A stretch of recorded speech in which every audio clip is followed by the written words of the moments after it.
The Project Gutenberg ebook of Up the Orinoco and Down the Magdalena. This ebook is for the use of anyone anywhere in the United States and most other parts of the world at no cost and with almost no restrictions whatsoever. You may copy it, give it away or reuse it under the terms of the Project Gutenberg license included with this ebook or online at www.gutenberg.org.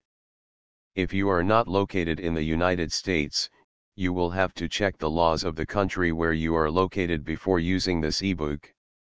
Title: Up the Orinoco and Down the Magdalena. Author: J. A. Zahm. Release date: May 31, 2014. Ebook number 45848. Language: English. Credits: produced by Jeroen Hellingman and the online distributed proofreading team at http://www.pgdp.net. For Project Gutenberg, this file was produced from images generously made available by the Internet Archive/Canadian Libraries.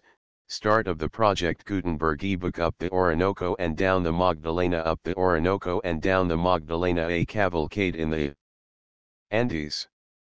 Following the Conquistadores. Up the Orinoco and Down the Magdalena by H. J. Mosens, A.M., Ph.D. Illustrated, New York and London. D. Appleton and Company. 1910. Copyright 1910 by D. Appleton and Company. Published May 1910. To my genial compagnon de voyage brave loyal si residential ardua vetustus novitatum dare, novus octoritatum, absolutis, nitorum, obscurus, Locm, fastidithes, gratium, dubias, fidem, omnibus vero naturum, et naturi sua omnia.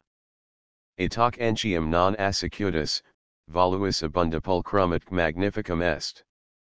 That is to say, it is a difficult thing to giunuens to alda things, authority to new things, beati to things out of vse, fame to the obscure, faur to the hateful, credite to the doubtful, nature to all and all to nature.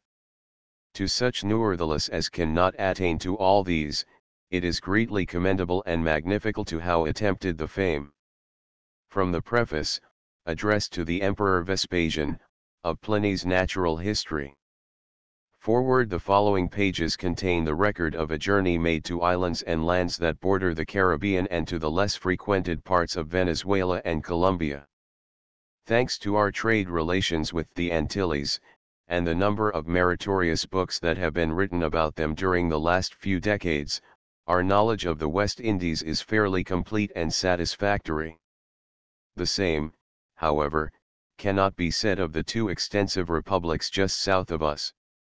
Outside of their capitals and a few of their coast towns, they are rarely visited, and as a consequence, the most erroneous ideas prevail regarding them.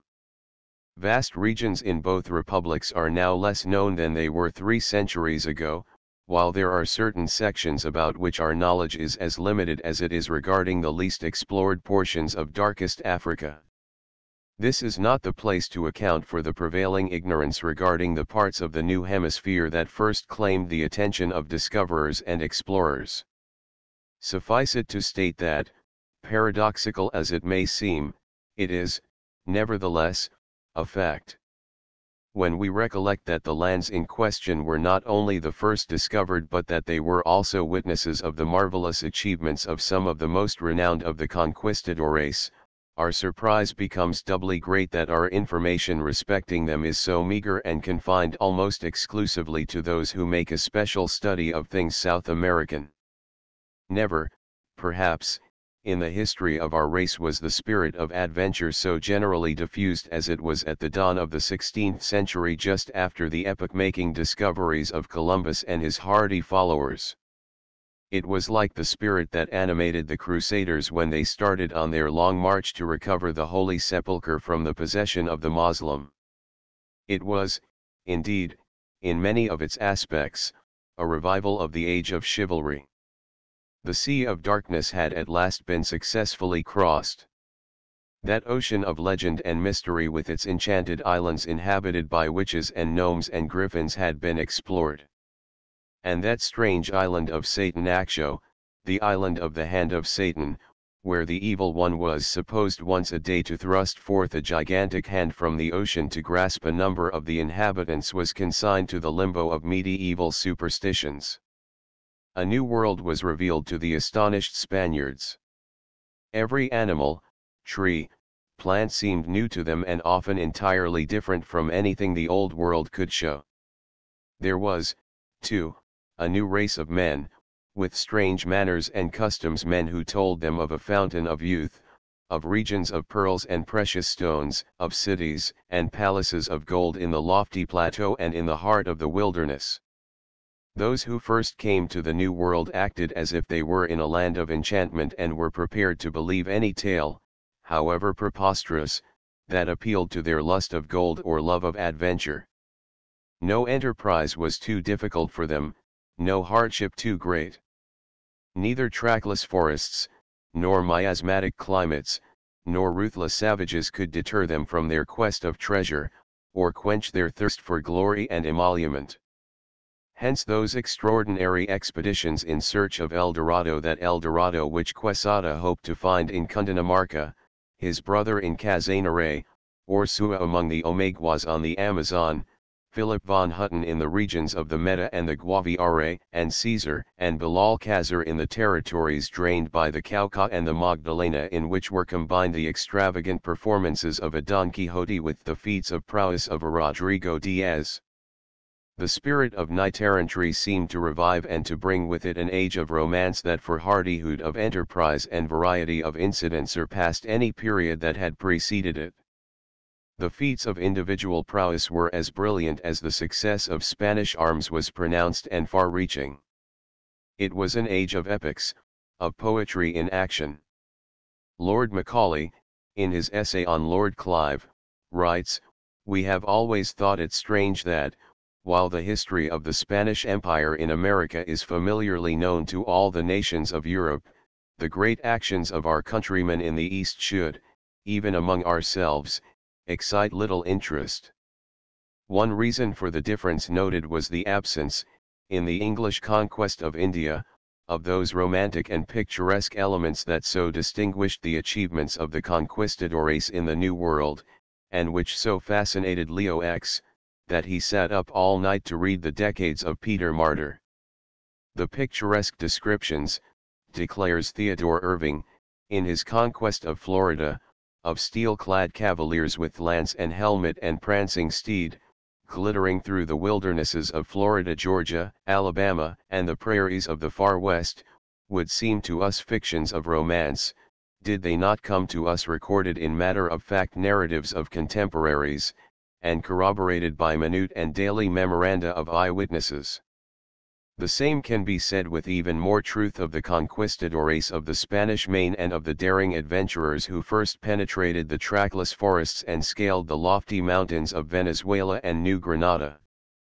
Their minds, as Fisquel observes, were in a state like that of the heroes of the Arabian Nights who, if they only wander far enough through the dark forest or across the burning desert, are sure at length to come upon some enchanted palace whereof they may fairly hope, with the aid of some gracious genie, to become masters.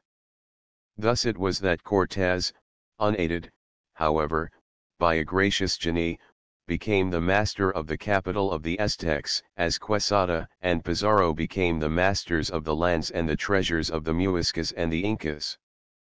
It is impossible for the student of early American history to cruise along the Spanish Main, or sail on the broad waters of the Orinoco, the Meta, and the Magdalena, without harking back at every turn to the achievements of some of the early discoverers or conquistadores.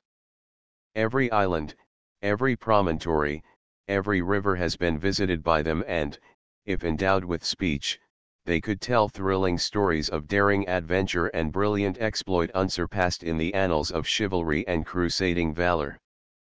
Every place he goes, he will find that he has been preceded by the Spaniard by 3 or 4 centuries, for everywhere he will find traces or traditions of his passage.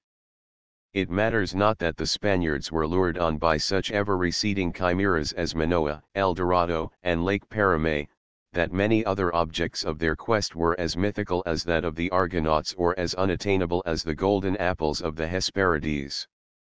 Their expeditions were not for these reasons wholly fruitless. Every one of them, whether for the purpose of exploration or conquest or colonization, contributed to our knowledge of the lands visited and of the tribes inhabiting them, many of whom have long since disappeared.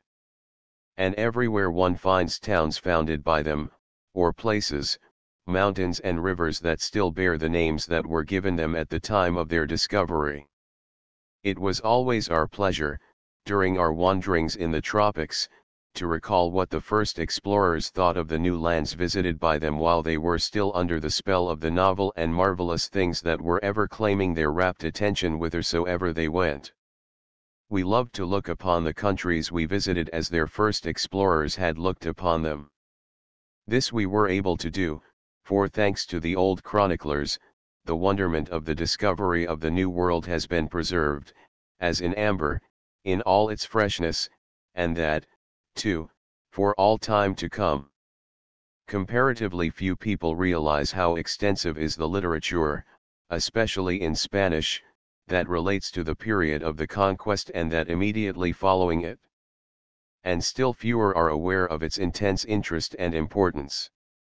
In addition to the well-known classic works of Peter Martyr, Las Casas, Herrera, Oviedo, Garcilaso de la Vega, Cesar de Leon, Gomara, Acosta, and others scarcely less valuable, there are scores of similar annals that have for centuries lain in the archives of Spain and of the various countries of Latin America which have but recently been published. Many of these beyond price for the historian were absolutely unknown until a few years ago, and are still awaiting the artistic pen of a Prescott or an Irving to transmute their contents in masterpieces of literature. It is safe to say that nowhere else will the man of letters find a more fertile and a less cultivated field to engage his talent. Then there are the works, equally precious, of the early missionaries. Many of them are veritable mines of information respecting the manners and customs of the native inhabitants of the tropics, while not a few of them are the only sources extant of knowledge respecting many interesting Indian tribes that have long since become extinct. Among these deserving of special notice are the works of Simon, Gili, Colin, Rivero, Cassani, Gumala and Piedrahítan, not to mention others of lesser note that treat specially of Venezuela and New Granada, and afford us the truest picture of the condition of these countries during their existence under Spanish domination. Humboldt frequently quotes them in his instructive personal narrative of travels to the equinoctial regions of America, and usually with the generous approval and commendation which they so well deserve. To the humble and intelligent and often erudite missionaries of the tropics the illustrious German savant was indebted for much of the success that attended his explorations in the basin of the Orinoco and along the plateau of the Cordilleras.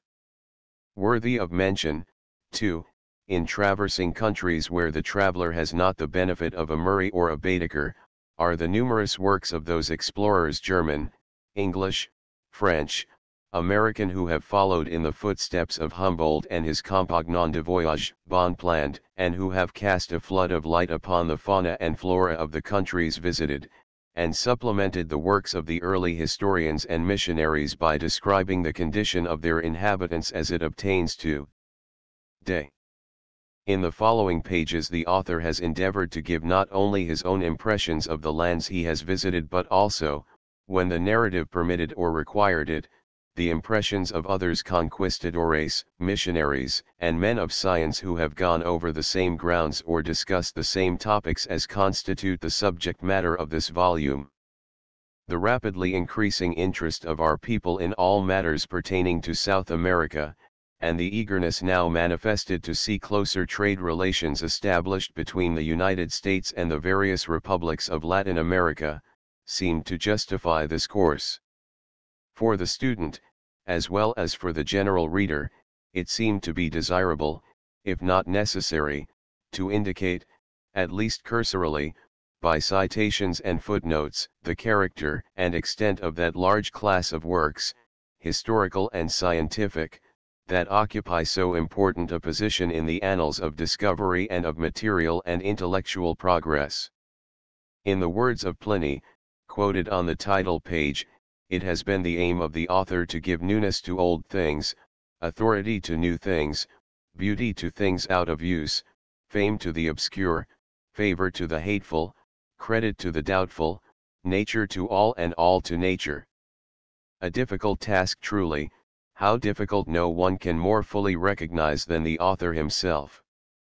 If he has failed in many of the things proposed, he cherishes the hope that the reader's verdict will incline to that contained in the last sentence of the paragraph cited, to such nevertheless as can not attain to all these, it is greatly commendable and magnifical to have attempted the same.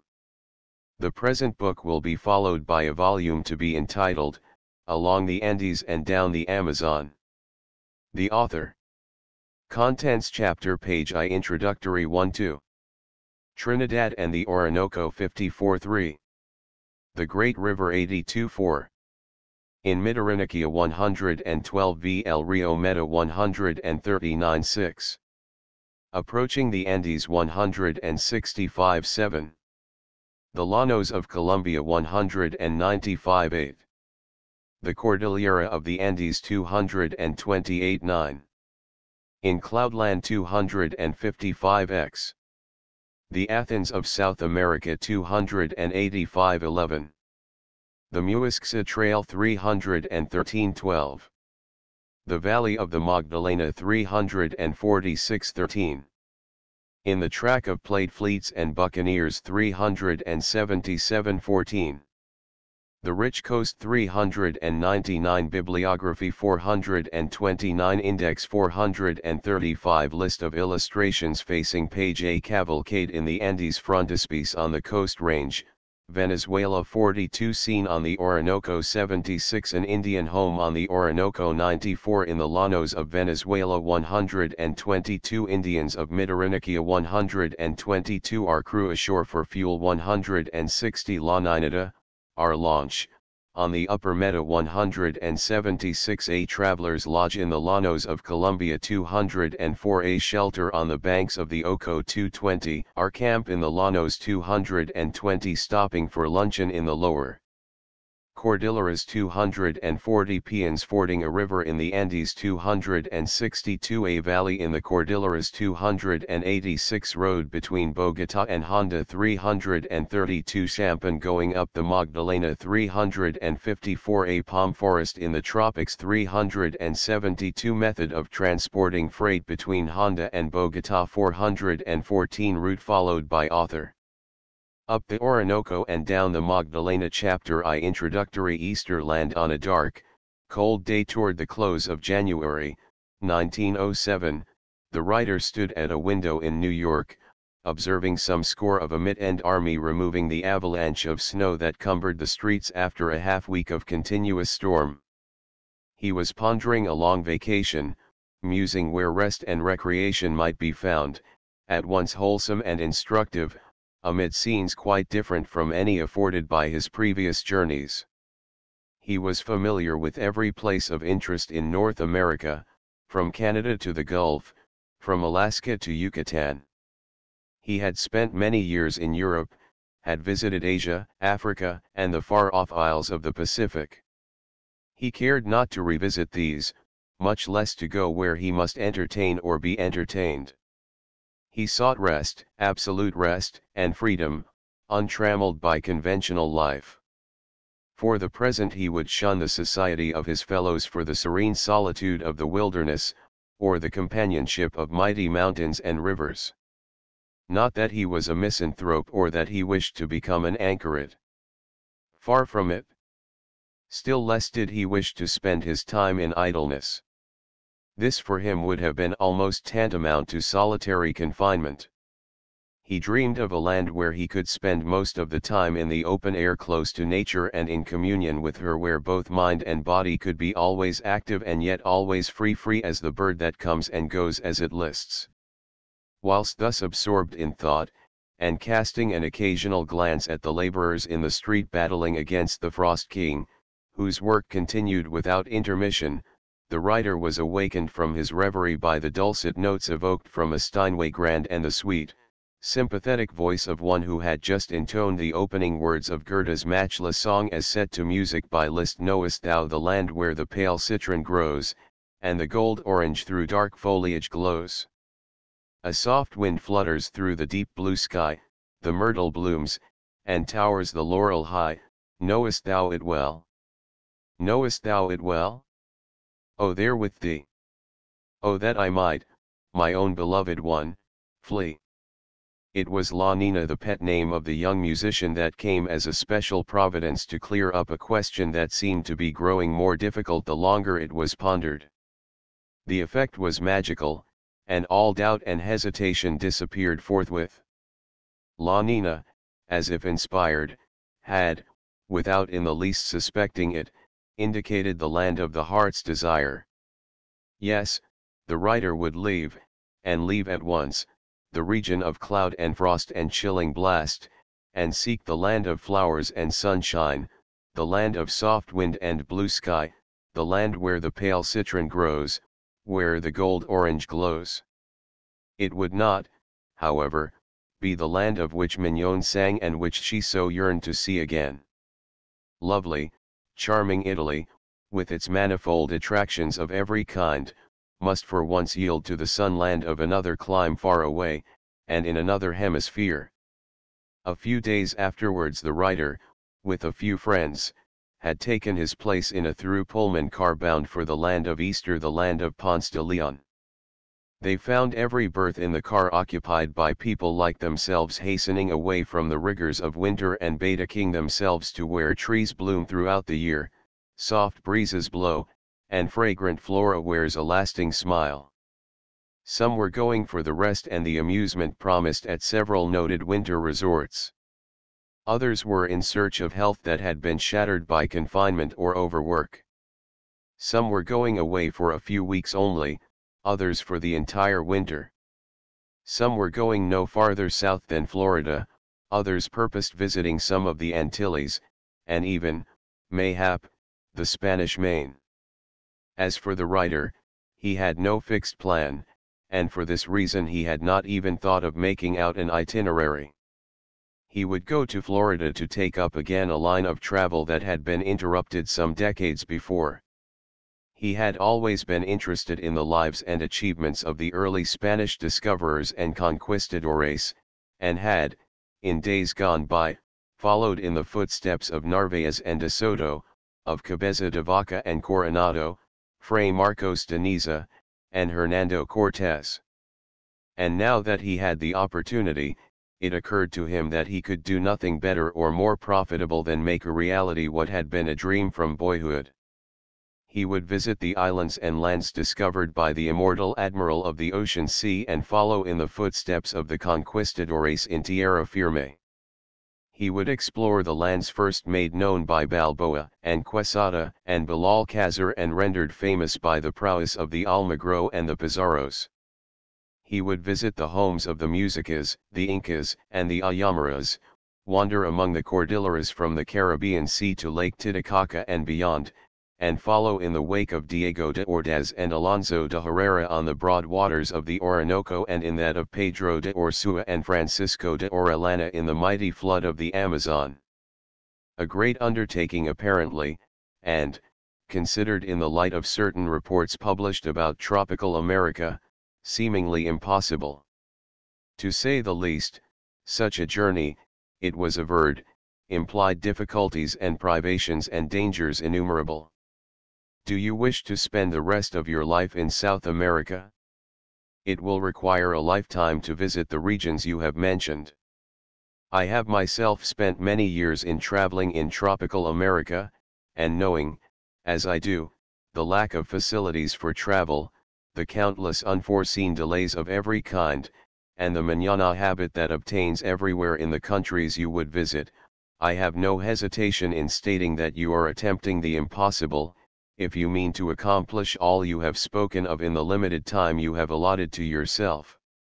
Such were the words addressed to the writer on the eve of his departure by a noted traveler and one who is considered an authority on all things South American. Not very encouraging, truly, especially to one who was seeking rest and recreation and who was anything but inclined to court hardships and dangers in foreign lands and among peoples that were reputed to be only half civilized, wherever they chanced to be above the aboriginal savage that still roams over so much of the territory on both sides of the equator. But, as already stated, the writer had on leaving home no definite program mapped out. He left that to shape itself according to events and circumstances. He departed on his journey with little more of a plan than the vague indications of a lifelong dream. Still, confiding in Providence, he hoped that he would be able to realize this, as he had, in years gone by, realized other dreams that seemed even less likely ever to become actualities. LA, Florida. 28 hours after leaving New York, with its snow and ice and Arctic blasts, our party found itself wandering among the orange groves and promenading beneath the graceful palms of old, romantic St. Augustine. We could scarcely credit our senses, so complete was the change in our environment. A soft, balmy atmosphere, gentle zephyrs, sweet, feathered songsters without number, all joining in a chorus of welcome to the strangers from the north, made us think that we had been transported to the Hesperides or to the delights of the Elysian fields. And when, after nightfall, we walked about the grounds and the courts of the famous hostelries that have been recently erected regardless of expense, and provided with every luxury that money and art can command, all brilliantly illuminated by thousands of electric lights of divers colors, it seemed as if we had, in very deed, suddenly, we knew not how, become denizens of fairyland. To find anything similar to the scene that here bursts upon the view of the delighted visitor, one must go to Monte Carlo during the season when thousands are attracted thither from all parts of the world, or betake oneself to the Place de la Concorde when the gay French capital is en fête. St. Augustine, with all its traditions and historic associations, is one of the most restful and interesting of places, especially in winter, and a place, too, where one might tarry for months with pleasure. Nothing can be more delightful than the drives in the pine forests adjacent to the city, where west winds with musky wing about the cedern alleys fling nard and cashews balmy smells. We could now verify at our leisure what we had been wont to consider as the exaggerated statements of the early explorers of Florida regarding the beautiful forests trellised with vines and gay with blossoms and the fragrant odors that were wafted from them by the breeze even out to the ships passing along the coast, and in such abundance that the entire Orient could not produce so much. We stretched forth our hands, writes Lescarbot, in his Histoire de la Nouvelle France, as if to grasp them, so palpable were they. All carried away with them the same impression about the douceur odoriférante de plusieurs bonnes choses, the odoriferous sweetness of many good things that was everywhere observable. Nor were their accounts of this grateful feature of the country overdrawn. It is the same today as it was 4 centuries ago, when the European had just landed on these shores and found so many things as novel as they were marvelous to excite his delight and enthusiasm. It is something that is denied to us whose homes are in the north, and, to enjoy it in all its newness and freshness, we must perforce immigrate to tropical and subtropical climes. But the foregoing is only one of the delectable features of this favored land.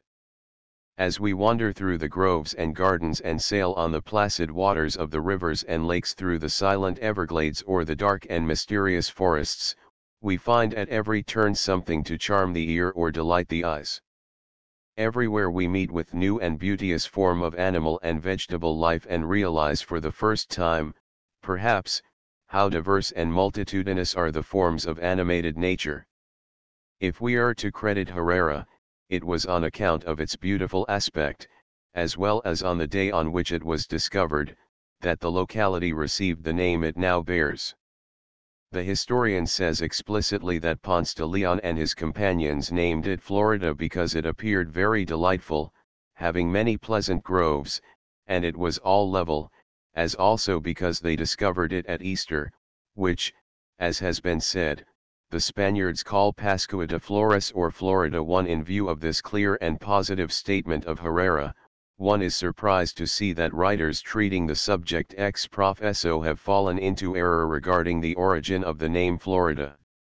Thus Barnard Ship writes, the peninsula of Florida was discovered by Juan Ponce de Leon on Pascua, Florida, Palm Sunday, in the year 1512,2, and because of the day on which he discovered it, he gave it the name Florida. 3. All doubt, however, about the real origin of the name, about which there has been so much misunderstanding, is removed by the declaration of Peter Martyr, the father of American history. In his delightfully refreshing work, De Orbe Novo, which is not so well known as it should be, he asserts in language that does not admit of ambiguity, that Juan Ponce named the newly discovered territory Florida because it was discovered the day of the resurrection, for the Spaniards call the day of the resurrection Pascua de Flores. For when the French Huguenots some decades later attempted to colonize the country, they called it La Nouvelle France, New France, a name they also subsequently gave to Canada. More interesting, however, is the fact that the Spaniards first thought the peninsula to be an island and called it Isla Florida. Ponce de Leon in writing to Charles V calls it an island, and it is figured as such in the Turin map of the New World, circa 1523. But after they learned that it was the mainland, Florida was made to embrace the whole of North America except Mexico. Thus writes Herrera and Las Casas. The latter make it extend from what we now know as Cape Sable to the land of Codfish, Newfoundland, otherwise known as Labrador, which is not very far from the island of England. The present boundaries of Florida, it may be remarked, were not determined until 1795, when they were fixed by treaty with Spain. But what is more interesting than names and boundaries, and what will, perhaps, be more surprising to the readers of popular works on the subject, is the fact that Ponce de Leon, in spite of all that has been said to the contrary, was not the discoverer of Florida. The fact that it was discovered nearly 2 decades before Ponce de Leon reached its shores, and the further and more unexpected fact that it was discovered by that much misrepresented and much abused navigator, Americus Vespucius. Thanks to the researches of Varnhagen, Harris, and others, these facts have been apparently demonstrated beyond doubt. In his work on the voyages of the brothers Corte-Real, Harris has clearly proven that, between the end of the year 1500 and the summer of 1502, certain navigators, whose names and nationality are unknown, but who were presumably Spaniards, discovered, explored and named that part of the coastline of the United States which extends from Pensacola Bay, along the Gulf of Mexico, to the Cape of Florida, and, turning it, runs northward along the Atlantic coast to about the mouth of the Chesapeake. Or the Hudson. 5 The maps of Juan de la Cosa drawn in 1500 and the one made for Alberto Cantino in 1502, maps which have only recently received the attention due them, are overwhelming evidence of the truth of these conclusions. According to M. Varnhagen, the one who furnished the data for these maps, if indeed, he did not construct the prototype from which they were both executed, was no other than Americus Vespucius, who from now on must receive different treatment from that which has hitherto been accorded him. By marshalling a brilliant array of facts, presented with masterly logic, Varnhagen silences the detractors of the illustrious Florentine navigator, and disarms those objectors who have been unwilling to accept as true the statements contained in the celebrated Soderini letter regarding his first voyage to the New World in 1497 and 1498.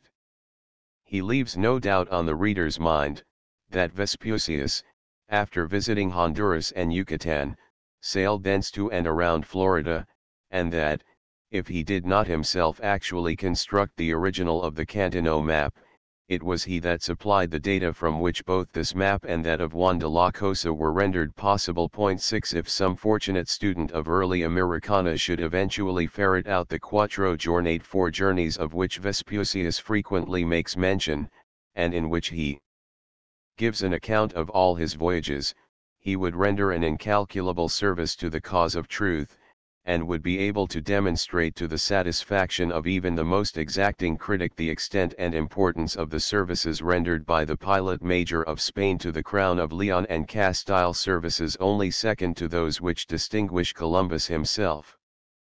Fons Juventudis. But whatever may be said about the discovery of the country, Ponce de Leon's name will always remain so closely linked with Florida that it will never be possible to dissociate the two. One may forget all about his enterprise as a navigator and may ignore his claims as a discoverer, but one can never become oblivious of that strange episode with which his name is inseparably connected: the romantic search for the fountain of youth. For the historian, as for the psychologist, the subject possesses an abiding interest, and even the casual visitor to Florida finds himself unconsciously dreaming about the days long gone by when Spaniard and Indian were wandering through forest and everglade in search of the life-giving fountain about which they had heard such marvelous reports. And if his dreams do not consume all his time, he also finds himself speculating on the origin of such reports, or the basis of the legend which started Ponce de Leon and others on a search for what proved to be an ignis fatuus as extraordinary as was the mythical El Dorado a few years later. The historian Gamarra, referring to this episode in the life of Ponce de Leon, writes as follows: "The governor of the island of Boricana, John Ponce de Leon, being discharged of his office and very rich, finis shed and sente forth 2 carvels to seek the islands of Boyuca, in the which the Indians affirm to be a fountain or spring whose water is of virtue to make alda men young. While he trawled 6 months with outrageous desire among many islands to find that he sought, and coulda find no token of any such fountain, he entered into Bimini and discovered the land of Florida in the year 1512 on Easter Day, which the Spaniards call the flourishing day of Pascha, whereby they named that land Florida. 7 Antonio de Herrera speaks not only of this fountain of youth but also of a river whose waters had likewise the marvelous property of restoring youth to old age. This river was also supposed to be in Florida. It was known as the Jordan and received quite as much attention from both Spaniards and Indians as did the Fountain of Youth. Fontaneda, who spent 17 years in the wilds of Florida, as a captive of the Indians, gives more explicit information about the subject than either Gamarra or Herrera. Juan Ponce de Leon, he says, believing the reports of the Indians of Cuba and San Domingo to be true, made an expedition into Florida to discover the River Jordan. This he did, either because he wished to acquire renown, or, perhaps, because he hoped to become young again by bathing in its waters. Many years ago a number of Cuban Indians went in search of this river, and entered the province of Carlos, but Sicani, the father of Carlos, took them prisoners and settled them in a village, where their descendants are still living. The news that these people had left their own country to bathe in the River Jordan spread among all the kings and chiefs of Florida, and they were an ignorant people, they set out in search of this river, which was supposed to possess the powers of rejuvenating old men and women. So eager were they in their search, that they did not pass a river, a brook, a lake, or even a swamp, without bathing in it, and even to this day they have not ceased to look for it, but always without success. The natives of Cuba, braving the dangers of the sea, became the victims of their faith, and thus it happened that they came to Carlos, where they built a village. They came in such great numbers that, although many have died, there are still many living there, both old and young. While I was a prisoner in those parts I bathed in a great many rivers but never found the right one. 8. The poet-historian, Juan de Castellanos, writing in mock heroic style, says that so great were the virtues of the Fountain of Youth, that by means of its waters old women were able to get rid of their wrinkles and gray hairs. A few draughts of the water and a bath in the restoring fluid suffice to restore strength to their enfeebled members, give beauty to their features, and impart to a faded complexion the glow of youth. And, Considering the vanity of our times, I wonder how many old women would drag themselves to the saving wave, if the puerilities of which I speak were certainties. How rich and puissant would not be the king who should own such a fountain? What farms, jewels, and prized treasures would not men sell in order to become young again? And what cries of joy would not proceed from the women folk from the fair as well as from the homely? In what a variety of costumes and liveries would not all go to seek such favors? Certainly they would take greater pains than they would in making a visit to the Holy Land. 9. What Castellanos said might be repeated today. If the fountain of youth or the river Jordan, such as Ponce de Leon, Ilan, and de Soto sought, now existed, Florida would be the most frequented and most thickly populated country on the face of the globe. Vichy, Hamburg, Carlsbad and other similar resorts would at once be abandoned, and there would forthwith be a mad rush for the land of Easter. The fountain of youth would be worth more to its possessor than the diamond mines of Kimberley, more than the combined interests of Standard Oil, more than all the stocks and bonds of the United States Steel Corporation. There would be countless numbers who, like Faust, would be ready to sell their souls for a single draught of the life-giving fountain, for a single plunge into the health and strength-restoring river. That the simple and ignorant Indians of Cuba and Haiti and adjacent islands should have credited the stories in circulation about the marvelous waters said to exist somewhere in Florida we can understand. The marvelous and the supernatural always appeal in a special manner to the superstitious and untutored savage.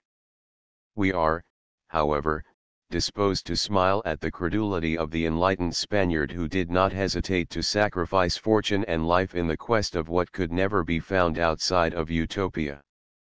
But, viewing things in our present state of knowledge, it is easy to judge them rashly and do them a grave injustice. We must transport ourselves back to the times in which they lived and acted, and consider the strange and novel environment in which they suddenly found themselves. A new world had just been discovered, a world in which everything, plants, trees, animals, men, seemed different from what they were familiar with in their own land. And for a people who from their youth had eagerly listened to stories of knight errantry, and who, by long association with their Moorish neighbors, were ready to accept as sober facts the wildest statements of Oriental fable, a special allowance must be made. They had heard of the adventures of Marco Polo, and of the wonders of Cathay and Cipango, and their minds were full of the oft-told tales about the Fortunate Isles, and the islands of the Blessed located somewhere in the broad Atlantic, and presumably in the region of the setting sun, and what more natural than that they should expect to find themselves some bright morning in a land of enchantment? The marvelous stories current about the voyages of Saint Brendan and his companions, about the island in the western sea inhabited by Enoch and Elias, about the Garden of Eden moved from the distant east to the more distant west, all contributed to prepare their minds for a ready acceptance of the most extravagant statements. Had not the great admiral, Columbus, announced that he had located the site of the terrestrial paradise, when he sailed by the rushing water of the Orinoco, and had not his views been accepted by thousands of his wondering contemporaries? Such being the case, is it astonishing that the early explorers should have seriously believed in what we are now so ready to denounce as absurd? The romantic world of the 16th century, when Pliny and the physiologus and the bestiaries were accepted by students of nature as unquestioned authorities, when learned men spent their lives in search of the elixir of life and the philosopher's stone, and believed in the transmutation of the baser metals into gold, was quite different from our prosaic 20th century world, when nothing is accepted that cannot pass the ordeal of exact science. Again, we must not imagine, as is so often done, that a fons juventutis, such as Ponce de Leon and his contemporaries sought for, was something unheard of in the history of our race. Stories of miraculously healing fountains have been current from early times and in divers parts of the world, in India, in Ethiopia, and in the Isles of the Pacific. The reader will recall what Sir John Mandeville says about a well of youth he found during his travels in India. It was, he declares, a right fair and a clear well, that hath a full good and sweet savour, and it smelleth of all manner of sorts of species, and also at each hour of the day it changeth his savour diversely, and whoso drinketh thrice on the day of that well, he is made whole of all manner of sickness that he hath. I have sometime drank of that well, and methinketh yet that I fare the better. Some call it the well of youth, for they that drink thereof seem to be young alway, and live without great sickness, and they say this cometh from paradise terrestre, for it is so virtuous. 10 So writes Mandeville, but there is reason to believe that he cribbed this account of the fountain of youth from a medieval legend of Prester John, from which, on account of the interest that attaches to the subject, I select the following paragraph item about this passage is a fontaine or a conduit, so who of this water drinked, iij times he shall wax young, and also if a man how had a psychenes, xx year and drinked of the same water he shall thereof be whole and sound. And also as a man thereof drinked hymc meth that he had occupied the best meat and drinky of the world, and this same fontaine is full of the grace of the Holy Ghost, and whoso in this same water washed his body he shall become young of xxx year. 11 Whether these stories had their origin in folklore or not, they found their way into Europe at least 2 centuries before the voyage of Ponce de Leon to Florida. Mandeville's work appeared in French, Latin, and English, and such was its popularity, that Halliwell did not hesitate to declare that of no book, with the exception of the Scriptures, can more manuscripts be found at the end of the 14th and the beginning of the 15th century. Such being the case, it would be strange indeed if the Spaniards were not familiar with stories so widely circulated, and stranger still if, on arriving in the New World, and learning from the Indians of the existence of a fountain of youth, and at no great distance away, they should not seek to locate it and test its virtues. Given the state of knowledge at the time, and the credence accorded to the accounts of similar fountains in the Old World, the much ridiculed expedition of Ponce de Leon followed as a natural consequence. It would have been more surprising if the expedition had not been made than that it was made. The foregoing remarks on the Florida Fountain of Youth and River Jordan would be incomplete without a few words about the probable origin of the traditions concerning them. To attribute their origin to folklore simply may be true, but it explains nothing. M. E. Beauvois, in a series of interesting articles very plausible if not conclusive on the subject, contends that all the traditions regarding the Fountain of Youth and the River Jordan, which proved so attractive to the Spaniards, are of Christian origin. He maintains that the Gaels, as early as 1380, had established relations with the Aborigines from the Gulf of St. Lawrence to the tropical zone of North America, and that it is very probable that missionaries accompanied the merchants in their voyages to Florida and the Antilles. He argues that these missionaries baptized the indigenes in some river which, for that reason, they called the Jordan, or that they spoke to them of a river in their country, on which a Christian mission had been established, and that this fact gave rise to the formation of the tradition of a Jordan situated somewhere at the north of the Antilles. It remains to show how this tradition came to be confounded with the story of the Fountain of Youth. This confusion was the more natural that the same idea is at the foundation of the 2 parallel traditions. The one has reference to the regeneration of the soul, the other to the rejuvenation of the body, both being effected by means of vivifying water. In the beginning, but one kind of water was known, that which saved by its own proper virtue, the water of baptism, which is exclusively spiritual. Subsequently, however, the simple and superstitious Indian attributed to the waters of baptism properties which seemed to him preferable to those spoken of by the missionary, the properties, namely, of curing diseases of the body, or of restoring youth to the decrepit and of indefinitely prolonging life. From that time the Fountain of Youth had a proper existence and began to play an important role in popular traditions.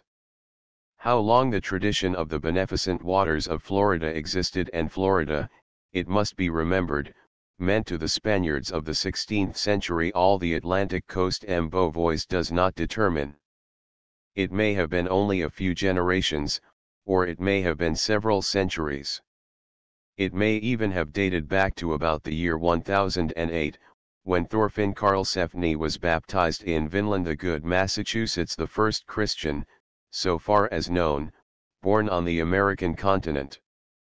Or it may have originated as far north as New Brunswick, Great Ireland, or Huitramaniland, which had been occupied by a Gaelic colony from the year 1000, or from an earlier date, until the end of the 14th century, and where, about the year 1000, the Papas, Columbite monks, the evangelizers of that region, had baptized the Icelander, Armarsson, who had left his native island before his conversion to Christianity. At all events, whatever conclusions may be reached as to the time when and the place where the tradition originated, it is manifest that it could have been propagated in the New World only by Christians, and as it was in existence before the arrival of the Spaniards, we must attribute its propagation to other Europeans, to those, for example, whose crosses the indigenes of Tennessee and Georgia had exhumed from their ancient burial places, or to those whom the inhabitants of Haiti had known, either de visu or by hearsay.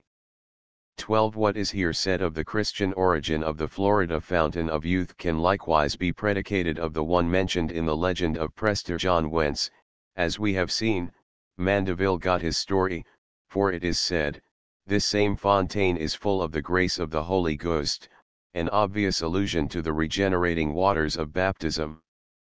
But it is time to resume the thread of our narrative, interrupted by a discussion unavoidably long, but pardonable, it is hoped, in view of its abiding interest and intimate connection with the early history of Florida.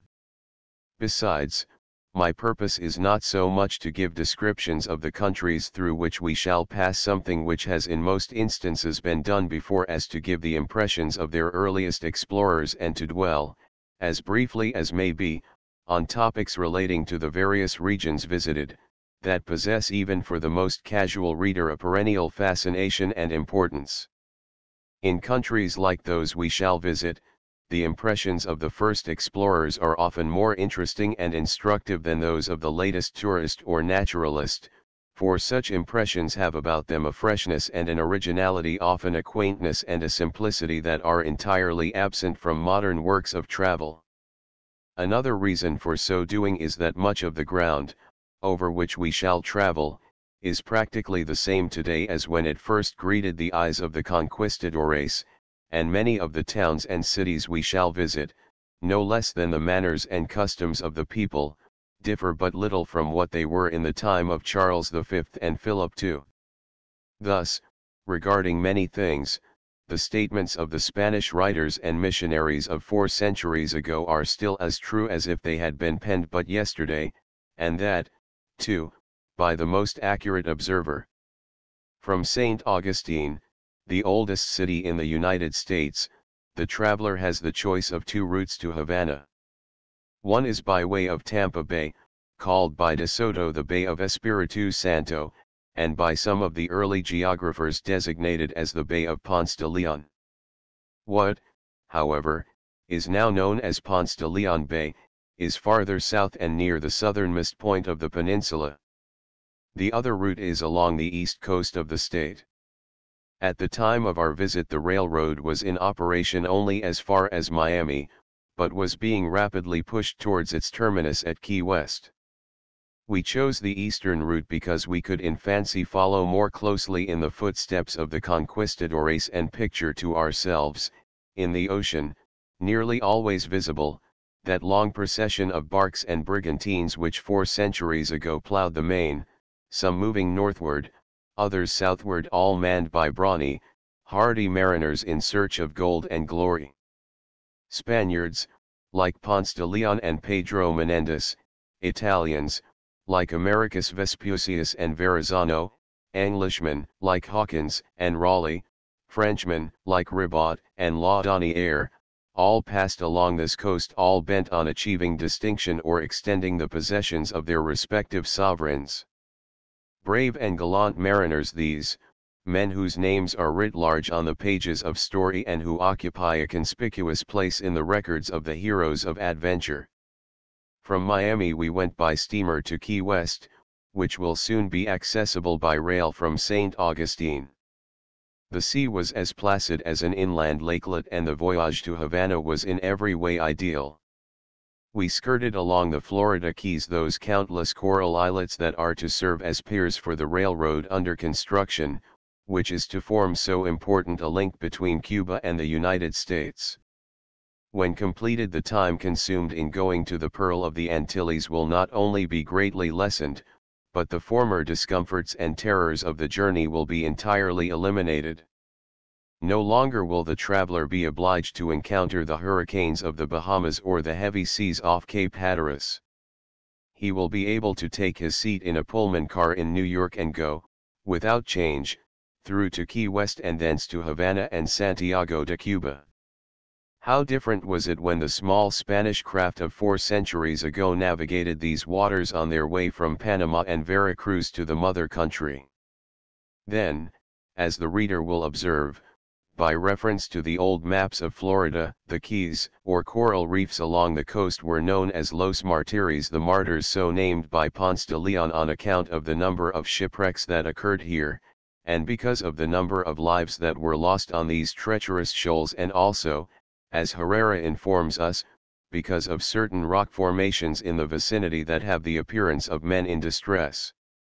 If we may credit the legends and traditions that have obtained in those parts, many a Spanish treasure ship has been lost in threading its way through the uncharted shoals and islands of Los Martires and the Bahamas, and many futile attempts have been made to recover at least a part of the treasure lost, but it was lost in a way that made search vain.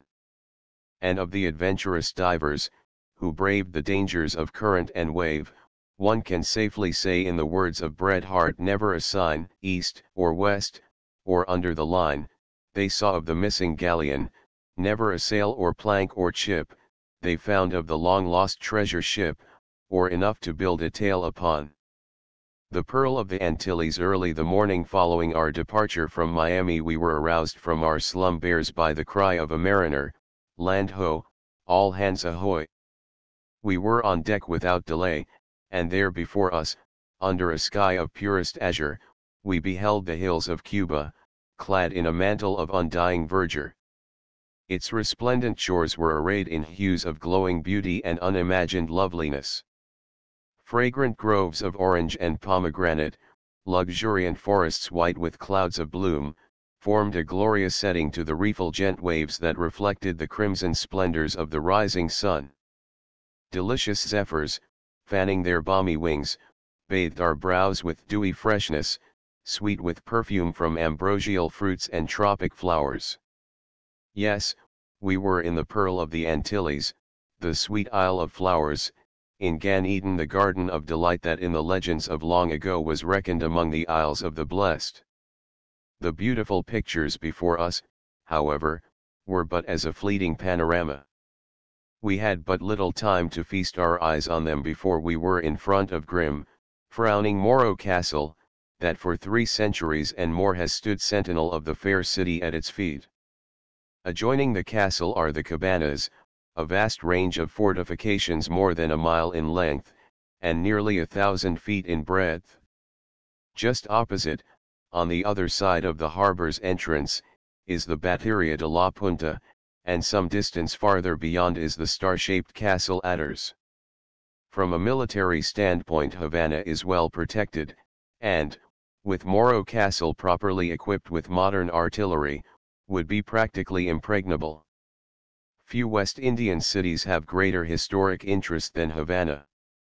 From the time it was first visited by Ocampo, 400 years ago, until the raising of the flag of the Cuban Republic in 1904, it has been the witness of many stirring events that have affected the destinies of millions of people in various parts of the world.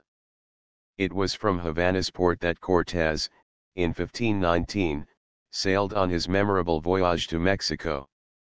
It was from this port that Pamphilio de Narvaez and Hernando de Soto started on their ill-starred expeditions to Florida. Time and again the city was harassed by Dutch, French, and English pirates and buccaneers. Oftentimes, too, the daring sea rovers, who so long infested West Indian waters, levied tribute on the unfortunate inhabitants who were unable to defend themselves. Indeed, it was to defend the city from these marauders that the kings of Spain, in the middle of the 16th century, began the erection of those fortifications that, since their completion, have excited the admiration of all who have visited them. Cuba was one of the islands Columbus discovered during his first voyage. But he thought he had discovered a continent, that he had reached the eastern extremity of Asia. He had set out from Spain to find a western route to the Indies, to offset the discoveries of Bartholomew Diaz and Vasco da Gama. To him Cuba was the land of the Great Khan, far off Cathay, and Hispaniola, discovered shortly afterwards, was Cipango, Japan. Indeed, there is reason to believe that he died in the belief that Cuba, far from being an island, was a part of China, as mapped by Toscanelli and described by Marco Polo. We have no positive evidence that he was ever aware of the circumnavigation of the island by Pinzon and Solis in 1497, and he was dead 2 years before its insularity was again proved by Ocampo. He never dreamed that he had discovered a new world, nor did any of his contemporaries or immediate successors have any conclusive reason to infer that the lands discovered by the great admiral in his third and fourth voyages were not a part of the Asiatic continent. Balboa's discovery of the Pacific Ocean did not supply such reasons, neither did the rounding of South America and the circumnavigation of the globe by Magellan. Nor were the necessary proofs furnished by the explorations of Drake or Frobisher, Davis, or Hudson or Baffin. The final demonstration of the complete separation of America from Asia was a long process and was not given until the noted explorations of Vitus Bering in 1728, more than 2 centuries after Balboa from the summit of a peak in Darien first descried the placid waters of the Great South Sea. 13 We had desired to visit the northern and southern coasts of Cuba, and to feast our eyes on the beautiful scenes that had so captivated Columbus, to view the 100 harbors that indent its tortuous shores, to see the Queen's Gardens now known as Los Cayos de las Doce which the great navigator fancied to be the 7,000 spice islands of Marco Polo, but our time was too limited to permit the long and slow coasting that would be required. Besides, we preferred to study the interior of the country, and pass through the sugar and tobacco plantations for which the island is so famous. Fortunately for the comfort of the traveler, there is now a through train from Havana to Santiago, so that one can make the entire 540 miles in 24 hours, and that, too, if one so elect, in a Pullman car. Columbus, in writing of his first voyage to Rafael Sanchez and Luis de Santangel, says that all the countries he had discovered, but particularly one of the name he gave to Cuba, are of surpassing excellence, and exceedingly fertile. All these islands, he continues, are very beautiful and distinguished by a diversity of scenery. They are filled with a great variety of trees of immense height, and which I believe retain their foliage in all seasons, for when I saw them in November they were as verdant and luxuriant as they usually are in Spain in the month of May. Some of them were blossoming, some bearing fruit, and all flourishing in the greatest perfection, according to their respective stages of growth, and the nature and quality of each. Again he writes, the nightingale and 1,000 other sorts of birds were singing in the month of November wherever I went.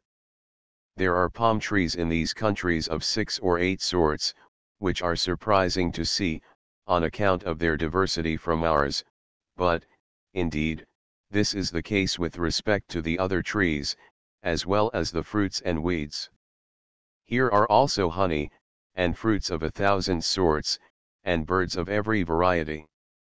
14 The admiral's delight and enthusiasm at all he saw knew no bounds, and in his diary he gives frequent expression to the pleasurable emotions he experienced. All was new to him, and all beautiful beyond words to describe. Trees and plants were as different from those in Spain as day is from night, and the verdure and bloom in November were as fresh and brilliant as in the month of May in Andalusia. 15 The great navigator had a poet's love of nature, an artist's eye for the beautiful. Indeed, it may be truthfully said that no one since his time has more correctly and more succinctly portrayed the salient features of these islands, and it may be questioned if anyone has more deeply appreciated their beauty and splendor. That which frequently arrests the attention of the traveler, on the way from Havana to Santiago, is the numerous sugar and tobacco plantations everywhere visible.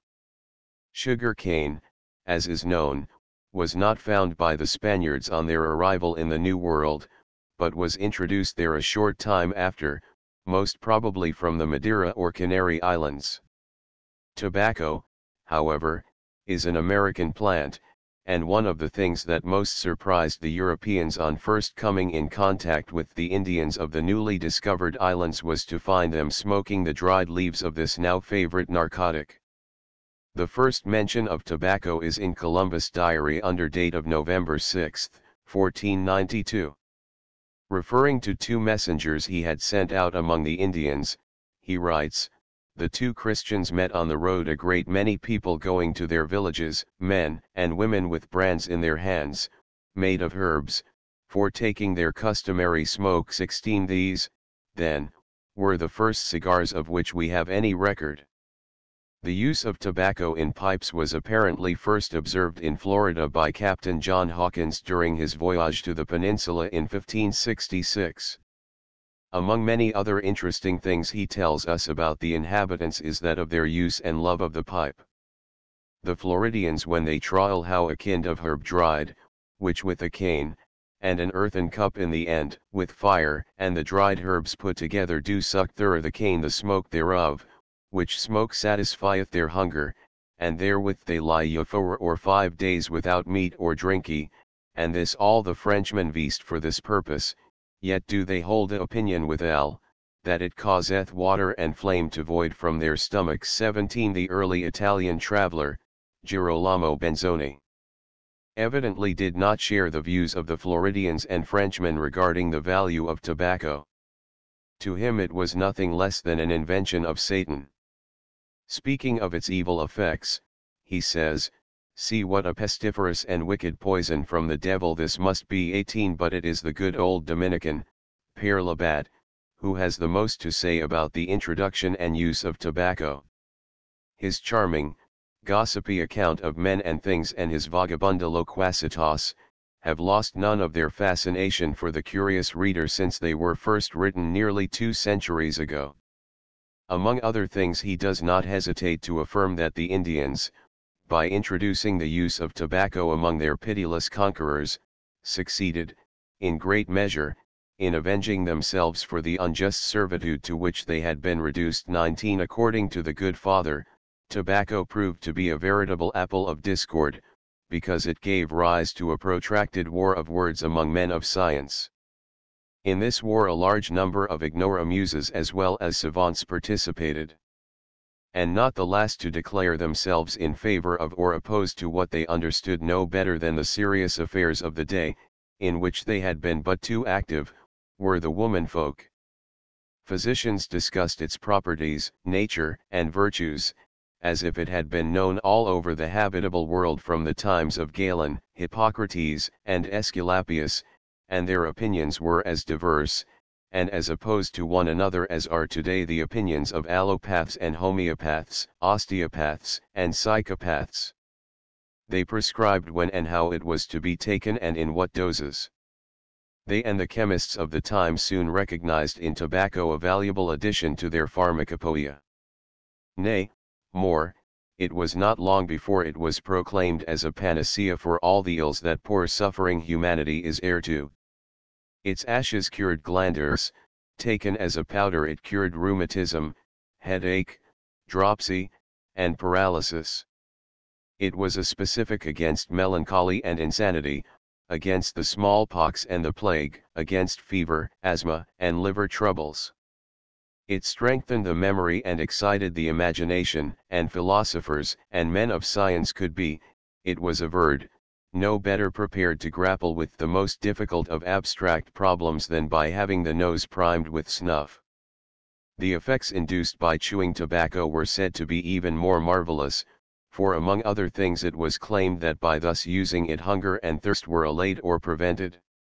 It removed bile, cured toothache, and freed an overcharged brain from all kinds of deleterious humors. It strengthened and preserved the sight. Oil, extracted from tobacco, cured deafness, gout, sciatica, improved the circulation, and was a tonic for the nervous. In a word, it was the great panacea of which physicians and alchemists had so long dreamed, but had hitherto been unable to find. Finally, however, a reaction came. Books were written against it, and kings and princes forbade its use. On the 26th of March, 1699, the question was seriously discussed before l'École de Médecine whether the frequent use of tobacco shortened life and extabasi usu frequenti vita summa brevure. And the conclusion was a demonstration that the frequent use of tobacco did shorten life. Ergo ex frequenti tabasi usu vita summa brevure. 20. But notwithstanding the opinions of learned men and university faculties regarding the alleged deleterious properties of tobacco, and the denunciations hurled against the use of this invention of the evil one, the smoking of cigars and pipes soon became a general habit the world over, and, it was at times difficult for the supply to meet the demand. How little Las Casas dreamed that this vicious habit, as he called it, was soon to become universal, and that the time would come when young and old would regard the fragrant weed, prepared in one way or another, not only as an indispensable luxury, but also as a prime necessity for rich and poor alike, if life were to be worth living. And how far was Columbus from imagining, when he saw the Indians taking their customary smoke, that the leaves which they had so carefully rolled together for this purpose, would eventually prove to be one of the great staples of commerce, and one of the world's most valued sources of revenue. He crossed the Sea of Darkness to discover a direct route to the lands of spice and the golden Chersonese in order to fill the coffers of the land of his adoption.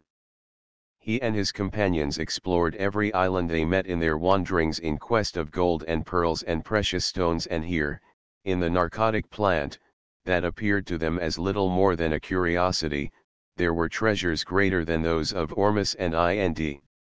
In this very island of Cuba, of whose charms he has left us so glowing a picture, was in after years to be developed from the humble plant Nicotiana to become one of Spain's most important industries, an industry that would, in the course of time, contribute more to the nation's exchequer than the combined output of the mines of Pasco and Potosi. Such was evidently the thought of the Cuban poet, Zequira, when, in his much praised Oritian ode, a la Pina, he sings Salve, suelo feliz, donde prodiga madre naturaleza en abundancia la ordora viva planta fumigable, Salve, feliz Habana, 21 Santiago, like Havana, is a historic city, and, from its foundation, nearly 4 centuries ago, until the memorable siege of 1898, it experienced many reverses at the hands of privateers and pirates. We linger just long enough to see its chief attractions. There are not many outside of the Morro, and to get a view of the now famous El Cani and San Juan Hill. The sun was sinking below the horizon when we boarded the steamer that was to take us to Haiti and Santo Domingo. As we passed under El Morro, that has so long and faithfully guarded the entrance to the placid harbor, and looked towards the setting sun where Cervera's proud fleet was scattered, we could not but recall the prophetic words of Las Casas penned in his last will and testament. Speaking of the Indians, to whose care and protection he had devoted a long and fruitful life, the holy bishop writes, "As God is my witness that I never had earthly interest in view, I declare it to be my conviction and my faith. I believe it to be in accordance with the faith of the Holy Roman Catholic Church, which is our rule and guide, that by all the thefts, all the deaths, and all the confiscations of estates and other uncalculable riches, by the dethroning of rulers with unspeakable cruelty, the perfect and immaculate law of Jesus Christ and the natural law itself have been broken, the name of our Lord and his holy religion have been outraged, the spreading of the faith has been retarded, and irreparable harm done to these innocent people.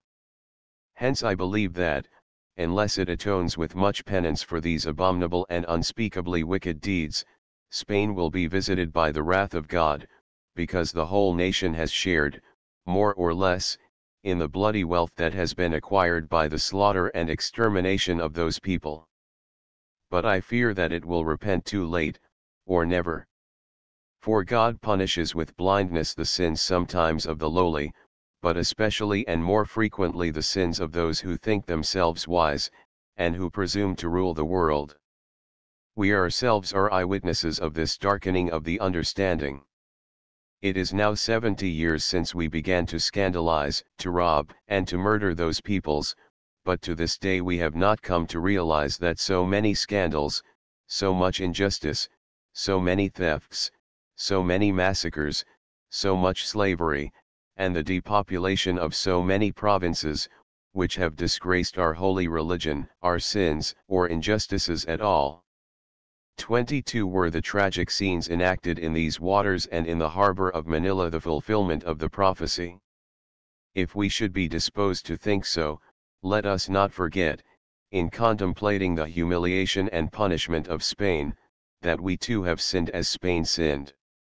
And let us pray that the blood of the millions of Indians that have been exterminated in our own land may not call down the vengeance of heaven on our children and our children's children. Nations, like individuals, are punished where they have sinned. 23 Haiti and San Domingo, a short sail eastwards, and we found ourselves crossing the Windward Passage. Not far from our port quarter was Cape Macy, which Columbus, on his first voyage, named Cape Alpha and Omega, as being the easternmost extremity of Asia, Alpha, therefore, from his own point of view, and Omega from that of his Portuguese rivals. On his second voyage Columbus came down through this passage to satisfy himself that he had actually reached Mangi, the land of the Great Khan, and coasted along the island of Cuba, as he reckoned, for 1,000 miles. But as fate would have it, he stopped short in his westward course within a few hours' sail of the present Cape San Antonio, the westernmost promontory of the island. If he had only journeyed on a few miles further, he would have detected the insularity of what he considered a continent, and thus have anticipated the discoveries of Vespucius and Ocampo. And he would have done more. He would have reached the shores of Yucatan and Campeche and had an opportunity of exploring the famous ruins of Chichen Itza and Uxmal. How different, too, it would have been, if, after discovering Guanawani, he had directed the prow of the Santa Maria slightly to the northwest, when a short sail would have brought him to the coast of Florida. It is interesting to speculate not only how much his own life, but also how greatly the entire course of American history would have been affected by these slight changes in his course on these momentous occasions. But during his 4 voyages among these mysterious islands the great navigator was as one groping his way in the Cretan labyrinth. On his return eastward from the Cape of Good Hope, the name he gave to the westernmost point of Cuba attained by him, he found, almost before he was aware of it, that he had actually circumnavigated what he had imagined to be Cipango, the great island of Japan. This surprised and puzzled him beyond expression. Evidently, either he was mistaken or the authorities on whom he had been relying were mistaken. If the island Española was not Cipango, what was it? He soon learned that gold mines existed in the interior of the country and that there was evidence of excavations that had been long abandoned. 24 What more natural, then, than his conclusion that this was the far-famed Ophir whence King Solomon had obtained the gold used in the adornment of the Temple of Jerusalem. Whatever may be said of the admiral's theory, one thing is certain, and that is that the discovery of gold in Hispaniola 25 was directly or indirectly the cause of untold misery to the aborigines, and eventually led up to the present unfortunate condition of this hapless island. It was, as the reader knows, the work in the mines that was the chief factor in the gradual decimation and the final extinction of the Indians in Hispaniola. When there were no longer Indians to do the work, Negroes were imported from Africa, and thence dates that hideous period of cruel traffic in human beings which, for more than 3 centuries, was the blackest stain on the vaunted civilization of the Caucasian race. But in this, as in other similar cases, an avenging nemesis has either already overtaken the offending nations or is giving them grave concern regarding the future. In the black republics of Haiti and Santo Domingo the slave has replaced the master, and there are already indications that the day of reckoning is approaching for the powers that are in control of the other islands of the West Indies. We saw evidences of this during our visit in Cuba, and are convinced that, if it were not for the strong arm of the United States, it would not be long before we should have another black republic at our doors. And what is said of Cuba may be said of all the islands of the Lesser Antilles from Trinidad to Puerto Rico. The race question is one that will have to be met sooner or later. The whites are decreasing in numbers and the blacks are rapidly increasing and becoming more insistent on what they claim to be their rights, especially to that of a greater representation in government affairs, and to a larger share of the emoluments of public office. It was only a few years after the colonizing of Hispaniola when Negro slavery was introduced into the island. The motive was, in some measure, a humane one, namely, to spare the Indians the arduous labor in the mines for which they were physically incapacitated. The African was much stronger and had much greater powers of endurance than the native. According to Herrera, the Negroes flourished so well in Hispaniola, that it was thought that if a Negro was not hanged he would never die, for no one had ever seen one die of disease. Thus the Negroes found, like the oranges, a soil in Hispaniola better suited to them than their own country, Guinea. 26 monopolies of licenses were granted by the Spanish monarchs for the importation of Negro slaves to the West Indies, first to their own subjects, and later on to certain Genos and Germans, and finally, by a special asiento, or contract, the Spanish government conveyed to the English the exclusive right to carry on the most nefarious of all trades between Africa and Spanish America.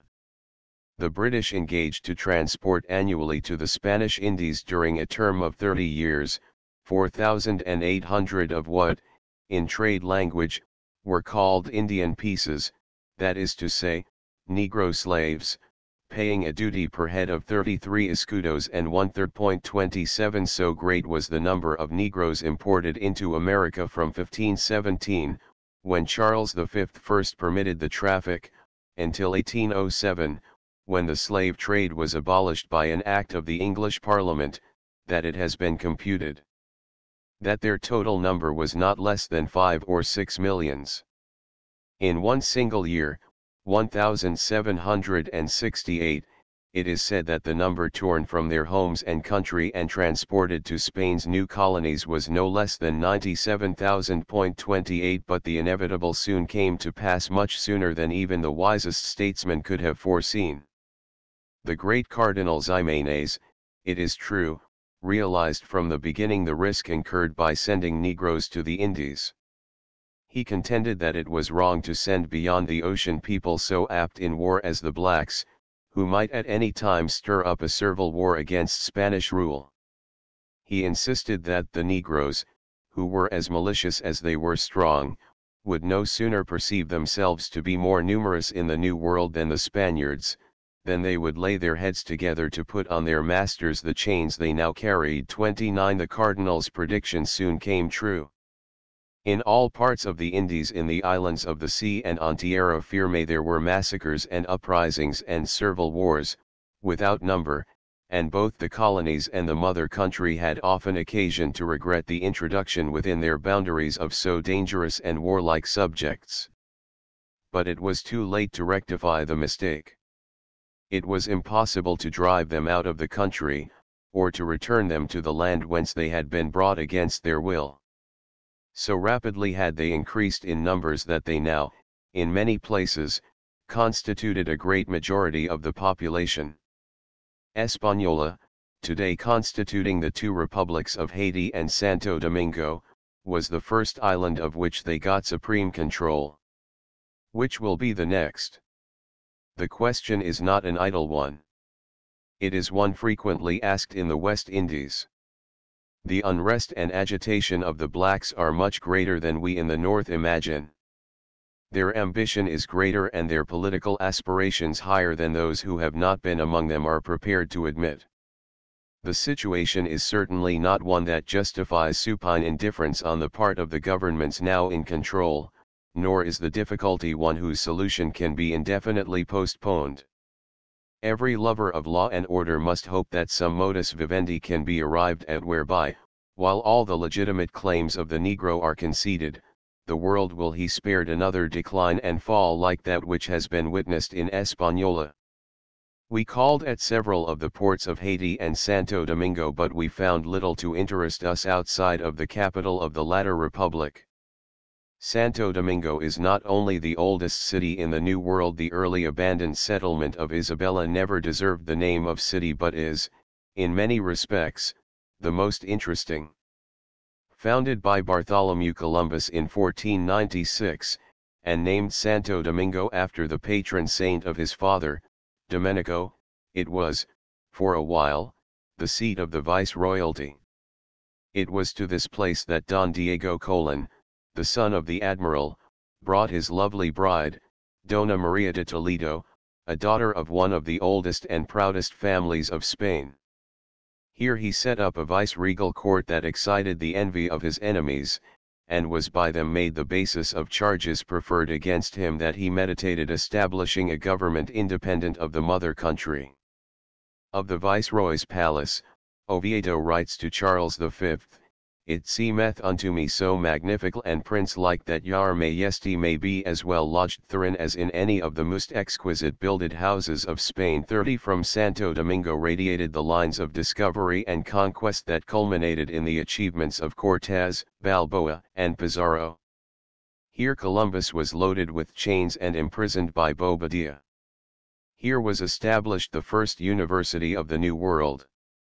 Here, within the walls of the convent of San Domingo, prayed and labored that noble protector of the Indians, Las Casas, and here he planned and began work on his monumental Historia de las Indias. Until the last assault by Drake in 1586, it was the center of commercial activity in the Indies, for it was the chief port of call to and from Spain and the place where merchants, miners, and planters disposed of their commodities and amassed fortunes. But Santo Domingo's halcyon days were of short duration. Before the end of the 16th century the city began to decline. The theater of activity, that had hitherto been confined to Hispaniola, was transferred to Cuba and Mexico, Panama and Peru, and today the once gay and prosperous capital exhibits but a shadow of its pristine glory. Homenage Castle, the crumbling palace of Don Diego Columbus, and the few churches and monasteries that still, even in their neglected condition, attest the former importance of the place, present a pathetic picture, and tell, in mute but elegant language, of the reverses and evil days that have been the lot of America's first city. Besides the buildings just named, we were especially interested in the cathedral. It is a noble structure and its interior decorations compare favorably with similar edifices in Spain and Mexico. But there was one attraction there that had for us, as it must have for all Americans, a special interest, and which alone would well repay a pilgrimage to Santo Domingo, the last resting place of the one who to Castile and Leon gave a new world. As the reader is aware, there has been a long and spirited controversy as to the location of Los Restos, the remains of the illustrious discoverer. We have been shown his sepulchre in the Cathedral of Havana, and in that of Seville, yet it has been demonstrated beyond question that his ashes have never reposed in either of these places. Without entering into details, it may now be stated, as facts which no longer admit of any reasonable doubt, that after his death in 1506, the remains of Columbus were interred in the Franciscan monastery of Valladolid, whence, in 1508, they were transferred to the monastery of Las Cuevas, at Seville. In 1541, at the request of Dona Maria of Toledo, vicereine of the Indies, wife that was of the Admiral Don Diego Columbus, Charles V, by a special cedula, granted permission for the transfer of the remains of Christopher Columbus to Española, to be interred in the Capilla Mayor of the Cathedral of Santo Domingo. Here they have since reposed, with the exception of the short time during which they were kept in the adjoining church, when the cathedral was undergoing certain necessary repairs in 1877 and 1878. The supposed remains of the first admiral, that were taken to Havana in 1795, and finally transferred to Seville in 1899, have been shown to be those of his son, Don Diego, who, together with Don Luis Columbus, the third admiral, and the first Duke of Veragua, was also buried in the Capilla Mayor of the cathedral, where the remains of Don Luis still lie near those of his illustrious grandfather. 31 As our steamer moved out of the water of Santo Domingo, our eyes remained fixed on the cathedral, whose Spanish tiled roof reflected the vermilion rays of the setting sun, and afford shelter for one of the world's greatest heroes and benefactors. Hic locus abscondit preclari membra coloni, this place hides the remains of the illustrious Columbus, of him who, in the language of one of the many epitaphs devoted to his memory, Dio riquezas immensas a la tierra, innumerables almas al cielo. 32 And then, as the last vestiges of this noble old temple vanished from our vision, we thought of the words of Humboldt, than whom no one was better qualified to pronounce a fitting eulogy on one of the world's immortals. The majesty of great memories, he declares, seems concentrated in the name of Christopher Columbus.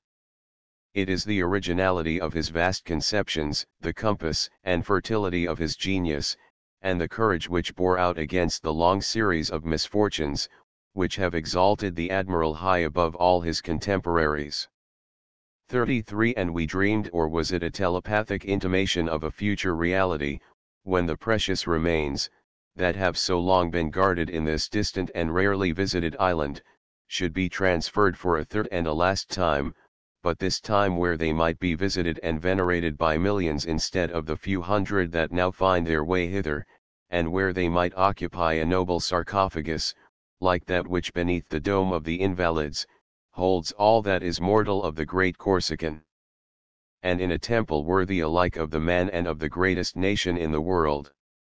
There is one edifice in which all the nations of the hemisphere discovered by Columbus have a common interest, the splendid structure now being erected in Washington, for the special use and benefit of the North and South American republics.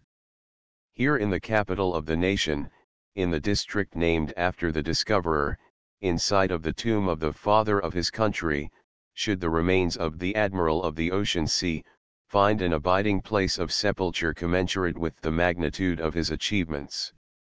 Alongside and in connection with this Pan-American building, in the heart of what is to be the City Beautiful, and there alone, let there be erected a mausoleum that, as a monument of art, shall rank, as did those of Hadrian and Mausolus, amongst the world's wonders, and be a fitting culmination of the architectural creations that have been planned for the great and growing capital of the New World, the world of Columbus.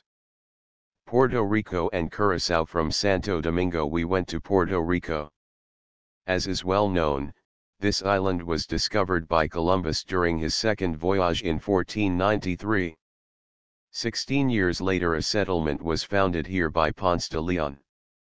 It was from here that he set forth in quest of the Fountain of Youth, and it is in San Juan, in the church of Santo Domingo, that he was buried after a poisoned arrow from the bow of an Indian brave had terminated his existence during his second expedition to Florida. Over his tomb was inscribed the following epitaph: Mol sub hac fortis requiescunt ossa leonis qui visit factis nomina magna suite 34. After sojourning a week in Puerto Rico, we called at the little Dutch island Curaçao and spent the greater part of the day in the quaint little town of Willemstad. The harbor is perfectly landlocked and was at one time the favorite rendezvous for pirates and buccaneers. In strolling through its streets, we could easily fancy ourselves in some quiet section of Rotterdam or Amsterdam. The island is known for its much prized liqueur, Curaçao, which, however, strange to say, is not made here but in Holland. Curaçao supplies only the orange rind with which the liqueur is flavored. Willemstad is a popular resort for smugglers, who do an extensive business on the mainland, and the temporary home of a colony of exiled Venezuelan generals and colonels, who here eke out a precarious existence in the hope that one of their periodical revolutions may soon give them the eagerly desired opportunity of enjoying some of the spoils of office, that, for the time being, are monopolized by their enemies. On the Spanish Main we arrived in the roadstead of La Guaira early in the morning, after our departure from Curaçao, and our vessel was soon moored alongside a splendid breakwater, which extends out from the shore for more than a half-mile, and gives this port a fairly good harbor, which even the largest ships may enter. We were now on the Spanish Main, where we had our first view of the great continent of South America. As the phrase, the Spanish Main, has been given many and different significations since it was first introduced, I shall employ it, in what was long its generally accepted meaning, as designating the southern part of the Caribbean Sea, and the coastline of what, on the early maps of South America, was known as Tierra Firme, the firm land, namely, that part of the present republics of Venezuela and Colombia on which the Spaniards effected their first settlements. The first thing to attract our attention, and that which impressed us most, was the apparently stupendous height of the mountains in the rear of the town. Before us were La Silla and Pico de Neguata, sheer and precipitous, rising almost from the water's edge and piercing the clouds at an altitude of more than 8,200 feet. They are thus apparently higher than any of the peaks of the Rocky Mountain chain. The summits of the latter are attained only after traveling over a long and gradual incline, that is scarcely perceptible, and after scaling numerous foothills that conceal and dwarf the giants which tower behind and above them. Thus, while the summit of Pikes Peak is more than 14,000 feet above sea level, it is less than 7,000 feet above the charming town of Manitou, that nestles at its feet. For this reason, and because the sides of the Colorado Peak are not so steep as those behind La Guaira, La Silla, and the Pico de Neguata, give an impression of height and majesty that is not experienced even when contemplating the loftiest monarchs of the Alps. The distance from La Guaira to Caracas, in a straight line, is less than 6 miles, by rail it is 23. There has been talk of connecting the capital and its port by a tunnel, but under the existing conditions of the country it will be a long time before such an undertaking shall be realized. From sea level to the summit of the range, the railroad is conspicuous for its heavy grade about 4%, its sharp curves, its cuts and tunnels, but above all for the magnificent scenery everywhere visible. From the car window one may look over precipitous cliffs into yawning abysses far below the track on which the train slowly and carefully winds its way. On the beetling rocks above, in the dark and wild gorge below, what a wealth of vegetation, what luxuriance of growth, what a gorgeous display of varicolored fruit and flower, of delicate fern and majestic palm. As a feat of engineering the road is quite equal to any of the kind that may be seen in Europe or the United States, but for scenic beauty and splendor it is absolutely unrivaled. On the lofty flanks of the Rockies, and in the deep canyons of the Fraser and Colorado rivers, where the shrill whistle of the locomotive startles the falcon and the eagle, one can have fully gratified one's sense of the grand and the sublime in nature, but here it is beauty, grandeur, sublimity all combined. And what marvelous perspectives, what delightful exhibitions of color, what superb and ever-changing effects of light and shade, scenes that would be the despair of Claude Lorraine and Salvatore Rosa, and as difficult to catch on canvas as the glories of the setting sun. Nowhere else in the wide world can one find such another picture as greets one's vision when, rising into cloudland, one gets one's last view of the Caribbean circling the mountain thousands of feet beneath the silent and awe-stricken spectator. It is matchless, unique like Raphael's Madonna di San Sisto, impossible to duplicate. As we reached this point, the sea disclosed itself as a vast mirror resplendent under the aureate glow of the quivering beams of the departing Lord of Day. Fleecy clouds of every form and hue flitting over sea and land, by a peculiar optical illusion, magnified both objects and distances, and unfolded before the astonished beholder a panorama of constantly varying magnitude and of surpassing loveliness. On the foreground nature shed her brightest green, and imparted to flower and foliage the flush of the rainbow. Of a truth, never did Ariel's plume at golden sunset hover o'er scenes so full of bloom. Away and beyond was the boundless, glimmering sea, ravishing in its thousand tints, and in its harmonious dance of vanishing light and color. So occupied were we in observing the beauties of the ever-changing landscape, that, before we realized it, we were in Caracas. And so momentary was the twilight, a characteristic of the tropics, that the transition from daylight to darkness was almost startling. We found an unexpected compensation, however, in the friendly glow of the electric lights which illumine the street and plazas of Venezuela's capital. We spent a month in and about Caracas, finding every hour enjoyable.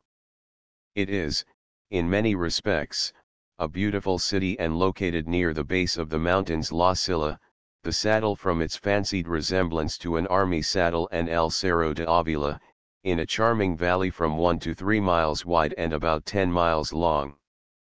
The valley was at one time, seemingly, the bed of a lake, and its soil is, consequently, exceedingly fertile, and admirably adapted to cultivation of the farm and garden produce of both tropical and temperate climates.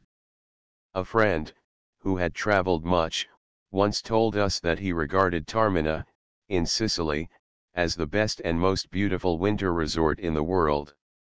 We are familiar with both places, and can say, in all candor, that we prefer Caracas. True, Taormina is one of the beauty spots of the world, but one expects to find more than beauty in a winter resort. Some years before our visit to Caracas we were in Taormina, and during the same time of the winter as marked our visit to Caracas, and we found it so cold that, during our entire stay, we were obliged to have our rooms heated by steam. In the latter place we could leave the doors and windows of our room open day and night, and enjoyed, during all the time we tarried there, the same soft, balmy, fragrant air, and the same equable temperature. The mean temperature we found to be about 70 degrees F, the thermometer seldom rising above 75 degrees Fahrenheit and rarely falling below 65 degrees Fahrenheit. The only place where we overhad a like experience was on the slope of a mountain in one of the Hawaiian Islands, where the temperature is so constant that the native language has no word to express the idea of weather, what we call weather being always the same. Considering the many natural beauties of the valley of Caracas, its rich, tropical vegetation, its matchless climate, its soft, balmy atmosphere, the rippling brooks and purling rivulets that everywhere gladden the landscape, we can understand how an early Spanish historian, Oviedo y Bonos 35, was in his enthusiasm led to declare this location of the capital of Venezuela to be that of the home of perpetual spring, nay, more, that of a terrestrial paradise. If he could revisit these scenes today, he would find but little change in their general physical aspect, but he would see at once that the serpent's trailing has cast a blight over its former beauty, and that the people, as a whole, have sadly degenerated since his time. Then, as he tells us, the stranger that had spent 2 months in this Eden would never wish to leave it. Alas, that one cannot say this now. 36 On the Coast Range, Venezuela. After a month's sojourn in Caracas we felt the spiritus movendi again upon us, urging us onward, we knew not whither.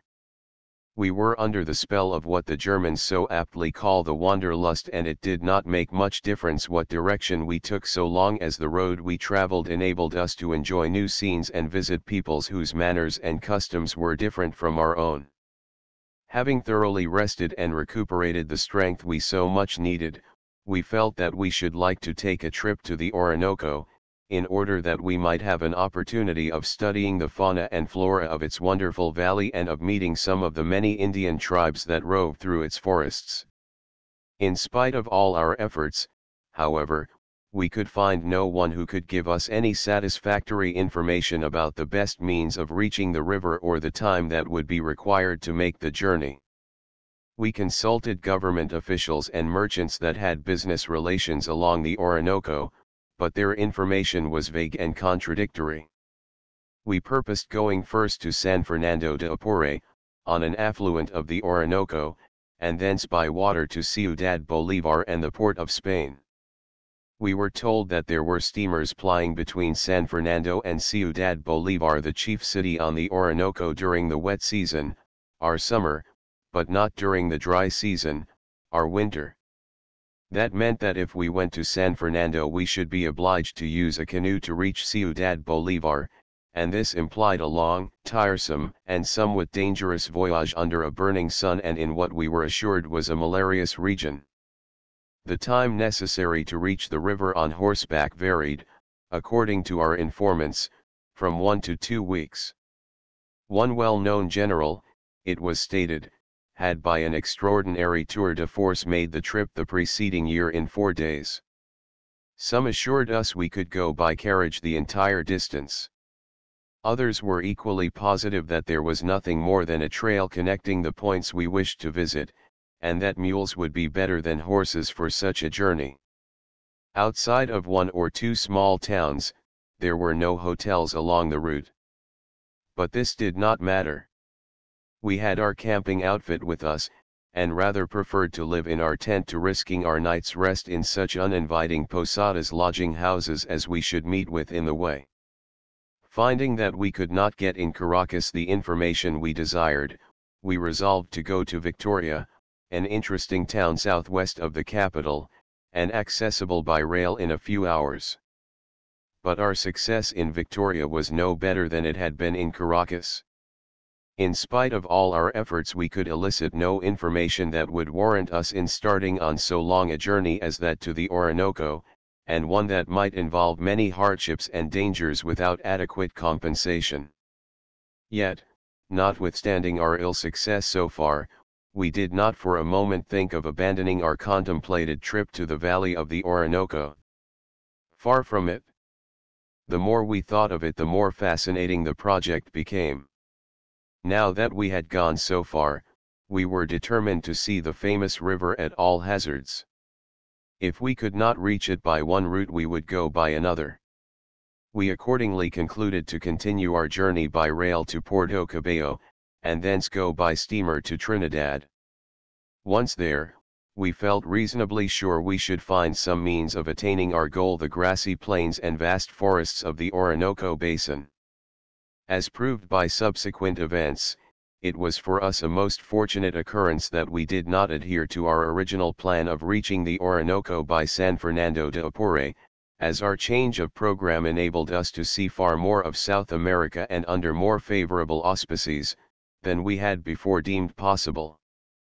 Instead of going directly to Puerto Cabello, we spent a week at the quiet old city of Valencia, Nueva Valencia del Rey, as it was originally called, and which, according to the Valencianos, should be the capital of the Republic. It was begun in 1555, by Alonso Diaz Moreno, 12 years before Santiago de León de Caracas. The original name of the capital was founded by Diego de Losada. As a matter of fact, Valencia was designated as the capital of Venezuela at the time of the revolt against Spain, and Congress was actually in session there at the time Caracas was destroyed by an earthquake in 1812. 5 years after its foundation, Valencia was captured by the infamous López de Aguirre and his sanguinary band, who treated its inhabitants with the greatest atrocity. Nearby, on the plains of Carabobo, was fought the decisive victory which resulted in Venezuelan independence. 37 As a port of entry, Puerto Cabello is incomparably superior to La Guaira, and has one of the finest harbors on the Caribbean. The climate, however, is far from salubrious. Situated, as it is, in low, marshy ground, surrounded by countless pools of stagnant water, it is not surprising to find that malarial fevers are prevalent here, and that el vomito yellow fever is a frequent visitant. The nymphs that reign o'er sewers and sinks can here count more fetid effluvia and putrefactive ferments than in any place we had so far seen in Venezuela. The Pearl Coast. A most delightful voyage was ours from Puerto Cabello to the port of Spain, the capital of Trinidad. The sea was as placid as an inland lake on a windless day, and the air as balmy as in a morning of June. The coast of the mainland was nearly always in sight, and at times the peaks of the coast range rose far above the fleecy clouds that encircled their lofty flanks. The days were beautiful but the nights were glorious.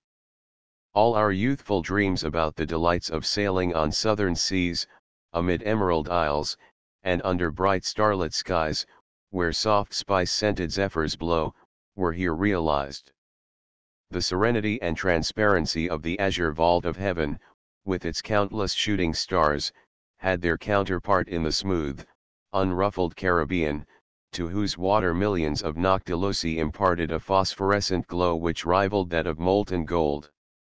We were at last in the favored home of the chambered Nautilus, happily, dreamily gliding along on an even keel in gulfs enchanted, where the siren sings, and coral reefs lie bare, where the cold sea maids rise from crystal springs to sun their streaming hair. Yes, we were skirting along the Pearl Coast 38, celebrated in legend and story, darkened by deeds of barbarous cruelty and resplendent in records of heroic achievement. I shall not tell of our second visit to La Guaira and of the day we spent at Macuto, or describe the present conditions of the historic old towns of Barcelona, Cumana, and Carapano, which lay on our course. Much might be said of all these places, distinguished, since their foundation, both in peace and war. I cannot, however, pass this part of the Pearl Coast without recalling the fact that it was near Cumana that the earliest settlements in Venezuela were effected, and that here it was that one of the first, if not the first, permanent colonies on the mainland of the New World was established. Columbus, during his fourth voyage, attempted to make a settlement in Veragua, that might serve as a base of future operations, but the attempt resulted in complete failure. Similar efforts had been made by Alonso de Ojeda and others, but without lasting results. Panama was not founded until 1516 or 1517. Nombre de Dios, it is true, was founded somewhat earlier, but in the beginning was little more than a blockhouse. But here, as early in 1514, on the Rio Manzanares, then the river Cumana, only a crossbow shot from the shore, the zealous sons of Saint Francis had erected a monastery, and a short time subsequently the Dominicans established another monastery, not far distant, at Santa Fe de Chiribique. Here they gathered the simple children of the forest around them, and soon had the beginnings of flourishing missions. 39 The trusting and unspoiled Indians welcomed these apostles of the gospel of peace and love, and soon learned to regard them as friends and fathers. So peaceful did all this land become under the influence of the benign teaching of the gentle friars, that, according to Oviedo and Las Casas, a Christian trader could go alone anywhere without ever being molested. 40 It was to the Pearl Coast that Las Casas came, after he found, by sad experience, that his efforts in behalf of the Indians in Cuba, Hispaniola, and Puerto Rico were frustrated by influences he was unable to control. It was here, aided by Franciscans and Dominicans, who had preceded him by only a few years, that he purposed laying the cornerstone of that vast Indian commonwealth, for which he had secured letters patent from Charles V. For this great experiment in colonization, the greatest the world has ever known, he had received a grant of land extending from Paria to Santa Marta, and from the Caribbean Sea to Peru. In his colossal undertaking he planned to have the cooperation of an order of knights, the Knights of the Golden Spur, specially created to aid him in the work of civilizing and Christianizing the Indians. It was his dream to bring within the fold of the Church all the Indians of Central and South America, and to establish for their behoof and benefit an ideal Christian state such as a century and a half later was realized in the fertile basins of the Parana and Paraguay. 41 If the noble philanthropist had been properly supported by the rich and the powerful, the entire course of subsequent events in South America would have been altered, and the historian would have been spared the task of penning those dark annals of injustice and iniquity which, for long centuries, were such a foul blot on humanity. But from the time he set foot on the Pearl Coast, in pursuance of his noble plan, he found himself beset by untold difficulties, and his designs thwarted at every turn, and that, too, by his own countrymen. Blinded by lust of gold and pleasure, they left nothing undone to ensure the failure of his project, and in the end succeeded in their nefarious purpose. Abandoned by those on whose cooperation he fully relied, he was, in its very inception, forced to relinquish his heroic enterprise, and return to Hispaniola. Discomfited and heartsick, but not crushed, he sought an asylum in the monastery of Santo Domingo. There for 8 years he devoted himself to prayer and study, and, true Christian athlete that he was always preparing himself for a final struggle in a new arena. When his enemies least expected it, he came forth from his retirement, and, clad in the habit of a Dominican, proclaimed himself again the champion of the downtrodden Indian.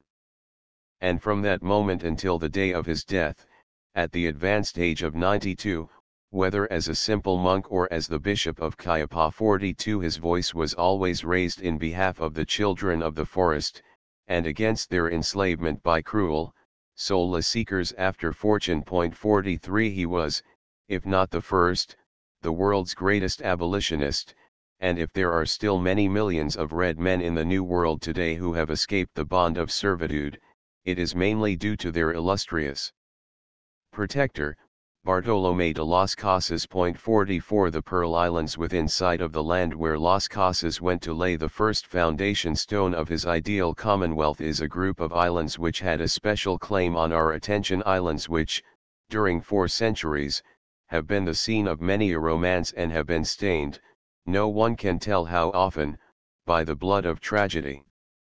These islands are Coche, Cubagua, and Margarita. They were discovered by Columbus during his 3rd voyage, and the larger of the two was called Margarita Pearl from the number and beauty of the pearls found in the waters that wash its shore.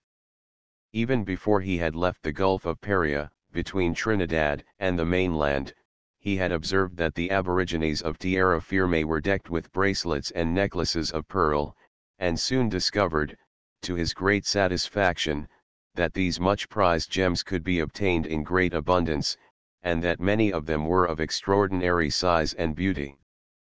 Peter Martyr, as translated by Eden, tells us, many of these pearls were as biggy as hazelnuts, and orient, as we call it, that is like unto them of the East parties. 45 During the first third of the 16th century the value of the pearls sent to Europe was equal to nearly 1/2 of the output of all the mines in America. 46 In one year 1587 after the pearl fisheries of the Gulf of Panama had been discovered, nearly 700 pounds weight of pearls was sent to the markets of Europe, some of them rivaling in beauty of sheen and perfection of form the rarest gems ever found in the waters of Persia or Ceylon.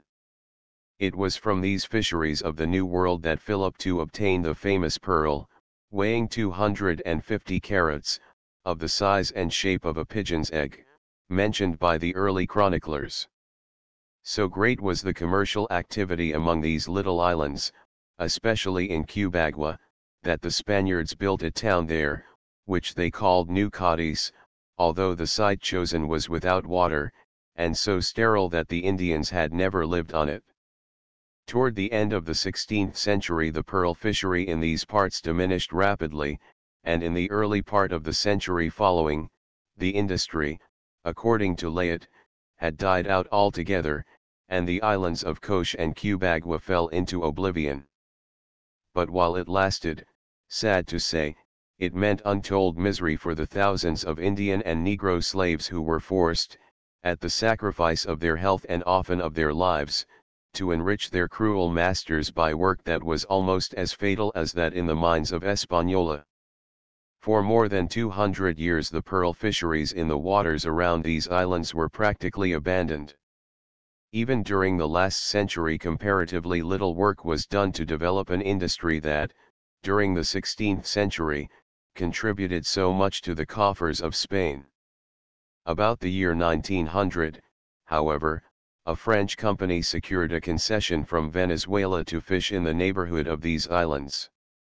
According to agreement, it is to pay the government 10% royalty, and to employ divers and diving apparatus so as to select only the larger oysters and avoid the destruction of those that are immature. From the estimates available, about $600,000 worth of pearls are annually sent to the Paris market from Margarita. While a large proportion of them are cracked and of poor color, there are, nevertheless, many of the finest Orient, and these find ready purchasers. As for ourselves, we saw few of large size, and none of great value. Even in Caracas, where we made diligent inquiry about them, we did not find a single one from these waters that would attract attention for either size or luster. 47 The weather could not have been more delightful than it was during our all too brief cruise among these islands around which at one time, as has been truly remarked, all the wonder, all the pity and all the greed of the age had concentrated itself. They are now shorn of all their former glory, and there is little to indicate their pristine importance. They are practically deserted, with the exception of Margarita, which, on account of the arid and unproductive soil, is but sparsely inhabited. And yet, as they lay clustered there on the calm bosom of the Caribbean, without a ripple to disturb its mirror-like surface, they possessed a certain undefinable beauty that defied analysis. Besides, there was still hovering over and around them the glamour of days long past, when they were visited for the first time by the great admiral of the ocean sea, and later on, by Cristobal Guerra and Alonso Nino, and by Francisco Orellana, after his memorable voyage down the Amazon. The sun was sloping down to his ocean bed, the air was glimmering with a mellow light, as we drifted from these waters over which Merlin seemed to wave his enchanting wand. As the orb of day touched the distant horizon, and sank into the crimson mist that floated above the placid sea, it assumed strange oval and pear-shaped figures that grew larger in their waning splendor. The rainbow hues that steeped in molten luster the receding shores seemed to float on clouds from spirit land. A scene it was to swell the tamest bosom, a fairy realm where fancy would bid the blue tritons sound their twisted shells, and call the nereids from their pearly cells. Below us, beneath the dark depths of the crystal sea, illumined by the lamps of the sea nymphs, were living flower beds of coral, the blooms and the palms of the ocean recesses, where the pearl lies hid, and caves where the gem is sleeping, the gardens, fair and bewildering in their richness and beauty, of Nereus and Amphitrite. It was indeed such a scene as the poet has painted for us in these charming verses. Wherever you wander the sea is in sight, with its changeable turquoise green and blue, and its strange transparence of limpid light. You can watch the work that the Nereids do down, where their purple fans unfurl, planting their coral and sowing their pearl. December 1st 1, Lib 9, Cap 10. Upward arrow to 1513 is the date given by Garcilaso de la Vega, and Pascal, in his Geschichte des Alters der Entdeckungen, p. 521, has proved that this is the date that should be accepted. Upward arrow 3 The history of Hernando de Soto and Florida, or record of the events of 56 years, from 1512 to 1568, p. 111, 78, and Passim, Philadelphia, 1881. Upward arrow 4 Floridam Capellavraki Resurrectionis diem insulam reparerant, vocat Hispanus Pasca Floridam Resurrectionis diem. December 4, Cap 5. Upward arrow 5 Le Cortériel et leur voyage au Nouveau Monde, pages 111, 151. Upward arrow 6 Le Premier Voyage de Amerigo Vespucci, Parfa de Varnhagen, Vienne, 1869, p. 34. Upward arrow 7 Historia General de las Indias, Tom. XXII de Autores Españoles, Madrid, M. Rivadenera, editor, 1877. I have reproduced the passage in the quaint translation of Richard Eden, as given in the first 3 books on America, p. 345, edited by Edward Arbour, Westminster, 1895. Upward arrow 8 Colección de documentos inéditos del Archivo de Indias, Tom. V. pages 536, 537. Upward arrow 9 Elegies de Varones Illustres de Indias, in the Biblioteca de Autores Españoles, Tom. 4, p. 69, Collection Rivadenera, Madrid, 1850. In spite, however, of the scepticism of Martyr and of the ridicule of Castellanos and the denunciation of Oviedo, the quest for the fountain of youth was, according to Herrera, continued until the end of the 16th century, and probably longer. Upward arrow 10 The Voyage and Travail of Sir John Mandeville Knight, Chapter Lee. Upward arrow 11 Richard Eden, Op. Cit. p. 34. Upward arrow 12 For an illuminating discussion of this subject, with citation of authorities, see M. Beauvois article, La Fontaine de Jouvence et le Jourdain dans les traditions de Antilles et de la Floride, Le Museen, Tom. 3, number 3. Upward arrow 13 By projecting our modern knowledge into the past, to employ a favorite phrase of John Fiske, many, even among recent writers, speak as if the early explorers knew for a certainty that the land discovered by Columbus was actually distinct from Asia. None of them, however, go to the extreme of Lope de Vega, who, in one of his dramas, El Nuevo Mundo Descubierto, makes the Genos mariner, in a talk with his brother Bartholomew, ask why is it, that I, a poor pilot, broken in fortune, yearn to add to this world another and one so remote. Un hombre pobre, y un roto, que casi lo pudo decir, y que vive de piloto quira a este mundo anader otro mundo tan remoto. Upward arrow 14 Writings of Columbus, edited by P. L. Ford New York, 1892. Upward arrow 15 Relations y Cartas de Cristobal Colón in the Biblioteca Clásica, Tom. Clziv, Madrid, 1892. Upward arrow 16 Relations y Cartas, UT Sup, pages 57, 58. Upward arrow 17 Hakluyt's Early Voyage, Volume 3, p. 615, London, 1810. The introduction of tobacco into England is by some attributed to Hawkins rather than to Lord Raleigh, who is generally supposed to have introduced it. Upward arrow 18 Vidit che pestifero e maluagio Uulino del diavolo e questo. La Historia del Mondo Nuovo, p. 54, Venezia, 1555. Upward arrow 19, Nouveau Voyage Auxiliary Isles de l'Amérique, Volume 2, p. 120, Par Jean-Baptiste Labat, Alahaye, 1724.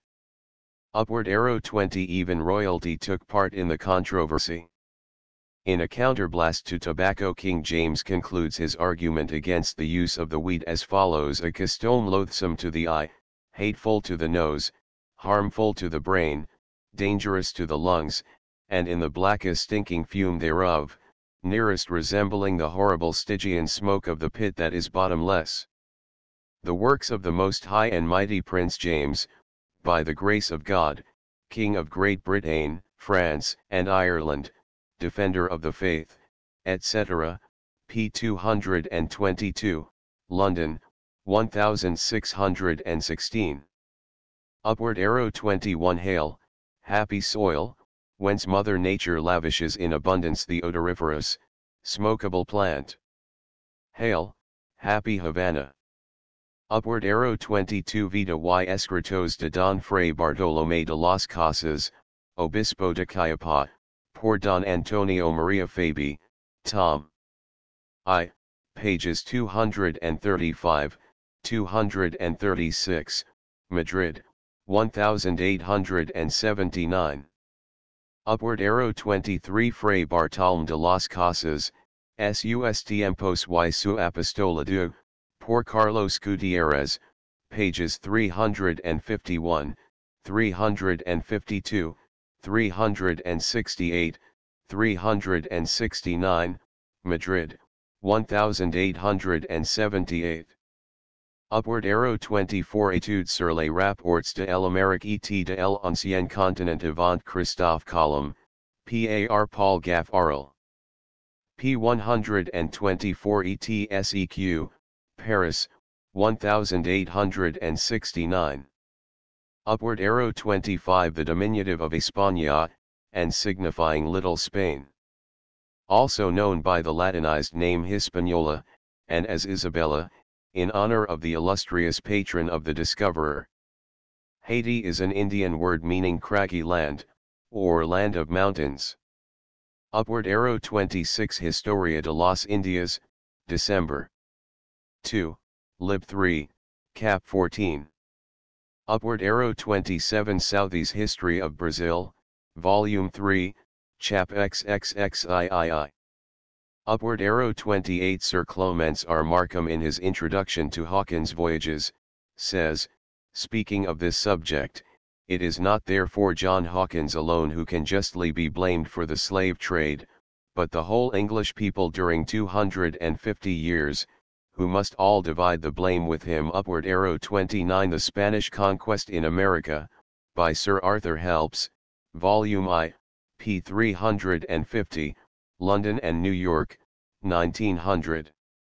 See also Girolamo Benzoni, Historia del Mondo Nuovo, p. 65, Venezia, 1565, in which he says many Spaniards of Hispaniola predicted that the island would surely, within a short time, fall into the hands of the blacks. 6 Sono molti spagnoli che tengono per cosa certa che questa isola in breve tempo sarà posseduta da questi mori.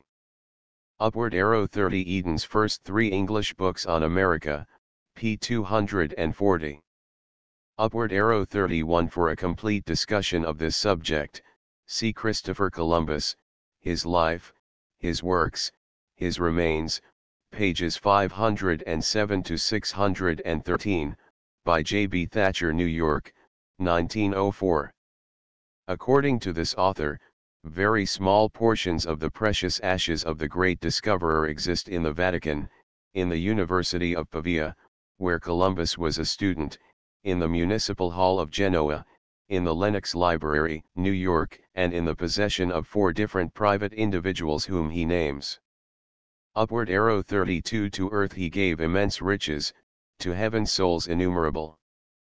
Upward arrow 33, Histoire de la géographie du Nouveau Continent, par Alexander de Humboldt, Volume V, pages 177, 178, Paris, 1839. Upward arrow 34. This narrow space is a sepulchre of the man who was a lion in name and much more one indeed. Upward arrow 35. Historia de la Conquista y Población de la Provincia de Venezuela, Tom.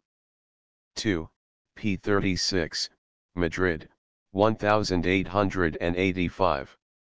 Upward arrow 36. The Romans declare that those who cast a coin into the fountain of Trevi are sure to return to the eternal city. The Caracanians have a similar saying, viz., that he who drinks of the water of the Catuch, a stream flowing through the city, will return to Caracas. El que bebe de Catuch vuelve a Caracas. Upward arrow 37. Historia de las Indias, December 2, lib 3, cap 14. Upward arrow 38. The Pearl Coast extends from Coro to the Gulf of Paria, a distance of more than 500 miles.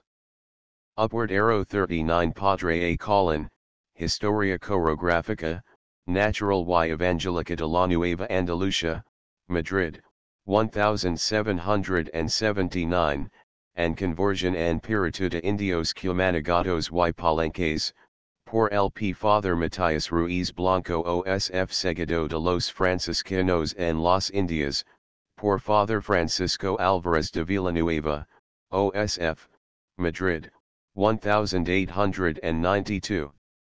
Upward arrow 40. Even Captain John Hawkins, an atrocious slave dealer, is forced to pay his tribute of praise to the gentle and peaceful character of the Indians of this part of Venezuela, for of them he writes, the people be surely gentle and tractable, and such as desire to lie peaceably, or else had it been possible for the Spaniards to have conquered them as they did, and the more to lie now peaceable, they being many in number, and the Spaniards of few.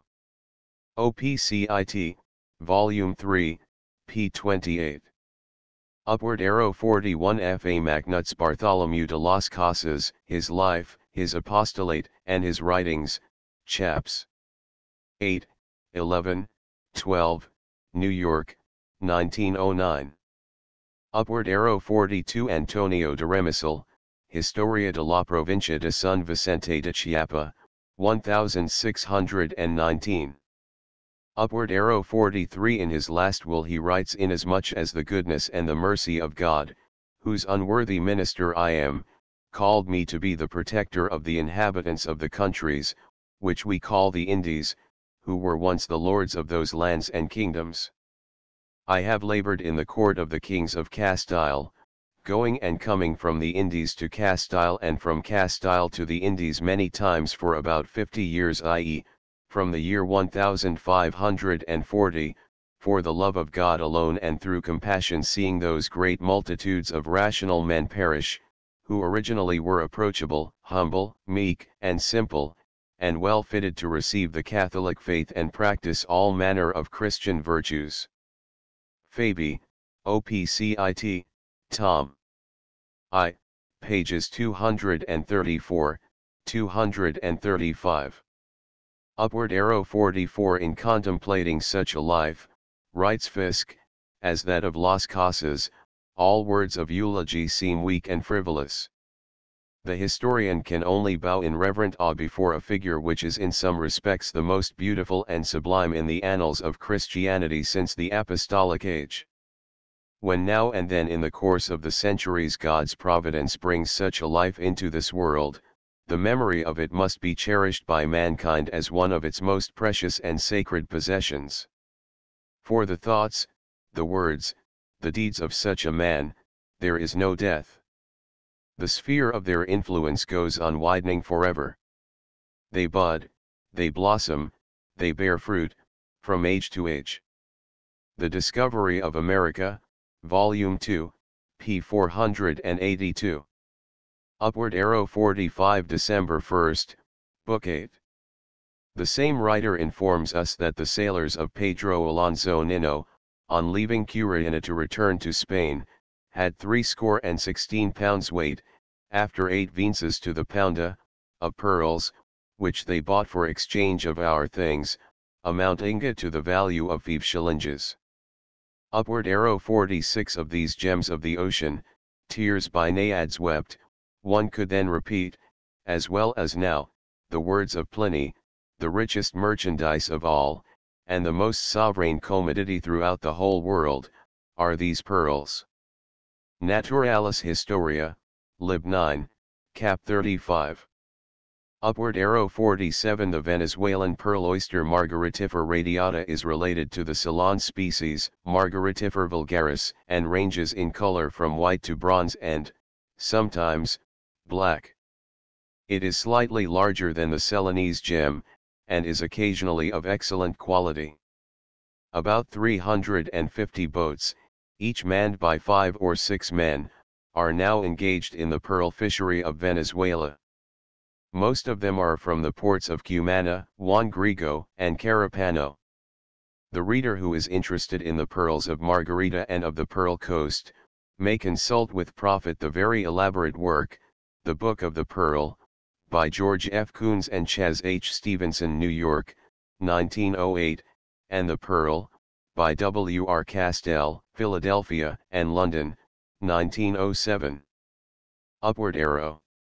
Chapter 2 Trinidad and the Orinoco. The battle's rage was like the strife which currents wage, where Orinoco, in his pride, rolls to the main no tribute tide, but gainst broad ocean urges far a rival sea of roaring war, while in 10,000 eddies driven, the billows fling their foam to heaven, and the pilot seeks in vain, where rolls the river, where the main. 1 Scott. The island of the Blessed Trinity. The morning following our departure from the Pearl Islands we were delighted to find our good ship anchored in the beautiful Gulf of Paria. Thus, almost before we were aware of it, we found ourselves reposing on the waters of the famed Orinoco which we had made such futile efforts to reach from Caracas and Victoria. The Gulf of Paria, as is known, is just north of several of the largest estuaries of the Orinoco, and the line of demarcation between the salt water of the Atlantic and the fresh water of Venezuela's great river is usually quite marked. As we entered the Gulf, through the Dragon's Mouth, we had the mainland on our starboard and the island of Trinidad on our port quarter. Although the waters of the Orinoco now enter the Atlantic through 2 channels, the Boca del Draco and the Boca de la Sierpe, there is no doubt that Trinidad was in recent geological times a part of the mainland of South America, and that the Orinoco, instead of reaching the ocean, as it now does, flowed almost directly across the island through a depression which is still quite conspicuous. It will thus be seen that during long geologic ages there has been an intimate physical connection between Trinidad and the Orinoco, as there has been a close commercial connection between the two ever since the Spanish conquest. Owing to the shallow waters of the harbor of the Port of Spain, the capital of Trinidad, our steamer had to anchor about a mile from the quay. When we were prepared to go ashore and we lost no time in getting ready, we were surrounded by a motley crowd of sable, shouting, importunate boatmen, all clamoring and gesticulating and sounding the praises of their canoes, and calling attention to their fantastic names, as if this were a guarantee of their safety and comfort. In a few moments we were seated in one of these gaily decked craft, with our baggage beside us, on our way to the custom house. Here we were delayed only a few minutes, for the English in their colonies, as in the mother country, rarely subject the traveler to those delays and annoyances that constitute so disagreeable a feature in certain other countries. What a contrast, we said to ourselves, between the conduct of the officials here and that of the officious inquisitors at La Guaira. After we had been comfortably located in our hotel — there are several good hotels in the city — our first thought was about our journey up the Orinoco. To our great delight we learned that there would be a steamer going to Ciudad Bolívar in about a week. This accorded with our plans perfectly, as we thus had ample time to visit the chief points of interest, and there are many of the island, and enjoy at least a passing view of the wonderful and varied floral display for which Trinidad is so famous. Trinidad, as the reader will recollect, was discovered by Columbus during his third voyage, and given the name it still bears in honor of the Blessed Trinity. In his letter to Ferdinand and Isabella, describing this voyage, he says he started from Sanlúcar in the name of the Most Holy Trinity, and after 2 months at sea, during a portion of which time all aboard suffered intensely from the heat too, they saw to the westward 3 mountain peaks, united at the base, rising up before them. Here, then, was to them the symbol of the triune God, the three-in-one, in whose name all had left their native land, and what more natural than that it should be named Trinidad, the Trinity. Upon this, writes the pious admiral, we repeated the Salve Regina, and other prayers, and all of us gave thanks to our Lord. What a grateful change it was from the extreme heat which they had endured, to the delightful climate of the newly discovered island. When I reached the island of Trinidad, I again quote from the admiral's letter, I found the temperature exceedingly mild, the fields and the foliage were remarkably fresh and green, and as beautiful as the gardens of Valencia in April. 3. What so deeply impressed Columbus on his arrival at Trinidad was what likewise most impresses the visitor today, its mild climate and the beauty and luxuriance of its vegetation. Although the island is but little more than 10 degrees from the equator, the mean annual temperature is not more than 77 degrees Fahrenheit. In the mornings and evenings of the cooler season the thermometer is about 10 degrees lower. During our sojourn of some weeks in Trinidad we never suffered from the heat. On the contrary, during our morning and evening drives, especially in the mountains, we found the ocean breeze delightfully refreshing. Columbus was also much impressed by the natives of the island. They had a whiter skin; he had expected to find them very black than any he had hitherto seen in the Indies, and were very graceful in form, tall and elegant in their movements. With the exception of a few scattered families, of more or less mixed descent, the visitor will find no evidence of the former existence here of that splendid type of Indian of whom the great navigator speaks so highly, and of whose race there were then on the island many thousands of souls. Here, as on the other islands of the West Indies, the aborigines have disappeared, never to return. In their place we find the most cosmopolitan agglomeration of people under the sun: English, Germans, Spaniards, French, Chinese, Hindus, and Negroes from the darkest Senegambian to the fairest Octoroon. About 1/2 of the population is composed of Negroes, 1/3 of coolies, and 1/6 of whites of various nationalities and shades of color. As we contemplated the motley crowds which always throng the streets of the port of Spain, we could not but recall López de Gamarra's curious reflections on the divers colors of the different races of men. We give his remarks in Richard Eden's translation: one of the marvelous things that God, vist in the composition of man, is color, which doubtless cannot be considered without great admiration in beholding one to be white and another blacka, being colors vider lie contrary.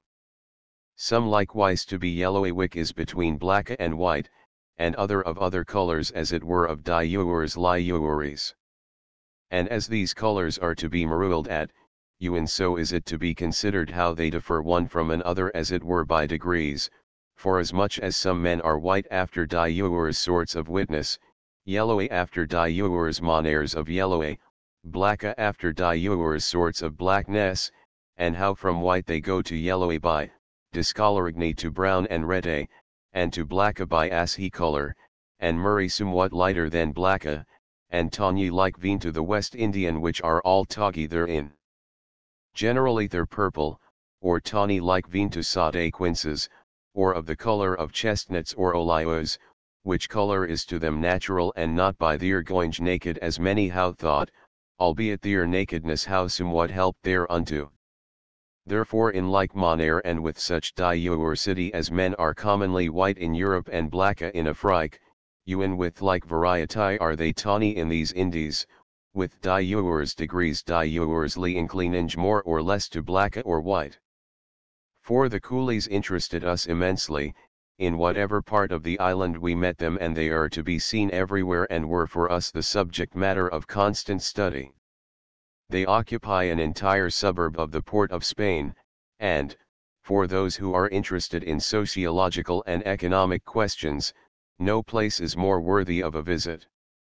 Day after day, when the delicious evening breezes began to sweep in from the ocean, we found ourselves directing our course towards the Indian quarter, as it is called, and we always found something new to arrest our attention or excite our admiration. It required no effort whatever of the imagination to fancy ourselves in the crowded streets and markets of Benares or Madras. Port of Spain, whose population is about 50,000, rejoices in quite a number of large and handsome public buildings and churches. Among the latter the Roman Catholic Cathedral is conspicuous. The homes of the people in the better quarters of the city, surrounded by a rich profusion of tropical flowers and shrubs and trees covered with blooming climbers, are frequently models of architectural excellence, and betoken refinement, comfort, and even affluence. To us the most attractive part of the city was the Botanical Garden, adjoining the residence of the governor. This spot is justly famous not only in the West Indies, but the world over. Here have been collected from every tropical clime all the plants and shrubs and trees that are admired, for beauty of bloom, richness of fragrance, or grace and majesty of form. Here we see the hibiscus shrub, with large, flaming, crimson flowers, the poinciana, aglow with a bloom of yellow and orange, scarlet-flowered bali sears, and the pouri tree decked with a rich robe of saffron. Alongside them are oranges and lemons, pineapples, guavas, mangostines, nutmegs, tamarinds, and scores of other kinds of tropical fruits. A little further on we meet with tea shrubs, the clove and the cinnamon tree, the rubber tree, and the Bertholletia excelsa, laden with nuts, each of which contains from 10 to 20 seeds. Then there are the curious cannonball tree, stately salmons, the leopardwood tree, the trumpet tree, and others equally attractive. Besides all these there are those princes of the forest, the palms from every quarter of the tropics, with every variety of trunk and leaf, date, fern, talipot, palmyra, and gru-gru palms, the tall traveler's tree with its graceful plantain-like leaves, and the Oreodoxa speciosa, the glory of the mountains. On and among them are rare orchids, and parasites of countless species, climbing ferns, and convolvuluses of every hue. And to complete the scene of beauty, we behold at almost every step, fluttering across our path, brilliant heliconias and other butterflies that contribute such life and charm to the forest glories of tropical lands. And then the hummingbirds, those lovely animated gems that flit from bush to bush, and flower to flower, flashing all the fire of the opal, and emitting in rapid succession all the brilliant hues of the topaz and the sapphire, the ruby and the emerald. They are not as numerous now, more is the pity, as they were formerly, when the aborigines gave the name ear hummingbird to this island on account of their great numbers, and when they protected and venerated them as the souls of departed Indians. But one still meets them in one's strolls through the gardens and the forest, and always with a new sense of wonder and delight. Here, of a truth, were realized, nay, eclipsed, all the marvels of the garden of Alcinous, for here there was still fruit in his proper season all the year. Sweet zephyr breathed upon them blasts that were of varied tempers. These he made to bear ripe fruits, these blossoms. Time made never rape of any dainty there.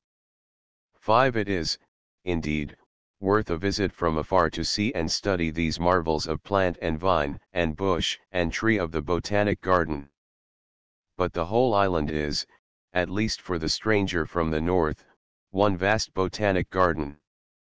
Go where we will, we are astonished and bewildered by the novelty and the exuberance of the vegetation that surrounds us. If we drive over the broad and well-kept roads along the western coast, we pass under shady avenues of cocoa palms bending under their burden of fruit. If we go to the cacao groves, and they are large and numerous here, our eyes are gladdened by the vermilion bloom that covers the protecting Erythrina umbrosa. 6. In a glen hard by is a giant ceiba, transformed, by the countless number of creepers and epiphytes to which it has given hospitality, into a vast air garden. Along the streams and mountain torrents are lovely canopies formed by the plume-like foliage of bamboos 70 to 80 feet high, affording retreats of rarest sylvan beauty. Again it is in the Rosa del Monte, with its crimson bloom, the purple dracona, the yellow croton, the night-blooming cereus, the angelum, covered with purple tassels, the carmine poinsettia, the sweet-scented vanilla, festoons of purple-flowered lianas, and grey candelabra of a giant cereus. Beyond it all, as a felicitous background to this gorgeous display and at the same time an adequate enclosure for Flora's fairy palace, there is such a profusion of vegetable tracery and arabesques as would have stricken dumb with awe and delight him who ornamented the loggia of the Vatican. Further on we have the comely breadfruit tree, with its deeply lobed leaves and its massive fruit, the many-rooted and many-branched mangrove 7, and not far distant is a clump of royal palms, with their smooth pearl-gray columns and coronals of verdure. Or there is a group of kindred-growth jagua palms whose crown of pinnated leaves, each full 25 feet long, caused Humboldt to declare that on this truly magnificent tree nature had lavished every beauty of form. While standing by one of the pillar stems of the jagua palm, beneath its emerald ostrich plumes, we were quite prepared to share Kingsley's enthusiasm for palm trees in general. Like a Greek statue in a luxurious drawing room, he writes, sharp-cut, cold, virginal, shaming by the grandeur of mere form the voluptuousness of mere color, however rich and harmonious, so stands the palm of the forest, to be worshipped rather than to be loved. 8. It would tire the reader to attempt a description of the many pictures of interest of this charming island, of its delightful drives in every direction, of its beauteous cascades and waterfalls, one of which, Maracas Falls, 300 feet in height, is a reproduction of Bridal Falls in the Yosemite, with the added setting of tropical verdure. No pen can picture the exquisite charm of the Cora or Marival valleys, of Blue Basin and Macaripe Bay, or of the Five Islands, real gems of the ocean with their cozy and inviting cottages. When in Egypt years ago we fancied that we should like to spend the rest of our days on the island of Philae, ever in the presence of its matchless ruins. When we spent a happy day, how fleeting it was on one of these 5 islands. It was the largest and fairest. We felt that we had at length found that inland home, far away from noise and strife, from fever and fret and aimless stir, of which we had so often dreamed, and in which we had so often longed to dwell. The people of Trinidad think their island the most beautiful of all the West Indian group. Having visited, at one time or other, all the chief islands comprising the Greater and Lesser Antilles, we should hesitate to dispute their claim. It is certainly very beautiful, and possesses many attractions that are either entirely absent from the other islands or are found only in a lesser degree. Puerto Rico and Jamaica equal it in many respects, and in others surpass it, but in some important features the American possession is inferior to those of the British. I have said nothing of La Brea, the wonderful pitch lake for which Trinidad has been celebrated since the time of Raleigh 9, and which for some decades past has supplied us with much of the asphalt used in the United States. This curious phenomenon has been described so often that there is no call for further comment. Suffice to say that it, together with the sugar plantations and the cacao groves, constitutes the chief source of the revenue of the island. Like Curaçao, Trinidad is a favorite resort of Venezuelan revolutionists, expatriated generals and colonels and their sympathizers. As a rule, they are an impecunious set, and rarely interesting. Crespo and Guzman Blanco both started from here on their way to the presidential chair in Caracas.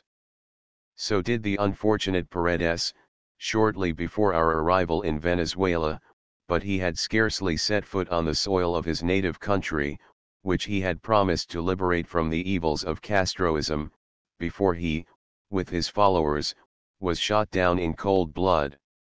On account of its proximity to the mainland and commanding, as it does, the entire Orinoco Basin, Trinidad should enjoy an extensive trade with Venezuela. And this she would undoubtedly have were it not that Venezuela imposes an extra ad valorem duty of 30% on all merchandise that comes from or by way of Trinidad. This is in retaliation for the island's harboring smugglers and revolutionists. One of the results of this policy is smuggling on a most extensive scale, at which many of the customs officials connive. This means a great loss to the Venezuelan government, for it is estimated that it thus loses a greater part of the duties that should go to the national treasury. Another temptation to smuggle arises from the excessively high tariff on certain necessary articles of consumption. Thus salt, which is a government monopoly, costs 16 times as much in Ciudad Bolívar as it does in Trinidad. The natural consequence is that there is a large contraband traffic in this important commodity. In some cases the smugglers elude the vigilance of the government officials and pay nothing whatever in the way of duties. In others they have an understanding with the officials, and pay poor composition, that is, only a portion of the tax, the other portion being divided between the official and the smuggler. Contraband trade, however, is nothing new in this part of the world. It dates back to the 16th century when, according to Fray Padre Simon, the learned author of Noticias Historiales de las Conquistas de Tierra Firme, religion and policy prohibited all commercial relations between Spaniards and foreigners, especially the Dutch and the English. As an obiter dictum, however, it may be remarked that it was this restricted and short-sighted trade policy that, more than anything else, led to the enormous losses that Spain suffered during so many decades from corsairs and buccaneers, and that eventually resulted in the wars of independence in the Spanish colonies of the New World. The delta of the Orinoco, we were still reveling in the countless beauties of forest and field, quite oblivious of the passage of time, when we were informed that our steamer would, in a few hours, start for Ciudad Bolívar, the chief city on the Orinoco, and distant about 2 days' sail from the port of Spain. Eager as we were to explore the wonders of the famed and mysterious Orinoco, it was with great reluctance that we tore ourselves away from the cherished home of flowers and hummingbirds' sweet ear. In Trinidad, thanks to the kind and considerate hospitality of its people, we had enjoyed all the comforts of home and the same freedom of movement as if we had been given the keys of the city. Our steamer was scheduled to leave at 2 o'clock in the afternoon, but, as a matter of fact, did not weigh anchor until some hours later. This, however, we did not regret, as it gave us an opportunity to have one last lingering look at the island beautiful from the upper deck of the vessel. Besides this, we could by means of our field glasses take a survey of the Gulf of Paria, for it is famous in history, this Gulf of Paria, and has been visited by men whose names are writ large in the annals of the world's heroes.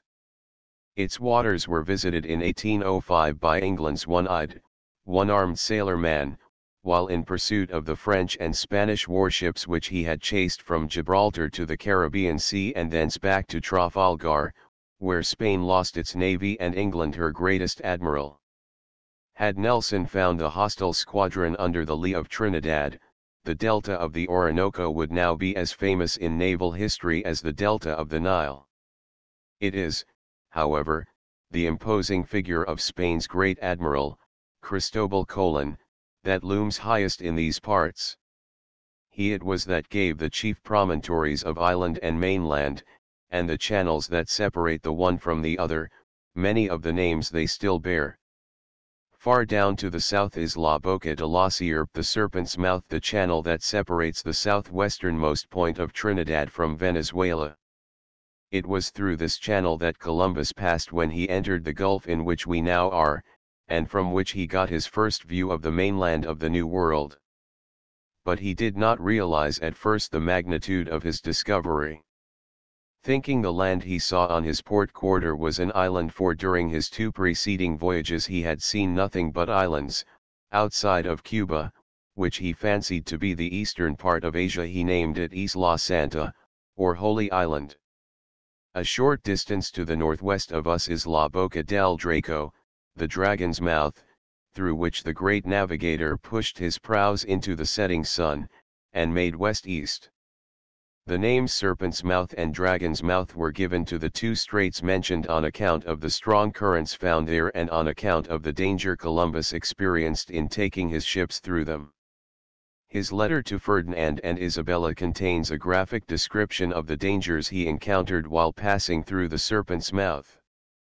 In the dead of night, he writes, "While I was on deck, I heard an awful roaring, that came from the south, toward the ship.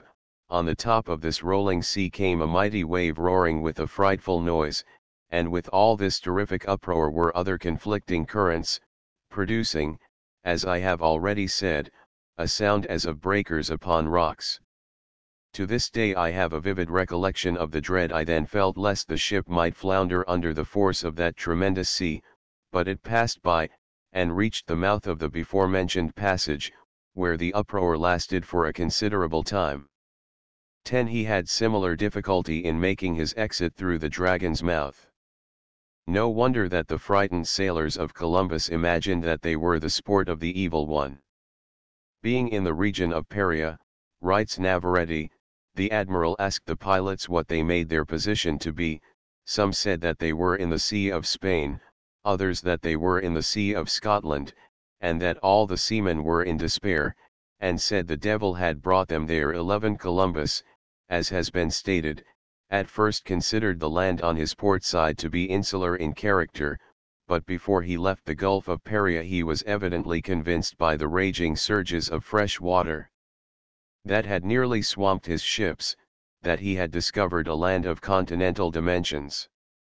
In his letter to the Spanish sovereigns he writes, "This land, which your highnesses have sent me to explore, is very extensive, and I think there are many other countries in the south of which the world has never had any knowledge." He had observed that a very large river debouched from the land of Gracia, and he at once rightly conjectured that the currents and the overwhelming mountains of water which rushed into these straits with such an awful roaring, arose from the contest between the fresh water and the sea. The fresh water struggled with the salt to oppose its entrance, and the salt water contended against the fresh in its efforts to gain a passage outward. And I formed the conjecture, that at one time there was a continuous neck of land from the island of Trinidad and the land of Gracia, where the two straits now are. All these conclusions have been confirmed by the observations of subsequent explorers. What, however, will most interest the curious reader are the speculations into which Columbus was led by the various phenomena observed in the Gulf of Paria. The most fantastic, from our modern point of view, were his theories regarding the form of the earth and the location of the terrestrial paradise. Before his arrival in the Gulf of Paria, he had been a firm believer in the sphericity of the earth, but in this part of the world he had observed so many new and unexpected features, so much irregularity, as he phrased it, that he came to another conclusion respecting the shape of the earth, namely, that it is not round, as they describe, but of the form of a pear, which is very round except where the stalk grows, at which part it is most prominent. It is very easy for us, in the light of all the advance in scientific knowledge since his time, to smile at his hypotheses, and the reasonings by which he arrived at his conclusions. What seemed plausible then appears preposterous now. But we must remember that the proofs of the rotundity of the earth before his time were quite empirical, and were far from having the demonstrative force of those that are now adduced. All the epoch-making work in physics and astronomy by such men as Galileo and Kepler, Newton and Laplace, Huygens and Foucault, and the French academicians, bearing on the form of our globe, has been accomplished since his time.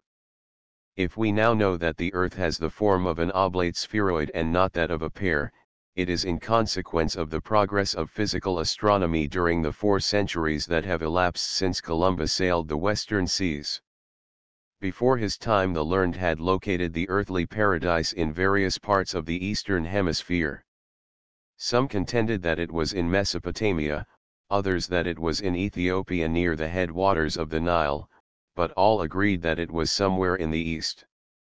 Now Columbus, who imagined he had reached the eastern part of Asia, by sailing westwards from Spain, thought he had incontrovertible evidence for locating the Garden of Eden in the newly discovered land of Gracia. "I do not suppose," he writes, "that the earthly paradise is in the form of a rugged mountain, as the descriptions of it have made it appear, but that it is on the summit of the spot which I have described as being in the form of the stalk of a pear.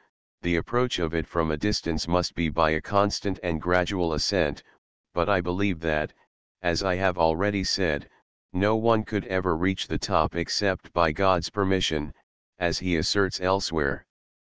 I think also that the water I have described may proceed from it, though it be far off, and that, stopping at the place which I have just left, it forms this lake. There are great indications of this being the terrestrial paradise, for its site coincides with the opinions of the holy and wise theologians whom I have mentioned, and moreover, the other evidences agree with the supposition, for I have never either read or heard of fresh water coming in so large a quantity, in closer conjunction with the sea. The idea is also corroborated by the blandness of the temperature, and if the water of which I speak does not proceed from the earthly paradise, it appears to be still more marvelous, for I do not believe there is any river in the world so large or so deep. 12. Besides Nelson and Columbus, a third celebrated seaman visited this part of the world. This was Sir Walter Raleigh, of whom we shall have more to say as we proceed. Point 13. Our parting view of the forest-clad mountains of Trinidad we shall never forget. The sun was setting on the mainland, the land of Gracia of Columbus, but before disappearing below the horizon he tinged Ears Mountains with a parting smile and enveloped them in a soft and purple mist like a vaporous amethyst, reminding one of the azure haze that veils Hymettus as the sun sinks behind Parnassus in an evening in June, something that only the gifted Greek poet has ever been able adequately to describe. The shades of night had fallen long before we reached the Serpent's Mouth, which we were obliged to pass before entering the Macareo, one of the numerous channels of the Orinoco Delta. We were thus deprived of the opportunity of getting a good view of the huge billows that are produced by the meeting of river and sea, of which Columbus has given us so graphic a description. Those of the passengers that were disposed to become seasick retired to their staterooms before we arrived at the Macareo bar, where the sea is roughest, and where the ground swells are most unpleasant. For half an hour or more the steamer tossed considerably, reminding one of the English Channel in stormy weather. But the impact of surge against surge, of which Columbus speaks, was much less than we had been led to anticipate, and there was little indication of the forcible eddies of the violently swift Orinoco, which caused Raleigh so much embarrassment. This was easily accounted for, as the rainy season had not yet set in, and the waters at the various estuaries were, therefore, comparatively little agitated. Columbus, however, arrived here towards the end of the rainy season, when the floods of the Orinoco were at their height, while Raleigh came after the rainy season was quite well advanced. Again, ours was a fairly good-sized steamer and better adapted to stem wave and current than were the fragile barks of Columbus, or the frail wherries and cock-boats of Raleigh. When the floods of the Orinoco were at high water mark, we can well understand that the early navigators had reason to be deeply impressed by the dangers that confronted them in these seething and roaring waters, and that, to their exalted imaginations, the realities of their surroundings were in no wise short of the fancies of the poet as indicated in the verses at the head of this chapter. Indeed, so great were the supposed difficulties, and so dangerous the climate in these parts, that sailors were wont to say, Quien seva al Orinoco, si no se muere, se vuelve loco. 14. When it comes to navigating the less known rivers and canoes, channels which, like a network, intersect the delta in every direction, the difficulty and danger are even now so great that the most skilled Indian pilots often become bewildered. When this occurs, nothing remains but to follow the current until one reaches the Gulf, and then enter a branch with which one is familiar. Sir Walter gives such a graphic account of the difficulties he experienced in reaching the great Rio or Orinoco, that I reproduce in his own words a part of a paragraph bearing on the subject. After telling us how his Indian pilot had gotten lost in the maze of canoes through which he was trying to grope his way, he says, "If God had not sent vs another help we might ha' wandered a whole year in that labyrinth of riuers, ere we had found any way, either out or in, especially after we were past the ebbing and flowing, which was in four days, for I know all the earth doth not yield the like confluence of streams and branches, the one crossing the other as many times, and all as fair and large and so like one to another, as no man can tell which to take, and if we went by the sun or compass hoping thereby to go directly one way or other, yet that why we were also carried in a circle amongst multitudes of islands, and Uri islands so bordered with high trees as no man could see any further than the breadth of the Riur, or length of the breach. 15. Exaggerated as this account seems, it does scant justice to the reality. Raleigh had no opportunity to explore the delta, and to acquire definite notions of its immensity, or he would have had much more to add to the foregoing description of its extent and marvels. Even today we have no map of this region, which is, in many respects, as unknown as the least explored part of Central Africa. As yet our knowledge of land and river is limited only to its most salient features, but this is quite sufficient to excite our wonder.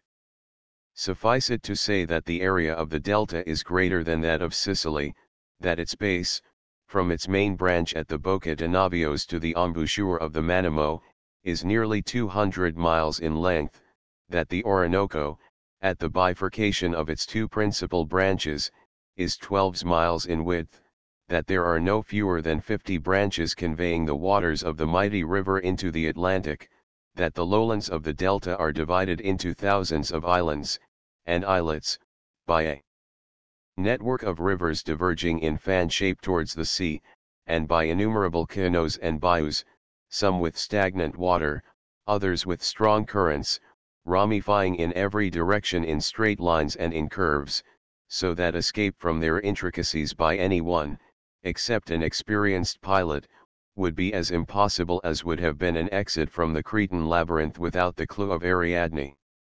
When we arose the morning after leaving Trinidad, our steamer had already advanced quite a distance on its way through the Macareo.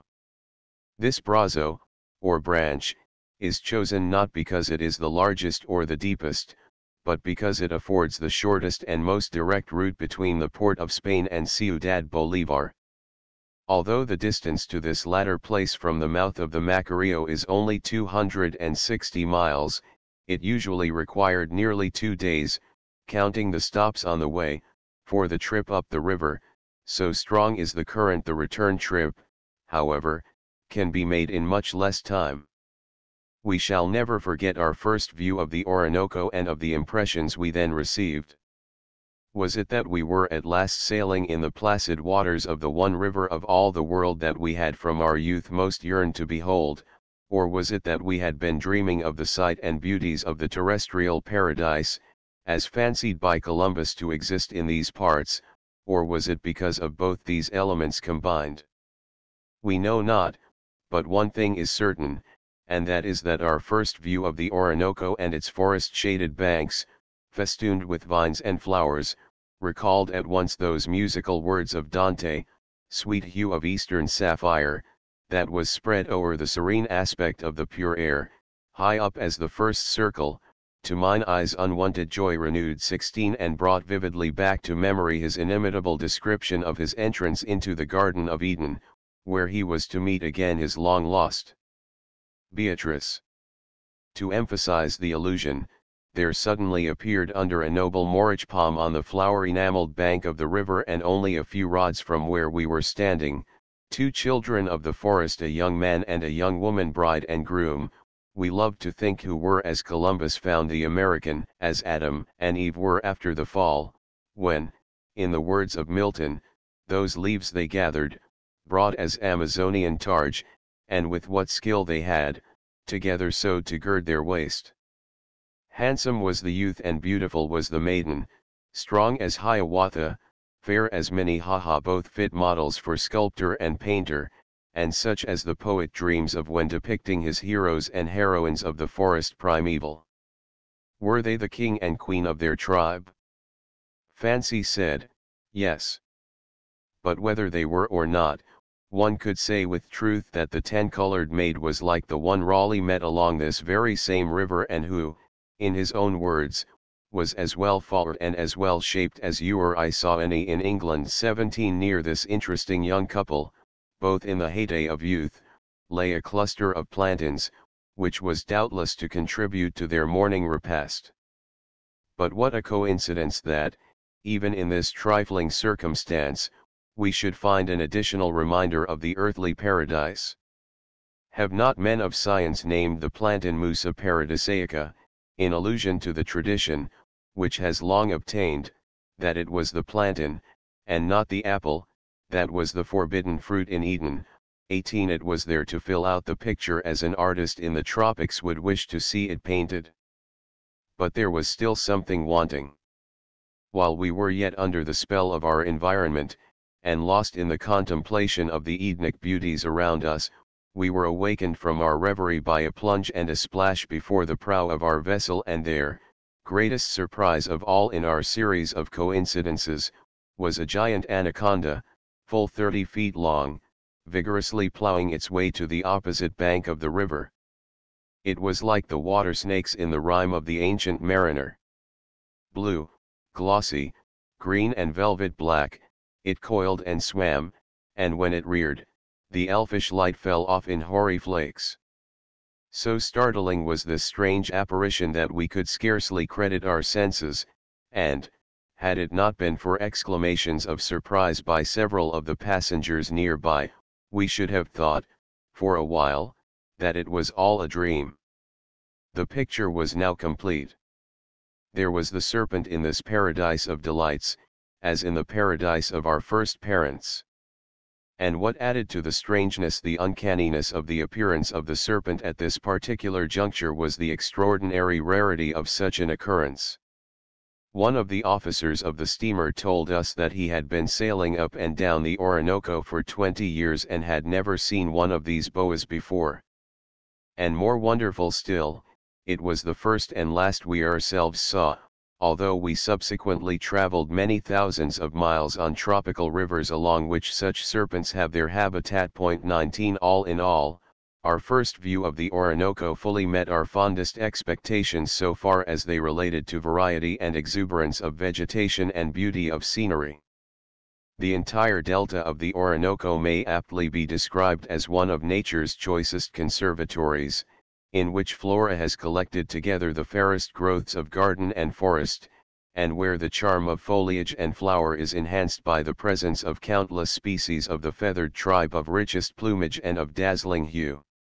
A distinguished German traveler, Friedrich Gersticker, writing of his impressions of the delta of the Orinoco, does not hesitate to declare that there is not in the world anything more glorious in vegetation than is to be seen on the banks of the Orinoco, and that there is no place more attractive to the tourist. 20 To form some conception of the wonderful variety of vegetable life to be seen in the delta, it will suffice to observe that a third of a century ago botanists had counted in the forests of Guyana no fewer than 132 families of plants, 772 genera, and 2,450 distinct species.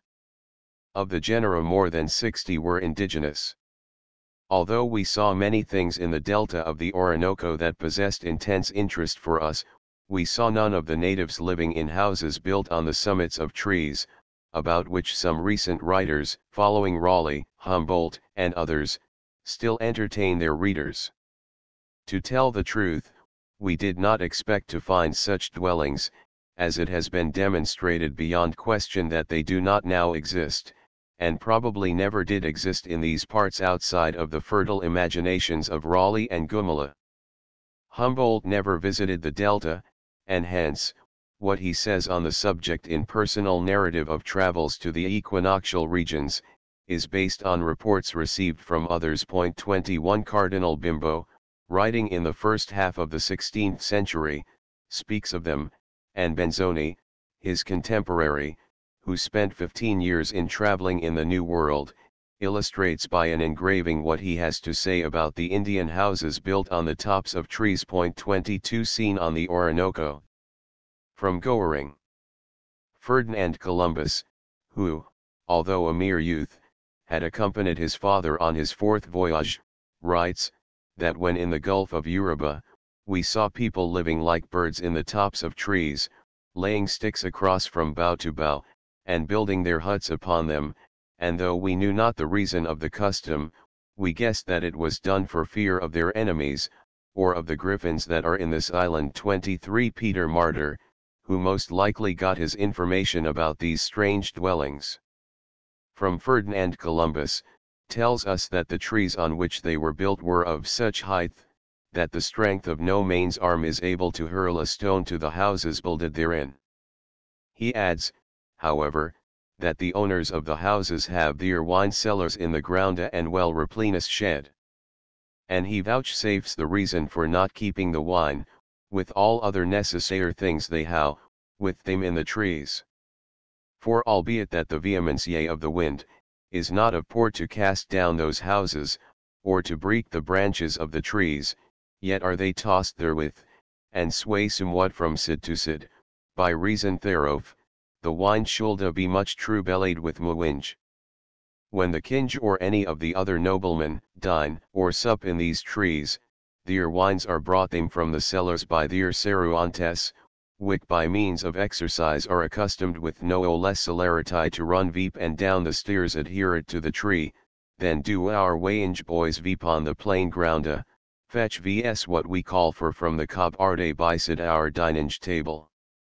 As to the size of the trees, the same writer avers, our men measuring many of these trees, found them to be of such bigness, that suin men, yes sometimes 8, holding a hand in hand with their arms straked furth, were scarcely able to fathom them. About 24 Raleigh had evidently read some of these accounts about people living on tree tops, but not satisfied with the Munchausen tales of his predecessors, he proceeds to entertain his readers with stories as marvelous as those of Sindbad the Sailor. Writing of the Indians of the Delta, he says, in the winter they dwell upon the trees, where they build very artificial towns, and villages, for between May and September, the Rio Orinoco riseth 30 foot pride, and then are those islands overflowing 20 foot high above the level of the ground, sowing some few raised grounds in the middle of them.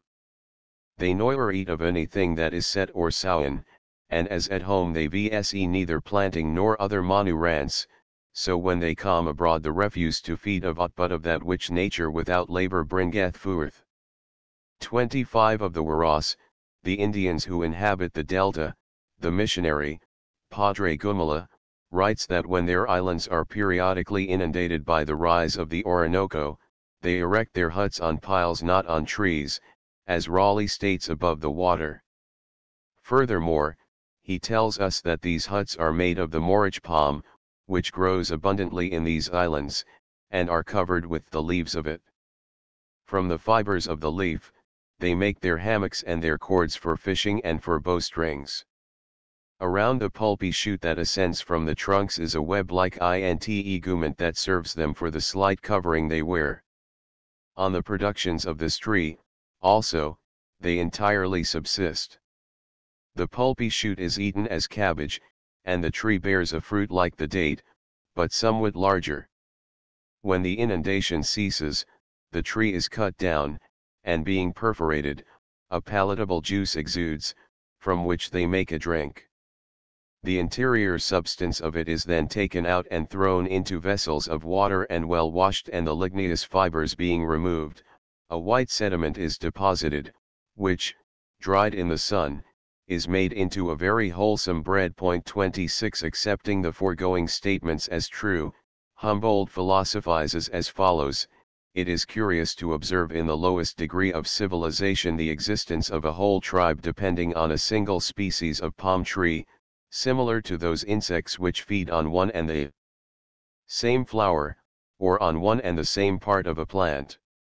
27 Yet, notwithstanding all that has been written about the Indians of the Orinoco Delta living on the tops of trees, and depending on only the morich palm for food and raiment, it is certain that they do not do so now, and it is almost equally certain that they have never done so in the past.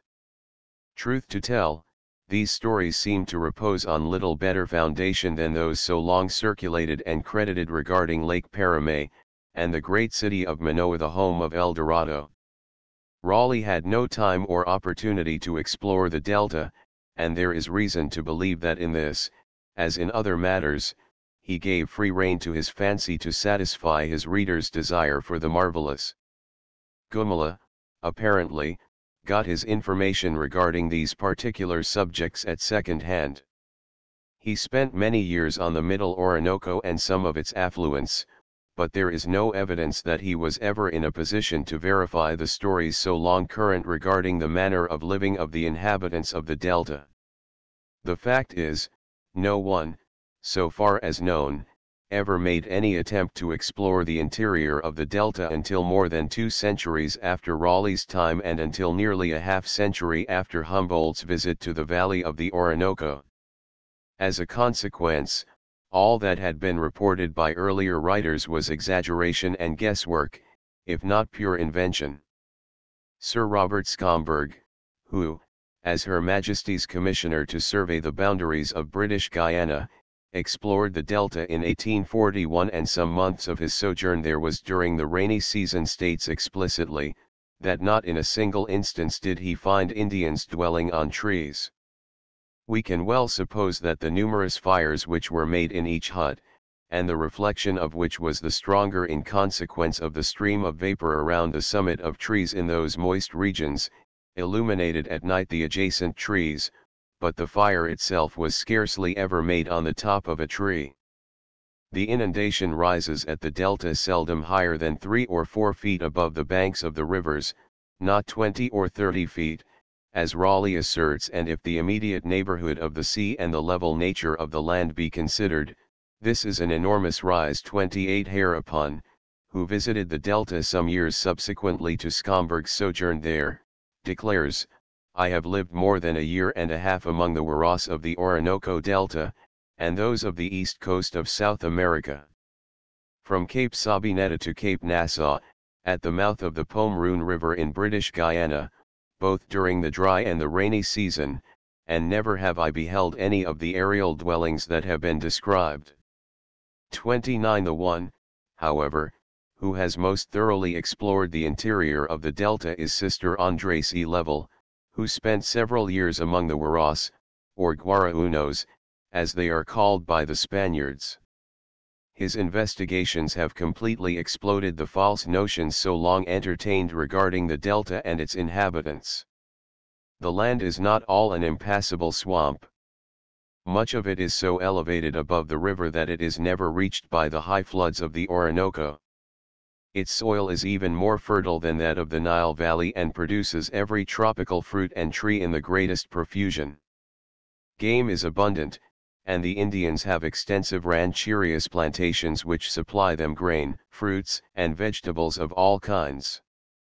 In the rivers nearby they have the greatest variety of fish, besides turtle that would be the delight of the epicure. As the Waras of the interior are a timid people and have long since learned to distrust the white man, they remain, as a rule, concealed in the depths of forests that are impassable. They are, however, a quiet, industrious, home-loving people, and are famous among the tribes in this section of Guyana for their beautiful carreras, or canoes made from a single log of the cedar, or of a tree called biasai.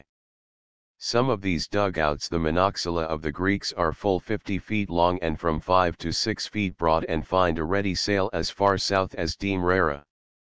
Far from being a dismal swamp, inhabited only by poor, starving savages, condemned to live on tree tops, and to find food and clothing in a single palm, Sister Level 30 shows us that the delta is a garden of exceeding richness and that the Indians, if the government did its duty towards them by developing the marvelous resources of their land and by giving its inhabitants, so long neglected, some measure of attention and assistance, would eventually make efficient contributors to the national revenue, and become desirable citizens of the Republic. 1 Rokeby, Canto I, 13. Upward arrow 2. The wind then failed me, and I entered a climate where the intensity of the heat was such that I thought both ships and men would have been burned up, and everything suddenly got into such a state of confusion that no man dared go below deck to attend to the securing of the water cask and the provisions. This heat lasted 8 days. On the first day the weather was fine, but on the 7 other days it rained and was cloudy, yet we found no alleviation of our distress, so that I certainly believe that if the sun had shone, as on the first day, we should not have been able to escape in any way. Writings of Christopher Columbus, UT Sup, pages 113, 114, and Irving's Life and Voyages of Christopher Columbus, Chap XXIX. Upward arrow 3 OPCIT, p. 136.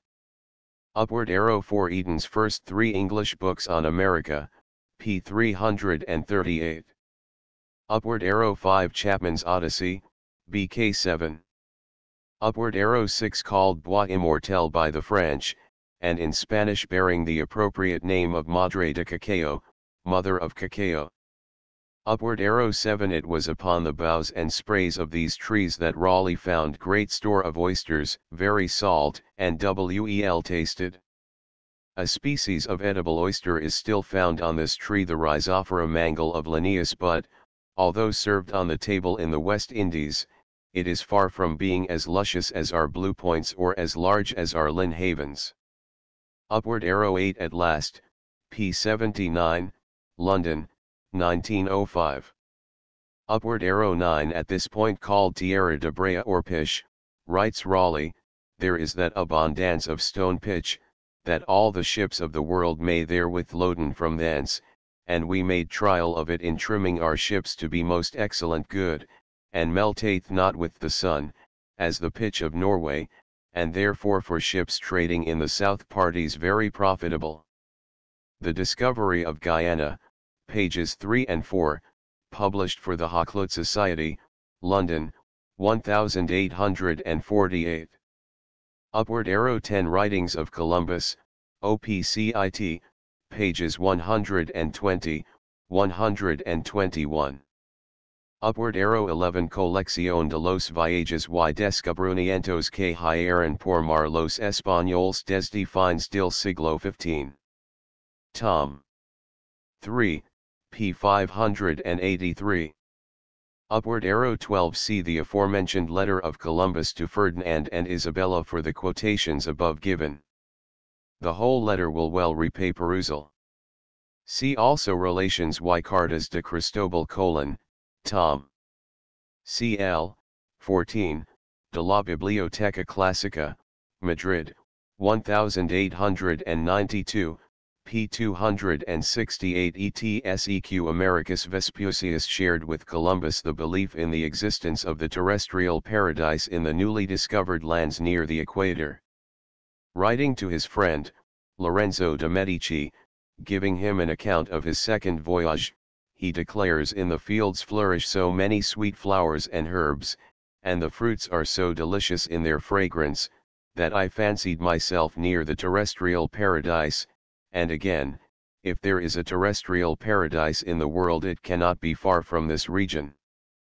The Life and Voyages of Americus Vespucius, pages 197 and 214, by C. Edwards Lester and Andrew Foster, New York, 1846. Upward arrow 13 The curious reader will be interested in learning that Sir Walter Raleigh, as well as Columbus and Vespucius, speculated about the probable site of paradise. In his History of the World he devotes a long chapter to the subject, and several pages to the discussion of their opinion which make paradise as high as the moon, and of others which make it higher than the middle region of the air. Chap 3, Oxford, 1829. Upward arrow 14. He who goes to the Orinoco dies or becomes crazy. Upward arrow 15. The discovery of the large, rich, and beautiful empire of Guyana, p. 46, edited by Sir Robert Scomberg, printed for the Hakluyt Society, London, 1848. Upward arrow 16. Purgatorio, Canto 1, verses 13 to 16. Upward arrow 17. Sir Robert Scomberg is no less enthusiastic in his praise of the tawny beauties of this part of South America. Commenting on Raleigh's opinion, just quoted, he writes as follows: during our 8 years wandering among the tribes of Guyana, who inhabit the vast regions from the coast of the Atlantic to the interior, between the Cassiquiare and the upper Trombetas, we have met with many an Indian female who in figure and comeliness might have vied with some of our European beauties. Although they are rather small in size, their feet and hands are generally exquisite, their ankles well turned, and their waists, left to nature and not forced into artificial shape by modern inventions, resemble the beau ideal of classical sculpture. The Discovery of Guyana, UT Sup, p. 41. Upward arrow 18. The reader, I am sure, will be interested in the following paragraph from Peter Martyr on the plantain. Speaking of the fruit of the cassia tree, as he calls the plantain, he, in Michael Locke's translation, says the Egyptian common people babble that this is the apple of our first created father Adam, whereby he o'erthrew all mankind. The Strange and foreign merchants of vine profitable spices, perfumes, Arabian disseminating odors, and worthless precious stones trading those countries for gain, call those fruits the Muses. For mine own part I cannot call to mind by what name I might call that tree or stalka in Latin, p. 273. De Novo Orb, the History of the West Indies, comprised in 8 decades whereof 3 have been formerly translated into English by R. Eaton, whereunto the other few are newly added by the industry and painful trial of M. Locke, Gent, London, 1612. Upward arrow 19. The anaconda is called by the inhabitants of Guyana, la culebra de agua, or water serpent. It is also named El Traga venado, deer swallower, while in British Guyana it is known as the camity. Mr. Waterton, speaking of it, says, the camity snake has been killed from 30 to 40 feet long, though not venomous, his size renders him destructive to the passing animals. The Spaniards in the Orinoco positively affirm that he grows to the length of 70 or 80 feet, and that he will destroy the strongest and largest bull. His name seems to confirm this. There he is called Matatoro, which literally means bull killer.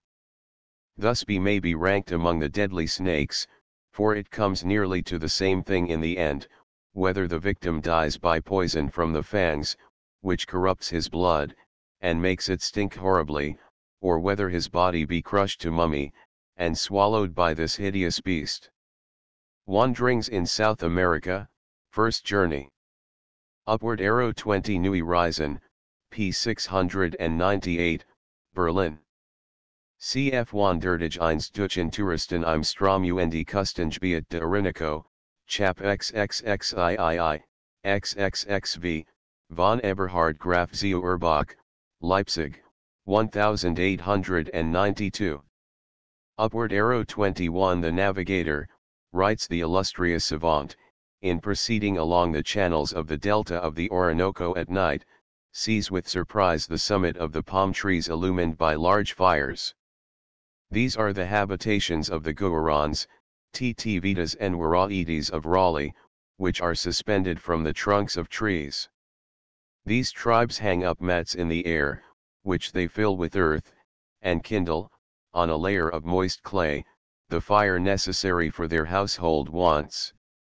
They had owed their liberty and their political independence for ages to the quaking and swampy soil, which they pass over in the time of drought, and on which they alone know how to walk in security to their solitude in the delta of the Orinoco, to their abode on the trees, where religious enthusiasm will probably never lead any American stillites. Volume 3, Chap XXV. Upward Arrow 22 History of the New World, printed for the Hakluyt Society, pages 237, 238. Upward Arrow 23 Historia del Almirante de las Indias, Don Cristobal Colón, escrita por Don Fernando Colón, p. 178, Madrid, 1892. Upward Arrow December 24. 2. BK4. Eden's translation. Upward Arrow 25 OPCIT, pages 50, 51. Upward Arrow 26 With reason does the pious missionary call the Morichpom Mauritia Flexuosa Nuevo Arbol de la Vida, y Milagro del Supremo Autor de la Naturaleza a new tree of life, and a miracle of the author of nature, for this tree alone furnishes the Indian with vitam et amictum food enriement historia natural civil y geográfica de las naciones situadas en las riberas del río Orinoco, Volume I, Cap 9, Barcelona, 1882. Compare the following lines of Thompson's Seasons wide o'er his isles, the branching Orinoco rolls a brown deluge, and the native drives to dwell aloft on life-sufficing trees, at once his home, his robe, his food, his arms.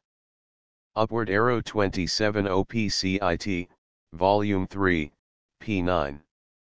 Upward Arrow 28 Discovery of Guyana, p. 50. Upward Arrow 29 Unter den Tropen, Erster Band, p. 521, Jena, 1871.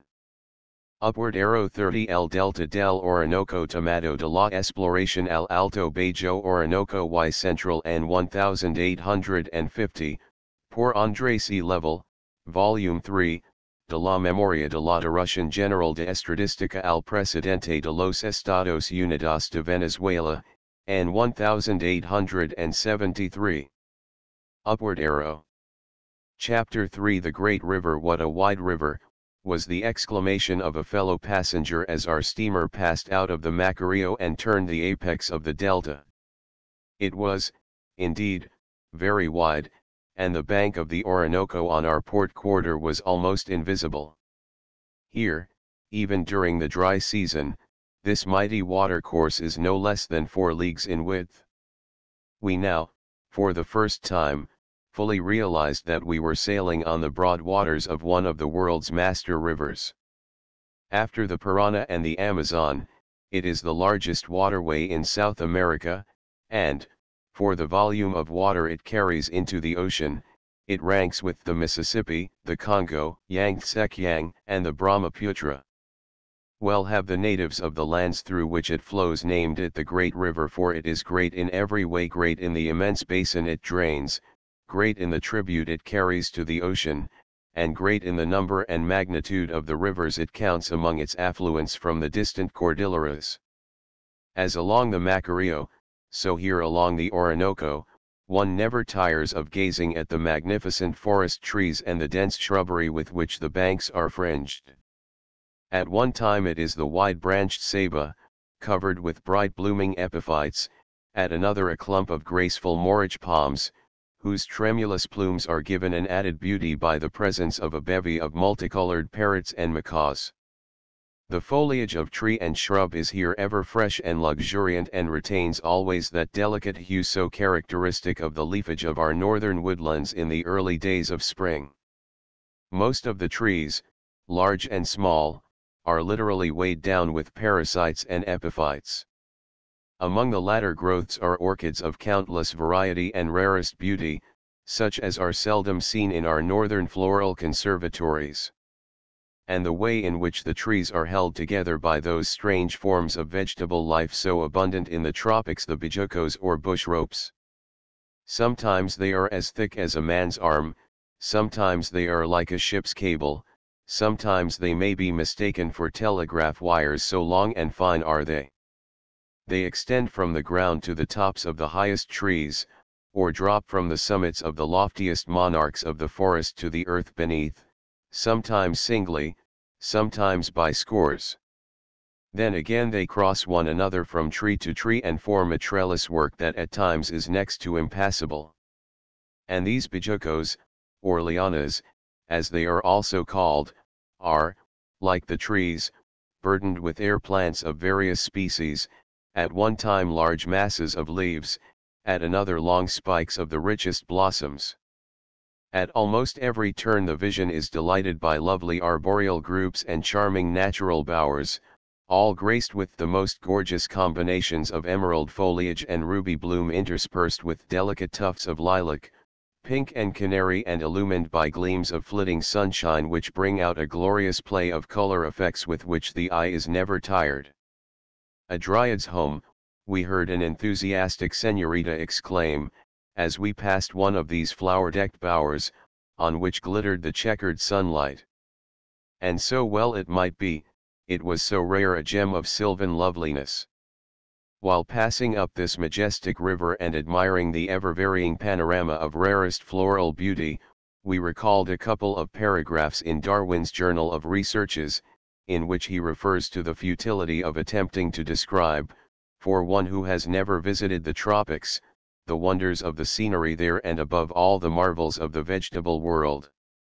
He expresses himself as follows: "Such are the elements of the scenery, but it is a hopeless attempt to paint the general effect." Learned naturalists describe these scenes of the tropics by naming a multitude of objects, and mentioning some characteristic feature of each. To a learned traveler this possibly may communicate some definite ideas, but who else from seeing a plant in an herbarium can imagine its appearance when growing in its native soil? Who from seeing choice plants in a hothouse, can magnify some into the dimensions of forest trees, and crowd others into an entangled jungle? Who, when examining in the cabinet of the entomologist the gay exotic butterflies, and singular cicadas, will associate with these lifeless objects, the ceaseless harsh music of the latter, and the lazy flight of the former the sure accompaniments of the still, glowing noonday of the tropics? It is when the sun has attained its greatest height, that such scenes should be viewed, then the dense, splendid foliage of the mango hides the ground with its darkest shade, whilst the upper branches are rendered, from the profusion of light, of the most brilliant green. In the temperate zones the case is different. The vegetation there is not so dark or so rich, and hence the rays of the declining sun, tinged of a red, purple, or bright yellow color, add most to the beauties of those climes. When quietly walking along the shady pathways, and admiring each successive view, I wished to find language to express my ideas. Epithet after epithet was found too weak to convey to those who have not visited the intertropical regions, the sensation of delight which the mind experiences. I have said that the plants in a hothouse fail to communicate a just idea of the vegetation, yet I must recur to it. The land is one great wild, untidy, luxuriant hothouse, made by nature for herself, but taken possession of by man, who has studded it with gay houses and formal gardens. How great would be the desire in every admirer of nature to behold, if such were possible, the scenery of another planet. Yet to every person in Europe, it may be truly said, that at the distance of only a few degrees from his native soil, the glories of another world are open to him. In my last walk I stopped again and again to gaze on these beauties, and endeavored to fix in my mind forever, an impression which at the time I knew sooner or later must fail. The form of the orange tree, the cocoa-nut, the palm, the mango, the tree fern, the banana, will remain clear and separate, but the thousand beauties which unite these into one perfect scene must fade away, yet they will leave, like a tale heard in childhood, a picture full of indistinct, but most beautiful figures. While the flora of the Orinoco, near the apex of the delta, is so varied and exuberant, but little is seen of its fauna, notwithstanding all that has been said and written to the contrary. In a recent work, for instance, written by one who pretends to have made the trip from Trinidad, is a sentence that will equal any of the extravagances of Jules Verne's Le Superbe Orinoco.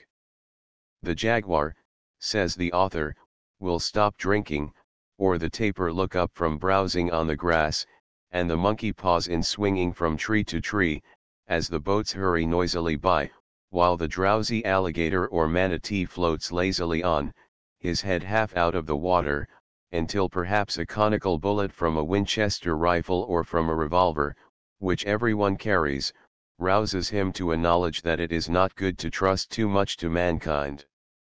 It is quite safe to say that neither the author of the work quoted nor anyone else has ever seen a jaguar, or a tapir or a manatee under the circumstances mentioned. They are all timid animals and are never seen from the deck of noisy steamers. Although we saw no quadrupeds like those just mentioned, there were countless birds, large and small. Those that were most conspicuous were ibises, flamingos, and herons of various species. So numerous at times were the flamingos that, to borrow an idea from Trowbridge, the sunrise flame of their reflected forms actually crimsoned the glassy wave and glistening sands. Of the herons, the largest species is named by the native soldado, a soldier so called both from its size and the stately attitude it assumes, which, at a distance, gives it the appearance of a sentry on duty.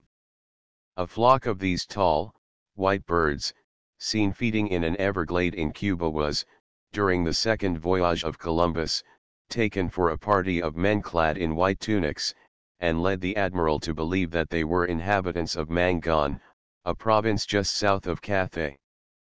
Indeed, so striking is their resemblance to men posted as sentinels that, according to Humboldt, the inhabitants of Angostura, soon after the foundation of their city, were one day alarmed by the sudden appearance of soldados and garzas, on a mountain towards the south. They believed they were menaced with an attack of Indios Monteros, wild Indians, called mountaineers, and the people were not perfectly tranquilized till they saw the birds soaring in the air and continuing their migration towards the mouths of the Orinoco. 2. Our first stopping place was Barrancas, a small and squalid village of mud, palm-thatched huts. It is situated in the center of one of the finest grazing regions of Venezuela, and under a wise and progressive government, would soon become a place of considerable importance. In the time of the Franciscan missions here, suppressed nearly a century ago, the herds that roamed the beautiful undulating prairies on both sides of the Orinoco counted no fewer than 150,000 cattle, and with the markets that could easily be had for beef and hides, this number could, under favorable conditions, be greatly increased. As it is, however, it is known rather as a favorite rendezvous for that numerous class of revolutionists for whom the country is so noted, that have been born insolvent, but who, by grandiloquent pronunciamentos, and through the cooperation of hungry spoil-seekers like themselves, hope one day to improve their financial condition. Near Barrancas we were shown the spot where General Antonio Paredes and his confiding followers were shot in cold blood, a few days before our arrival, in pursuance of an order, we were told, that President Castro had issued from his sickbed in Macuto. This speedy, albeit unconstitutional, disposition of the leaders of what was heralded as a great popular reform movement was designed to put a quietus on other revolutionists who were making or preparing to make pronunciamentos in various parts of the Republic. It did not, however, seem to have the desired effect, as during our sojourn in the country 2 other revolutions cropped out when least expected. For a while one of these gave the government very grave concern, but was finally suppressed, not, however, until the country had suffered by anticipation many of the miseries of internecine strife. Before our departure from Caracas, we tried in vain to get some information not only about the dates of sailing of the Orinoco steamers but also about their character. After leaving the capital, some of our friends tried to dissuade us from our projected trip to Ciudad Bolívar, assuring us that the only craft plying up and down the river were filthy cattle boats unfit for a white man to enter. Imagine our surprise, then, when we found that our vessel, far from being the unclean, poorly provisioned boat that had been pictured to us, was in every way fairly comfortable, and with a cuisine and service that were far from bad.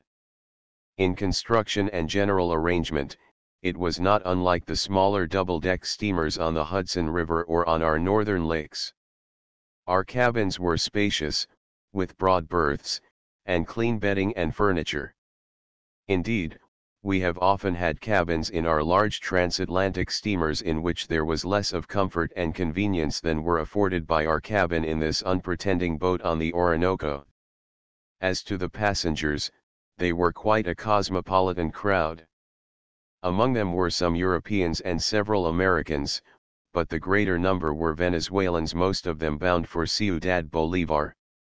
Of the Americans there were 2 men in quest of fortune in the celebrated Uruari mining district in southern Guyana. The upper deck of the boat was reserved for the first-class passengers, while the lower one was occupied by those of the second class, and by such freight as was carried up and down the river. On returning to the port of Spain, the steamer usually carried about 200 head of cattle for the Trinidad market. When these were taken on board at night, as sometimes happened, sleep was impossible. What with the tramping and bellowing of the affrighted brutes below us and the shouting of the cattlemen and crew, there was a veritable pandemonium which continued the greater part of the night. Frequently there are not enough cabins for the passengers. But this makes very little difference to the Venezuelan. He simply swings his chinchorro hammock between 2 stanchions of the vessel and is soon calmly reposing in slumberland. Indeed, many of the inhabitants of the tropics prefer a hammock to a bed, and do not apply for a stateroom when traveling on the rivers of equatorial America. The second-class passengers sleep in their hammocks if they happen to have them, if not, they lie down anywhere they can find room and are soon fast asleep. Many of them have no beds at home, except a mat, a rawhide, or the lap of Mother Earth, and the absence of a bed or hammock is no appreciable privation to them. There is no more curious sight than is presented at night on a crowded river steamer in the tropics. One sees scores of hammocks swung in every conceivable place. All davits and stanchions, all uprights and crosspieces are provided with hooks and rings, so that hammocks, when necessary, may be attached to them. In saloons and passageways, on forward deck and after deck, wherever there is any available space, there is stretched on the floor, or snugly ensconced in his chinchorro, some quietly sleeping or loudly snoring specimen of humanity. Sometimes one will see several persons stowed away in a single hammock. It is not an unusual thing to see 2 persons in the same chinchorro, and one may now and then see a mother and 3 children serenely reposing in one of these aerial cots. How they do it, it is difficult to say, but the fact is that they do it, and there is apparently not a budge in the hammock's occupants until they are awakened in the morning by the call of the birds, nature's alarm clocks in the tropics. A place of more than passing interest between Barrancas and Ciudad Bolívar is Los Castillos, formerly Guayana la Vieja, founded by Antonio de Berrio in 1591.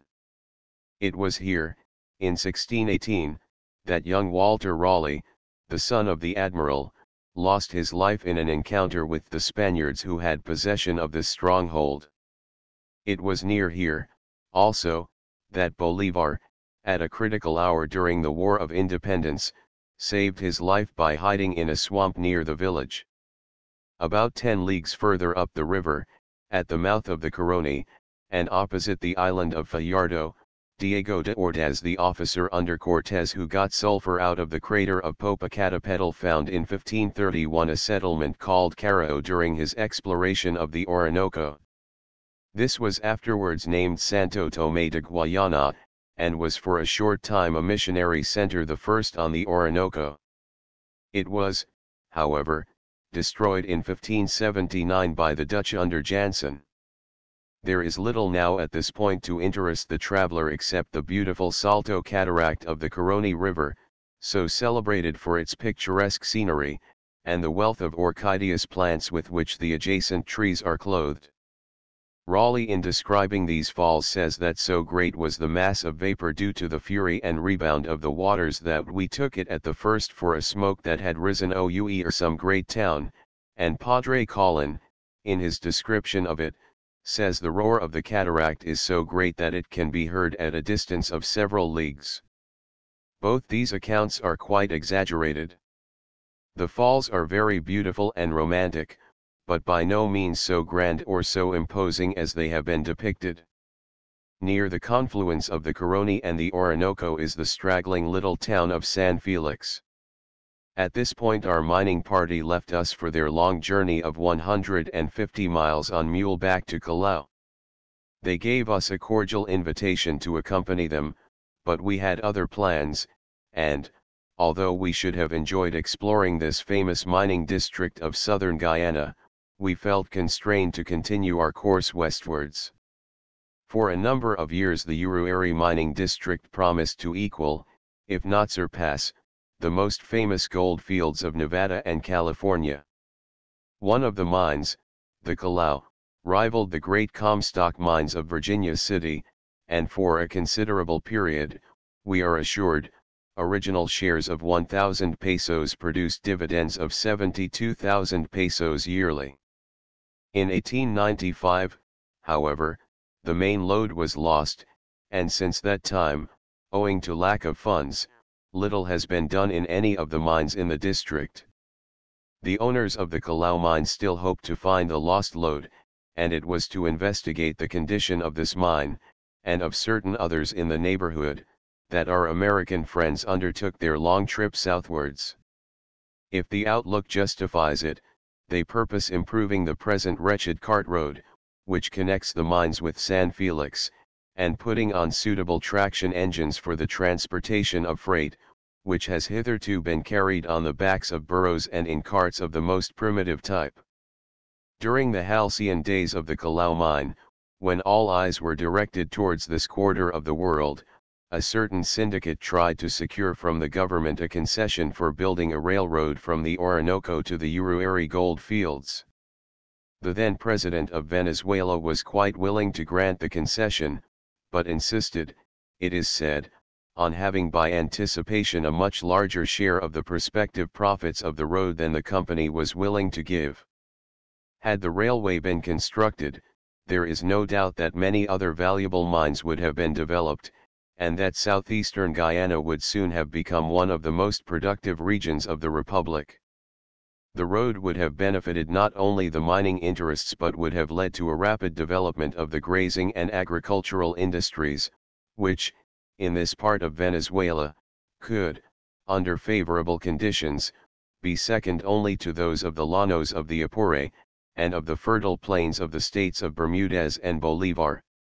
Aside from the interest that attaches to this part of South America, on account of its many scenic attractions and its varied natural resources of forest and field and mine, it will always possess an added interest by reason of its connection with Raleigh's ill-fated search for El Dorado. When his purse became depleted, and he had fallen from the favor of Queen Elizabeth, who for a while was so much taken with his elocution that she took him for a kind of oracle, he bethought him of retrieving fortune and favor by the discovery and conquest of a second Incaic empire, and, with this end in view, he projected his famous voyage to yet unspoiled Guyana, whose great city Gerion's sons call El Dorado. It is beside my purpose to comment on the cruel and bloodthirsty Amazons, and the race of people who have their eyes in their shoulders, and their mouths in the middle of their breasts, three about whom Raleigh writes in his remarkable book, so often quoted, The Discovery of Guyana, and which caused Hume to brand the work as being a tissue of the grossest and most palpable lies. We are here interested only in what he says about the finding of gold in the region bordering the Caroni and in his fantastic tales regarding El Dorado. For whether Raleigh himself really believed in the existence of El Dorado, such as he has described it, or whether he wished to work on the imaginations of his countrymen, who were as credulous and as great lovers of the marvelous as were their contemporaries on the continent of Europe, cannot be affirmed with certainty. It is probable that he possessed a full share of the credulity of his age, and that, if he embellished his accounts of what he saw or exaggerated the reports which he received from the aborigines, he really gave credence to the leading features of the extraordinary stories that were then current regarding the fabulous riches of the great city of Manoa. 4 And he was most likely in earnest when he declared that whatsoever prince shall possess it Guyana, that prince shall be lord of more gold, and of a more beautiful empire, and of more cities and people, than either the king of Spain, or the great Turk, and was probably honest in the belief that he who should conquer the same, would perform more than e'er was done in Mexico by Cortez, or in Peru by Pacaro.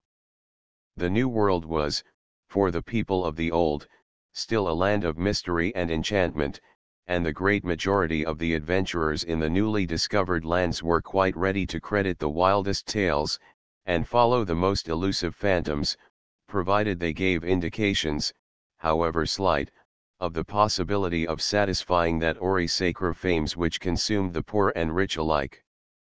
The remarkable thing about Raleigh is that he actually found gold and gold-bearing quartz in the land watered by the Caroni, and located the capital of El Dorado near where the great Callao mine was discovered nearly 3 centuries later. And not only did he discover gold-bearing quartz, but he found a variety of gold quartz essentially the same as that which occurs in the Uruari districts. It is interesting to speculate what effect the actual discovery by him of the Callao mine would have had on his subsequent career and on England's schemes of expansion in the Western Hemisphere. One thing is certain. He would have recouped his lost fortunes, and his head, in all probability, would never have fallen on the block in Old Palace Yard. 5 The following is Raleigh's resume of the riches and marvels of Guyana and the Orinoco Valley, and at the same time a sample of the stories then current regarding the land of El Dorado, stories which those to whom the writer appealed, found little difficulty in accepting as unquestioned expressions of unvarnished truth. For the rest, which myself have seen, I will promise these things that follow and know to be true.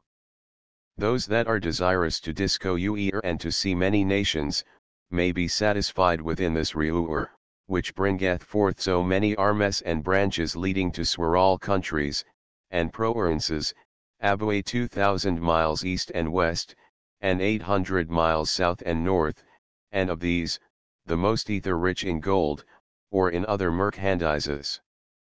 The common soldier shall here fight for gold, and pay himself, instead of pence, with plates of half a foot broad, whereas he breaked his bones in other wars for provant and penury. Those commanders and chieftains, that should at honor, and abundance, shall find there more rich and beautiful cities, more temples adorned with golden images, more sepulchres filled with treasure, than either Cortez found in Mexico, or Pizarro in Peru, and the shining glory of this conquest will eclipse all those so far extended beams of the Spanish nation. There is no country which yieldeth more pleasure to the inhabitants, either for these common delights of hunting, hawking, fishing, fowling, and the rest, than Guyana doth. It hath so many plains, clear rivers, abundance of pheasants, partridges, quails, rails, cranes, herons, and all other fowls, deer of all sorts, porks, hares, lions, tigers, leopards, and divers other sorts of beasts, either for chase, or footing. 6 Although we were intensely interested in the fauna and flora of the Orinoco, and never tired of the magnificent prospects, which, like an ever-changing panorama, were constantly presented to our view, we found time to observe the native population, especially the Indians, who are seen in considerable numbers along the entire course of the river. In the delta and in its immediate neighborhood, they are represented chiefly by the Waras, Aruacs, and Caribs. An Indian home on the Orinoco. The Waras have a slightly darker complexion than either the Aruacs or Caribs. Owing to their lack of personal cleanliness, and the amount of oil with which they besmear their bodies, their hue becomes so dark, that, were it not for their straight hair, it would at times be difficult to distinguish them from Negroes. In consequence of their careless habits regarding their persons and places of abode, and the way in which they neglect their children, they are despised by the neighboring tribes.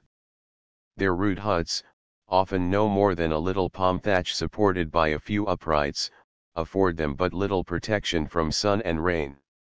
With these, however, they seem to be quite satisfied. The Aruacs found here belong to that great group of Indians that, at the time of the arrival of the Spaniards in the New World, inhabited all the large islands of the Antilles. According to ethnologists, their original home was probably on the eastern slopes of the Bolivian Cordilleras. Thence they migrated towards the north and east and constituted for a time one of the most powerful races in the Western Hemisphere. They are also one of the oldest of the great South American tribes. They were the first Indians with whom the Spaniards came in contact and are today, as they were in the time of Columbus, a friendly, good-natured, peace-loving people, in spite of all the harsh treatment their forefathers received from their cruel conquerors. They are fairer than either the Waras or the Caribs, and their women are reputed the most beautiful of all the native Guianians. 7 Their hair is occasionally so long that it reaches the ground, and, although they sometimes do it up and in the most tasteful manner, they usually allow it to fall over their shoulders. They anoint it daily with carapa nut oil, and seem to realize as fully as do their white sisters in the north, that a woman's glory is in her hair. 8 The Caribs here referred to belong to that dread race of whom Columbus heard such blood-curdling stories from the peaceful inhabitants of Cuba and Hispaniola. They are, too, among the youngest of the great migratory races of South America, and their original abode seems to have been in the upper basins of the Zinc and Tapajos, two of the great affluents of the Amazon. Descending these rivers, they took possession of the greater part of the continent bordering the Atlantic from the mouth of the Amazon to the Caribbean Sea, which is named from them. Subsequently, in large fleets of canoes, in making which they excelled, they pushed their way up the Orinoco and its principal tributaries, spreading death and destruction wherever they went. And not satisfied with their conquests on land, they eventually extended their dominion over the islands of the Lesser Antilles as far as St. Thomas. Had it not been for the timely arrival of the Spaniards, there is no doubt that they would have driven the peaceful Waras out of the Greater Antilles, as they had forced them from their other homes in the islands to the southeast and on the mainland of South America. They were the terror of all the tribes with whom they came in contact. They enslaved the women, and celebrated their victories by devouring the men. They were the cannibals who so strenuously opposed the Spaniards on many a bloody field, and who, it is alleged, celebrated their victory over the white invader by serving up, at their savage banquets, the captives taken in ambush or in battle. Indeed, the word cannibal is but a corruption of the word Carib. 9 For many generations they preyed on the peaceful Indians of the missions of the Orinoco Basin and elsewhere, and time and again the zealous missionary saw the work of years undone in a few moments by the sudden onslaught of these dread and ruthless visitants. Thanks to the tireless efforts of the Spanish Franciscans, the Caribs who inhabit the eastern part of Venezuela were eventually civilized and Christianized, and converted from wild nomads into peaceful and useful citizens, having their own towns and villages. They were chiefly engaged in the breeding of cattle and in agriculture. A century ago there were in the territory bounded by the Caroni, the Cuyuni and the Orinoco no fewer than 38 missions, with 16,000 civilized Indians. But by decrees promulgated by the Republic of Colombia in the years 1819 and 1821 these missions were suppressed, and today one sees scarcely a vestige of their former existence. The Indians are not only much less numerous than formerly, but most of them have returned to the mode of life they led before the advent of the missionary. They are, as a rule, peaceful and harmless, but as they have been so long neglected by the government, their social status is but little above that of their savage ancestors. More is the pity. The suppression of the missions here was followed by the same consequences as resulted from the suppression of the missions in Paraguay and elsewhere, the relapse of the Indians into savagery and the loss to the state of thousands of useful and worthy citizens. It is difficult to see the wisdom of thus eliminating from the body politic elements so prolific of good and so essential to the public weal. Pere Labat, referring to the language of the Caribs, writes as follows: the Caribs have three kinds of language. The first, the most ordinary, and that which every one speaks, is the one affected by the men. The second is so proper to the women, that, although the men understand it, they would consider themselves dishonored if they spoke it, or if they answered their women in case they had the temerity to address them in this language. They, the women, know the language of their husbands, and must make use of it when they speak to them, but they never use it when they talk among themselves, nor do they employ any language but the one peculiar to themselves, which is entirely different from that of the men. There is a third language, which is known only by the men who have been in war, and particularly by the old men. It is rather a jargon than a language. They use it in important assemblies of which they desire to keep the resolution secret. The women and young men are ignorant of it. 10. This statement was for a long time discredited, and classed among those fables regarding the New World that were unworthy of the attention of serious men. Later on it was discovered that the Victoriosa Loquacitas of the charming monk was based on fact. But the next thing was to explain the fact. On investigation it was found that something similar exists among other Indian tribes of South America, as, for instance, among the Guaranis, the Chiquitos, the Omeguas, and the Quichuas. In explanation of this strange phenomenon, it was then suggested that women, from their separate way of life, frame particular terms which men do not adopt. Cicero observes that old forms of language are best preserved by women, because, by their position in society, they are less exposed to those vicissitudes of life, changes of place and occupation, which tend to corrupt the primitive purity of language among men. 11. This suggestion, ingenious though it be, was far from satisfactory to philologists and ethnologists. The quest, therefore, for a solution of the strange problem, was continued with renewed interest, and with the result that the mystery was at length completely solved. As has been stated, it was the custom of the Caribs in their wars with other Indian tribes to massacre the men and reduce the women to servitude. In some instances many of the women, and not infrequently the majority of them, became the wives of their conquerors. But even after this enforced alliance, the women retained their own language. The consequence was that, in families thus constituted, there were two languages spoken, that of the conqueror and that of the conquered.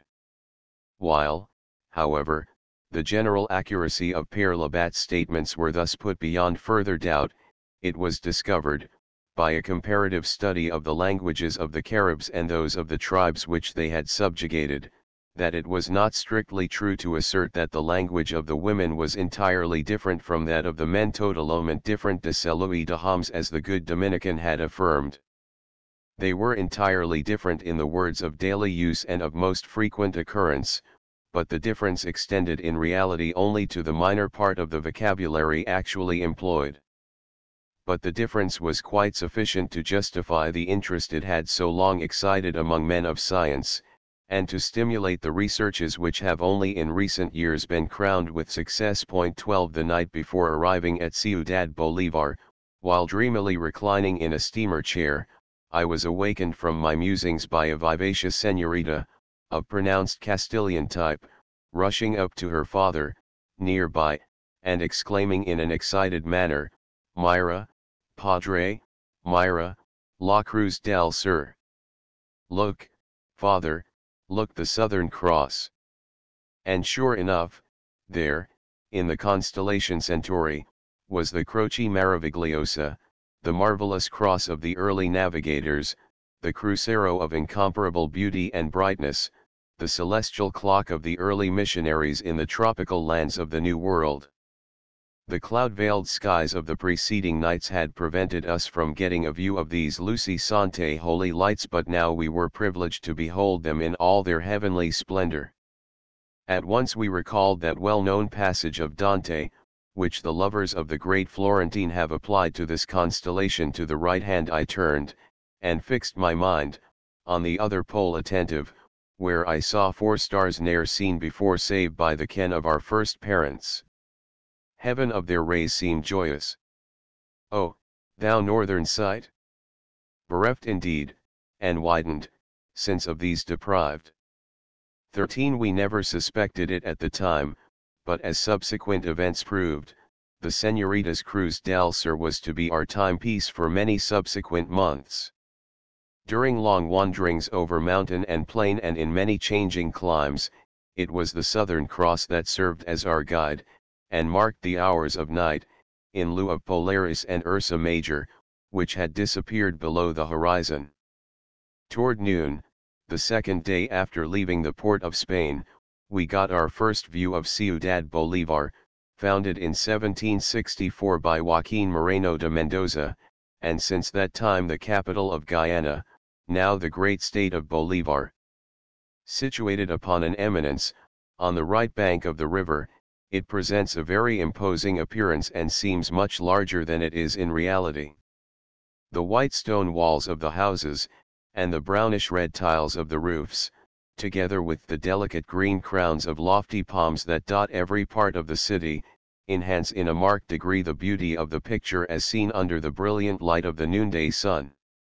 The cathedral, and the government buildings around the plaza in the higher part of the town, loom up with splendid effect. Indeed, it would be difficult to find a more beautiful picture of a city, when seen at a distance, than is that of Ciudad Bolívar. As one approaches this metropolis of the Orinoco Basin, the details of the city come gradually into view. Parallel with the river bank is the principal business street La Calle del Coco, which is at the same time the most delightful promenade in the place. Here is the Custom House, the American and other consulates, and a number of large mercantile establishments, controlled chiefly by Germans, Americans, and Corsicans. From a broad waterway, from 2 to 3 miles in width, the river here contracts to a narrow channel which, at low water, is not more than a half-mile in width. According to Codazzi 14, the mean depth of the river at this point is 60 feet. Towards the end of the rainy season, however, the water rises from 40 to 50 feet above low water mark. Sometimes it rises considerably higher. In 1891 the flood was so high that the stores and dwellings of the part of the city fronting the river were inundated to a height of several feet. Then the inhabitants were obliged to have recourse to canoes in passing from house to house. Then, too, stray alligators were seen in the streets, and it was possible to catch enough fish for a meal in the patio courtyard of one's residence. The original name of the city was Santo Tomé de la Nueva Guayana, the third place on the river to bear this name. The first, it will be remembered, was situated at the confluence of the Caroni and the Orinoco and was destroyed by the Dutch in 1579. The second, now known as Los Castillos, formerly Guayana la Vieja, was founded by Antonio de Berrio in 1591, and is famous in the history of this part of Venezuela for its vigorous resistance to Sir Walter Raleigh, whom Spanish writers designate as the great pirate Gualtero Reale. As the inhabitants found the first name of their city inconveniently long, they called it Angostura the Narrows from the contraction of the river at this point. The name was so appropriate that it is a pity it could not have been retained. In 1819, however, Congress gave it the name of Ciudad Bolívar, in honor of Simón Bolívar, the liberator of South America. As our steamer neared the steep bank in front of the city, our attention was arrested by a large, dark, granitic mass, La Piedra del Medio, looming up in the middle of the river. Like the celebrated Nileometer at Cairo, this rock, which may appropriately be called an Orinoco meter, serves as a gauge of the annual rise of the flood. As we passed it, we could see distinctly the height to which the waters had risen the preceding year. If ever the long-talked-of railroad from Caracas to Ciudad Bolívar shall be constructed, this rock, almost midway between the latter city and Soledad, a small town on the opposite side of the river, will serve as an invaluable pier for the bridge that is planned to span the Orinoco at this point. Until, however, the country shall have a more stable government than it has now, and until foreign capital shall have more confidence in the future of the Republic than it has at present, it is quite safe to say that there will be neither bridge nor railroad, although both are very much needed to develop the vast resources of this section of Venezuela. In its location and surroundings, Ciudad Bolívar possesses all the essential elements of a beautiful and prosperous metropolis. It controls the trade of the immense Orinoco basin, and the amount of business transacted here should, under favorable conditions, be many times what it is at present. But, at the time of our visit, everything was in a state of abandonment that was sad to behold. The streets, parks, and public buildings, which could easily be made the most attractive features of the city, were in a neglected condition, and the number of vacant houses in certain sections, some crumbling into ruins, showed the inevitable effects of protracted misrule and periodic turmoil. When I asked one of the prominent merchants of the city the reason for the deplorable state referred to, he replied, "No hay dinero. Hay tantas revoluciones. There is no money. There are so many revolutions." And when I sought a reason for the business lethargy everywhere manifested, a similar reply was forthcoming. Somos pobres, estamos arruinados. Hay tantas guerras y el gobierno es malísimo. We are poor, ruined. There have been so many wars and the government is very bad. Merchants, tradesmen, day laborers, professional men all, except government employees, who were interested in retaining their positions as long as possible, had the same pitiful story to relate. Oppressive taxes, exorbitant prices for many of the necessaries of life, intolerable monopolies, controlled by leading government officials or their favorites, had reduced the majority of the population to a condition bordering on despair. No encouragement was given to foreign capital for the exploitation and development of the immense natural resources of the country. On the contrary, foreigners were looked upon with suspicion, while Castro and his henchmen were openly antagonistic to them. Nor was it only in Ciudad Bolívar and in other parts of the Orinoco Valley that this lamentable condition of things obtained. We found the same business depression, the same hopeless outlook in Caracas, Valencia, Puerto Cabello, and other commercial centers of the Republic. Small wonder, then, was it that the discouraged, downtrodden people were longing and praying for a change in the administration. The long-desired change came at last, and in a way that no one could have foreseen. The dramatic downfall of Castro suddenly and unexpectedly opened the way to an amelioration of conditions that had become intolerable, while the accession of Gómez to power has inspired all patriotic and peace-loving Venezuelans with the hope that their long-distracted country is about to enter upon a new era, an era of social progress and business prosperity, an era of amity with other nations accompanied by a spirit of comedy which was so long conspicuous by its absence. Notwithstanding the comparatively large number of vessels that come to this place, there is no wharf, and people here say that the great rise and fall of the river make it impossible to construct one. Fortunately, it is not a prime necessity, as the water, even in the dry season, is so deep that the largest vessels can approach so near the bank that both freight and passengers can be discharged by an ordinary gangplank. Our steamer, like all the others there, was moored head and stern by cables leading to the venerable ceiba trees that lined La Calle del Coco high above us. The inclination of the bank, where merchandise is landed, amounts in places to almost 45 degrees, and yet no machinery of any kind is used for transferring even the heaviest kinds of freight from the vessel to the top of the acclivity. All is carried on the shoulders of men, usually mestizos and Negroes. We spent a week in and around Ciudad Bolívar, and, during this time, we had ample opportunities to study the manners and customs of its people. The population of the city is not more than 12 or 13,000, a small number for the entrepot of the immense Orinoco basin. Under less untoward conditions it would be many times as great. 15 To this place are brought the products of the forests and plains of the upper Orinoco and its numerous tributaries. Among the most important articles of export are hides, rubber, especially the coarser variety known as balata cacao, coffee, and tobacco from Zamora, pelts of the jaguar and other wild animals, tonka beans, copaiba, and feathers. The last item is amazing, when one considers what a slaughter of the feathered tribe it implies.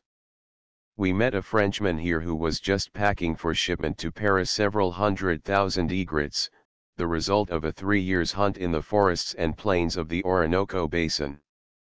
But he was not the only one engaged in this wholesale slaughter of birds. There were many others, and their work of despoiling the tropics of their most attractive ornaments extends to all the vast regions on both sides of the equator. The small egret Ardea candidissima, which supplies the most valuable plumes, and the large egret Ardea garcetta, which produces a coarser feather, are the principal victims. As only a few drooping plumes from the backs of the birds are taken, one can readily see what a terrific slaughter is required to meet the demands of the markets of the world. The worst feature about the business is that the birds are killed during the mating and breeding season. Already the result is manifest in the rapidly diminishing numbers of egrets that frequent the garceros, the name given to the places where they nest and rear their young.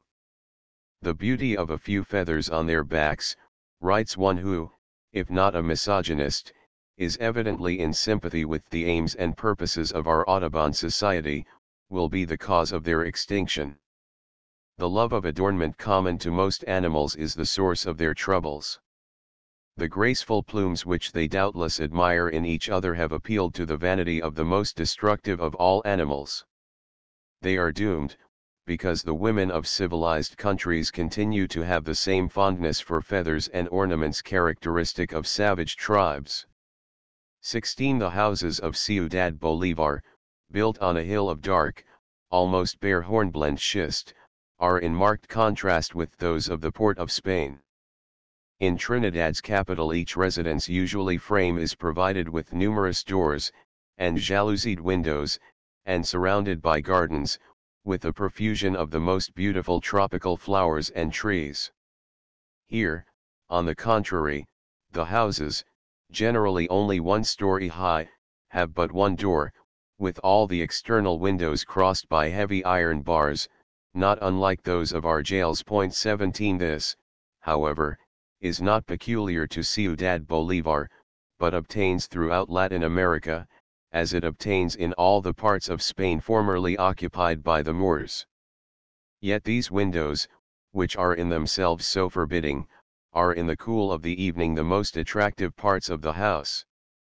Here bevies of bright, well-dressed señoritas, who, during the heat of the day remain secluded in their rooms or some shady corner of the patio, congregate to enjoy the fresh air that is wafted to them on the wings of the trade winds, to listen to the daily gossip and to exchange confidences with those of their companions who may have called to spend the evening. Here and there one will observe some philandering caballero, dressed as faultlessly as Beau Brummel, exchanging vows with some languishing Dulcinea behind the bars. So absorbed are they in each other that they are totally oblivious of all else in the world, and utterly unconscious of the attention they attract from the passers-by. For the time being they themselves are the world, and for them everything else is non-existent. We were sitting one evening in the beautiful plaza of Ciudad Bolívar, listening to the music of the military band which plays here several times a week. The elite of the city were there. Beautiful, Dark-eyed señoritas, adorned with their graceful mantillas, were promenading with their fathers and mothers, and gay young cavaliers were following at a discreet distance, a la Española. The tropical trees and flowers, which gave to the plaza the aspect of a botanical garden, were beautifully illuminated, and, without any effort of the imagination, one could easily imagine oneself in fairyland. Hard by, a young lady from Trinidad, on whose finger was a sparkling solitaire, was recounting, in a more audible tone than she imagined, the pleasures of her voyage up the Orinoco. In the glow of her enthusiasm she declared to her confidant, "I am going to come to the Orinoco during my honeymoon. Don Esteban, evidently her fiancé, will just have to bring me here. I cannot imagine a more delightful trip anywhere." This young lady, who had traveled extensively, in this inadvertent publication of her secret but expresses the impression that would be reiterated, I fancy, by the majority of her sex under the same circumstances. The Orinoco is, indeed, beautiful, and a sail on its placid waters, if not the most delightful excursion one could take, as Miss Trinidad declared, is certainly one of the most delightful. The day before we were to return to the port of Spain, while chatting with a friend on the upper deck of our steamer which we had made our hotel, because the lodging houses of the city were so poor, we saw a small vessel coming downstream under a full head of steam. On inquiry we found it to be a boat from Orinoco, a small town in Colombia, on the river Meta. We immediately called upon the captain of the craft, and, as a result of our interview, determined to accompany him on his return trip to this distant point. When we left Trinidad, we had no intention of going further up the river than Ciudad Bolivar, but we had enjoyed everything so much, that now that an occasion thus so unexpectedly presented itself, we rejoiced that we should have an opportunity of seeing more of the great Orinoco, and of sailing on the waters of its great tributary, the historic Meta. Dreams of the past began at once to flit before us as possible realities in the near future. If we once got to Orinoco, what was to prevent us from going further up the river as far as its waters were navigable? Then by crossing the llanos of eastern Colombia, and the cordilleras of the Andes, we would be in far-famed Bogotá, the Athens of South America. We had had, it is true, visions of this trip, but rather as something greatly to be desired than as even a remote possibility. And now, in a few moments after a brief conversation with the captain of the boat that had just moored alongside our own, the journey was decided on, and nothing remained but to make the necessary preparations. As, however, the steamer would not be ready to go to Orinoco for about 2 weeks, we concluded to return to the port of Spain and come back the following week. This would give us an opportunity of studying more in detail several interesting features of the lower Orinoco that we had only gotten a glimpse of during the upward trip, and of seeing by daylight parts of the river that we had before passed during the night. We would also be able to spend a few more days in the beautiful island of Trinidad, and feast our eyes on its thousand beauties which greet one at every turn. It was, indeed, providential for us that we returned to Trinidad as we did, for while there was it chance or was it our usual good fortune, we found, what above all else we needed in this juncture, a good, brave, enthusiastic companion for the long and arduous trip before us. Our compagnon de voyage, who would fondly affect the ways and dress of a dapper young caballero, and whom, therefore, we shall call C. Caballero, was a professor of languages. He had traveled extensively, was interested in the Spanish language and literature and the peoples we were about to visit. He was, like ourselves, fond of adventure, and was not averse to its being accompanied by an element of danger. This only gave additional zest to what were else rather tame and prosaic. Our plans were soon made, and, before the steamer was ready to return to Ciudad Bolivar, we were fully equipped with everything necessary for our long trip across the continent. 1 Chapter XXXI.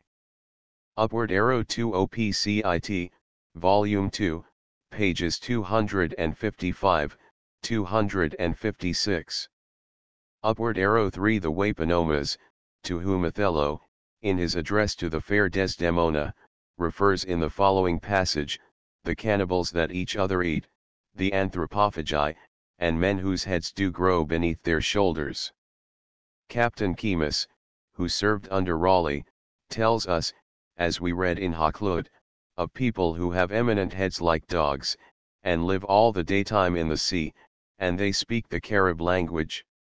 Upward arrow 4 John Hagthorpe, a contemporary of Raleigh, writes about the matter as follows, Sir Walter Raleigh knew very well when he attempted his Guiana business, who erred in nothing so much if a free man may speak freely as in too much confidence in the relations of the country, for who knows not the policy and cunning of the fat friars, which is to stir up and animate the soldiers and laity to the search and inquisition of new countries, by devising tales and comments in their cloisters, where they live at ease, that when others have taken pain to bringe in the harvest, they may feed upon the best and fattest of the crop.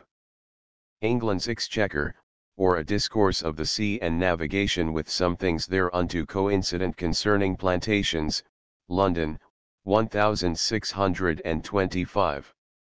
Upward arrow 5 Kingsley in Westward Ho. Speaks of Columbus and Raleigh as the two most gifted men, perhaps, with the exception of Humboldt, who ever set foot in tropical America. Spanish writers, it is safe to say, would strongly demur to this statement so far as Raleigh is concerned. Upward arrow 6 Elsewhere he tells us of the thousands of veagly serpents, which he calls lagartos, the Spanish word for lizards, that he saw everywhere along the Orinoco.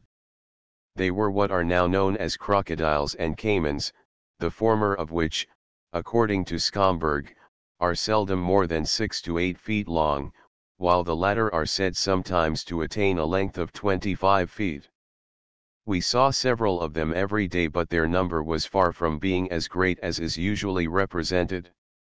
Of the armadillo, which is prized as a delicacy in Guyana, Raleigh says it seemeth to be barred or with small plates like to a rhinocero with a white horn growing in his hinder parts, as big as a great hunting horn which they vse to wind instead of a trumpet. OPCIT, p. 74. Upward arrow 7 According to Sister F. Michelle Nina Y. Rojas, Exploración Official, p. 54, the palm for physical superiority and intelligence is to be awarded to the Caribs. He says the Carib race is without doubt, the most beautiful, the most robust and the most intelligent of all those in Venezuela. Not only this, he seems inclined to consider them the superiors of all the Indians in South America. Vespucci speaks, too, of them as magni sapientiae viri, men of superior intelligence as well as men of superior strength and valor. Upward arrow 8 Raleigh gives the following graphic description of the wife of an Indian chief whom he met during his voyage to this region. In all my life I have seldom seen a better forward woman, she was of good stature, with black eyes, fat of body, of an excellent countenance, her hair almost as long as herself, tied VP again in pretty knots, and it seemed she stood not in that of her husband, as the rest, for she spake and discoursed, and drank among the gentlemen and captains, and was very pleasant, knowing her own come lines, and taking great pride therein. I have seen a lady in England so like her, as but for the difference of colour I would have sworn might have been the same. OPCIT, p. 66. Upward arrow 9 Peter Martyr says of them edaces humanarum carnium novi hilwones anthropophagi, Caribs alias cannibales appellati. Notwithstanding all that has been said on the subject since the discovery of America, it is still a moot question with many serious investigators whether the Caribs of Tierra Firme were ever cannibals, as is so generally believed. That the Caribs of certain of the West Indian islands were addicted to anthropophagy there can, it seems, be little doubt. The concurrent testimony of the earlier writers, including Peter Martyr and Cardinal Bimbo and others, have apparently placed the matter beyond controversy. It was the cruelties and anthropophagous habits of the Caribs, as reported to Spain, that provoked the law which was promulgated in 1504, in virtue of which every Indian, who could be proved to be of Carib origin, might be enslaved by the Spaniards. This law, however, although designed by its framers to eliminate a practice that was a disgrace to humanity, opened the door to evils almost as great if not greater in some instances as those it was expected to suppress. Selfish, soulless colonists had but to circulate the report that certain Indians, whom they coveted for slaves, were cannibals, in order to justify themselves before the law for tearing them from their homes and keeping them in servitude. Thus it happened that, shortly after the promulgation of the law aforesaid, the Caribs of the mainland, as well as those of the West Indies, were classed as cannibals. They were accordingly hunted like wild beasts, and countless thousands of them, the same innocent, gentle, inoffensive creatures that so strongly appealed to Columbus, were sold into slavery and met with a cruel death in the mines of Hispaniola. So successful were the atrocious slave dealers of the time in fixing the stigma of cannibal on the Indians of the mainland that Herrera felt authorized to declare that there was in every pueblo of Venezuela a slaughterhouse in which human flesh could be obtained, and cada pueblo havia carniceria publica de carne humana, December 8, Lib 2, Cap 19. Direct and specific as is this charge, it is quite safe to assert that it is utterly devoid of foundation in fact. The most charitable construction we can put on Herrera's statements is that he was misled by the false reports of those whose interest it was to have it believed that the Caribs of Venezuela, as well as those of the West Indies, indulged in the horrid practice of devouring their enemies. Humboldt was among the first to raise his voice in defense of the Indians of the mainland and to assert that it was only the Caribs of the West Indies that had rendered the names cannibals, Caribes, and anthropophagi synonymous. Personal Narrative, Volume 2, p. 414. A recent Venezuelan writer, Tavera Acosta, declares that it is an incontrovertible fact that so far the anthropophagy of which they have been accused by their ferocious and ignorant executioners has never been proved against the Caribs. Their sole crime was that they took arms against their ruthless invaders in defense of their homes, and relying on their numbers and conscious superiority over other tribes endeavored by all possible means to preserve their independence. Annals de Guayana, p. 320, Ciudad Bolívar, 1905. There can be no doubt that the Indians, during the period of the conquest and subsequently, were the victims of gross misrepresentations and had in consequence to endure untold hardships and miseries. Not content with denouncing them as cannibals, their relentless persecutors, Dutch, Germans, English, French and Portuguese, as well as Spaniards, insisted on regarding them as mere animals like a species of chimpanzee or orangutan that had no souls and no rights anyone was bound to respect. It required the bull Sublimis Deus of Pope Paul III to define the status of the hapless Indians, to make it clear that they are not dumb brutes created for our service, but that they are truly men, that they are by no means to be deprived of their liberty or the possession of their property, that they are not to be in any way enslaved, and that should the contrary happen, it shall be null and of no effect. What has been said of the cannibalism of the South American Indian in times past may with even greater truth be iterated of it today. In spite of what has been written to the contrary, even by so distinguished an explorer as Rafael Reyes, ex-president of Colombia, it may well be doubted if there is a single tribe in South America that can justly be accused of cannibalism.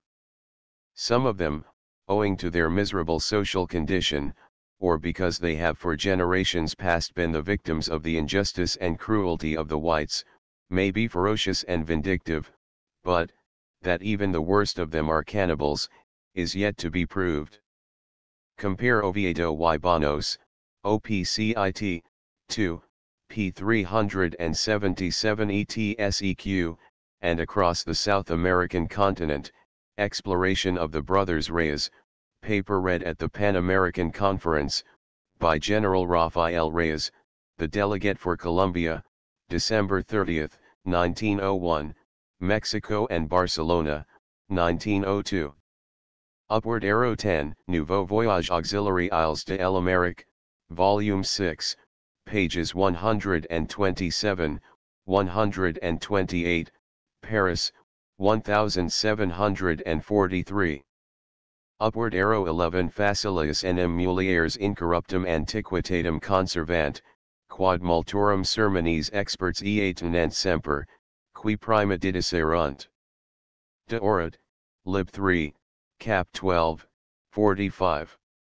Upward arrow 12c, among other works on the subject, Du parleur de Homs et du parleur de femmes dans la langue caraïbe, par Lucien Adam, Paris, 1879, in which the author makes the following statement: Le double langage se réduit, au point de vue de la lexicologie, à cette singularité que, pour exprimer environ 400 idées sur 2000 à 3000, les hommes invariablement, et les femmes seulement entre elles, se surveillant de mots différents. See also Introduction à la grammaire caraïbe, du P.R. Breton, and the Dictionnaire caraïbe, of the same author. Upward arrow 13 The Purgatorio, Canto I, verses 22 to 27. The poet is not to be taken too literally in this last verse. In consequence of the precession of the equinoxes, the constellations are ever changing their position with reference to any given point on the earth's surface. There was a time, in the distant past, when the Southern Cross was visible in the very land in which Dante penned his immortal poem. At the time of Claudius Ptolemaeus, says Humboldt, the beautiful star at the base of the Southern Cross had still an altitude of 6 degrees 10 minutes at its meridian passage at Alexandria, while at the present day it culminates there several degrees below the horizon. In the 4th century, the Christian anchorites in the Theban desert might have seen the cross at an altitude of 10 degrees. And again, the Southern Cross began to become invisible in 52 degrees 30 minutes north latitude 2,900 years before our era, since, according to Gall, this constellation might previously have reached an altitude of more than 10 degrees. When it disappeared from the horizon of the countries on the Baltic, the Great Pyramid of Cheops had already been erected more than 500 years. The pastoral tribe of the Hyksos made their incursion 700 years earlier. The past seems to be visibly nearer to us when we connect its measurement with great and memorable events. Cosmos, Volume 2, pages 288 to 291, New York, 1850. For an interesting discussion of Dante's Quattro Stelle, 4 stars, with references, see Vernon's Readings on the Purgatorio, Volume I, pages 10, 11, 3rd edition. Compare also Remugio, Del Navigazione e Viaggi, Volume I, pages 127 and 193, Venetia, 1550, and Oviedo, Historia General y Natural de las Indias. Lib 2, Cap 11, pages 45 and 46, Madrid, 1851. Upward arrow 14 Geografia Statistica de Venezuela, p. 461, Forenza, 1864. Upward arrow 15 It was here that the well-known brand of Angostura bitters was first prepared by Dr. Siegert. The women of the city, however, maintain that its discovery was due to a Venezolana, who was the wife of the German doctor. Owing to the exact ions of the Venezuelan government, the manufacture of this widely used infusion was long ago transferred to the port of Spain, where it now constitutes one of the city's chief industries. Upward arrow 16 A naturalist in the Guianas, p. 65, by Eugene André, New York, 1904. Upward arrow 17 in the quasi-suburb, known as Morichales, from the number of Morich palms found there, the homes of the well-to-do people are not unlike those we so much admired in Trinidad. Some of them are delightful arbors, surrounded by gardens filled with the rarest shrubs and blooms.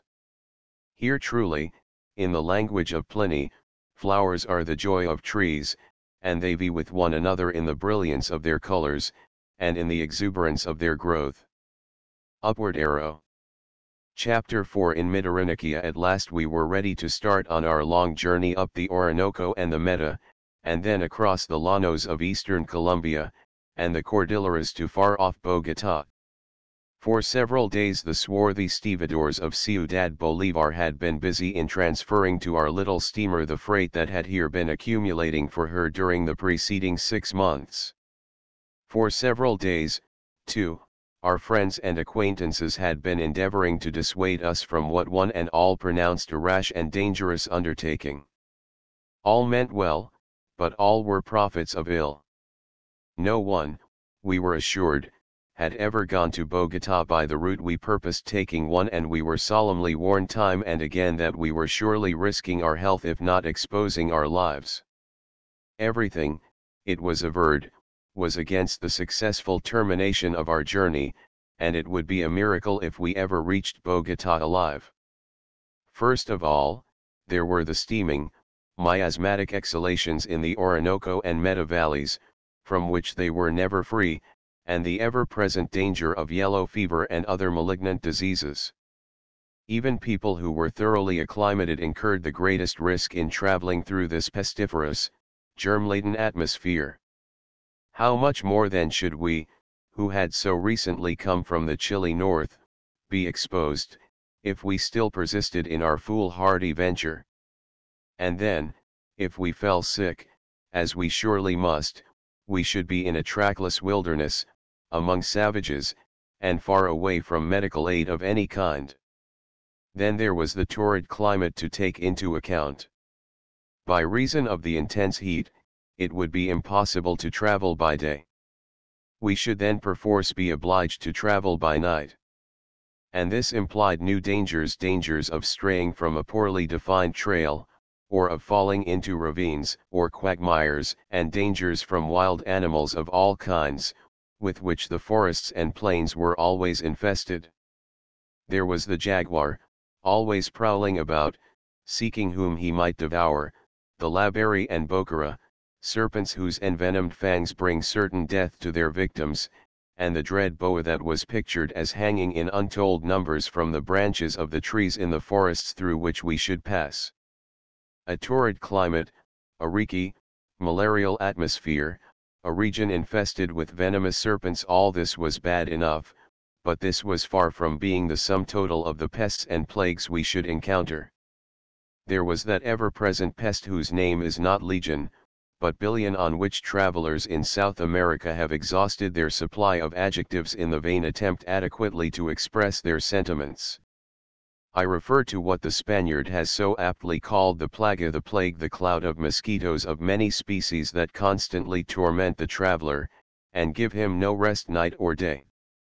We had read what various writers on the equinoctial regions had to say of the murderous onslaughts of the mosquito from the time of the early missionaries down to our own, and such reading was far from calculated to reassure one who was about to form a more intimate acquaintance of the plaga in question. 2. In a work written on the Orinoco in 1822, Mr. J. H. Robertson, referring to this matter, declares that the biting, blistering, and intolerable itching which is produced by clouds of mosquitoes is indeed enough to make a man mad.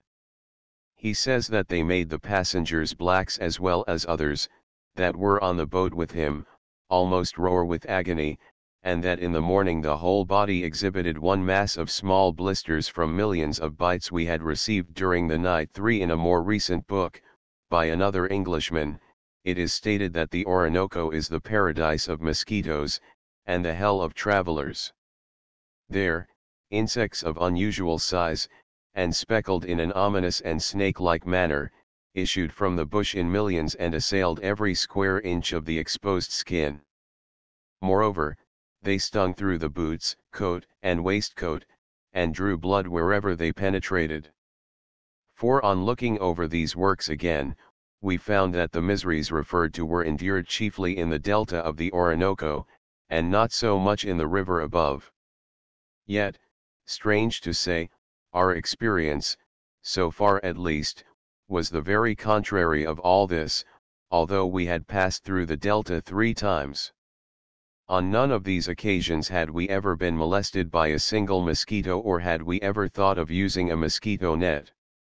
As a matter of fact, nobody ever used such a protection against insects, as there was no call for it. Our natural inference was that the reports about this plaga of the Orinoco were much exaggerated, and we had reason to suspect that the same was true about the terrific heat against which we had so repeatedly been warned. We had been twice in La Guaira, which Humboldt declared to be one of the hottest places on earth, and had not suffered so much from the elevated temperature there as we had frequently suffered from the sweltering heat that so often oppresses one in New York and Washington. We remembered, too, that another German writer had characterized Ciudad Bolívar, on account of the intensity of the heat prevailing there, as the exit of hell, as La Guaira is its entrance. And yet during our sojourn of nearly 2 weeks in the Orinoco city, we never experienced the slightest discomfort from the temperature, nor did the thermometer ever rise within 10 degrees of the temperature often registered in some of our North Atlantic coast cities during the months of July and August. The truth was, we were beginning to grow quite skeptical about the much vaunted dangers of equatorial travel. From our experience in traveling in other lands, we had learned how prone the majority of those who do not travel are to exaggerate unconsciously, perhaps dangers with which they have no personal acquaintance, and how inclined certain travelers are to magnify slight discomforts and trifling occurrences into dangerous and trying adventures, especially when their imaginary deeds of prowess are performed in countries rarely visited, and, therefore, beyond the control of a truthful recorder. 5 The little heed we gave to all the dire predictions that had been so freely volunteered, and our persistence in going forward on our journey, as we had planned it, evidently led one of our friends to suspect our skepticism, and he accordingly resorted to what he honestly believed to be conclusive evidence of the futility of our purpose and the danger of our undertaking. This was an article that had recently been published in an English magazine which had just reached Ciudad Bolívar. The article was entitled, "Adventures on the Orinoco," and contained the following paragraph: "For many reasons the Orinoco is one of the most dangerous rivers in the world.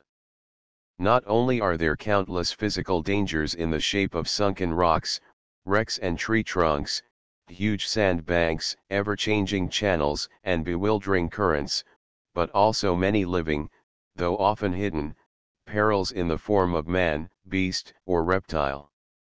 The higher one ascends, and the farther one penetrates beyond the Mapiers Rapids into the heart of the Alto Orinoco, the wilder the scene, and the more perilous the river. Sparsely populated as is the vast region above and immediately below the rapids, it is often the home of anarchy and misrule, and always a domain where the passions of men know not the restraints of law, and civilization is still a dream." To clinch his argument, our friend assured us that the Meta region whither we were bound was far worse than that of the upper Orinoco. The banks of the Meta were always infested by hordes of savage guaibas, the terror of eastern Colombia. Hiding in the dense underbrush that skirts the river, the first indication of their presence would be a shower of well-directed, poisoned arrows against the daring intruder into their jealously guarded domains. Only a few months before, a steamer like ours had been attacked near the mouth of the Meta by several hundred Indians and outlaws, and we were exposed to a similar assault from the same quarter, unless we would listen to reason, and desist from our hazardous and reckless enterprise. Besides, he added finally, it is by no means certain that your boat will be permitted to reach its destination. As you know, the government is now engaged in quelling the revolution led by one Peñalosa. Only a few days ago a large steamer was dispatched to San Fernando, laden with arms and ammunition, and orders have been issued for your boat to call at Caycara and Urbana and be subject to the orders of the army officers there awaiting instructions from the scene of war. If the steamer shall be needed by the government, as now seems more than probable, you will be left wherever the boat happens to be commandeered, and then you will have no means of returning hither except in a dugout, if you are fortunate enough to find one. To continue your course up the river in an Indian canoe, at this season of the year, at the beginning of the rainy season, is, of course, impossible. We were not frightened by the thought of meeting the Indians. We had met them before in many places, and had never found them so dangerous as depicted. The thought, however, of being put ashore, in case the government should need our boat, and of being compelled to make our way back to Ciudad Bolivar in an Indian dugout was something that caused us to ponder, but not to hesitate. We had been in similar quandaries before, and, relying on our good luck, which has never failed us in our wanderings, we determined to take our chances. We had faith in our star, and we instinctively felt, in spite of the untoward outlook, that we should in due course arrive safe and sound at Oroque. We recalled and were encouraged by Minerva's words to Ulysses: Theta Alpha Rho Sigma Alpha Lambda Omicron Gamma Rho Nu Pi Sigma Iota Nu Mu Epsilon Nu Omega Nu Rho Gamma Omicron Iota Sigma Iota Nu Tau Epsilon Lambda Theta Epsilon Iota, Epsilon Kappa Alpha Pi Omicron Theta Epsilon Nu Lambda Lambda Omicron Theta Epsilon Nu Lambda Theta Omicron Iota. 6 Finally, long after the hour scheduled for our departure from Ciudad Bolivar, our boat slipped her moorings, and she was soon out in mid-river with her prow directed toward the setting sun. It was the last week in April and the rainy season had already set in much earlier than usual. The river had been rising rapidly for several days, and we, therefore, had no reason to apprehend danger on the score of shallow water. The usual time for the opening of navigation to the upper meadow was anticipated by more than a month. This was a favorable omen to begin with. By starting thus in advance of the usual time we should be able to reach the river Magdalena before its high waters would begin to subside. This was of prime importance to us, as it would enable us to escape those long and embarrassing delays that are so frequently occasioned in this river during the dry season. The word season has been frequently used in these pages, but, strictly speaking, there are in the tropics no such things as seasons as we know them in higher latitudes. In the equatorial regions it is always summer, and verdure and bloom are perennial. For the sake of convenience the natives speak of two seasons, the rainy season, known as winter, and the dry season which is called summer. The winter season in the valleys of the Orinoco and the Meta begins about the 1st of May and lasts until October. The remaining months, constituting the winter and a part of the spring of regions farther north, is known as summer. Sir Walter Raleigh's account of the seasons in these parts is so pertinent and so accurate in the main that I give it in his own words. The winter and the summer, he writes, as touching cold and heat differ not, neither do the trees sensibly lose the lows, but how always fruit either ripe or green at one time, but their winter one alike consisteth of terrible rains, and flowings of the rivers, with many great storms and gusts, thunder, and lightnings, of which we had our fill. Ere we returned 7 our boat was a double-deck stern-wheeler of very light draught about 2 feet and capable of carrying about 50 tons. Her chief cargo was salt, groceries, and dry goods, most of which was destined for Oroque. Outside of the crew there were but few passengers, not more than 8 or 10 all told. Among the most congenial were a Colombian from Bogota, and a young German, who was traveling in the interest of a large commercial house in Ciudad Bolivar. The crew was a motley one. The majority of them were Venezuelan mestizos. Besides these, there were 3 or 4 West Indian Negroes, and 6 or 7 full-blooded Indians from the upper Meta. The latter had come down the river only a few days previously and were now returning with us to their homes. They had been engaged to perform some menial services aboard, for which they received a trifling compensation. They all belonged to the ferocious tribe of Guayabas, about whom we had heard such frightful stories, but these particular members of the tribe we found to be very quiet and harmless. One of them spoke Spanish fairly well, and through him we were able to learn much about the manners and customs of his tribe. He was quite intelligent and took pleasure in telling us about the mode of life and occupations of his people. Later on, especially in Orinoco, where we spent 10 days, we were able to verify his statements. All his companions aboard, although below the average height, were broad-shouldered, well-formed, and possessed of extraordinary strength and endurance. Judging from the work we saw them do, we were not surprised to learn that they are considered among the best warriors among the savage tribes in this part of South America. The first place of any special interest on the Orinoco above Ciudad Bolívar is what is known as La Puerta del Infierno, the Gate of Hell. It is nothing more than a contraction of the river where the current is unusually strong, and where, on account of the large rocks in the river bed, there are numerous eddies and whirlpools.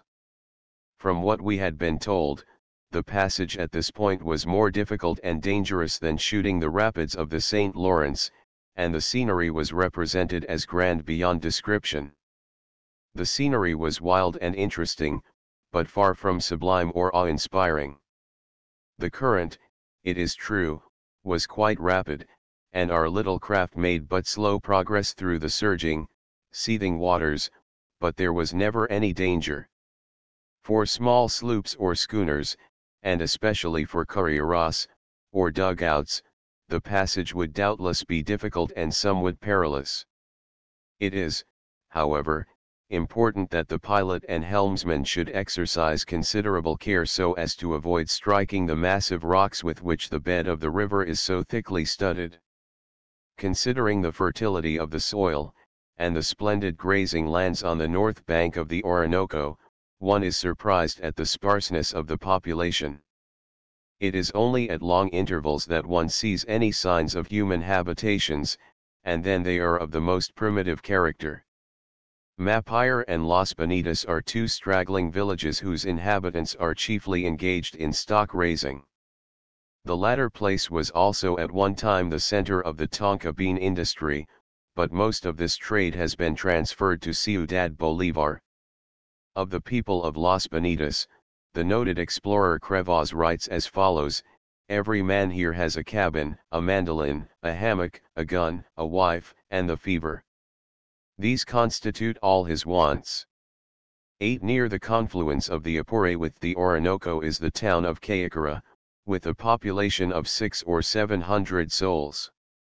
It is something of a distributing center for this section of the country. Besides stock raising and agriculture, which receive considerable attention here, there is quite a trade carried on with the Indians of the interior, who bring into the town certain much valued articles of commerce. Among these are hammocks, made from the leaf of the moriche palm, and ropes made from the fibers of a palm called by the natives Shishikatalia funifer, which are highly prized for their strength, durability, and above all, on account of their being less affected by water and moisture than ropes made from other materials. Large quantities of sarapia or tonka beans are brought here from the neighboring forests. They are much esteemed as an ingredient of certain perfumes and for flavoring tobacco. In the llanos of Venezuela. Indians of Mid-Orinoco. The town has a splendid location, and under a stable and enterprising government would be the center of a large inland trade.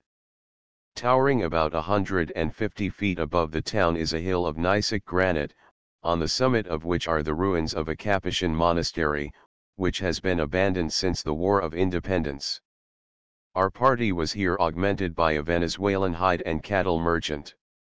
He was a sociable fellow, and reminded us very much of a Colorado or New Mexican cowboy. He left us at Urbana, the last town of any importance, between Caicara and Oroque. We arrived at Urbana, a town of about the same size and importance as Caicara, shortly after 6 o'clock in the evening, and were surprised that there was no one at the landing place to meet us. At every other place at which we had stopped, every man, woman and child was out to see us. It is only 5 or 6 times a year that a steamer calls at this place, and then only during the rainy season, when the river is high. The place was as silent as the grave, and seemed absolutely deserted. There was not even a dog bark to break the oppressive stillness, and not a single light was to be seen in house or street. On inquiry we were informed that everybody had retired for the night. The sun had just set only a few minutes before, but like the domestic fowl in the backyard, all the denizens of the town had sought rest with the approach of darkness, and, under ordinary circumstances, would not have been seen before dawn the next day. This custom impressed us at first as being very extraordinary, but we afterwards learned that it is not unusual in small interior South American towns. In fact, we soon found ourselves imitating the example of the natives. Shortly after sunset, there is scarcely any twilight in this latitude. We sought our berth or our hammock, and rarely awoke before the caroling of the birds announced the break of another day. Of course, we often had a special reason for retiring as early as we did. A lighted lamp, especially on the Orinoco and the Meta, became at once the center of attraction for a cloud of insects of all kinds, some of which emitted a most offensive odor. But aside from this, we soon became quite accustomed to early slumbers. The ever-warm climate seems to predispose to sleep, and, even after a good night's rest, one would welcome an hour's siesta after luncheon. After the steamer whistle had blown several times, and set all the dogs in town to barking, the male population was aroused and came straggling one by one to where we were moored. We were in need of a new supply of provisions, as what we had brought from Ciudad Bolivar was almost exhausted. After making the round of the town, our steward was able, but not without difficulty, to get some eggs, chickens, and a novilla heifer. This would last us a few days, at the expiration of which we hoped to find a new supply further up the river. Much, however, as we were concerned about our commissariat, our interest was just then centered in the result of a confidential interview in progress between the captain and an army officer, who was to decide whether we should be permitted to proceed on our journey, or whether our boat should be appropriated for use in the campaign against the revolutionists, who were said to be heading towards the llanos of the Apure. This contingency had, like the sword of Damocles, been hanging over us ever since we left Ciudad Bolivar. Only a few days before, we had met a steamer returning from San Fernando de Apure, whither it had been dispatched with arms and ammunition, and there were grave reasons, so we were informed, for believing that we should be obliged to disembark at Urbana. If we could only reach Oroque, we had every reasonable hope of making the remainder of our transcontinental journey without any special difficulty or danger. If, however, the steamer were now required for military service, we should be obliged to remain in Urbana for an indefinite period, and perhaps the thought was almost maddening, be forced to abandon entirely an enterprise on which we had so set our hearts. The suspense, which did not last more than a half hour although it seemed a whole day, was finally relieved by the joyful announcement that we should be permitted to continue our journey to Oroque. No one who lives in a country like ours can realize what good news this was to all of us. In the United States, if we miss a train, we can get another a few hours later. There, on the contrary, far off in the wilderness, where the means of communication are so rare, the permission to proceed was like the commutation of a sentence for a long term of imprisonment into the granting of immediate liberty. After this happy decision had been conveyed to us, we wished to start without a moment's delay. Hitherto, thanks to the bright moonlight with which we had been favored, we had been able to travel night and day. Now, for the first time, the sky became clouded, and we were obliged, as a precautionary measure, to remain where we were, until the clouds disappeared. To attempt to navigate the river in these parts, where the channel is ever changing, where there are so many sandbars, and so many floating trees and obstructions of all kinds, would be extremely dangerous, and might mean the wrecking of our vessel when we least expected it. Fortunately, the clouds soon passed by, and we were again on our way rejoicing, and rejoicing as only those can realize who have been placed in circumstances similar to ours at that critical juncture. The scenery along the Orinoco between Ciudad Bolívar and Urbana is quite different from that of the Delta. There we have one of nature's hothouses on an immense scale, with a luxuriance of vegetation that is not surpassed in any part of the known world. Further up the river there is less variety and richness, and the trees are smaller and fewer in number. One soon observes, also, a marked contrast between the vegetation on the right as compared with that on the left bank. On the right bank the forest land still continues, while on the left bank, for the greater part of the distance, we have the llanos or plains for many reasons so celebrated in Venezuelan annals. On both sides the land is comparatively low and flat, although here and there, especially on the right bank, there are highlands, and occasionally, when the forest fringing the river permits it, one can see hills and mountains towards the south. The part of Venezuela south of the Orinoco known as Venezuelan Guyana is still practically an unknown land. Humboldt, Michelina y Rojas, Schomburg, and others, it is true, have explored portions of the upper Orinoco and some of the tributaries, but the impenetrable forest lands through which these rivers pass are still quite unknown. 9 As to the territory north of the Orinoco and the Arauca, it has been quite well known since the times of the early mission period of Venezuela. Much of it, indeed, was explored by the conquistadores. The llanos extend southward from the mountain range bordering the Caribbean to the Orinoco and its great tributary, the Meta. They have an area more than 4 times as great as that of the state of New York and are, in many respects, the most valuable lands of this part of tropical America. And strange as it may appear, they are the most neglected and most undeveloped. Their population and products are less than they were in the days of the early missionaries, and, from present indications, there is little probability that there shall soon be any change for the better. Everywhere are immense savannas, in which are numerous clumps of trees and groves, swamps and lagoons, all teeming with multitudinous forms of animal life. Here especially along the Apure bird life is particularly conspicuous.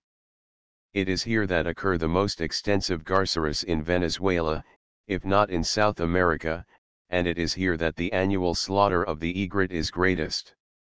Tens of thousands of square miles of the llanos are inundated during the rainy season.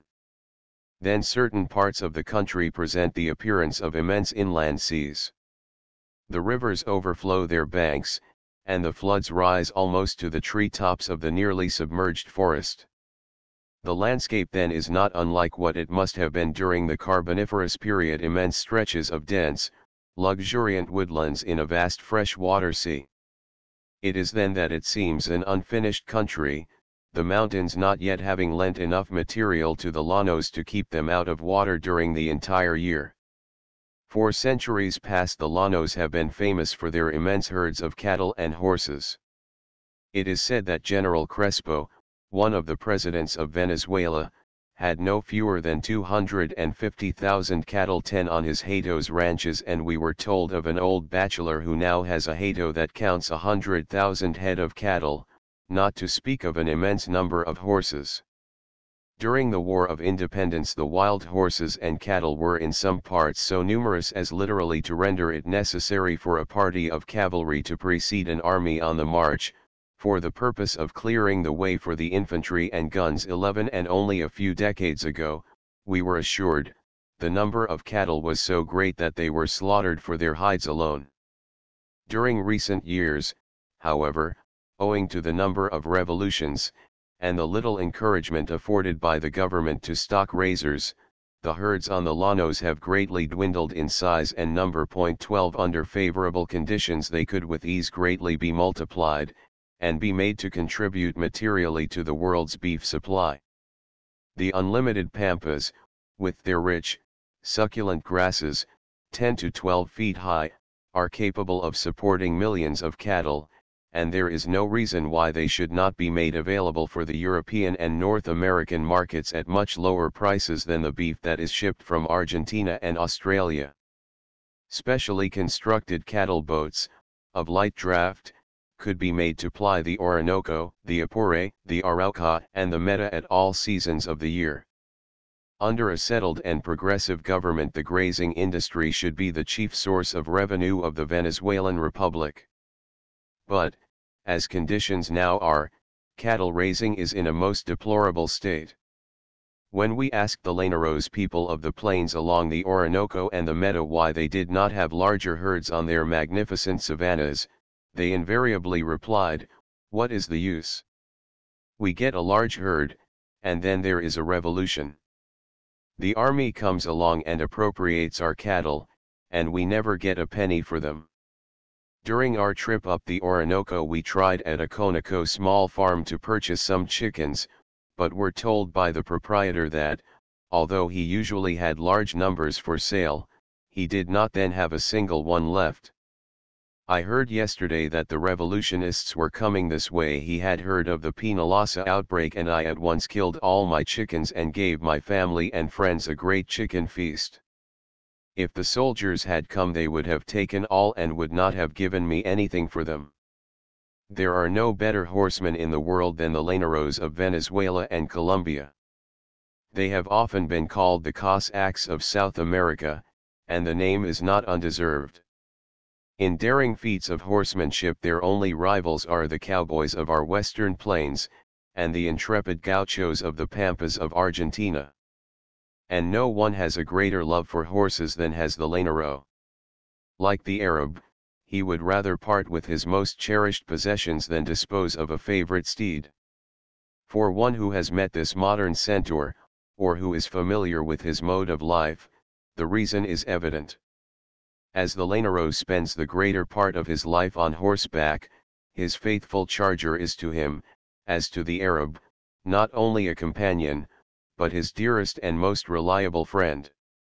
Hence one need not be surprised to hear him exclaim in the words of a Llano bard: "Mi mujer y mi caballo se murieron a un tiempo, que mujer, ni que demonio, mi caballo es lo que siento." 13 All his actions and exertions, declares Pease, must be assisted by his horse.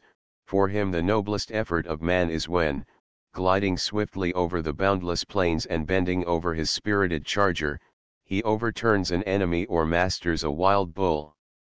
Like the character described by Victor Hugo, he would not fight except on horseback.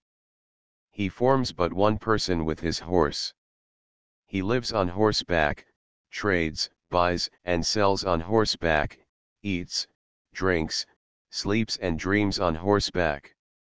Give the Llanero a horse, and the equipment of a lance and a gun, a poncho and a hammock, and he is independent. With these he is at home wherever the setting sun may happen to find him. The hammock serves him for a bed, and the poncho for a protection against sun and rain, while with his lance and gun he can easily secure the food he may require.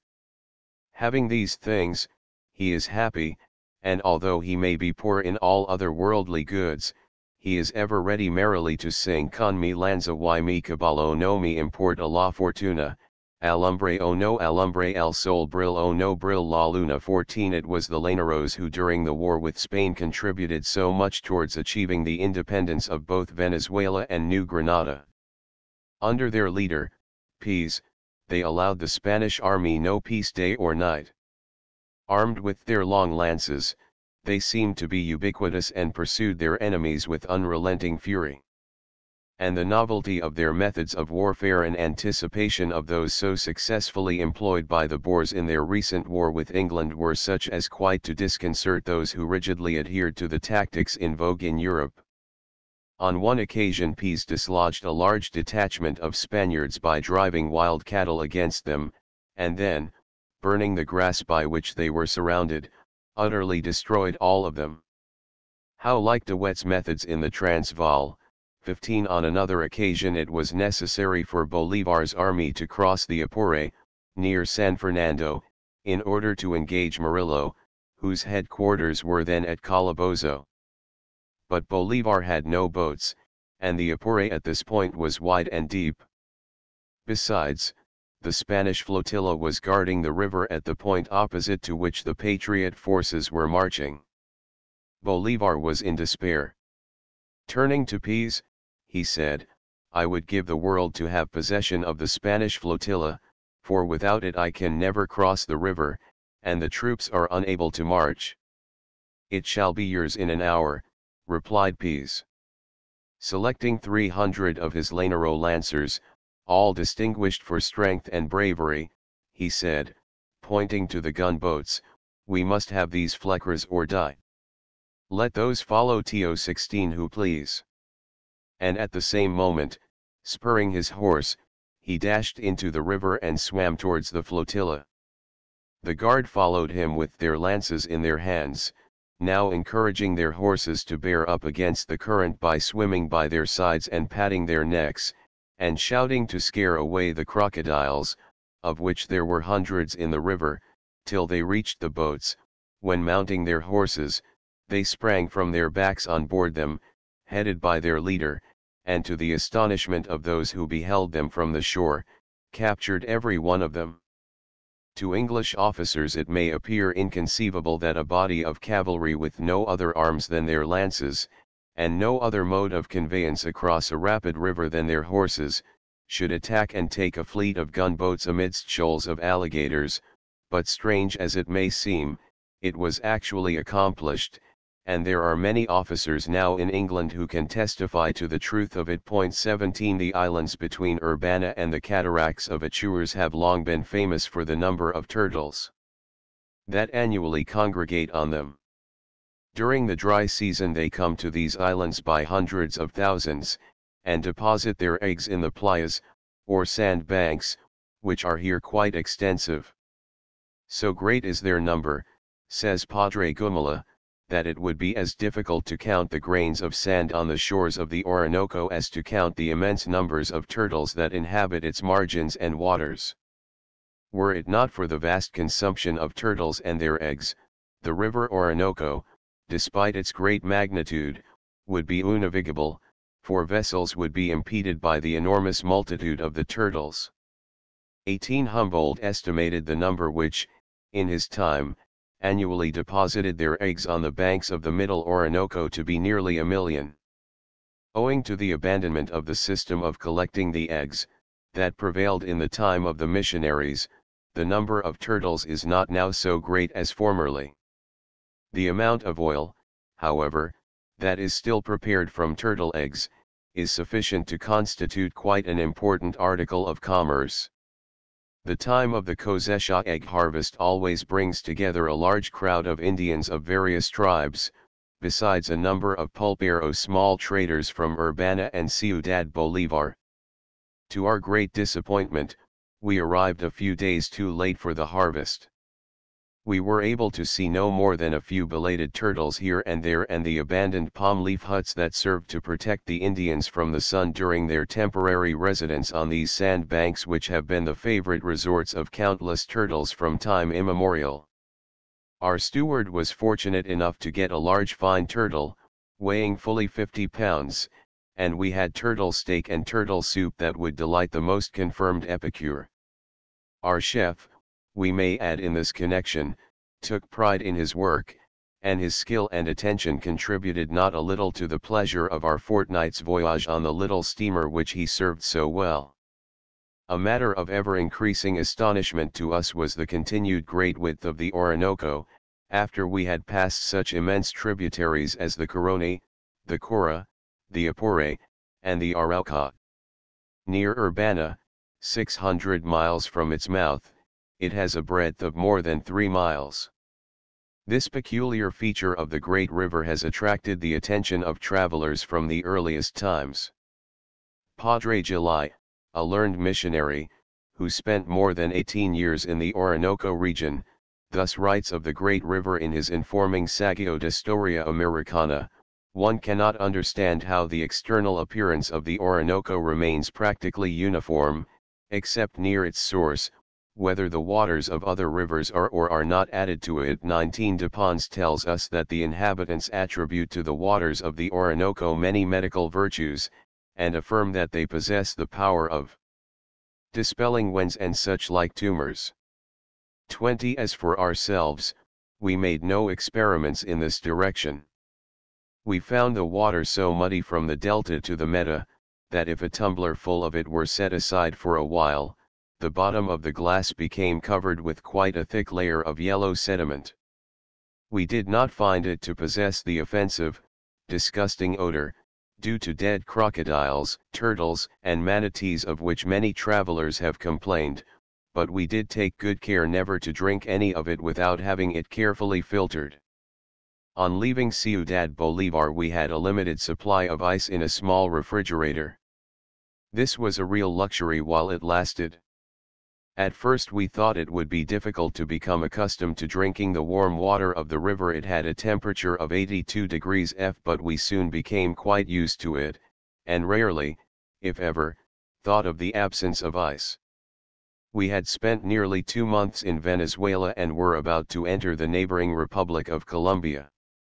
During that period we had visited most of the chief cities of the coast and of the interior, and had come into contact with all classes of people. We had talked with them about matters religious, educational, social, economic, political, and only rarely did they manifest any disinclination to express their honest opinions about men and things. Apart from a certain class of professional revolutionists who have everything to gain and nothing to lose from internecine strife, we found that the great majority of the population is, in spite of what has been said to the contrary, peace-loving, and thoroughly sick of the turmoil of which they have so long been the helpless victims. The better element, old Venezuelan families of Spanish descent, which should be the ruling element, but which is too often kept in the background by ambitious adventurers and unscrupulous spoilsmen, have lofty ideals for their country, and long to see it become the home of peace and industry, of progress and culture. For few, if for any of the countries of South America, has nature done more than for Venezuela. She has in the first place the dominating advantage of location. She is nearer to Europe and the United States than any of the other South American republics, and should, under a strong and stable government, enjoy corresponding trade advantages. From her numerous ports on the Caribbean Sea, as well as from points on the Orinoco and its affluents, freight can be transferred in a few days to our ports on the Gulf and Atlantic coast, while from La Guaira to Cadiz the distance is but little greater than it is from New York to London. And what a great commercial future there is for this at present hapless and neglected country when it shall be blessed by wise and progressive rulers. It has soil of marvelous fertility and possesses mineral deposits of all kinds and of untold value. It has tens of thousands of square miles of the best grazing land in the world, capable of supporting millions of cattle. In the lowlands all the productions of the tropics are found and their annual yield could be enormously increased. In the plateaus of the mountain chains are produced the fruits and cereals of the temperate zone of the best quality and in surprising abundance. Then there are the rare and beautiful woods of its interminable virgin forests, sources of wealth yet untouched and all but unknown, except to the few who have explored this land of marvelous natural resources. Such are some of nature's gifts to Venezuela. But the extent of her bounty is as astonishing as its variety. How few are there who have an adequate conception of the extent of this country. It is a land that is scarcely known to the general reader except in connection with one of its periodic revolutions. and yet it has an area almost 7 times as great as that of Great Britain and nearly 10 times as great as that of the whole of New England. In extent of territory it equals France, Germany, and Italy, Belgium and the Netherlands, Ireland, and Switzerland all combined. And yet, incredible as it may appear, its total population, including Indians savage as well as civilized, is less than that of New York City. If the population of Venezuela were as dense as that of Belgium, the country would count 358 million inhabitants. Sparse as is the population, it is rather a matter of surprise that the number of inhabitants is so great rather than that it is so small. During a period of 70 years there have been no fewer than 76 revolutions. During 60 of these years the country has seen 2 armies almost continually in the field. The poor soldiers, mere puppets of soulless adventurers, rarely knew what they were fighting for. Against their will, they were torn from their homes and families to enable ambitious leaders to get control of the government. The death rate has been appalling, at times greater by far than the birth rate. Some of the revolutions, it is estimated, have caused the loss of more than 100,000 lives. For this reason, there has been a decrease in the population during the last 50 years instead of an increase. Indeed, it may be questioned whether there are as many inhabitants in the country today as there were before the war with Spain, or even at the time it was first visited by Europeans. It would be difficult to name another country, except possibly Haiti, where, in proportion to the population, war has wrought greater ravages and counted more victims. A country that should be a land of peace and plenty has for generations been an armed camp of contending factions, in which the worst elements have come to the front and in which justice and innocence and respectability have been trampled underfoot. With all this were the usual concomitants of such a condition of affairs, atrocities that the pen would fail to describe, deaths from famine and pestilence, deaths from the machete and from imprisonment in dark and foul dungeons. Like northern Italy, after the death of Frederick II, Venezuela, in the words of Dante, has been for nearly a century full of tyrants, and the veriest peasant lad becomes Marcellus in the strife of parties 21, and there was the consequent stagnation of business and paralysis of industry of every kind, and the destruction of property on a scale that seems incredible. Such has been the fate of Venezuela since the time of Bolivar, whom its people hail as the liberator, as the Washington of South America. But pitiful as has been the country's lot, unfortunate as it is today, the future is not without hope. Only one thing is necessary to change the present lamentable condition of affairs, and convert Venezuela into a great and happy country. That one thing is a man, a ruler of strong arm and stout heart, who is a patriot in deed as well as in name, a president who, forgetful of self, will devote himself entirely to the development of the country's resources and to the happiness of his people, a statesman, who will be intelligent enough and forceful enough to bring order out of chaos, and give to a long-suffering people those blessings of civilization which, for generations past, they have known only by name. 22 The task is difficult. Very difficult, but it is not impossible. It is only a few decades ago since Mexico was as turbulent a country and as noted for pronunciamientos and revolutions as Venezuela is today. Lawlessness was rampant, credit was gone, commerce languished, and the only railroad was a short one extending from Veracruz to the national capital. Within a single generation this has been all changed, and through the efforts of one man, Porfirio Diaz. Under his wise and beneficent guidance, Mexico has emerged from that state of confusion and anarchy from which she had so long suffered, and now occupies an honored position among the nations of the world.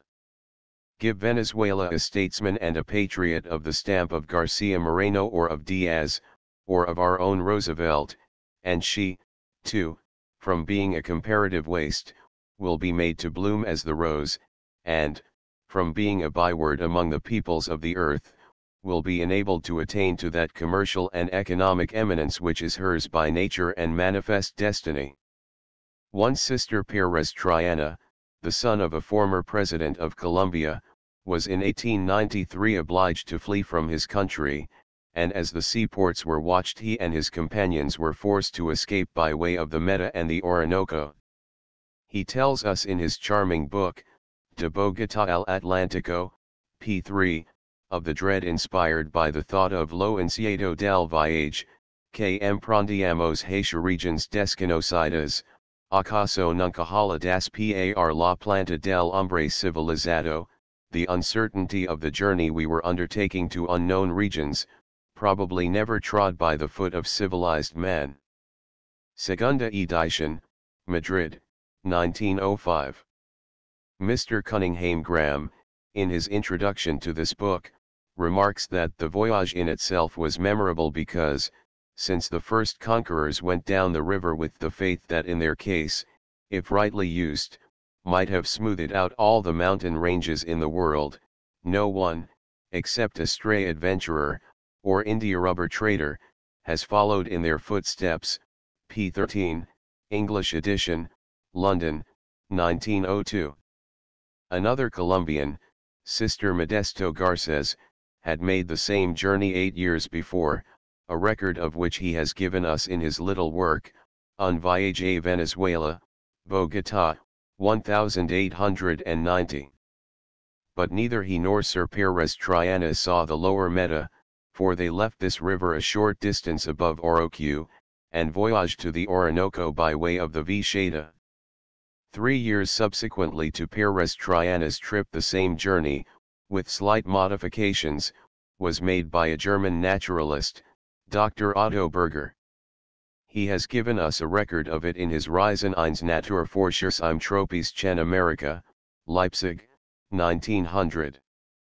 So far as I am aware, no writer has made the journey up the river from Ciudad Bolívar to Bogotá.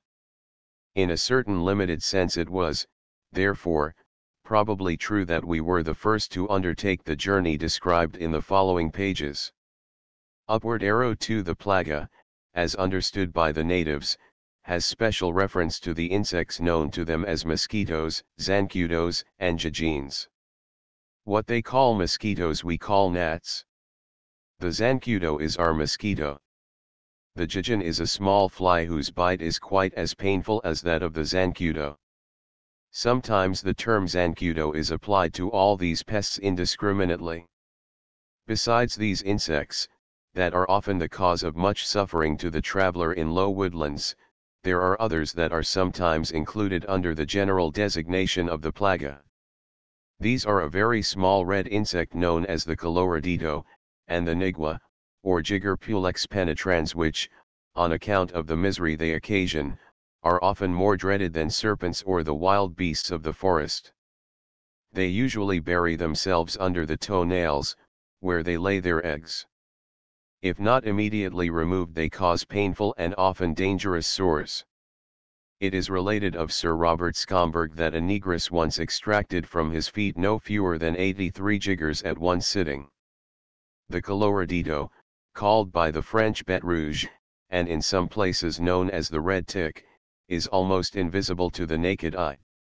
It is found everywhere in the equatorial lowlands, especially during the rainy season. Its bite causes an intolerable itching, and when one has been exposed to the combined attacks of many of these microscopic insects, the result is as painful as the burning produced by the poison tunic of Nescias. Schomburgk, in describing his personal experience, declares that the bite of this insect drives by day the perspiration of anguish from every pore, and at night makes one's hammock resemble the gridiron on which St. Lawrence was roasted. Simpson informs us that the intense irritation produced by the bites of the bête rouge at times drove him almost to the verge of madness. Notwithstanding every effort of self-control, he writes, to bear the itching sensation, I have many times awoke in the night to find myself sitting up in the bed, and literally tearing the skin off my legs, where most of the insects collect, with my nails. Mosquitoes and the zancudos are bad enough, but, as a pest, the coloradito is far worse. Truth to tell, our greatest suffering in the tropics came from the coloradito, but it was in great measure due to our lack of precaution. Had we exercised more care, we should have avoided many painful hours. The best way to allay the pain is to rub the part affected with rum or lemon juice. Padre Gumala assures us that leaving the Gulf of Paria and entering the Orinoco, or any of the tropical rivers, is tantamount to engaging in a fierce and continued warfare, day and night, with countless insects of all kinds. Of certain mosquitoes, he tells us, their sharp, uninterrupted noise is more to be dreaded than their piercing proboscis. So trying and difficult did Raleigh consider a voyage up the Orinoco that he declared it a task fitter for boys, than for men of mature years, although, when he visited Guyana, he was nearly 3 lustra younger than was the author of the present work when he made the journey herein described. Upward Arrow 3 Journal of an Expedition 1,400 miles up the Orinoco and 300 up the Arauca, pages 62 and 66, London, 1822. Upward Arrow 4 Adventures amidst the equatorial forests and rivers of South America, p. 63, by Villers Stewart, London, 1891. Accepting as true these and similar exaggerated statements made by travelers from the time of Gumala to our own regarding the insect pests of tropical America, the reader will no doubt be inclined to agree with Sidney Smith that it is better for one to become reconciled to the trials of our northern climate than to expose oneself to the still greater trials in the lands bordering the equator. In a characteristic article in the Edinburgh Review on Waterton's wanderings, the genial humorist has the following paragraph: Insects are the curse of tropical climates. The bête rouge lays the foundation of a tremendous ulcer. In a moment you are covered with ticks. Chigos bury themselves in your flesh, and hatch a large colony of young chigos in a few hours. They will not live together, but every chigo sets up a separate ulcer, and has his own private portion of pus. Flies get entry into your mouth, into your eyes, into your nose, you eat flies, drink flies, and breathe flies. Lizards, cockroaches, and snakes, get into the bed, ants eat up the books, scorpions sting you on the foot. Everything bites, stings, or bruises. Every second of your existence you are wounded by some piece of animal life that nobody has ever seen before, except Swammerdam and Miriam. An insect with 11 legs is swimming in your teacup, a nondescript with 9 wings is struggling in the small beer, or a caterpillar with several dozen eyes in his belly is hastening over your bread and butter. All nature is alive, and seems to be gathering all her entomological hosts to eat you up, as you are standing, out of your coat, waistcoat, and breeches. Such are the tropics. All this reconciles us to our dews, fogs, vapors, and drizzle, to our apothecaries rushing about with gargles and tinctures, to our old, British, constitutional coughs, sore throats, and swelled faces. Upward Arrow 5 In a region, says Humboldt, where traveling is so uncommon, people seem to feel a pleasure in exaggerating to strangers the difficulties arising from the climate, the wild animals and the Indians. OPCIT, Volume I, p. 361. Upward Arrow 6 More bold a man is, he prevails the more, though man nor place he ever saw before. The Odyssey, Book 7, verses 50, 51. Upward Arrow 7 OPCIT, p. 87. Upward Arrow 8 Voyages dans l'Amérique du Sud, p. 578, Paris, 1883. Major Stanley Patterson, writing in the Royal Geographical Journal, Volume 13, No. 1, p. 40, 1899, of the Venezuelans living on the Orinoco, declares that all are avaricious, thriftless, independent, faithless, untruthful, lazy, capable of hard work, quick-tempered, vindictive, changeful and full of laughter. If there are clouds these children of the sun see them not, nothing is really serious to them.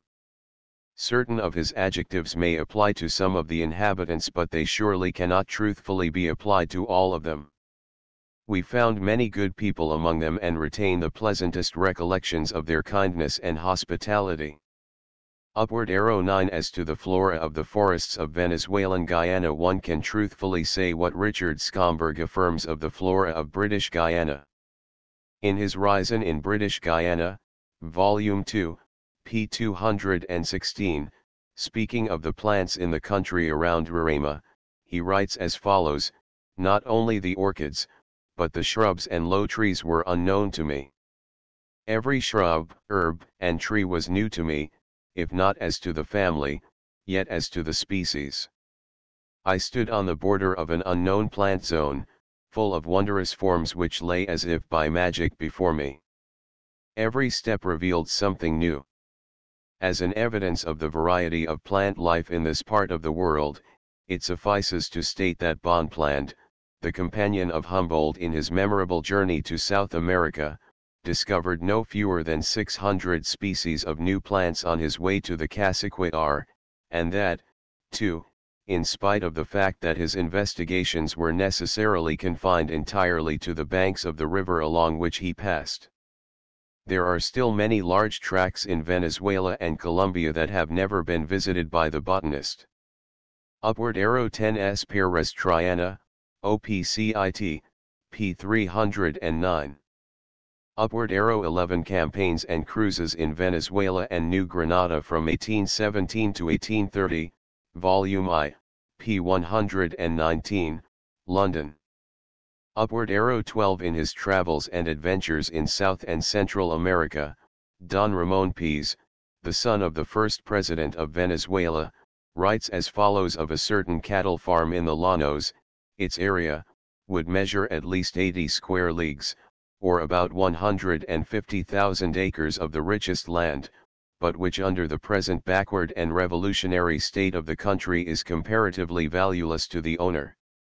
The number of cattle dispersed throughout the length and breadth of this wide extent of prairie land was computed to be about 100,000 head, and at one time, 10,000 horses, but what with the pest, revolutionary exactions, and skin hunters, comparatively very few of the former and none of the latter have been left.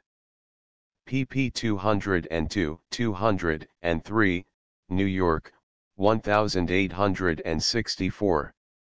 Upward arrow 13. My wife and my valued horse died both at the same time. To the devil with my wife, for my horse do I repine. Upward arrow 14. With my lance and horse, I care not for fortune, and it matters not whether the sun shines or the moon gives light.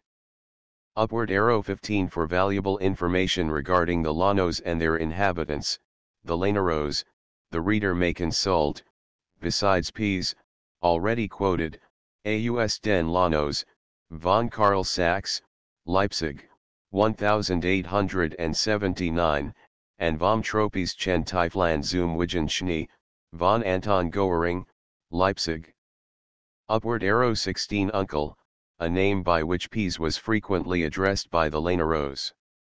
Upward arrow 17. Recollections of a service of 3 years during the War of Extermination in the Republics of Venezuela and Colombia, pages 176, 178, London, 1728.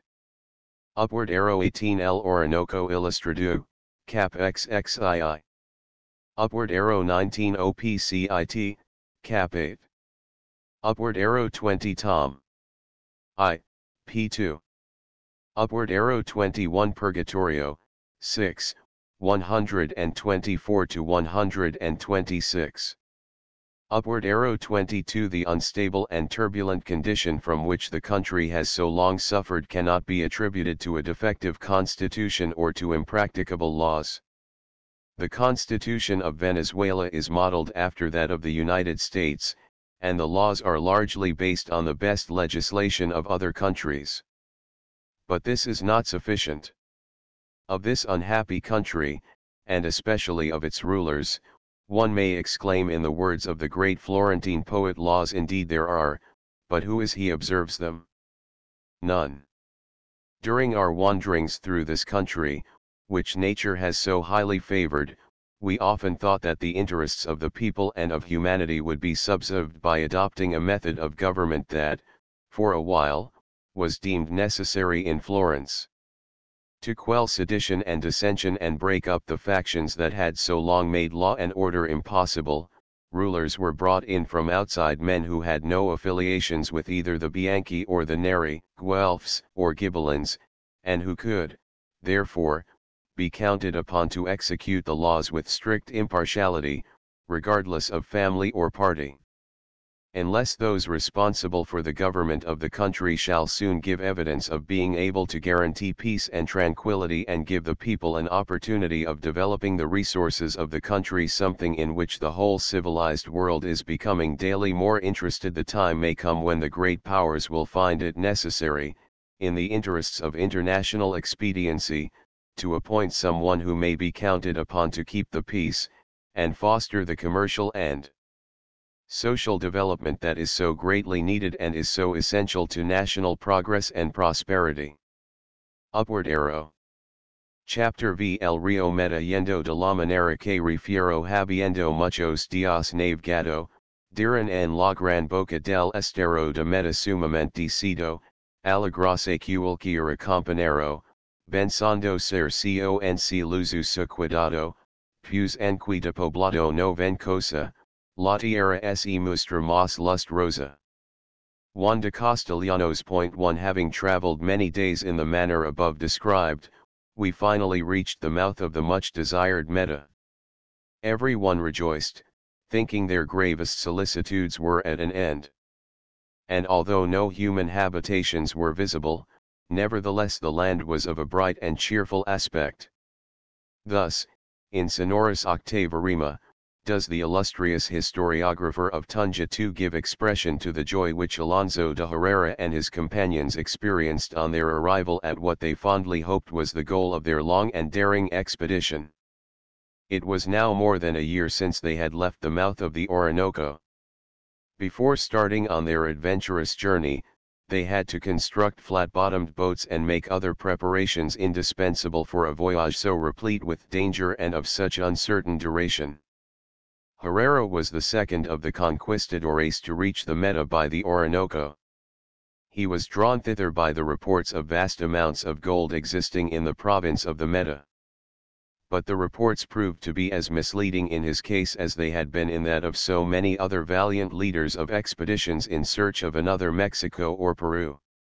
He had scarcely reached what he was led to believe was the land of gold and precious stones when, in a fight with Indians, his life was cut short by a poisoned arrow.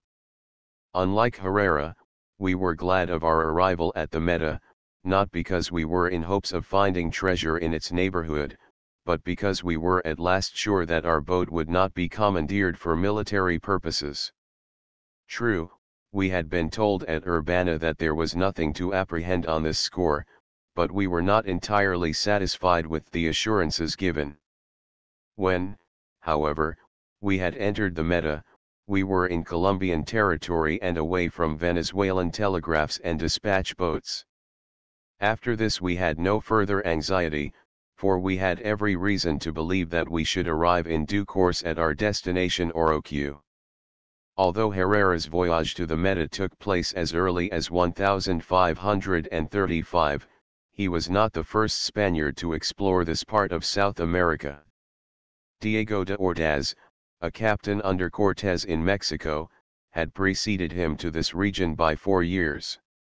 Instead of continuing his journey up the Meta, as he had been advised by his Indian guides, who assured him that toward the west he would find an abundance of gold, he endeavored to go towards the south on the Orinoco.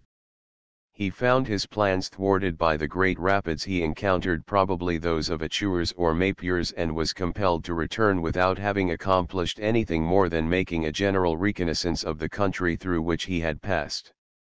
I refer especially to the expedition of Diego de Ordaz because it was the first of those famous expeditions made on the great rivers of the New World by the conquistadores. He anticipated Orellana's marvelous voyage down the Amazon by nearly 10 years. I have also another reason, a personal one, for alluding to it.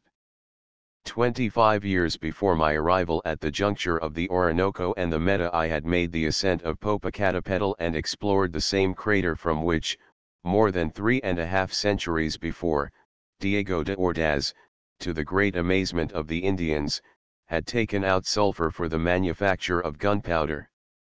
When scaling this lofty volcano, I had frequently thought of the courage and endurance of this dauntless Spaniard in accomplishing a task which was then far more difficult than it is now. According to Herrera, it was then in action, and the smoke and flames rendered the ascent next to impossible. To the Indians the crater was the mouth of hell in which tyrants had to be purified before they could enter the abode of the blessed. But difficult and hazardous as was the ascent of Popocatépetl, the voyage up the Orinoco was, in the days of Ordaz, far more so. Not so today, when the trip can be made in a steamer with comparative ease and comfort. But it did seem strange, passing strange, that we too should have visited two such unlikely places and so widely separated from each other in time and space. It was almost like having a rendezvous with an old friend. I confess that I not only thought of Ordaz, but imagined that I felt his presence. The great conquistador should have been permitted not only to wear a burning volcano on his armorial bearings as was allowed him by Charles V, but he should also have been granted the privilege of having depicted on his coat of arms one of the great rapids of the Orinoco, La Puerta del Infierno for instance, which he had so successfully passed. His achievements have been eclipsed by many of his contemporaries, but in enterprise and daring he is second to none. As I have said, we were very glad to reach the Meta, but I personally felt a pang of regret on leaving the Orinoco. Nothing would have pleased me more than to have continued on the waters of this great river until we should have reached the wonderful Cassiquiare, which connects the Orinoco with the great Rio Negro and with the still greater Amazon. I consoled myself with the thought that possibly I might be able to make this journey later on, and then probably extend it through the Madeira, Mamoré, Pilcomayo, and Parana to Buenos Aires. This had long been a fond dream of mine. Will it ever be realized? In the language of one of my Spanish companions, Dios verá, God will see, for it is not impossible. I say it is not impossible, because a part of the journey from the Orinoco to the Amazon has often been made and is still frequently made every year by traders, missionaries, and others.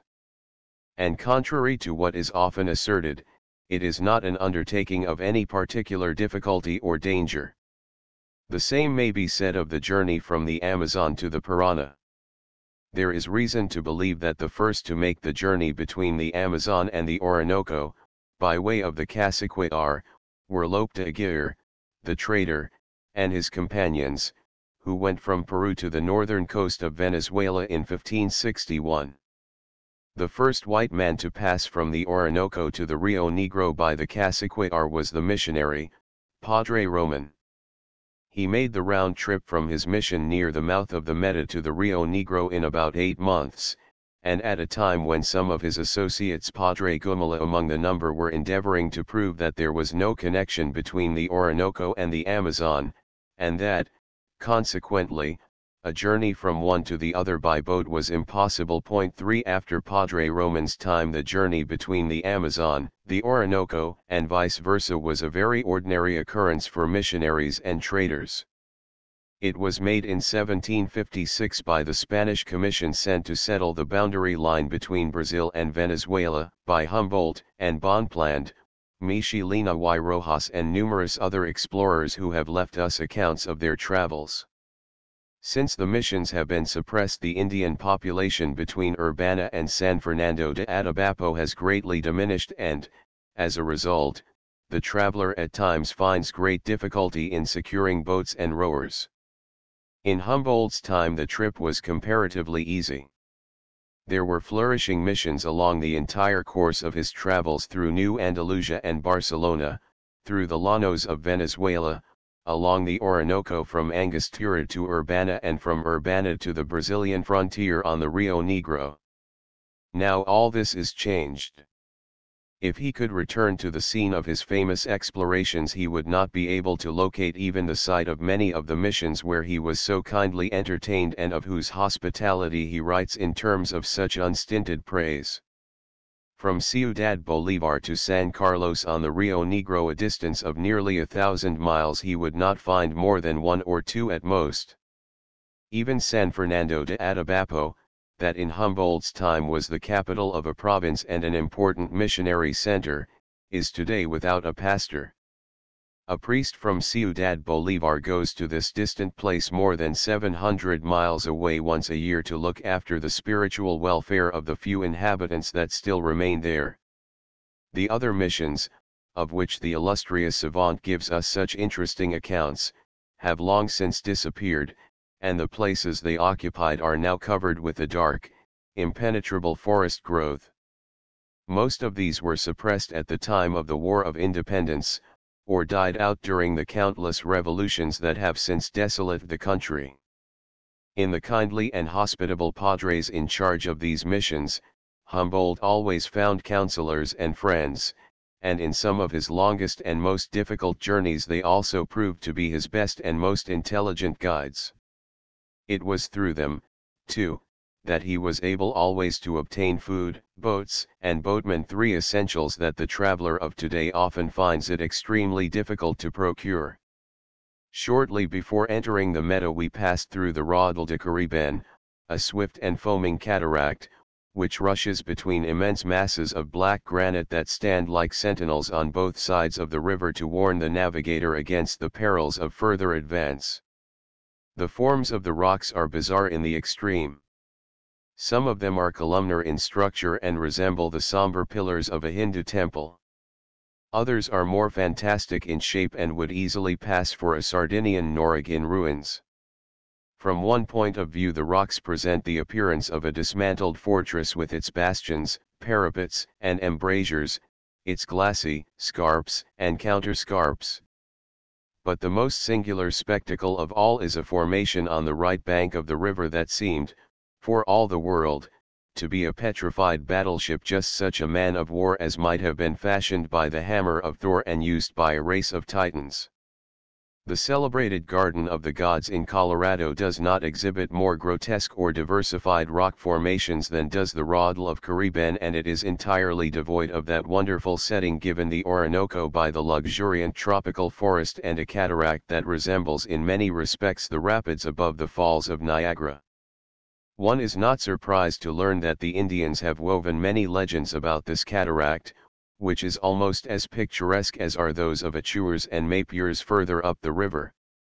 And still less is one surprised to read of the accounts given by the early missionaries of the difficulties and perils attending the passage of these rapids. For small craft, especially canoes, it is necessary to keep them near the shore and punt them, or pull them along by ropes. With our sternwheeler we never felt that there was any danger, but our progress was exceedingly slow. At times we were actually at a standstill, and once or twice it looked as if we were going to be carried downstream, so great was the force of the current. But finally, after a long and determined struggle, we passed the cataract in safety. To be frank, we all experienced a feeling of relief when we saw that all the reefs and remolinos whirlpools were behind us, and that we were again once more in placid and safe water. Este Raudal es muy maluco, for this cataract is very bad, said our pilot to us after the strain was over. It is much more difficult to steer a boat through it than through La Puerta del Infierno, near Ciudad Bolívar. Fortunately for all concerned, he knew his business well and was as conscientious as he was skillful. He had been navigating the Orinoco and the Meta for nearly 20 years and was thoroughly familiar with every feature and peculiarity of both of them. He had never had an accident and was justly proud of his record. He had the eye of a hawk and could judge of the relative depths of the water by differences of color that were quite imperceptible to the ordinary observer. Only once, during our entire journey, did we graze a sandbar, and that was only for a moment. But it was quite sufficient to make a young Ethiopian among our crew think that his last day had arrived, and that we were surely going to the bottom.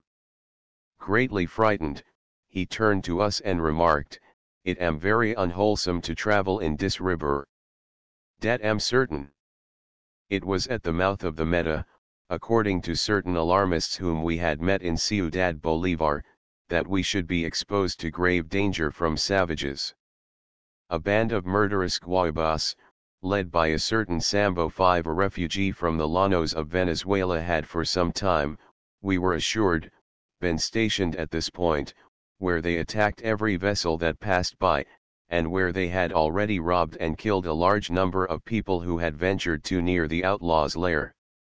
The first intimation of their presence, we were told, would be a shower of poisoned arrows from the dense underbrush where the enemy would be concealed. But this report, like so many others regarding the dangers of our journey, proved to be unfounded. There was not a Guaibo, much less a Sambo leader, to be seen anywhere.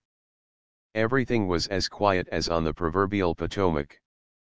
Speaking of the Meta, Padre Gili says, its width is greater than that of a dozen Tibers, and in the summer season, when the wind is high, the waves become very large. 6 Far from being an exaggeration, as might appear to the reader, this statement is rather an underestimate of the reality, at least as regards its breadth. In places it is fully 2 miles wide, almost as broad as the Orinoco near the delta. And this is not because of the shallowness of the river. According to Humboldt, its mean depth near its mouth is 36 feet, and it sometimes attains to more than twice this depth. One of the chief affluents of the Meta from the north is the river Casanare. We were much interested in this on account of its historical associations.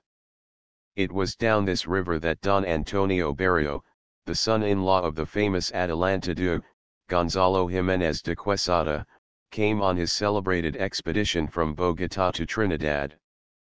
He was the first white man to undertake this long journey, and, considering the difficulties of travel at that time, through an unknown land, and often through the territory of hostile savages, his finally attaining his destination was, indeed, a wonderful achievement, comparable, in some respects, with that of Orellana down the Amazon a few decades before. For a long time the Casanare River was the favorite route of the missionaries who went from Bogota to evangelize the various tribes who dwelt in the valley of the Meta and in the valleys of many of its chief tributaries. Indeed, for a long time some of the most flourishing missions in New Granada were in the country through which we are now passing.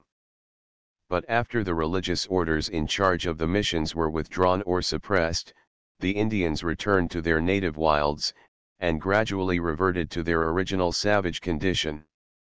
Much as we tried, we could not discover even a vestige of any of the former missions on the Meta. And not only have the former villages and towns disappeared, but even the Indian tribes who, at one time, were so numerous on both sides of the river, seem to have vanished also. We sailed an entire week on the Meta without seeing or hearing a single human being. In some cases the Indians have, for greater security, retired into the depths of the forest. In others, war and disease have done their work and whole tribes, as in other parts of South America, have been exterminated. The names of the mission villages and towns along the Meta still figure on the maps, but the traveler is unable to find the slightest trace of even the sites on which they were located. About the least favorable place in the world for cultivating literature would, one would think, be in a rude hut in an Indian village on the Meta. And yet, strange as it may seem, one of the most interesting and valuable works that have ever been written on the missions of South America, on the manners, customs, and languages of the various Indian tribes of the plains and forests of Colombia, was produced on the banks of the Meta. Its author was the zealous and scholarly Padre Juan Rivero, who spent 16 years as a missionary in this part of the New World. He wrote many works on doctrinal subjects in their own language for the benefit of the Indians. Besides this, he gave to the world what are probably the most useful grammars in existence of several of the more important languages and dialects spoken by the various tribes among whom he labored with such marked success. The work, however, to which I specially refer, is his Historia de las Misiones de los Llanos de Casanare y los Rios Orinoco y Meta 7. It has been the basis of many other works on the same subject como las El Orinoco Ilustrado for example, but, notwithstanding the numerous books that have been written since then on the Indians of the Orinoco and its tributaries, Rivero's is still facile princeps, and must always be consulted by one who desires accurate knowledge regarding the condition, character, rivalries and wars of the divers savage tribes to whom he preached the gospel of peace and brotherly love.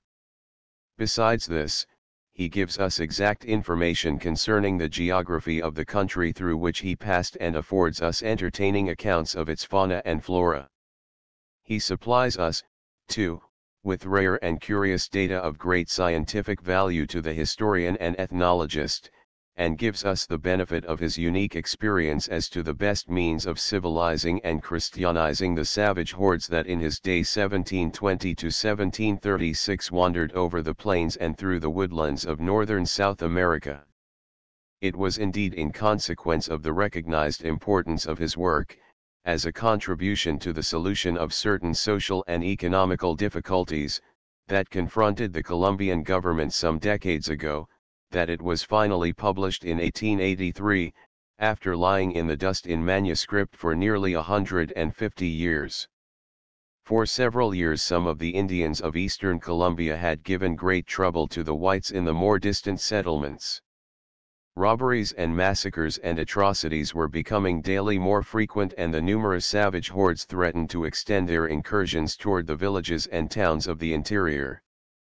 The inhabitants were in consternation and called upon the government to devise immediate means for their safety and protection. The authorities were willing to do anything in their power but did not know what steps to take. They had to deal with a foe about whose character, numbers, and home they were almost entirely ignorant.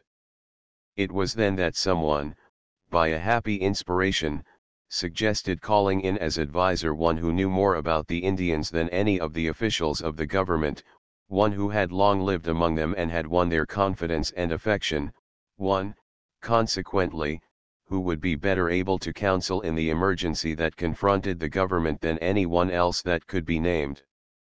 The advisor and expert was one who had been dead nearly a century and a half, the sainted missionary Padre Juan Rivero.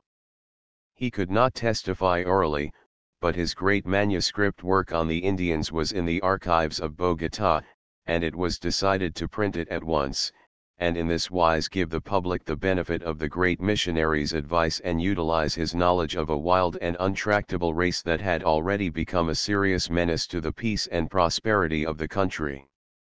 When published, the book was found to be so modern in many of the views expressed, so well adapted to supply information then sorely needed, that it appeared to be written expressly to meet recent difficulties and throw light on questions that modern legislators and political economists had been discussing, but without sufficient knowledge or the necessary data. Both the data and the knowledge were furnished by Padre Rivero of happy memory. In the preface to his work the author tells us of the difficulties under which he labored in its production. The banks of the Meta, he writes, have been the workshop in which this work has been forged. Here the inconvenience of the house in which I live, the concourse of Indians with their importunate demands, the visits of the heathen Chiricoas, who are the most noisy chatterers conceivable, and various other disturbances, which would require time to recount, have been the retirement which I have enjoyed, and the quiet which has been allowed me for such an undertaking. 8. Speaking of the Indians who inhabited the llanos and the banks of such rivers as the Casanare and the Meta, he declares they were as numerous as the sands of the seashore and the stars of heaven. During more than 3 weeks spent in the valley of the Meta, we saw but one small encampment of wild Indians, Indios Bravos, about midway between Cariben and Orinoco. They greeted us in a friendly manner and seemed to be a very harmless people. They were Guaibas, those merciless savages who, we were assured, would be lying in ambush awaiting our arrival, prepared to assail us with a shower of poisoned arrows, preparatory to serving us up at one of their cannibalistic feasts. As to the monkeys, skipping from tree to tree along the meta, and exciting the admiration of the traveler by their antics and grimaces, he avers that their number is an embarrassment to the arrows directed against them. Yet, although we were daily on the lookout for these interesting animals, as well as for others popularly supposed to exist in countless numbers along the rivers and in the forests of Venezuela and Colombia, we never got a glimpse of even a single specimen of any of the quadruminous tribes. 9 Padre Rivero was probably the first to give an account of that curious custom, the kavad, which prevailed among the Indian tribes with whom he was acquainted. As is known, this extraordinary custom has, at one time or another, obtained in all quarters of the globe, in Asia, Africa, in Europe as well as in North and South America. Marco Polo found evidence of it during his travels in the Orient. It is, however, in South America that it is most prevalent and where the prescriptions connected with it are most scrupulously observed. And it was the early missionaries who have furnished us with the most interesting data regarding this widespread custom, and which, according to recent travelers, is still as prevalent in certain parts of South America as it was generations ago. It is a ridiculous thing, says Rivero, of which I am about to speak, but it is nevertheless a reality. It is this. When a woman gives birth to a child, it is the husband that is to receive the care and attention given on such occasions, and not the miserable woman. Scarcely is the child born, when the husband, with the behavior of one who has escaped from a grave mischance, goes to bed complaining as if he were ill. The wife then bestows on him the most tender care, as if on this the welfare of the home depended. As a reason for these superstitious practices and ridiculous ceremonies, they assert that, if during this time they should go walking, they would trample on the head of the infant; if they should chop wood, they would cleave the child's head; if they should shoot birds in the mountain, they would infallibly shoot the newly born. And so is it with other foolish things of a similar character which they firmly believe. 10 The time during which the father must keep to his bed, or hammock, varies from a few days to several weeks. In some tribes it is longer than in others. During this season and even for months afterwards some articles of food are quite tabooed. He must then abstain from certain kinds of birds or fish, firmly believing that this would injure the child's stomach, and that it would participate in the natural faults of the animals on which the father had fed. If, for example, the father ate turtle, the child would be deaf and have no brains, like this animal; if he ate manatee, the child would have little round eyes like this creature. Again, if he eats the flesh of a waterhouse capybara, a large rodent with very protruding teeth, the teeth of the child will grow like those of this animal; or if he eats the flesh of the spotted laba, the child's skin will become spotted. Among some tribes the father is forbidden to bathe, to smoke, or to use snuff, or even to scratch himself with his finger-nails. In their place he must employ for this purpose a splinter, specially provided, from the midrib of a coke-right palm. Dobereis Hofer, a noted missionary in Paraguay, in his very interesting history of the Abipones, is even more explicit about this superstitious practice. No sooner, he says, do you hear that the wife has borne a child, then you will see the Abipone husband lying in bed, huddled up with mats and skins, lest some rude breath of air should touch him, fasting, kept in private, and for a number of days abstaining religiously from certain viands. You would swear it was he who had had the child. They are fully persuaded that the sobriety and quiet of the father is effectual for the well-being of the newborn offspring and even necessary. And they believe, too, that the father's carelessness influences the newborn offspring, from a natural bond and sympathy between both. Hence if the child comes to a premature end, its death is attributed by the women to the father's intemperance, this or that cause being assigned. Among these would be that he did not abstain from meat, that he had loaded his stomach with water hog, that he had swum across the river when the air was chilly, that he had neglected to shave off his long eyebrows, that he had devoured underground honey, stamping on the bees with his feet, that he had ridden till he was tired and sweated. With ravings like this the crowd of women accuse the father with impunity of causing the child's death and are accustomed to pour curses on the unoffending husband. 11. The whole subject of the kavod opens up many interesting questions for the ethnologist, and its careful study may be productive of much valuable information regarding the early races of mankind. For the student of linguistics and folklore, there is still among the little-known tribes of eastern Colombia a broad and rich field for research concerning the languages, customs, and traditions of these people, and the works of the early missionaries are replete with the most precious data respecting them. 12 As we quietly sailed up the broad forest-clad meadow, we could not help harking back to the distant past, when, ever and anon, along its banks were to be seen the smiling homes and villages of happy Indians under the watchful eye and protecting arm of their father priest, and comparing it with the present desolate and deserted land that for days at a time does not exhibit the slightest trace of a human habitation. Then, in the beautiful language of Colombia's great lyric poet, D. José Joaquín Ortiz, one clime and one region was not sufficient for the ardor that inflamed the breasts of the holy disciples of Christ. They will go to enkindle the pure flame of love in the breast of the savage, at the same time teaching him the arts of peace in the immense solitudes which are fertilized by the Arauca, and the Meta and the Casanare and the torrential Upia.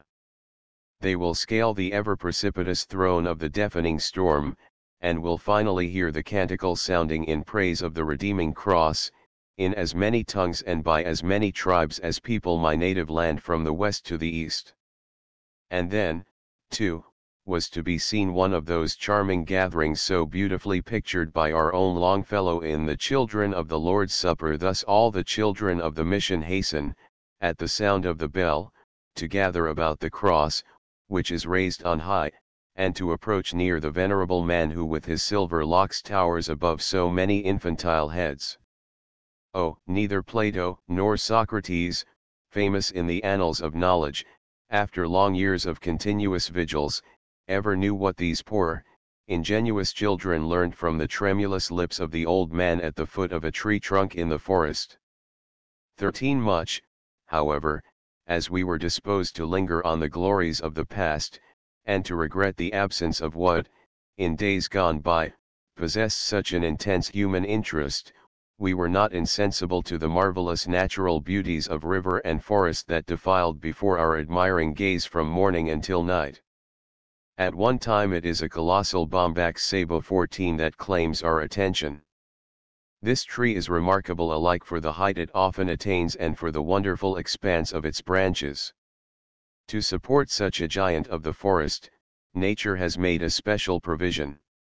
It is supplied by large buttresses, from 6 to 12 inches thick and from 10 to 20 feet above the ground, which project like rays from all sides of its lofty trunk. Were it not for these peculiar stays the tree would be uprooted by the first violent wind to which it might be exposed. At another time it is a huge fig tree that we admire, or a tall and graceful candelero, so named from its resemblance to an ornate candlestick. In both cases we observe the same peculiar, buttressed roots that are so characteristic of the ceiba and some other giants of the forest. But more wonderful far than the ceiba is a tree called by the natives by the expressive name of matapalo tree killer. It is a species of fig tree, known to naturalists as the Ficus dendroica. It is at first but a feeble, climbing shrub, sometimes resembling a vine, but it soon spreads itself over the tree on which it has fastened itself and eventually encloses it in a tubular mass. It is a veritable boa constrictor of the vegetable world, for it sooner or later crushes the life out of its victim. After the incarcerated trunk has been stifled and destroyed, the grotesque form of the parasite, tubular, corkscrew-like, or otherwise fantastically contorted, and frequently admitting the light through interstices like loopholes in a turret, continues to maintain an independent existence among the straight-stemmed trees of the forest, the image of an eccentric genius in the midst of a group of sedate citizens. 15. Another remarkable tree seen in the tropics is the cow tree, the palo de vaca, or arbol de leche, the milk tree of the natives. Its sap resembles milk in taste and appearance, and is extensively used as an aliment, especially by the Negroes and mestizos. In referring to this strange specimen of plant life, Humboldt remarks, amidst the great number of curious phenomena which I have observed in the course of my travels, I confess there are few that have made so powerful an impression on me as the aspect of the cow tree. It is not here the solemn shades of forests, the majestic course of rivers, the mountain wrapped in eternal snow, that excite our emotion. A few drops of vegetable juice recall to our minds all the powerfulness and the fecundity of nature. On the barren flank of a rock grows a tree with coriaceous and dry leaves. Its large woody roots can scarcely penetrate into the stone. For several months of the year not a single shower moistens its foliage. Its branches appear dead and dried, but when the trunk is pierced there flows from it a sweet and nourishing milk. It is at the rising of the sun that this vegetable fountain is most abundant. The Negroes and natives are then seen hastening from all quarters, furnished with large bowls to receive the milk, which grows yellow and thickens at the surface. Some empty the bowls under the tree itself, others carry the juice home to their children. 16. After leaving the Orinoco we made no attempt to travel at night. The ever-changing bed of the river, the sandbanks, the large trunks of trees that were hurried along by the current, eddies and rapids and rocks and islands innumerable, made sailing at night quite impossible. For this reason, at nightfall we sometimes moored at the river's bank, attaching our boat by a rope to the nearest tree, but, more frequently, in order to escape mosquitoes and other insects, we dropped anchor in mid-river.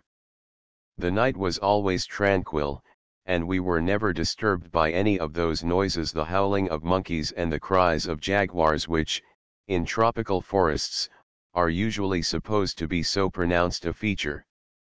Nor were we ever troubled by mosquitoes during our entire trip of 2 weeks from Ciudad Bolívar.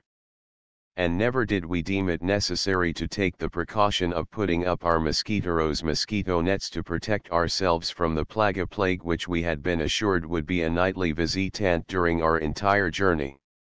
We had been told, too, that the intense heat of the atmosphere would be another cause of continual suffering day and night. But we did not find it so. At no time did the thermometer rise higher than 86 degrees F, and it frequently sank as low as 66 degrees F, when we were glad to put on wraps of some kind. We observed that a variation of a few degrees was more appreciable than the same variation in our northern latitudes. A drop of 2 or 3 degrees below 70 degrees Fahrenheit produced a greater sensation of cold than a fall to 50 degrees would produce in New York. As a matter of fact, one need not remain long in the tropics before he becomes affected by very slight changes of temperature. And another fact is soon impressed on the observer, which is that the heat in the tropics is not so much greater than that in more northern latitudes, as measured by the thermometer. It is the almost uniform temperature, day and night, the whole year through, that eventually becomes so depressing and so difficult to endure. At no time, either on the Orinoco or the Meta, did we ever see the thermometer rise within 15 degrees of the intense heat one frequently experiences during the summer in New York and Washington. The nights, although usually warm, were never unpleasant. A sheet was generally sufficient covering, but we sometimes found it necessary to use a blanket. Only once were we annoyed, and that for but a short time, by insects, and that was because we moored near the bank under large, overhanging trees, which seemed to be alive with certain bugs of a very noxious odor.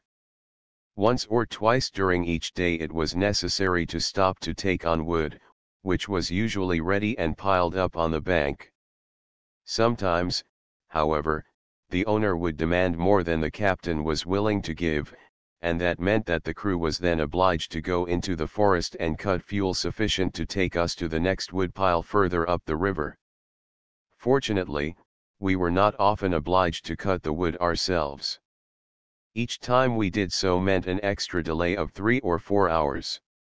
Besides stopping for wood, it was at times necessary to call for provisions, fruits, chickens, eggs, and a certain queso a mano handmade cheese of which the Llaneros are very fond and which we found very palatable. On one occasion our supply of beef became exhausted, and it was necessary to stop about noon at a hato along the river to get a heifer for our next meal. Unfortunately, the owner of the ranch was not at home. He was out among his herds several miles distant.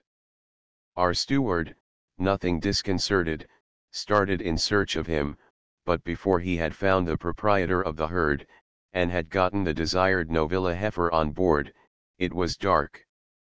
There was then nothing to do but tie our boat up near the house in which we had spent most of the afternoon, and wait until the following morning before continuing our journey. At first, it would appear that such delays would prove very annoying, but this was very far from being the case. On the contrary, it was most interesting, as it gave us an opportunity of getting acquainted with the people, and of familiarizing ourselves with their mode of life and occupations, and enjoying many interesting conversations with them about matters in which they were most concerned. We always found them very hospitable and very entertaining. They always gave us a cordial welcome to their humble home, and rarely allowed us to depart without giving us something from their simple store. Sometimes it was a brace of chickens, at other times a basket of fruit, a calabash of eggs, or generous piece of queso a mano which was made by the mistress of the house herself. Here we were among people who lived the simple life, and appeared all the happier for it. We saw no evidences of suffering anywhere. The only thing that seemed to concern them was the instability of the government.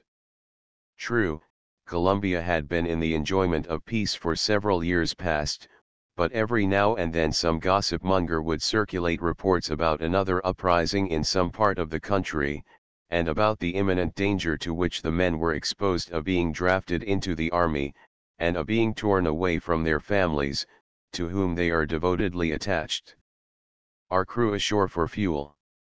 Occasionally, while the crew was cutting wood, we were able to make a collection of orchids, of which there are along the Meta many wonderfully beautiful species.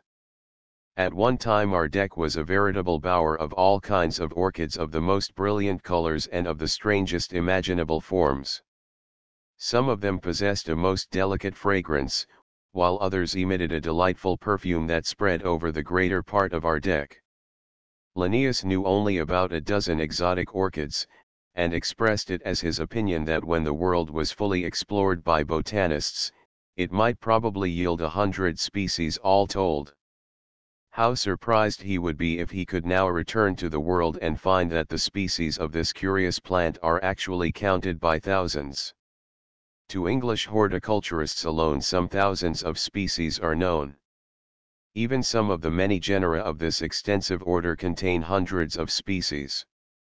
Of odontoglossums there are more than 100 species catalogued.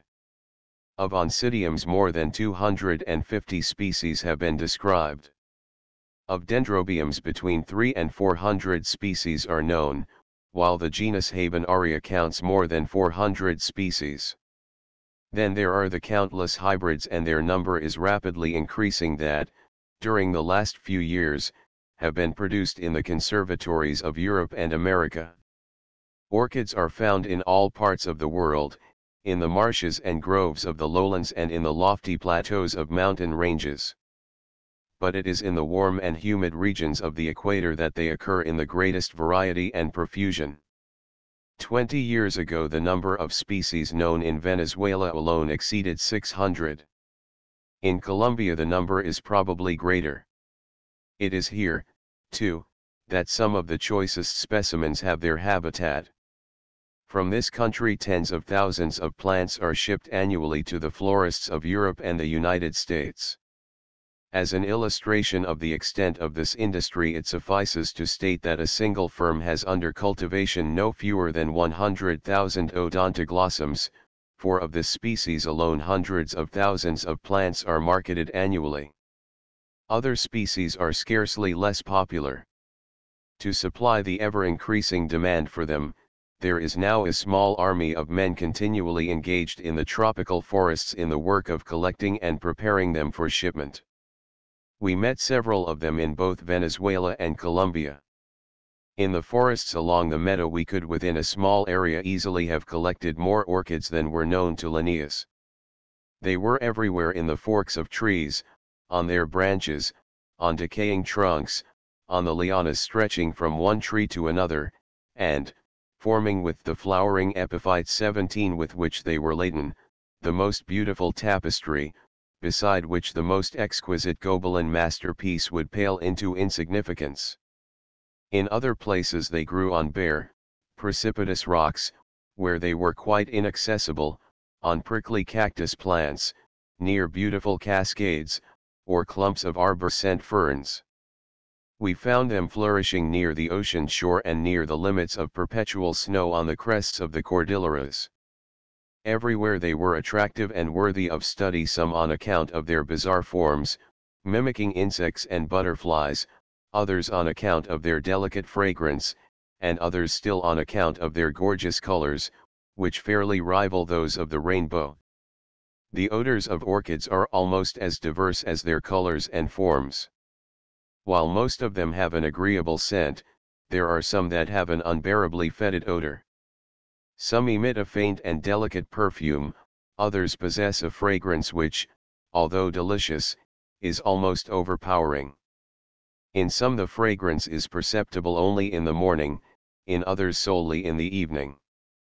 Some have a scent like that of violets, others like that of musk or noyeau, and others again like that of angelica or cinnamon. More wonderful still, some species, we are told, give out different scents at different times, such as Dendrobium nobile, which smells like grass in the evening, like honey at noon, and has in the morning a faint odor of primroses. 18 It was a fortnight, almost to the hour, since we had left Ciudad Bolivar, when, one bright day, as the sun was approaching the zenith, our captain, pointing to a tongue of land in the river ahead of us, said, in a cheerful tone of voice, "A la vuelta esta. Oroque. Oroque is beyond that point." And so it was. In a few minutes more we had the town in full view. We had finished another stage of our journey, and that, too, without an untoward incident of any kind whatsoever. The entire voyage had been made with comfort and pleasure, and we actually regretted to leave the boat on which we had spent so many delightful and happy hours. It was indeed an experience of a lifetime, one of enchanting panoramas, such as can be witnessed only along the great water courses of the equator. The flora, the fauna, the people, the lands, so rich in romance and so celebrated for the achievements of the conquistadores, those of the cross as well as those of the world, all fascinated us and enchained our interest during every moment of our wakeful hours. Yes, it was a memorable, never to be forgotten experience, one of those experiences that necessarily exalt the lover of nature and bring him near to nature's God. All the inhabitants in Oroque, men, women, and children, were gathered on the bank to witness the arrival of our little steamer. So rarely does anything larger than a small sailboat come here that the arrival of a steamboat is regarded as an event of paramount interest and importance. Most grateful to us, for it was so unexpected, was the welcome accorded us by a number of the leading citizens of the town. They had been advised by telegraph of our coming, and had prepared most comfortable quarters for our reception and entertainment. Escorting us to our temporary home, which was not only well furnished but a model of neatness, we were told, with true Castilian politeness, accompanied by an air of simplicity and sincerity that made us feel at home from the first moment. Aquí están uds en su casa. Estamos todos a sus órdenes. Here you are in your own home and we are all at your disposition. The keys of the house were then handed us, and with them we were accorded the freedom and hospitality of generous, never to be forgotten Orinoco. Juan de Castellanos, Varones Illustres de Indias, Primera Part, Elegia, 11, Canto 2. Upward arrow 2. Castellanos was for a while a soldier and afterwards an ecclesiastic, enjoying a benefice in the town of Tunja, New Granada. Like Pope, he had an extraordinary faculty for versification, and, like him, he spoke in numbers for the numbers came. This does not, however, detract from his authority as a historian. Having taken an active part in many of the campaigns, which he describes, and, knowing intimately many of the earlier conquerors of that vast territory now known as the Republic of Colombia, few writers were better qualified than he to record the events so graphically depicted in his elegies, or to portray the characters of those conquistadores who figure so prominently among his Varones Illustres de Indias. The first part of his work was published in 1589. The second and third parts were published in 1850 by Rivadeneyra in the Biblioteca de Autores Españoles. The fourth part, discovered only a few years ago, was issued by D. Antonio Paz y Melia in 1887 under the title of Historia del Nuevo Reino de Granada. In his introduction to this work, Sister Melia gives an able resume of all that is known or conjectured regarding Castellanos. For a critical estimate of the author of Las Elegies de Varones Illustres, consult Jiménez de la Espada, in his study, Juan de Castellanos y su Historia del Nuevo Reino de Granada, in the Revista Contemporánea, Madrid, 1889. Upward arrow 3. Padre Colin, Historia Chorográfica, Natural y Evangelica, Lib. I, Cap X, p. 79, 1779. Upward arrow 4. Maliaco, a word frequently used in Venezuela for malo, bad. Upward arrow 5. A Sambo, writes de Pons, is the offspring of a negress with an Indian, or of a Negro with an Indian woman. In color he nearly resembles the child of a mulatto by a negress. The Sambo is well formed, muscular, and capable of supporting great fatigue, but unfortunately, his mind has a strong bias to vice of every kind. The word Sambo signifies, in the language of the country, everything despicable and worthless, a knave, a drone, a drunkard, a cheat, a robber, and even an assassin. Of 10 crimes committed in this district, 8 are chargeable on this villainous and accursed race. Travels in South America, p. 127, London, 1806. Upward arrow 6. OPCIT, Volume I, p. 43. Upward arrow 7. Compare Cassani, J., Historia de la Provincia de la Compañía de Jesus del Nuevo Reino de Granada en la América, Descripción y Relación Exacta de sus Gloriosas Missions en el Reino, Llano, Meta, y Rio Orinoco, etc. Con Juan Mapa. Folio. Madrid, 1741. Upward arrow 8. p. 14. How like the labors and cares of the bishops of the early church were those of the missionaries among the children of the forest. Both were continually called upon to act as causarum examinatories arbitrators and to settle difficulties that were ever arising among the flocks entrusted to their care. Saint Augustine, the great bishop of Hippo, refers frequently to the burdensome character of this kind of work, and the distraction from higher activities which it involved. Quantum atinet ad meum commodum, he writes in his De opere monachorum, XXIX, 37, multum malum per singulos dies certis horis, quantum in bene modritis monasteriis constitutum est, alicid manibus operari, et ceteris horas haberi ad legendum et orandum, aut alicid de divinis literis agendum liberas, quam tumultuosissimus perplexitates caus sarum alienarum pati de negotis secularibus vel judicandu diramendus vel interveniendo precedentes. Upward arrow 9. Every reader is familiar with the story that has long been in circulation regarding monkey bridges, and, in his youth, was, no doubt, entertained by pictures of such imaginary bridges. It is quite safe to say that no one ever saw such bridges in any part of South America or elsewhere. And yet the tale regarding their existence has had currency since the time of Acosta, who visited the New World in 1570. Going from Nombre de Dios to Panama, he writes, I did see in Capara one of these monkeys leap from one tree to another, which was on the other side of a river, making me much to wonder. They leap where they list, winding their tails about a brunk to shake it, and when they will leap further than they can at once, they use a pretty device, tying themselves by the tails one of another, and by this means make as it were a shen of many, then do they launch themselves forth, and the first holpen by the force of the rest takes hold of where he list, and so hangs to a bough and helps all the rest, till they be gotten up.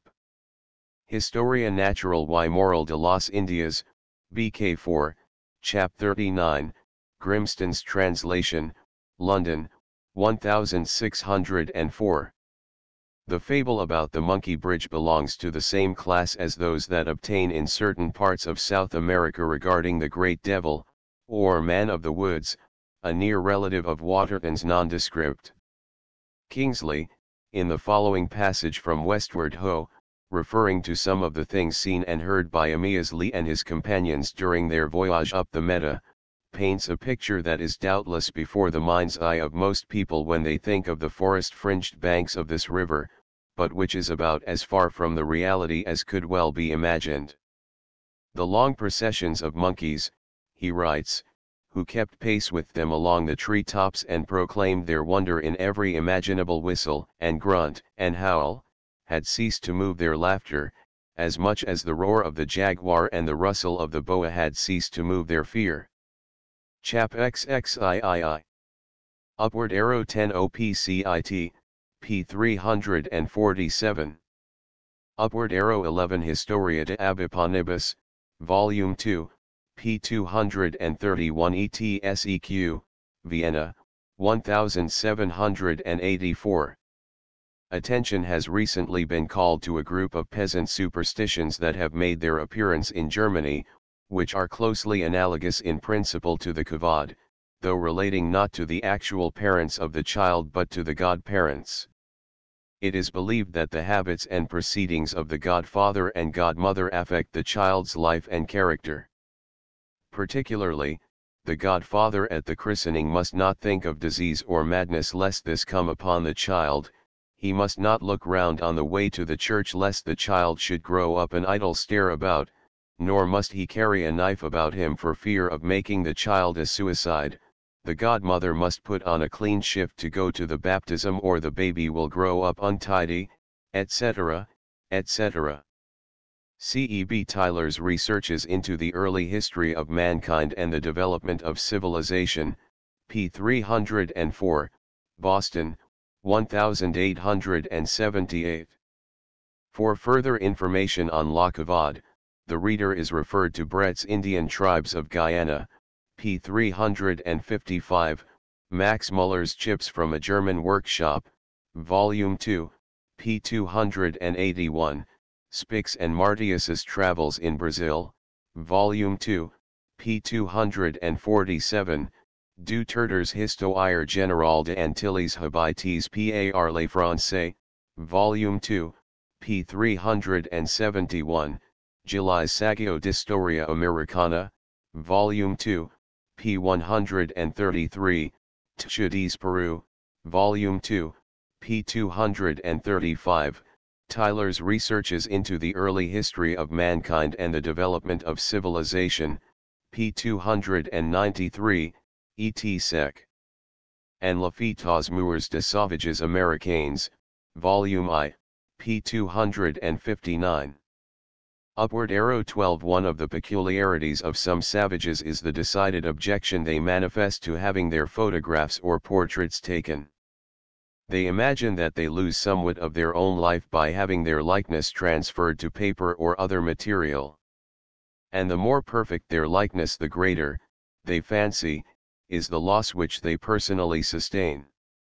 Having had some experience with the Indians of North America regarding this matter, I was not surprised to find that there are in South America certain Indians who entertain similar notions regarding the danger of having their pictures taken.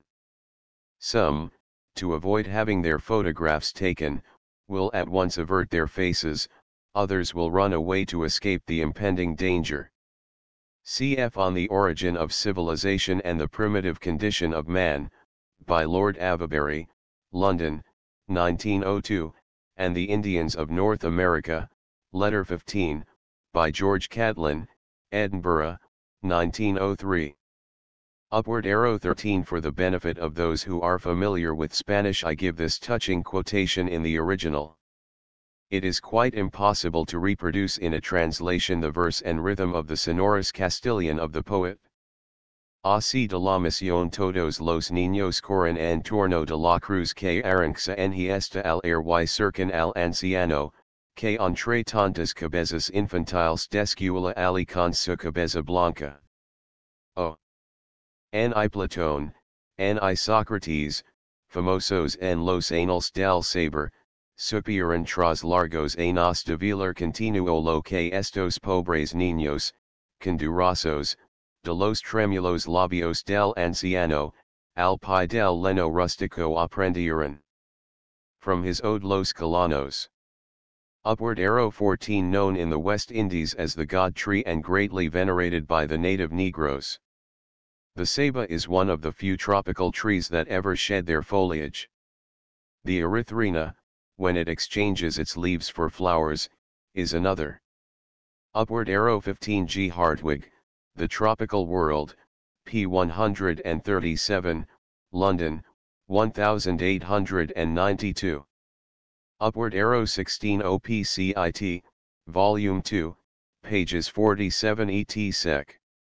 As early as 1640 the Dutch writer Layet refers to a milk tree which was evidently the same as the one that so impressed Humboldt. He says, Inter arbors qui spont hic passim nascuntur, memorantur scripturibus Hispanis quidam qui lacteum quemdum liquorum fundunt, qui duris ad magem evadet in stargumi, et suavem odorum de se fundit, alii qui liquorum quemdum edunt, in star lactis coagulati, qui in cibis abipsis usurpator sine noxa. Descriptio Indiarum Occidentalium, lib 18. Upward arrow 17. In Venezuela and Colombia the word parasita parasite is usually employed to designate all orchids, no matter what may be the species or genus. This is a mistake. Orchids are not parasites which, like the dodder or mistletoe, obtain their nourishment from the plant or tree on which they grow. They are epiphytes, that get their nourishment from the surrounding atmosphere, and use the branches and trunks of trees merely as supports or resting places. The Old World genus Arides is especially remarkable in this respect. One of the species, Arides odoratum, has this wonderful property, that, when brought from the woods, where it grows, into a house, and suspended in the air, it will grow, flourish, and flower for many years without any nourishment, either from the earth or from water. For this reason the orchid is appropriately called Flos aeris, or air flower. Upward arrow 18. Orchids, Their Culture and Management, p. 20, by W. Watson and H. J. Chapman, London, 1903. Peter Martyr must have had some of these orchids in mind when he wrote the following sentence as translated by Michael Locke: smooth and pleasant words might be spoken of the sweet odors and perfumes of these countries, which we purposely omit because they make rather for the effeminating of men's minds than for the maintenance of good behavior. December 4, Cap 4, p. 161. For colored figures and descriptions of the rare and beautiful orchidaceous plants found in Venezuela and Colombia, the reader is referred to the Orchid Album, 12 volumes, conducted by Messrs. Warner, Williams, Moore, and Fitch, London. Upward arrow. Chapter 6. Approaching the Andes. Aquí la selva secular, ornata fest ones de veridad enredadera de bellos y vivísimos colores, y la extensa pradera de fraganciosas flores alfombrada, forman el templo augusto que levanta la creación a Dios, a quien ofres deliciosos perfumes por incienso, y por ofrenda el fruto delicado que el estival calor ha sazonado. Here the forest secular, decked with festoons of divers climbers, of beautiful and brilliant colors, and the broad meads carpeted with fragrant flowers, form an august temple, which creation raises to God, to whom it offers delicious perfumes for incense, and, as an oblation, brings the delicate fruit matured by the summer's Sunday. In these words of the Bolivian poet, D. Manuel José Cortés, might aptly be described the extensive forests and plains of which Orinoco is the center. Everywhere is that same exuberance of vegetation and profusion of varicolored bloom that are so characteristic of the basin of the Meta. While lost in silent admiration of the countless floral beauties that on every side met our delightful gaze, we could but compare the scene to a ruined Eden, where the first sinful pair for consolation might have weeping trod, when banished from the garden of their God. In the garden adjoining our house were citrus trees laden with golden fruit, bananas of many varieties, and a large mango tree, whose branches were bending under the weight of its richly tinted, luscious drupes. Nearby was a noble old ceiba, while but a short distance away was a tall jacaranda of the trumpet flower family, literally enveloped in a reddish-violet mantle of papilionaceous flowers, and filling the air round about with perfume not unlike that of the orange blossom or the jasmine. Everywhere we went some new floral display was awaiting us. All along our path we found an unending variety of laurels and myrtles, trees and shrubs and herbs of the rubiaceae family. There were splendid representatives of the genera cassia and mimosa, and clumps of the ever-present moriche, together with other species of palm equally attractive and majestic. Frequently these were joined by delicate festoons of liana, many of which were weighted down with orchids and epiphytes of the rarest beauty and fragrance. Orinoco is the capital of the district of that name in the national territory of the Meta, and the seat of a prefecture. It is located on the left bank of the Meta, on an eminence about 30 feet above the surface of the river, and sufficiently high to guarantee it against inundations during the rainy season.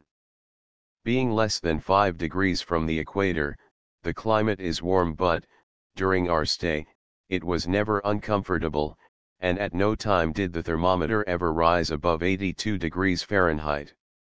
The population is about 600. The place is healthful, and malignant fevers are rare. The streets are wide, and some of the houses are well built and comfortable. Most of them are constructed of bamboo plastered over with clay.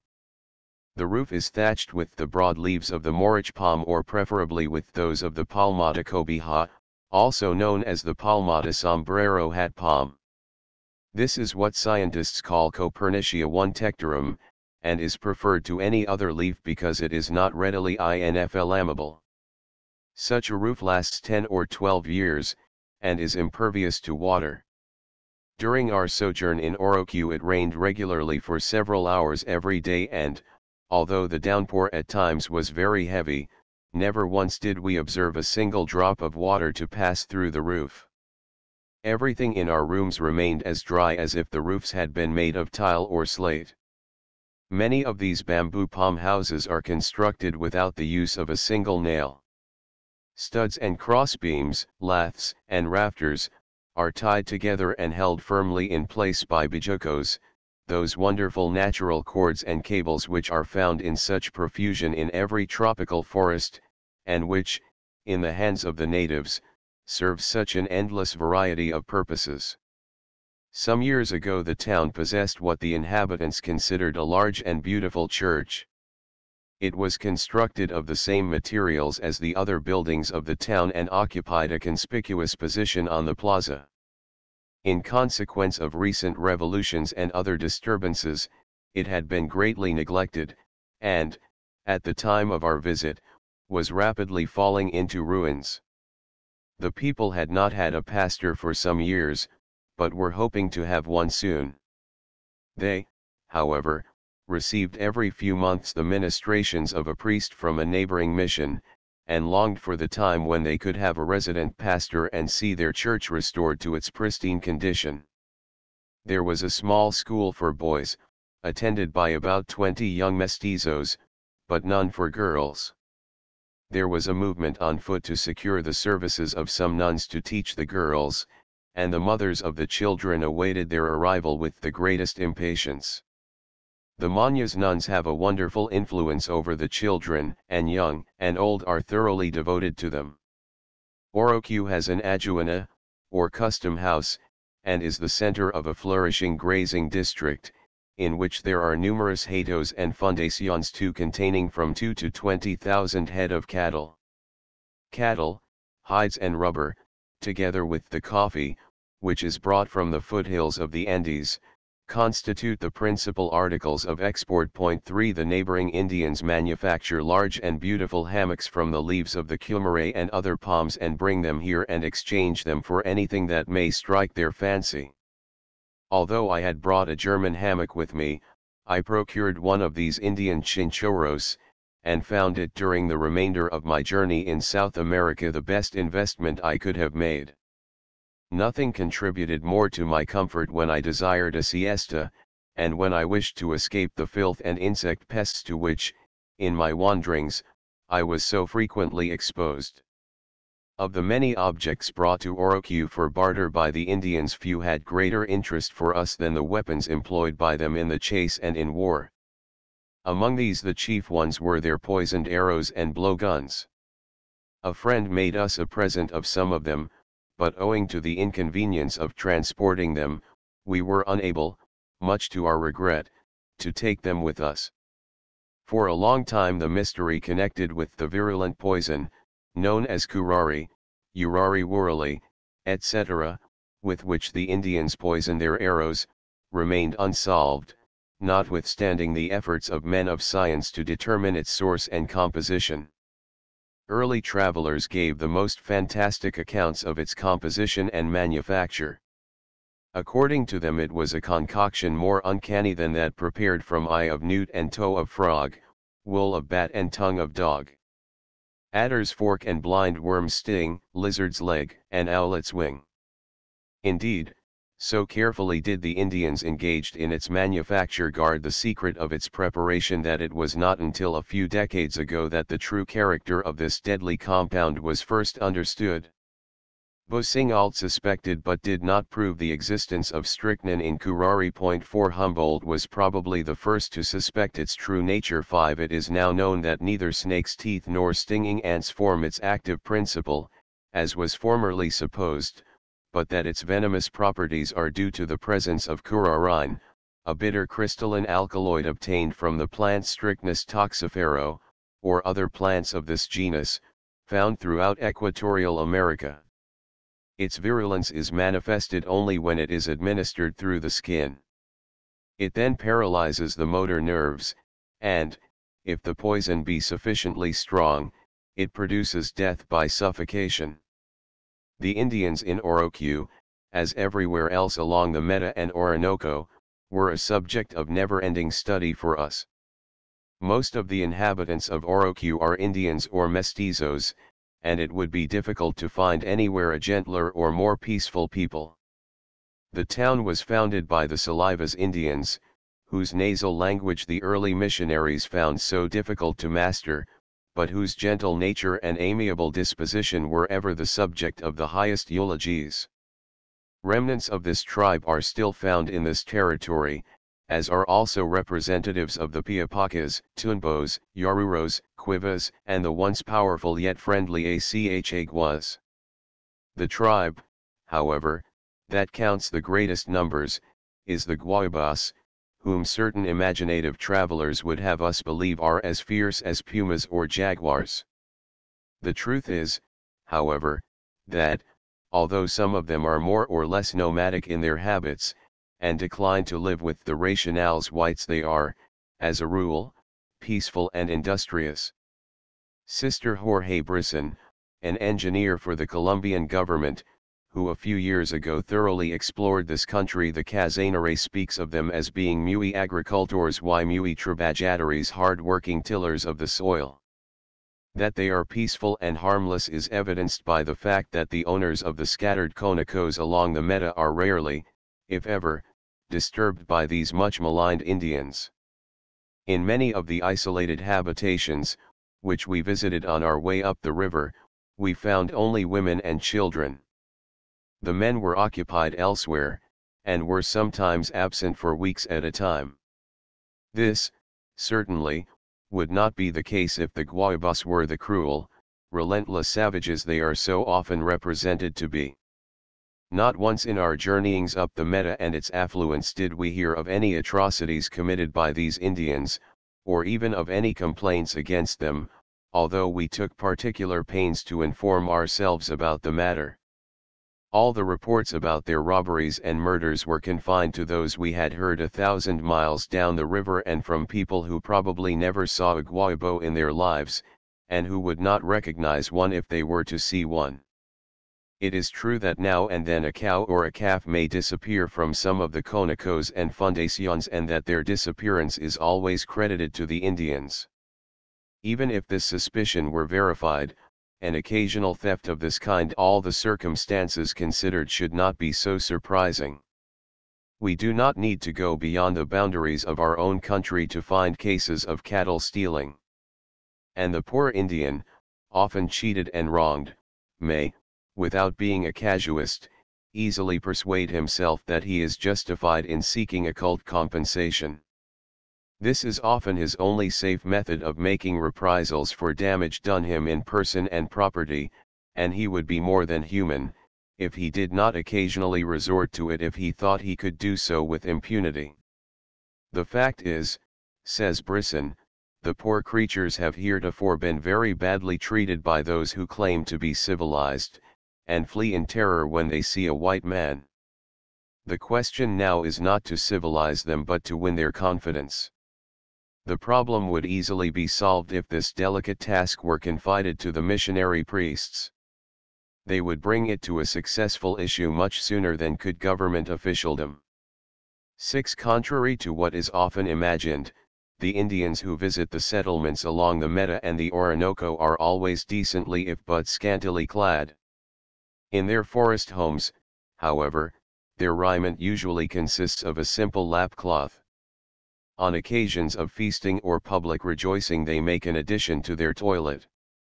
This consists in painting their bodies with various dyes, but chiefly with the yellowish red annatto, which is obtained from the pulp of the fruit of the arnato tree, Biza orellana.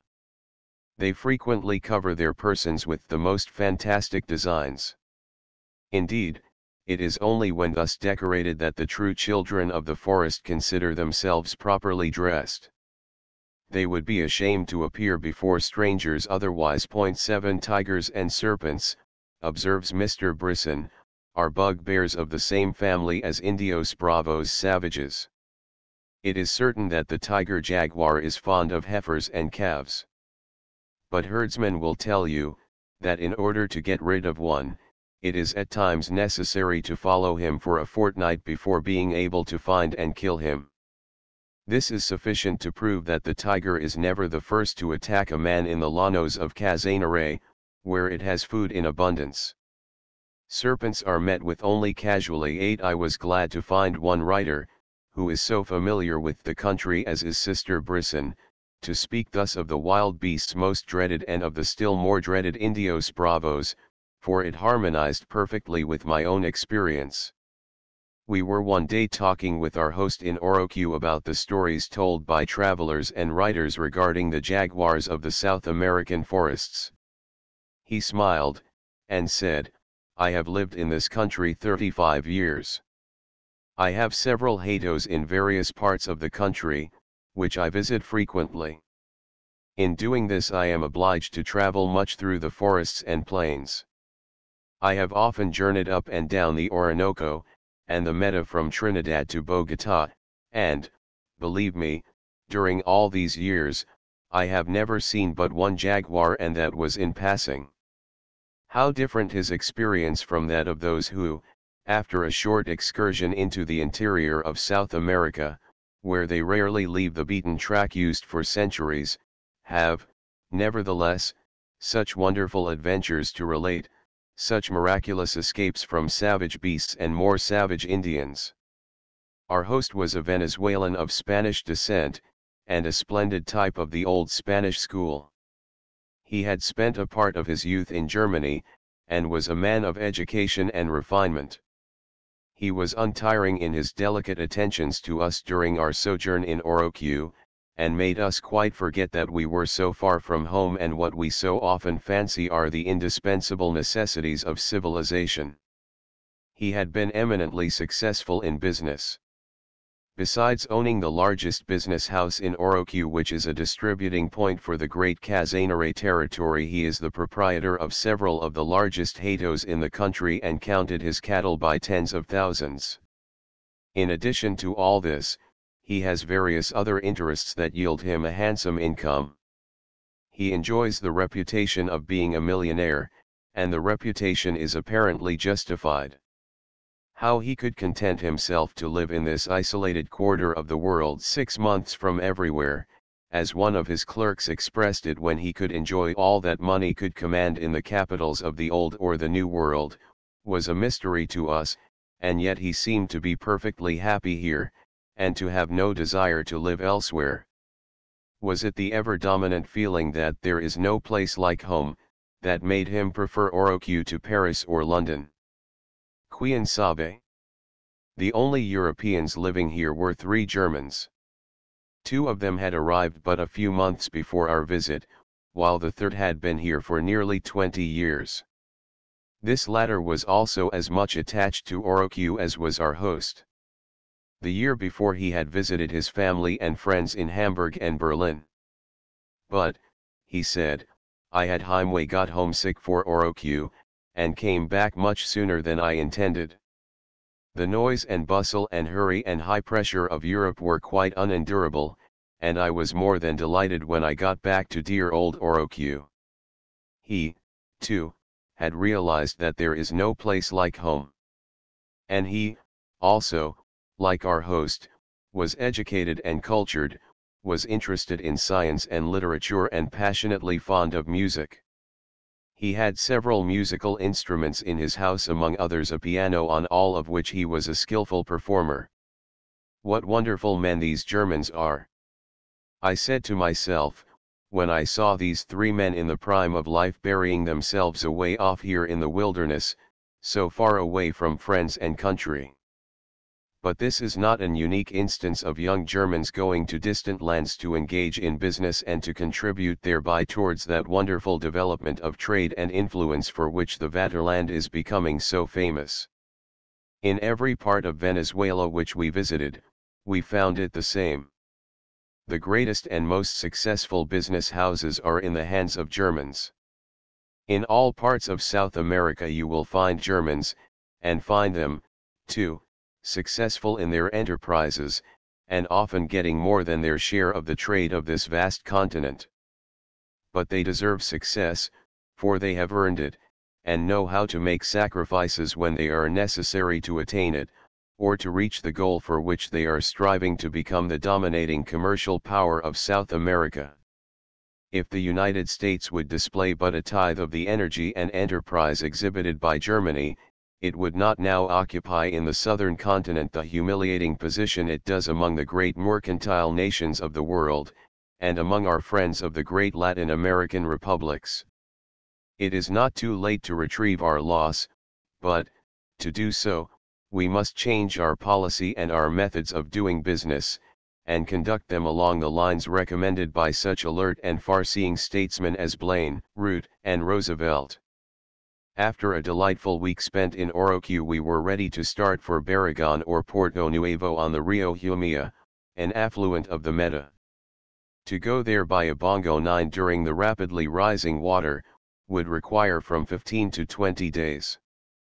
It would be necessary to pole it or pull it along by ropes in certain places the entire distance. Besides this, owing to its limited quarters, such a boat would be extremely uncomfortable. Fortunately for us, and thanks to the kind offices of our host, we were able to have the use of a fine and commodious petroleum launch, which would convey us to our destination in a week. It was with genuine regret that we said adios to the good people of Oroque and to the kind friends who had made our sojourn there so pleasant and profitable. They were all at the landing to see us off, and speed the parting guests with the touching words, "Vayan con Dios, may you go with God." To these fervent words of farewell came from our little crew the cordial response, "Y con la Virgin," and with the Virgin Mother. Our captain was a bright and courteous and most obliging young Colombian from Bogotá. The pilot was a Venezuelan half-breed from the town of Barcelona. This son of Barcelona, as he described himself, had fled from his native country, on account of the continued revolutions, to seek peace in Oroque. The cook was also a mestizo, while his assistant was a strong, broad-shouldered Guaibo, who, far from being an unfeeling savage, was one of the kindest and most thoughtful persons one could meet. He was ever ready to serve us and was never more happy than when he observed that his delicate attentions were fully appreciated. The launch's commissariat consisted of a liberal supply of tazajos salt, dried beef cassava bread, coffee, panelatan and various kinds of fruit. Anticipating our needs at this part of our journey, we had, before leaving the port of Spain, laid in a supply of claret and canned goods of various kinds. Aside from the butter and condensed cream and some of the fruit preserves, the canned goods were a disappointment. Although they were guaranteed to be fresh from the factory, they were unfit for use. What we really enjoyed more than anything else, and always found fresh and wholesome, was our supply of coffee, sugar, and crackers. For our café in the morning nothing more was desired. Coffee was always served on the launch, when we were ready to start on the day's journey, which was usually at sunrise. Desayuno breakfast we took at about 10 o'clock. For this we always landed, as it was more convenient and more agreeable to do our cooking on shore than aboard. It was, indeed, quite romantic to have one's breakfast served under a broad-spreading ceiba, or in the midst of a clump of stately palms, or in the shade of a group of graceful bamboos. And not the least picturesque feature about it was Antonio, our ever-active and obliging Guaibo. La Ninita, our launch, on the upper Meta. Whenever possible, we stopped for desayuno and comida dinner at a hut or cottage on the river's bank.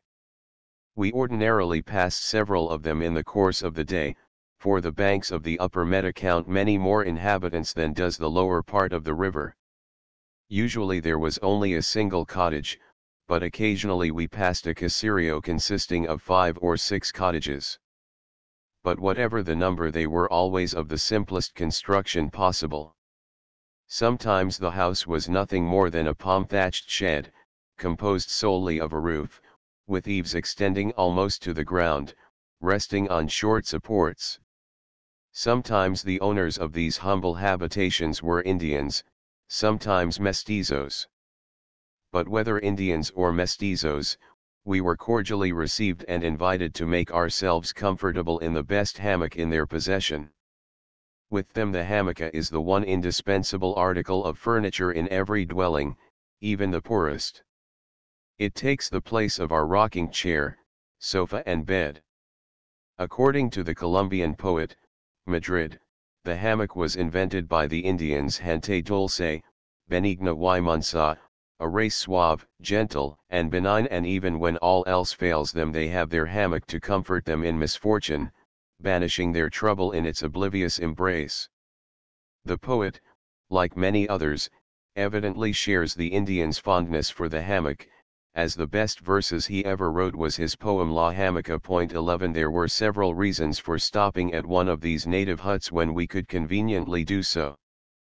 We were thus enabled to get fresh fruit, eggs and chickens, and have them cooked as well.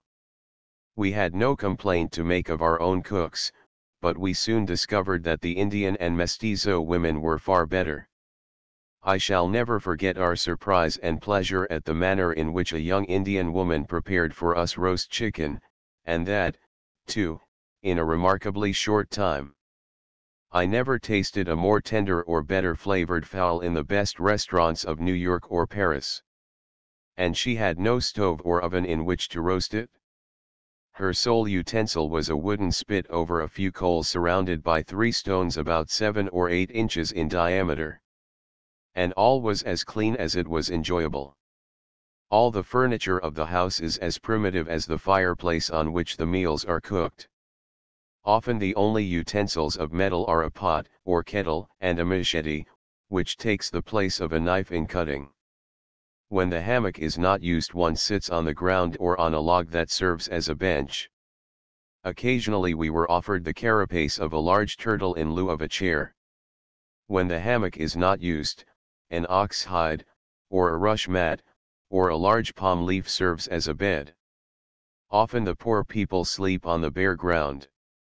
Aside from the single metal kettle above mentioned, all other culinary utensils are made from the fruit of the calabash tree. It is the species known to botanists as Crescentia cuget and is called by the natives totumo. The fruit is used at various stages of its growth according as it is employed for making small or large utensils. The younger and smaller fruits are fashioned into spoons, those of medium size serve for drinking vessels, while the largest full-grown fruits, often 8 inches in diameter, are used for dishes and platters. 12 They also furnish a kind of musical instrument resembling the castanet. But marvelous to relate, they are also employed for lanterns of a most original kind. After the shell is pierced with a large number of small holes, it is filled with those wonderful coquillos, fireflies, that are found in such numbers in the tropics. Such a lantern seen at a distance is not unlike the familiar Chinese lantern, and, considering the nature of the illuminant, gives a surprising amount of light. A house, such as the one just described, is the lodging place of the dogs and poultry, and not infrequently of the pigs also. The poultry roost upon the cross pieces immediately under the roof. The other animals occupy their own corner, and no one seems to be molested by their presence. Benzoni, in speaking of the habits of the Indians he saw, remarks in his quaint fashion, "They all sleep together like fowls, some on the ground and some suspended in the air." 13 Every house is surrounded by a number of fruit trees. Among these the platano and the banana are the most conspicuous, and are never wanting, for they supply a large part of the food of the inhabitants of the tropics. Equally important are maize and yucca. 14 The latter is used for making bread. In certain parts of the tropics no other kind of bread is obtainable. To me it has a very insipid taste, somewhat like that of bran or cellulose. Schomburg considered that it had a deleterious effect on the stomach, but there are few, I think, that share his view. Certain it is, that its use as food is universal in the tropics, and it is one of the 3 plants, yucca, maize, and the platano, that one is always sure to find in every conoco, even that of the poorest Indian. These 3 articles are his staff of life. The natives also eat fish and flesh of various kinds, it is true, but as the 3 plant products named are quite sufficient to sustain life, and as they require little care after they are once planted, many people make little or no effort to secure other kinds of food. They are content with little and seem to enjoy the living of the simple life fully as much as some of our friends in the north enjoy talking and writing about it. Often, too, where one would least expect it, one will find beautiful flower gardens around the most unpretentious habitations. Of the flowers that we in the north are most familiar with, not to mention countless peculiarly tropical species, those we most frequently observed were roses, jasmines, dahlias, pinks, violets, dracaenas, gladioli and gardenias. The large rose bushes, or rather rose trees, they are so huge one sometimes sees in the hot, dry climate of the tropics, are truly remarkable. They sometimes attain a height of 20 feet, and one may count on a single bush as many as 1,000 buds. From such a bush one may pluck 100 beautiful roses every day in the year without any apparent diminution in the number on the parent stem. While journeying up the Orinoco and Meta, we several times tried our luck at fishing, but our efforts were always attended with the most ignominious failures. Outside of a few minnows we caught absolutely nothing. One of our crew once caught a fish about 2 feet long resembling a pickerel, and this was the only time that we ever tasted fresh fish all the time we were on the river. No sooner had the hook sunk into the water than the bait was taken. There was a momentary nibble, and presto! The bait had disappeared. On investigation we found that we had to deal with the terrible caribe, that voracious little fish about which so many extraordinary stories are related. In crossing rivers the natives dread the attacks of the Sargassumine marauder more than they do the gymnotus, the stingray, or the caiman. They have very sharp, trenchant teeth, usually swim in schools, and, when attracted by blood, will attack men and the larger animals without hesitation. And so fierce and rapid is their combined action that their attack usually means death to the victim. We had often heard and read of their snapping fishhooks in twain, but had classed this statement among the stories of the Monkey Bridge class stories that entertained us during our early school days, and which, I doubt not, still perform the same function for the rising generation in certain parts of the world. But, while pondering our ill success with rod and line, we discovered one evening, after vainly trying for an hour to get at least one specimen of the finny tribe and exhausting all our bait in the attempt, that our hook, a good-sized one, too, was snapped in two as neatly as if it had been cut by a pair of pliers. We examined the part of the hook that remained attached to the line, and we found that it was actually cut, not broken on account of defective material. On further inquiry, I found that several men of science who had visited these parts, and had, presumably, investigated the matter, had positively stated that the caribe was capable of severing fishhooks with the greatest ease. Thus Mr. H. M. Myers does not hesitate to affirm that the caribe is able to sever ordinary hooks as if they were but slender threads, 15, and Dr. Carl Sachs declares that even thick steel fishhooks do not withstand their teeth, 16. Both in the Orinoco and in the Meta we saw quite a number of porpoises toninas. The Spaniards call them, quite as large and as playful as any we ever saw in the ocean. The natives say they are the friends of man, and defend him from caimans when he happens to be in the river. 17. One thing is certain, and that is that caimans and crocodiles both quickly make their escape when the porpoise appears. It is probably, because the sluggish and indolent caimans, ferocious as they are by nature, have an instinctive dread of the noisy and impetuous evolutions of these delphinine cetaceans, especially when they move in schools. We were often surprised by the large flocks of ducks, of many different species, which we saw along the Meta. They seemed to be most numerous near sunset, when, occasionally, they flew across the river by thousands. So great, indeed, was their number at times that we could compare them only with the immense flocks of pigeons that, during our boyhood days, used to darken the sky during their season of migration. Many of these ducks, as articles of food, compare favorably with our mallard and canvasback. Truth to tell, The only time we regretted not having a shotgun with us was when we saw these clouds of edible birds passing over our heads within easy reach. This was particularly the case when our food supply was running short, or when we desired a change of diet, or something different from carne frita fried beef that has been salted and dried and sancocho. 18 Among the singing birds peculiar to the tropics are two that deserve special mention. There are the campanero or bellbird, and the flautero or flute bird. Of the bellbird, Watterson writes as follows: he is about the size of a jay. His plumage is white as snow. On his forehead rises a spiral tube nearly 3 inches long. It is jet black, dotted all over with small white feathers. It has a communication with the palate, and when filled with air, looks like a spire, when empty it becomes pendulous. His note is loud and clear, like the sound of a bell. With many of the feathered race, he pays the common tribute of a morning and an evening song, and even when the meridian sun has shut in silence the mouths of the whole of animated nature, the campanero still cheers the forest. You hear his toll, and then a pause for a minute, then another toll, and then a pause again, and then a toll, and again a pause. Then he is silent for 6 or 8 minutes and then another toll, and so on.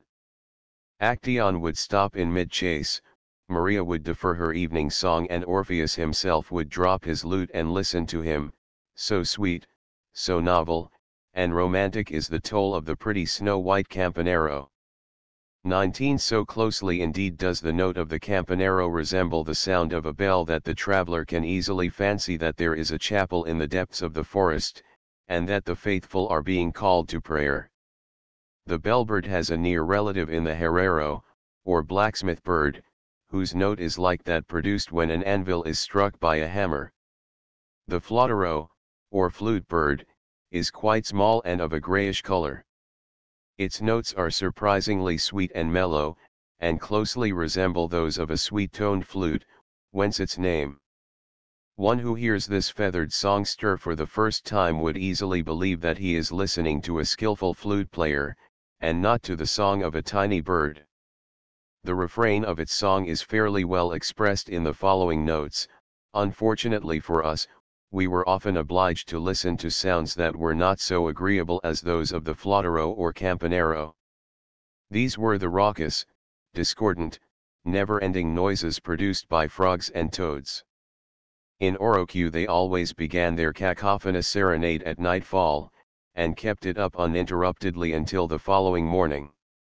I could then realize that Padre Rivero had good cause for regarding them as among the greatest nuisances with which he had to contend. Their confused, strident notes bass, tenor, contralto, soprano kept up the entire night were, he assures us, enough to split one's head. Some of these amphibians we heard at Orinoco were on the opposite side of the river from us, more than half a mile distant. They were in very truth what Lowell has so well characterized as old croakers, deacons of the mire, that led the deep batrachian choir. The wonderful depth and fertility of the dark, loamy soil in the valley of the meadow was ever a source of wonder to us. Along the river banks it usually formed a layer of 4 or 5 feet, and not infrequently 7 or 8 feet. And the vegetation was everywhere an evidence of this fertility.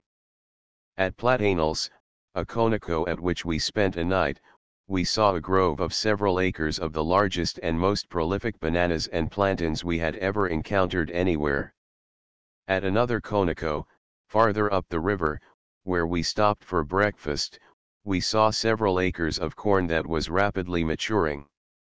And what corn! Never did I in Kansas or Nebraska see such ample stalks or so large ears and grains. It was a revelation to us, and exhibited in a most striking manner the wonderful, future possibilities of this marvelously fertile, yet unknown land. Near every dwelling, however humble, along the meadow, we observed a large cross made of tastefully and often artistically plaited palm leaves. The material was yet quite fresh and the crosses had evidently been erected only a few days before we passed by. In design and workmanship they reminded us of those seen in parts of Italy on Palm Sunday. On inquiry, we found that they had been erected on the 3rd of May, the feast of the invention of the Holy Cross. Why is this cross placed here? I asked of an Indian woman, while she was preparing our desayuno. Para que no nos pegue el chubasco, in order that the chubasco wind squall may not strike us, she replied without hesitation. I asked many others at divers places the same question and invariably received a similar reply. These poor people were not able to erect the beautiful shrines one so frequently sees in the Catholic countries of Europe, and so their simple faith found expression in these palm leaf crosses, on which they had evidently put their best and most careful work, of which they often seemed justly proud. On passing by a particularly large and beautiful cross of this kind, my mind reverted to a shrine near the lighthouse of Savona, an ancient town near Genoa.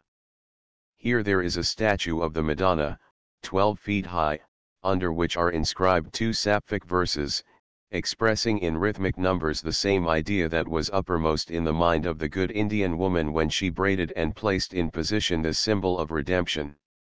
The verses were composed by Gabriele Chiabrera, the prince of Italian lyric poets, who was a native of Savona. They are remarkable in that they are both good Latin and choice Italian, and have the same meaning in both languages. They read as follows: in mare irato, in subita procella, invoco te, nostra benigna stella. 20 The only place of any importance between Orinoco and Barragan is Caballero, a small town of about 200 inhabitants. It cherishes the hope of becoming the eastern terminus of the long-projected railroad from Bogota to the Meta. This would no doubt be a good terminal point, as the town is favorably located, and the river is sufficiently deep to permit the passage of good-sized vessels. As at the other towns we passed, the steamer may moor within a few feet of the river's bank. Caballero, however, is not the only place ambitious to become the terminus of the Bogota Eastern Railroad. It has several rivals, some of which are little more at present than rude huts in the wilderness. Among these is Barragan, which also rejoices in the high-sounding name of Porto Nuevo. It has, certainly, an advantage over Caballero in that it is much nearer the capital. When this railway, which has been in contemplation for many years, shall have been completed, it will be possible to go from Bogota to the Meta in 10 hours. At present it takes 6 days to make the trip, and a very trying and tiresome one it is. While our cooks were preparing comida dinner, we visited the town. As we were passing a neat-looking house on the plaza, next to the church, a woman standing at the door, surrounded by her family, observing that we were strangers, insisted on our partaking of the hospitality of her home. She gave orders at once to have dinner prepared for us, and was deeply disappointed when she learned that our captain had made arrangements for us to dine elsewhere. She then said, "You must do us the honor of taking at least a cup of coffee in our humble home. We cannot let you depart without something." Before she had finished speaking, one of her daughters, a bright, modest girl of about 16, had started to boil the water, and in a short time we were served with as good coffee as we had ever tasted anywhere during our journey. The kindness and simplicity of these good people were admirable. They were much interested in our journey, and could not understand what could induce us to undertake such a long trip. They were most eager to hear about our own country, and showed an intelligent interest in persons and things that quite surprised us. Soon a number of their neighbors called, and each one was duly presented to the viajeros travelers and served also with a cup of the aromatic beverage which our hostess knew so well how to prepare. Although we had become accustomed to the generous hospitality of the good people we had everywhere met along the Meta, the cordial reception given us by the people of Caballero during our short stay among them impressed us in a special manner, and made us feel that it is particularly among primitive peoples, among those in the depth of the forest, or in the solitude of the desert, that hospitality is not only regarded as a duty but is also esteemed a pleasure. How often, when partaking of the simple fare of our kindly hosts in tropical America, were we forced to compare their never-failing hospitality with that of the Greeks of Homeric times. Then nothing was too good for the honored guest, for he might be a god in disguise, or, if not a god, he was at least a friend of the gods. Like the early Christians, who treated their guests as if they might be angels who had come upon them unawares, our meta-hosts always gave us the best at their disposition, and expressed their regret that they were unable to do more. Their home was ours as long as we chose to remain, and their every act showed that they were pleased to be honored as they expressed it by the stranger's visit. Point 21. Before leaving Orinoco, we had telegraphed to Villavicencio to have saddle and pack mules ready for us on our arrival in Barragan, which, as planned, was to be the morning after our arrival at Caballero. As, however, we had been delayed a day by trouble with the engine, and loss of our anchor, we could not hope to reach our destination without traveling all night. Fortunately, there was a full moon and a cloudless night. And our crew, the captain notably, were ready and willing, regardless of their own comfort, to do anything in their power to enable us to reach Barragan at the appointed time. Never shall I forget our last night on the Meta. C and I were sitting on the prow of our launch, which was moving merrily along the broad river, as broad as ever, apparently, which, under the bright rays of the moon, shone like molten silver. There was no murky vapor to obscure the fair face of the Queen of Night, or dim her glowing form. Surrounded by the myriad stars of heaven, she reigned supreme. Then, more truly than ever before in our lives, could we say with Saint Augustine, that we saw the moon and stars solace the night. 22. The air was balmy and impregnated with sweetest perfumes and rarest balsamic odors, wafted from the dark, impervious forest walls that rose in silent majesty on either shore. The sleeping mimosas that had folded their leaves for the night, the ethereal jambos, figs, and laurels, the dark crowns of the jaca and the manga, the slender shafts of bamboo tufts, the dim crests of the palm, trellised vines, and liana festoons, defiled before us in rapid succession, and, in the shades of night, assumed the most fantastic shapes and magic combinations. As we glided along the glassy stretches of the river, there was nothing to mar the perfect stillness that pervaded the scene, except the muffled pulsations of our engine, too feeble to wake an echo from the neighboring banks. The time, the place, the freshness of earth and the splendor of heaven lent themselves to reverie, and stirred the fancy to unwonted activity. Frequently on the Orinoco we had amused ourselves by watching the odd and whimsical shapes assumed by the clouds, especially before or after a chubasco, or at the time the sun was dropping below the horizon. Then the imagination, quickened to action, would discover, in the rapidly changing clouds, animal forms varying from the bear and the eagle to the griffin and the dragon. And so it was now. At one time we could see, in a curiously arranged clump of trees and vines, the ruins of a Rhenish castle, at another the shattered towers and merlined walls of an enchanted palace.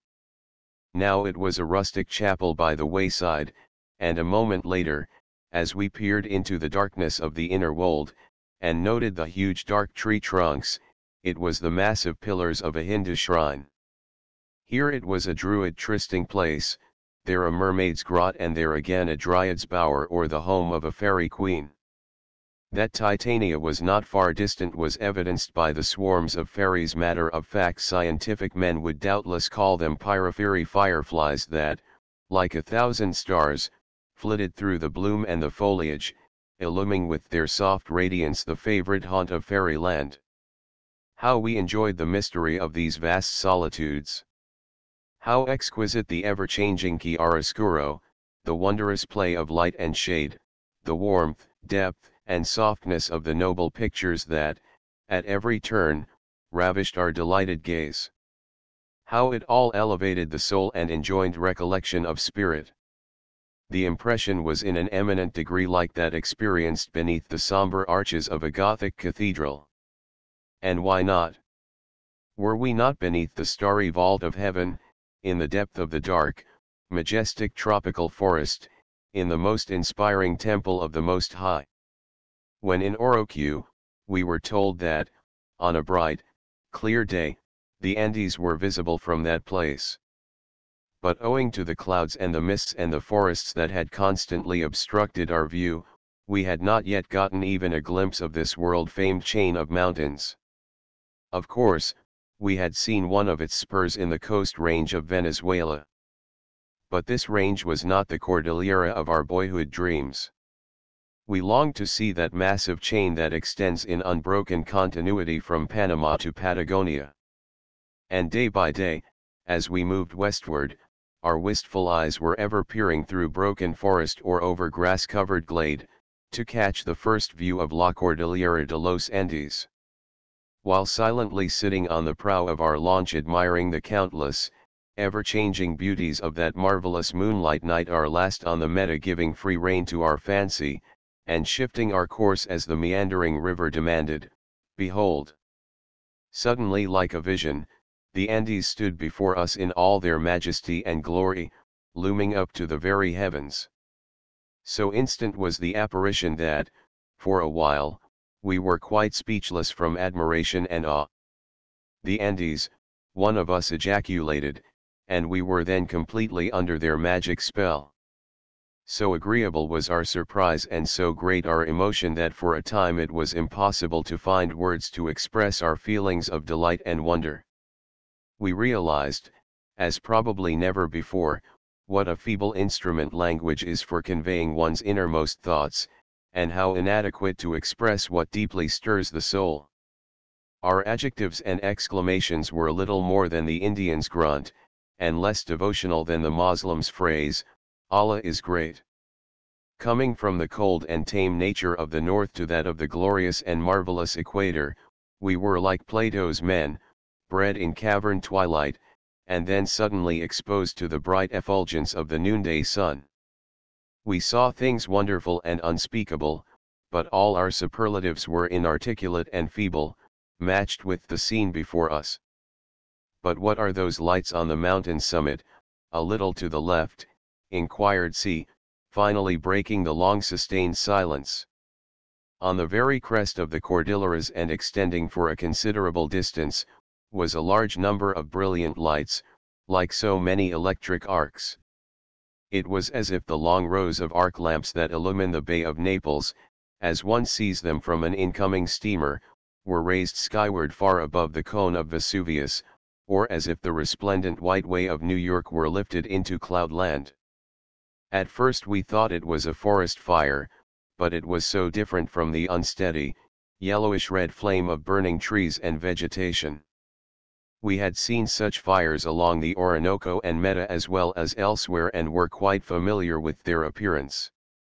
It could not be due to volcanic action, for there were no volcanoes in that direction, unless of extremely recent origin. Besides, the lights before us were quite different from the fitful reflections that molten lava produces from swirling masses of vapor. Might they not actually be the electric lights of Bogotá or of some other city of the Sierras? No, for Bogotá was on the west slope of the mountain range, and there was no town of any size on the eastern declivity. Still less could the lights be due to reflection from the sun, for it had set hours before. What then was this midnight gloom still blossoming into fire? Our curiosity was excited to a high degree, but the apparition seemed to defy all attempts at explanation. We thought of the gleaming light seen by Robert Bruce from the turrets of Brodick Castle, in the Isle of Arran, before his landing in Carrick. We recalled a similar phenomenon, observed by Humboldt on the Cerro del Cuchivano in Venezuela, in which he thought the luminous display observed might be due to the burning of hydrogen and other inflammable gases. 23 The Indians who live among or near the mountains, relate many wonderful stories about strange lights that are occasionally seen on or in the vicinity of the loftier peaks. It is a curious thing, writes I'm Thurn, regarding a phenomenon of this kind, seen in the mountains of British Guiana, that, as I have seen, there actually is an appearance, as of fire, to be seen sometimes up in these mountains, nor was I ever able to form any theory as to its cause. 24 Sir Martin Conway records a more remarkable case of this character. Long after the sun had set and darkness had come on, a lampe glowed red like fire, and all the people in town saw it. Such a sight none had ever beheld. In great terror they ran to the church and the bells were rung. They thought the end of the world had come. 25 My own conclusion regarding the luminous phenomena, that occupied our attention for at least an hour, during the night to which I refer, is that they were of electric origin. The mountain in front of us seemed to be a vast condenser from which the electricity was escaping by a silent glow or brush discharge on an immense scale. The color and the steadiness of the lights, as well as their durability, were evidence of this. They were probably of the same nature as the corposant of St. Elmo's fire, sometimes seen on the spars or yards of a ship. 26 We slept little that last night on the Meta. Earth and sky were so beautiful, and there was so much to engage our attention that it was a late hour before we sought repose. Early in the morning we left the Meta and entered the Jumia, passing the Rio Negro on our left. In Europe or America these two affluents of the Meta would be considered good-sized rivers. Both of them are navigable for some distance, but like hundreds of other rivers in South America, are practically unknown, except to those who live in their immediate vicinity. About 9 o'clock our pilot blew a loud, prolonged blast on his conch which served him for a horn or call instrument, and, looking ahead of us, we saw gathered on the banks the entire population of Barragán, a Negro woman, her 3 daughters and a young man, likewise a Negro. We expected, of course, to see also our mules and our arrieros muleteers, but they were nowhere visible. They evidently had not arrived. To describe our disappointment and dismay would be impossible. We felt as if we were about to be marooned, or left in a penal colony. What did it all mean? One named after the astronomer Copernicus. Upward arrow 2 In eastern Colombia, if a cattle farm contains more than 1,000 head of cattle it is called a hato, if it counts less than this number it is known as fundación. A plantation in the hilly country is called a hacienda, in the plains a conaco, and if it have a sugar mill, it is named a trapiche.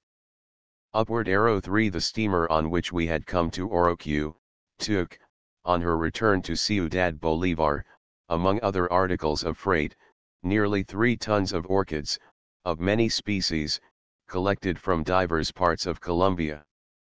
They were intended for certain New York florists, and were shipped directly to their greenhouses in New Jersey. They were gathered by one of the many orchid collectors that are constantly engaged in tropical America in making collections for florists in the United States and Europe.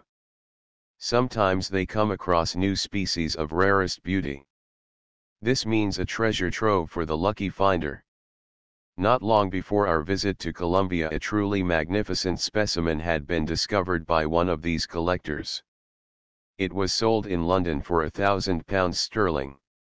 And we heard of others that fetched prices quite as extravagant as any that were ever paid for tulip bulbs during the period of the tulipomania in Holland in the early part of the 17th century. Upward arrow 4 Viajes Científicos a los Andes Equatoriales, p. 29, Paris, 1849. Upward arrow 5 Personal narrative, up. Sup, Volume 2, p. 438 ETSEQ Upward arrow 6 Casanare, p. 11, Bogotá, 1896. Upward arrow 7 Writing of the juice of the Orinoco berries, that dye a most perfect crimson and carnation, Sir Walter Raleigh declares, and for painting, France, Italy, or the East Indies yield none such. For the more the skyn is washed, the fairer the colour appeareth, and with which when those brown and tawny women spot themselves and colour their cheeks. OPCIT, p. 113. Peter Martyr, referring to certain painted Indian warriors, encountered by the Spaniards in the West Indies, declares, a man wold thinky them to be duels incarnate newly broke out of hell, they are so like veen to hellhounds. OPCIT, p. 91. Upward arrow 8 Ibid upward arrow 9 Bongo, Falca, and Curira are names given in Colombia and Venezuela to the dugouts or canoes fashioned from a single tree trunk. They are sometimes large enough to hold from 20 to 25 persons. Usually, however, their capacity is limited to 5 or 6 persons. The Curira is smaller than the Bongo or Falca. The bongo is generally provided with a covering in the center called a toldo or carroza. This is made of lattice work with palm leaves to shelter the traveler from the sun and rain. It is steered and urged backwards and forwards by a man standing at the stern, who uses a kind of oar canalete very much as a Venetian gondolier handles his oar for steering and propelling his gondola. When the current does not permit the use of oars, those standing near the prow urge the boat forward by poles called palancas. The boatmen are called bogas and the ropes with which they sometimes pull their canoes forward are called sogas. The bongo, especially when the river is high, is a very slow means of locomotion. And owing to the very limited space of the toldo, even in the largest canoes, traveling in a bongo is, at best, very confining and uncomfortable. A journey any distance in one of these long, narrow, crank dugouts more unstable than a shell is a trying experience, and one that all travelers in equatorial America avoid whenever possible. The treacherous craft is liable to capsize when one least expects it. Even a skilled Oxford or Harvard scholar would at times have great difficulty in keeping his balance in one of them. Upward arrow 10 also called poppelin cane syrup boiled down, without being clarified, and cast into molds. The only kind of sugar obtainable here. Upward arrow 11a stanza from this poem will show what value the author placed on the hammock. It expresses, at the same time, the opinion of it entertained by all travelers in tropical countries. Mi hamaca y un tesoro, es mi mejor alhaja, a la ciudad, al campo, siempre elo me acompaña. O prodigio de industria. Cuando no encuentro casa, la cuelgo de los troncos, y ali esta mi posada. Salud, salud do visas al que inventó la hamaca. Mention is made of hammocks by Vespucci and Alonso de Ojeda as early as 1498. They are made on hand looms from the fibers of various species of palm and bromelia or from cotton thread. In their manufacture the Indian women often display considerable skill and taste. This is particularly true of the hammocks made in the regions of the upper Rio Negro, which are beautifully decorated with the feathers of parrots, toucans and other birds of brilliant plumage. The hammock, as Schomburg well observes, is the most indispensable article in the Indian's house, or for an Indian's journey. On his travels it is carried folded up and slung round his neck, the greatest precaution is used to prevent its getting wet. Where a halt is made, be it of ever so short a duration, the first object sought for is a convenient tree from which he can suspend it. It is a compliment paid to the stranger, if the host takes the hammock from him on entering the house and slings it for his guest, and it is the duty of the wife to do the service for her husband.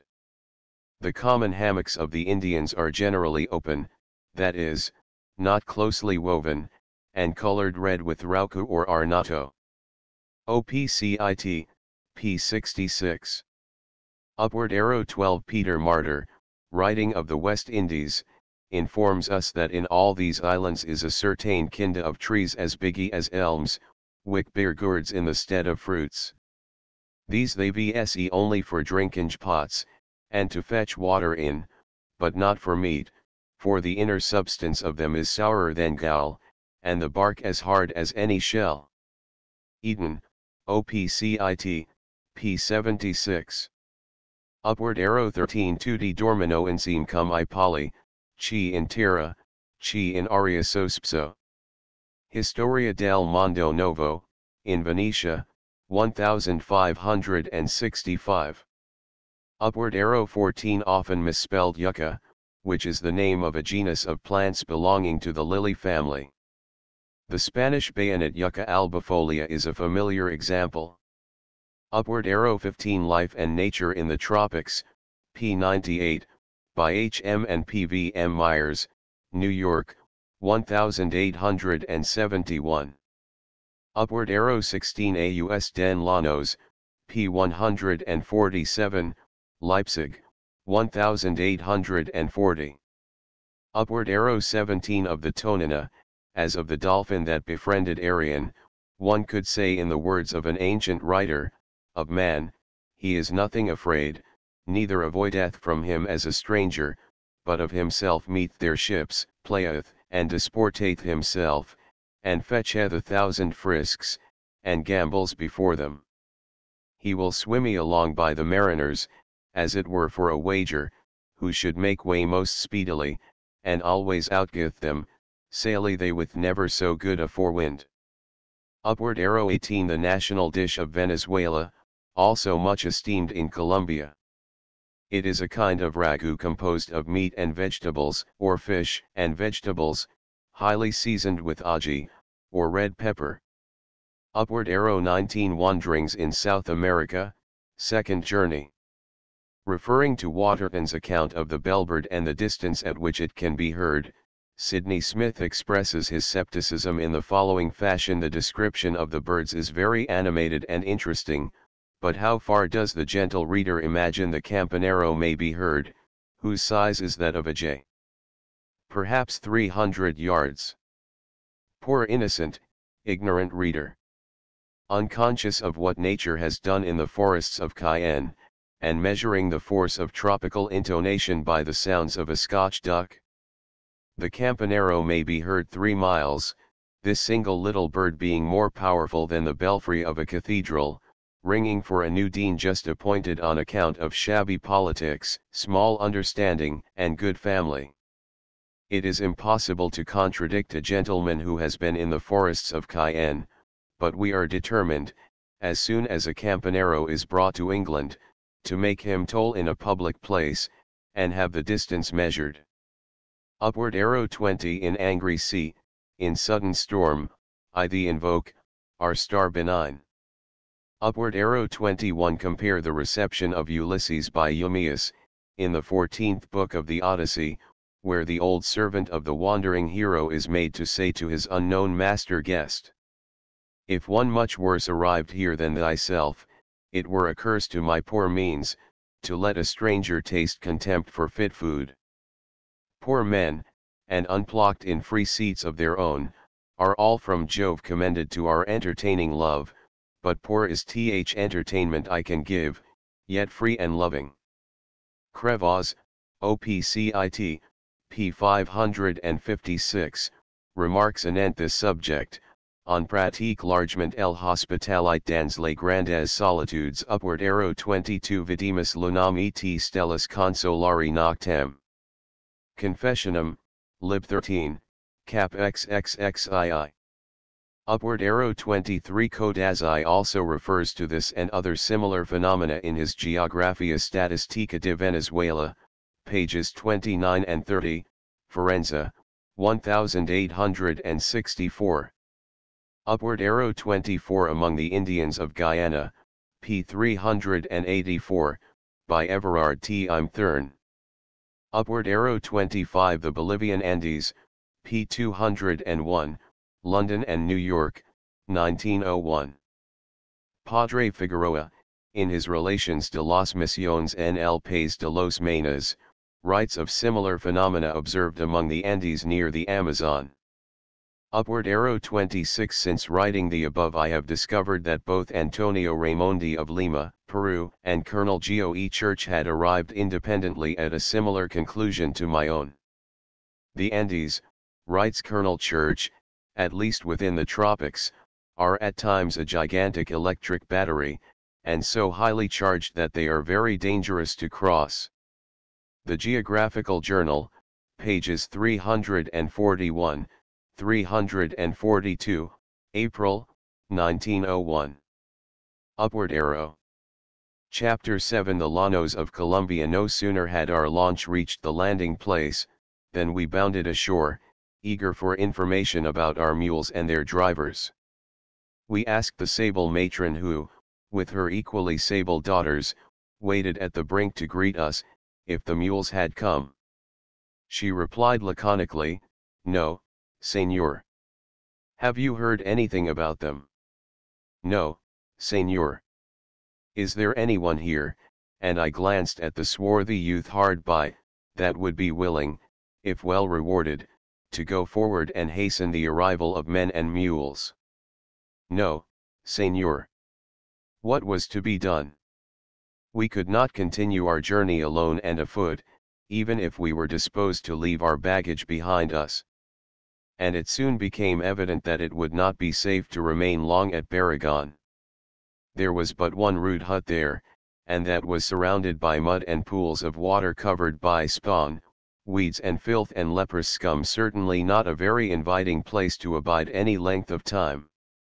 Besides, the family had nothing to eat, at least they said they had not, except a few platanos, and these they required for their own use.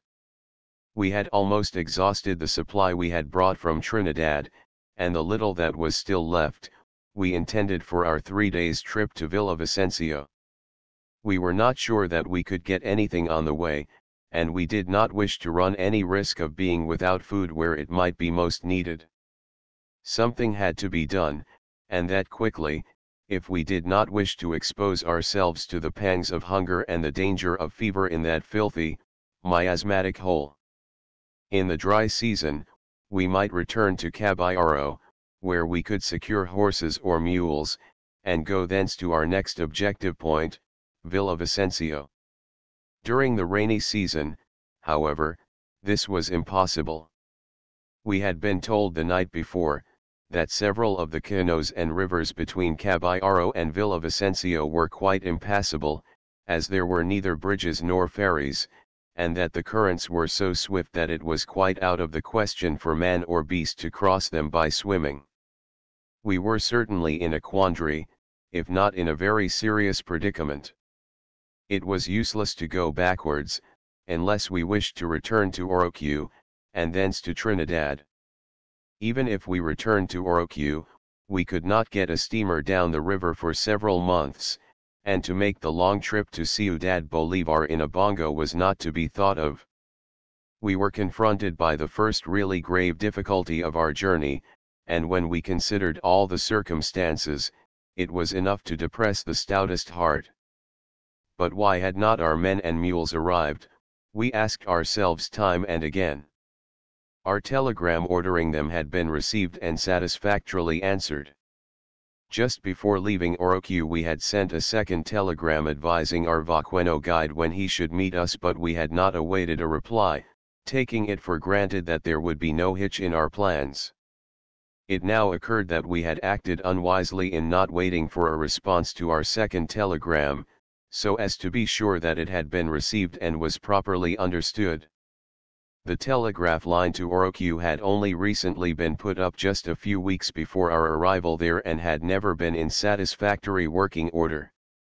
In fact, owing to a break in the wire, which lasted a fortnight, we had not been able to get into communication with Villavicencio, the place whence our mules were to come, until a few days before we started for Barragán. Might there not have been another interruption in the line after we sent our second message? And did this message ever reach its destination? It is true that a week had elapsed since our departure from Orinoco, and, if the line had been severed, it might have been repaired. But then again this was far from certain. The wire passed through dense and interminable forests where there were no roads of any kind, and it might require several days to reach the break after it was located. and then after our Vaqueno got our telegram it would require 3 days for him to go from Villavicencio to Barragan, supposing that he had the mules and saddles in readiness. If they were not ready there would be another delay in starting. Altogether the outlook was far from reassuring. Our animals and men might arrive at any hour, and then again we might be obliged to wait for them for weeks. While occupied in these far from comforting reflections, we remembered that the mail from Bogota to Orinoco was due. The men who would bring it would also bring a certain amount of freight for various points on the Meta. Here, then, was a ray of hope. If our own men and animals should fail us, we might be able to prevail on the mail carriers to give us the necessary means of transportation for ourselves and baggage. This consideration tended to relieve somewhat the suspense which was the most unpleasant feature of our hapless situation. We resolved, accordingly, to take a more optimistic view of things, and to trust to our star which, so far, had ever been in the ascendant. What had greatly contributed to the gloominess of the outlook on our arrival at Barragan was the thought that we should be obliged to leave our launch where we were so comfortable for the dismal, steaming pest hole on the river's bank. We did not for a moment think of asking for shelter in the filthy shack occupied by the Negro family. That would be tantamount to courting paludismo malarial fever in its worst form. Fortunately, we had a good tent with us, and in this we could be shielded from sun and rain, and, at the same time, escape some of the unsanitary features that rendered the spot so forbidding and dangerous. It was really the first place that we had yet visited from which we instinctively shrank and from which we wished to depart at the earliest possible moment. While thus preoccupied and devising ways and means for rendering our enforced detention at this spot as endurable as circumstances would permit, our captain, God bless him, observing our distress, came to us, and with a kindness and courtesy we can never forget, said, "No se preocupen, señores, la lancha quedará aquí hasta que vengan las bestias." Do not worry, gentlemen, the launch will remain here until the arrival of your animals. What a relief this kind and considerate act was performed when and where it counted for so much to us only those can realize who have been placed in similar situations. Everything was now as well provided for as might be, except food. Where that was to come from was a mystery, as we did not wish to draw on the very limited supply we had brought with us. Our first meal consisted of platanos, some boiled and some fried, with a cup of black coffee. I had never eaten a dozen bananas in any form before coming to South America, but I gradually became accustomed to them, although I never relished them.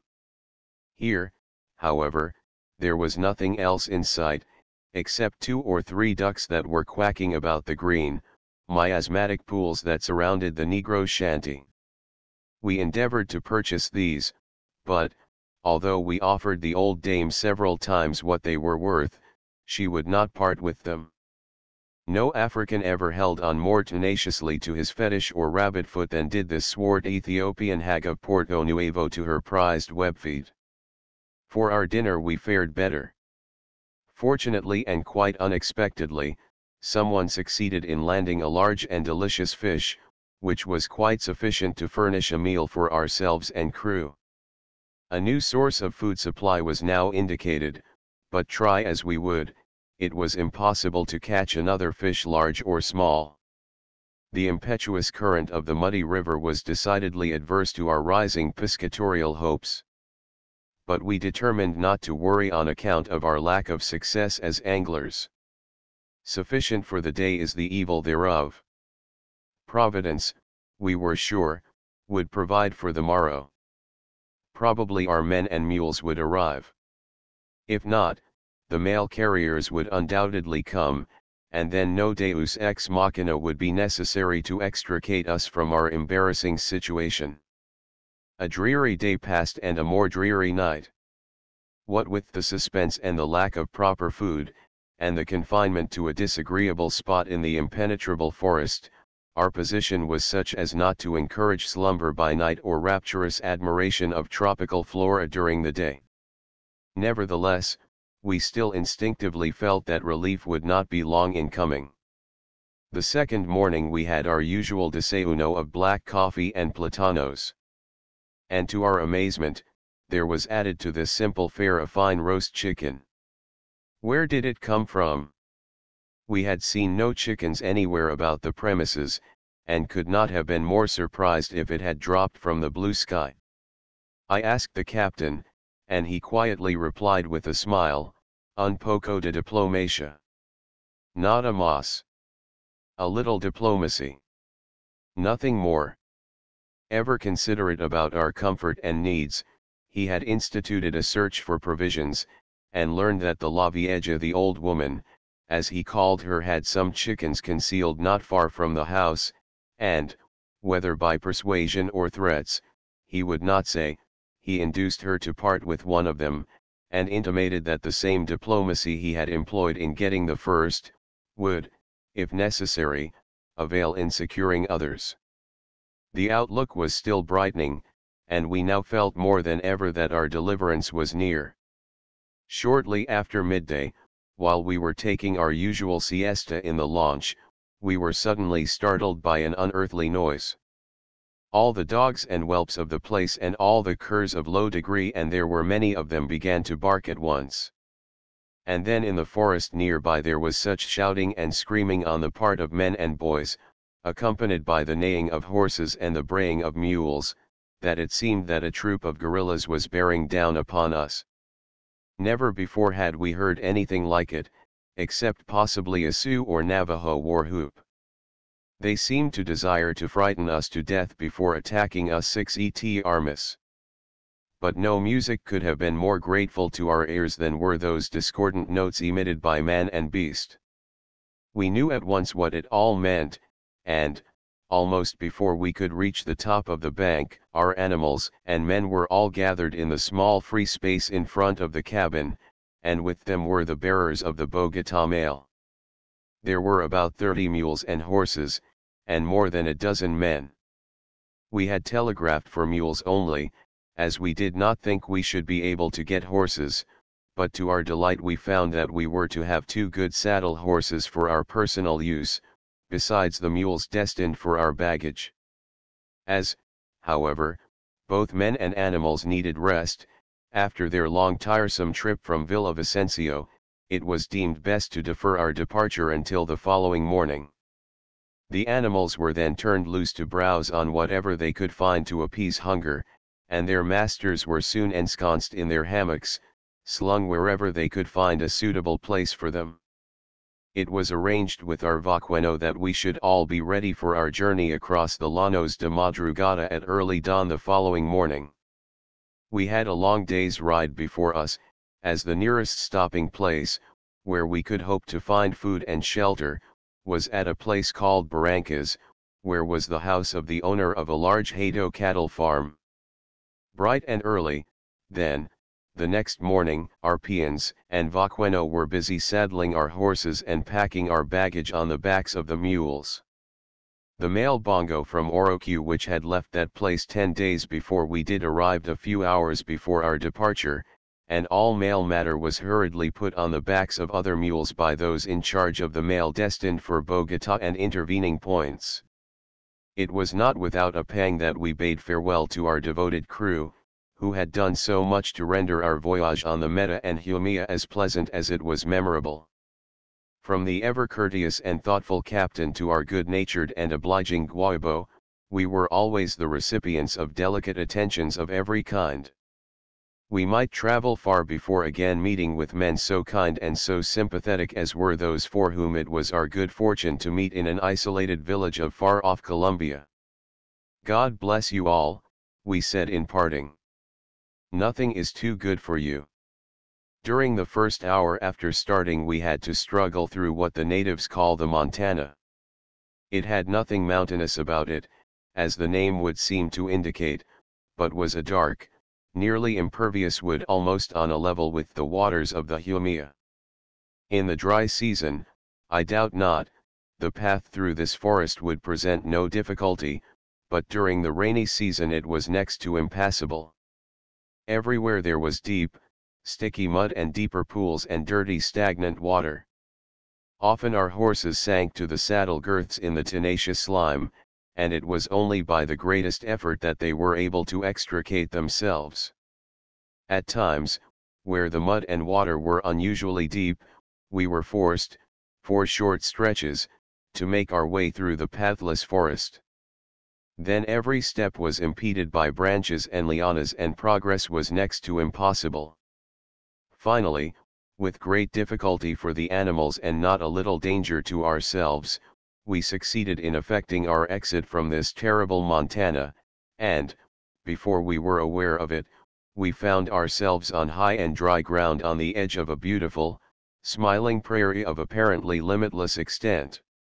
What a relief it was to get once more into the open, into the broad llanos of Colombia, where we could have an unimpeded view for miles in every direction.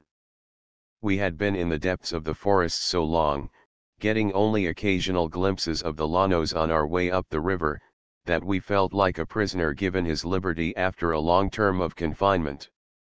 Not that we had not enjoyed the forests while we were in them. Far from it. We had enjoyed every moment of the time spent in studying their richness and beauty.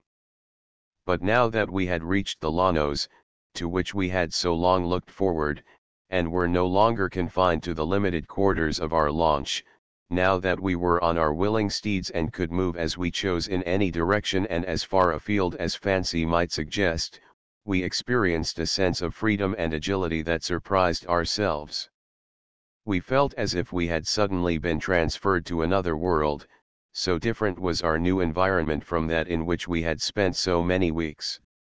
Never did the earth seem so green or the sky so blue, or the sun so bright, never did the face of nature appear so ravishingly beautiful as on that glorious May morning near the picturesque Humia. And away to the west, partly veiled by haze and cloud, loomed up higher than ever those vast mountains of majesty and mystery that seemed to overhang the world.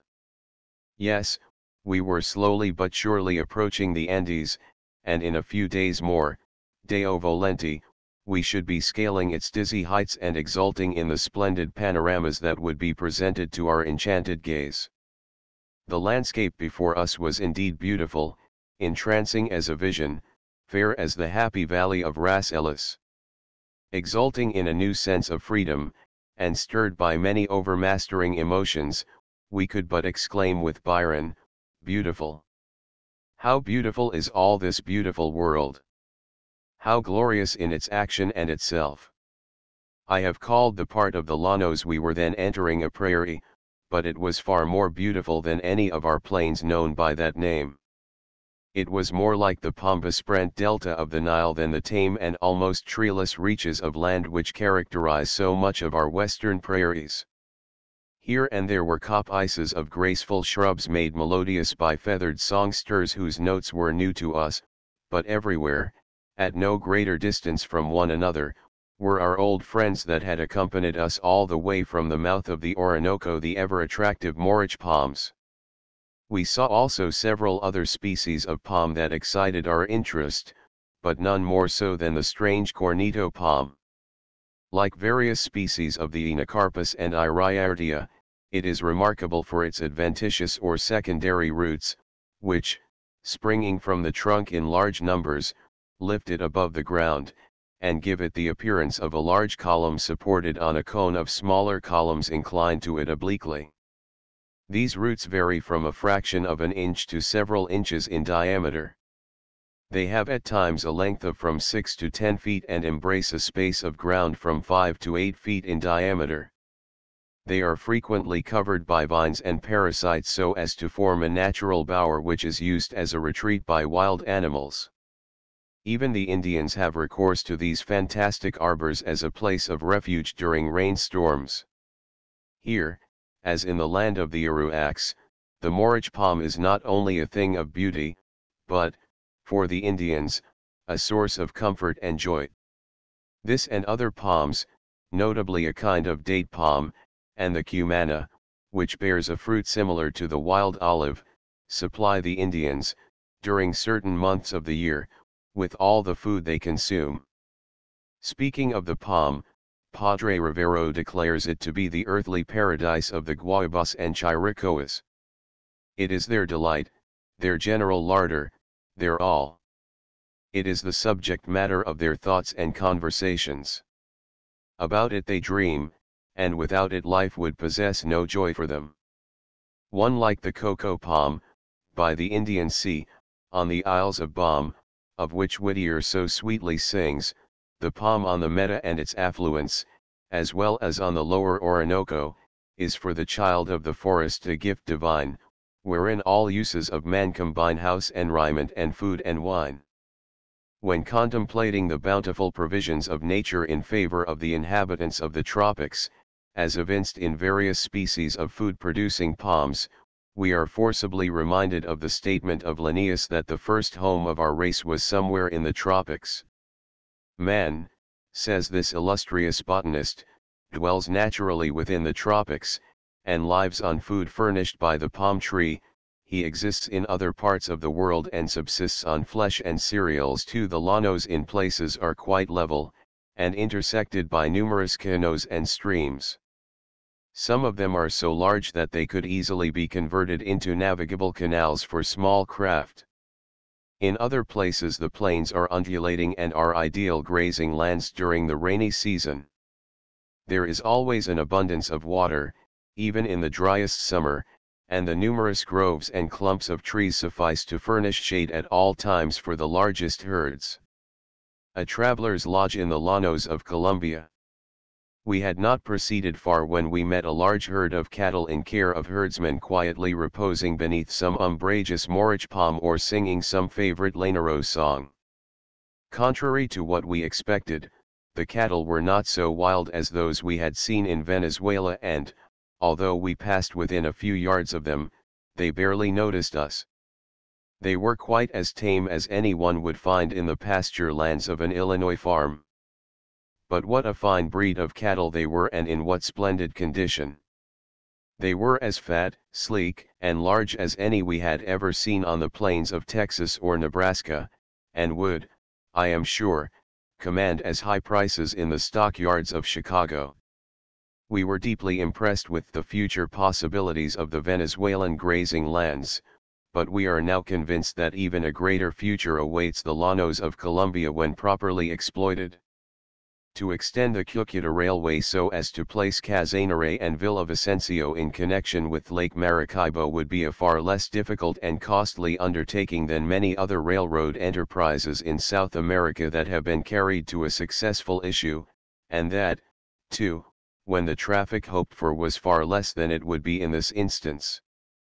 Such an extension, which would not need to be more than 200 or 300 miles in length, would put the Colombian llanos in direct communication with the chief ports of the United States and Europe. By using fast steamers, freight could then be carried from the heart of the llanos to Mobile or New York in a week. What an immense development of the cattle industry this would at once effect is beyond calculation. It would be a greater source of revenue to the Republic of Colombia than all its mines combined. At the first blush this project may appear utopian to those who are unfamiliar with the country or who have never given thought to the feasibility of the enterprise. Colombia, to most people in the United States, is little better known than the territory of the Congo. Even to the Colombians themselves, the Llanos La Parte Oriental, as they call it, is a terra incognita. Outside of the Llaneros cattlemen who have interests there, it is rarely visited by anyone connected with the administration of the government. To reach the Llanos from Bogotá means a long and tiresome journey across the eastern Cordilleras, and few are willing to undertake such a trip out of curiosity or for the purpose of informing themselves about the resources of this distant and neglected part of their country. And yet, far away as they may seem, the Llanos are not half so distant from the United States as England is, and, with the steamship and railway facilities above indicated, they could be brought as near to New York in time as is London at the present. probably a more economical way of reaching the llanos would be by the Orinoco and the Meta. During the rainy season, as we have seen, boats of light draft, but of considerable tonnage, can safely traverse these rivers as far as Caballero or Barragán. A few hundred tons of dynamite judiciously applied would effect a wonderful change for the better in the beds of the two rivers named, and would render navigation quite safe for the whole, or at least a greater part of the year. When we note the magnitude of the beef trade between Australia and the Argentine and the different ports of Europe, we are amazed to observe that so little has been attempted towards developing a similar but a more profitable trade with regions that are comparatively at our doors. If these fertile and favored lands, instead of belonging to a country long known, and looked at askance by capitalists and businessmen, were a new discovery, there would be as great a rush towards them on the part of colonists as there has frequently been to those Indian lands that have, from time to time, been opened to white settlers in Oklahoma and elsewhere in the West. Now that our people are beginning to realize that the cattle in the United States are not increasing in proportion to the demands of its rapidly growing population, they may be induced to turn their eyes towards the vast plains of our two sister republics of Colombia and Venezuela, where there is, all the year round, abundant pasturage of the richest kind for millions of cattle. There are vast fortunes awaiting those who are willing to venture into these long-neglected fields. According to the reports of our Bureau of Animal Industry, the United States has been for some years past suffering from fever ticks and other plagues, an annual loss of more than $60 million.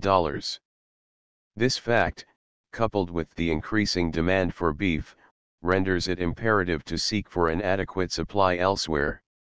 The cheapest and best place in which to secure this extra supply is, Mayudique, in the marvelous llanos so near our own country, which should, in the manner indicated above, be brought much nearer than they are at present.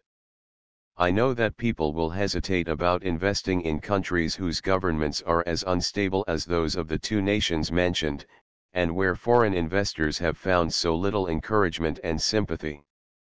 There is, however, reason to believe that the age of revolutions is coming to an end, and that it will, in the near future, be succeeded by the reign of law. Peace congresses, arbitration agreements, the spread of education, and the construction of railroads have produced splendid results in other parts of the world, where progress had long been unsatisfactory, and who will say that we may not hope to see the same beneficent results realized in Venezuela and Colombia? If all else fail, it is quite certain that our government will know how to safeguard the rights of those of its citizens who may have interests in these countries about whose validity there can be no question. Now that all are so desirous of seeing improved commercial relations established between the United States and the various countries of Latin America, it would seem to be a matter of prime importance not any longer to ignore the golden opportunities that in the regions bordering the Caribbean have so long eluded American energy and enterprise. It was about 4 o'clock in the afternoon when we arrived at Barrancas. We found here a good-sized house with an open shed en Ramadan nearby. This latter structure is used as a shelter for farming implements, harness, saddles, etc., and as a place where peons and herdsmen may swing their hammocks and sleep during the night. The house, to our surprise, had a tile roof, the first we had seen since leaving Ciudad Bolívar. The proprietor of the hato, whose home and family were in Bogotá, received us cordially and did everything in his power to make us comfortable. He also gave us his own room, which had a board floor, another novelty to us. We were soon provided with a frugal repast, after which we were entertained by our host's experiences on the llanos. He was one of 18 children of the same mother. He and his 11 brothers own a number of ranches and have many thousand cattle in different parts of the republic. During the last war, he said, the soldiers appropriated 1,000 of our steers. Did you put in a claim to the government for damages? I asked. Yes, he replied, but it did no good. I never got a centavo and never expect to. If I had been a foreigner, especially if I had been an American, I should have received compensation for my loss. The government always pays foreign claims when just, but the citizens of the country must be satisfied with promises. It always promises to reimburse us for any losses sustained during revolutions, but the fact is that we never get anything more substantial than promises. The labor problem was as serious with him as with a Kansas farmer during harvest time. Es muy difícil conseguir brazos aquí, it is very difficult to secure laborers here, he told me in a tone of sadness. So many men lost their lives during the last war, that the country is now suffering for a lack of working men. And yet, notwithstanding his losses and his troubles, our host was a thoroughly loyal Colombian.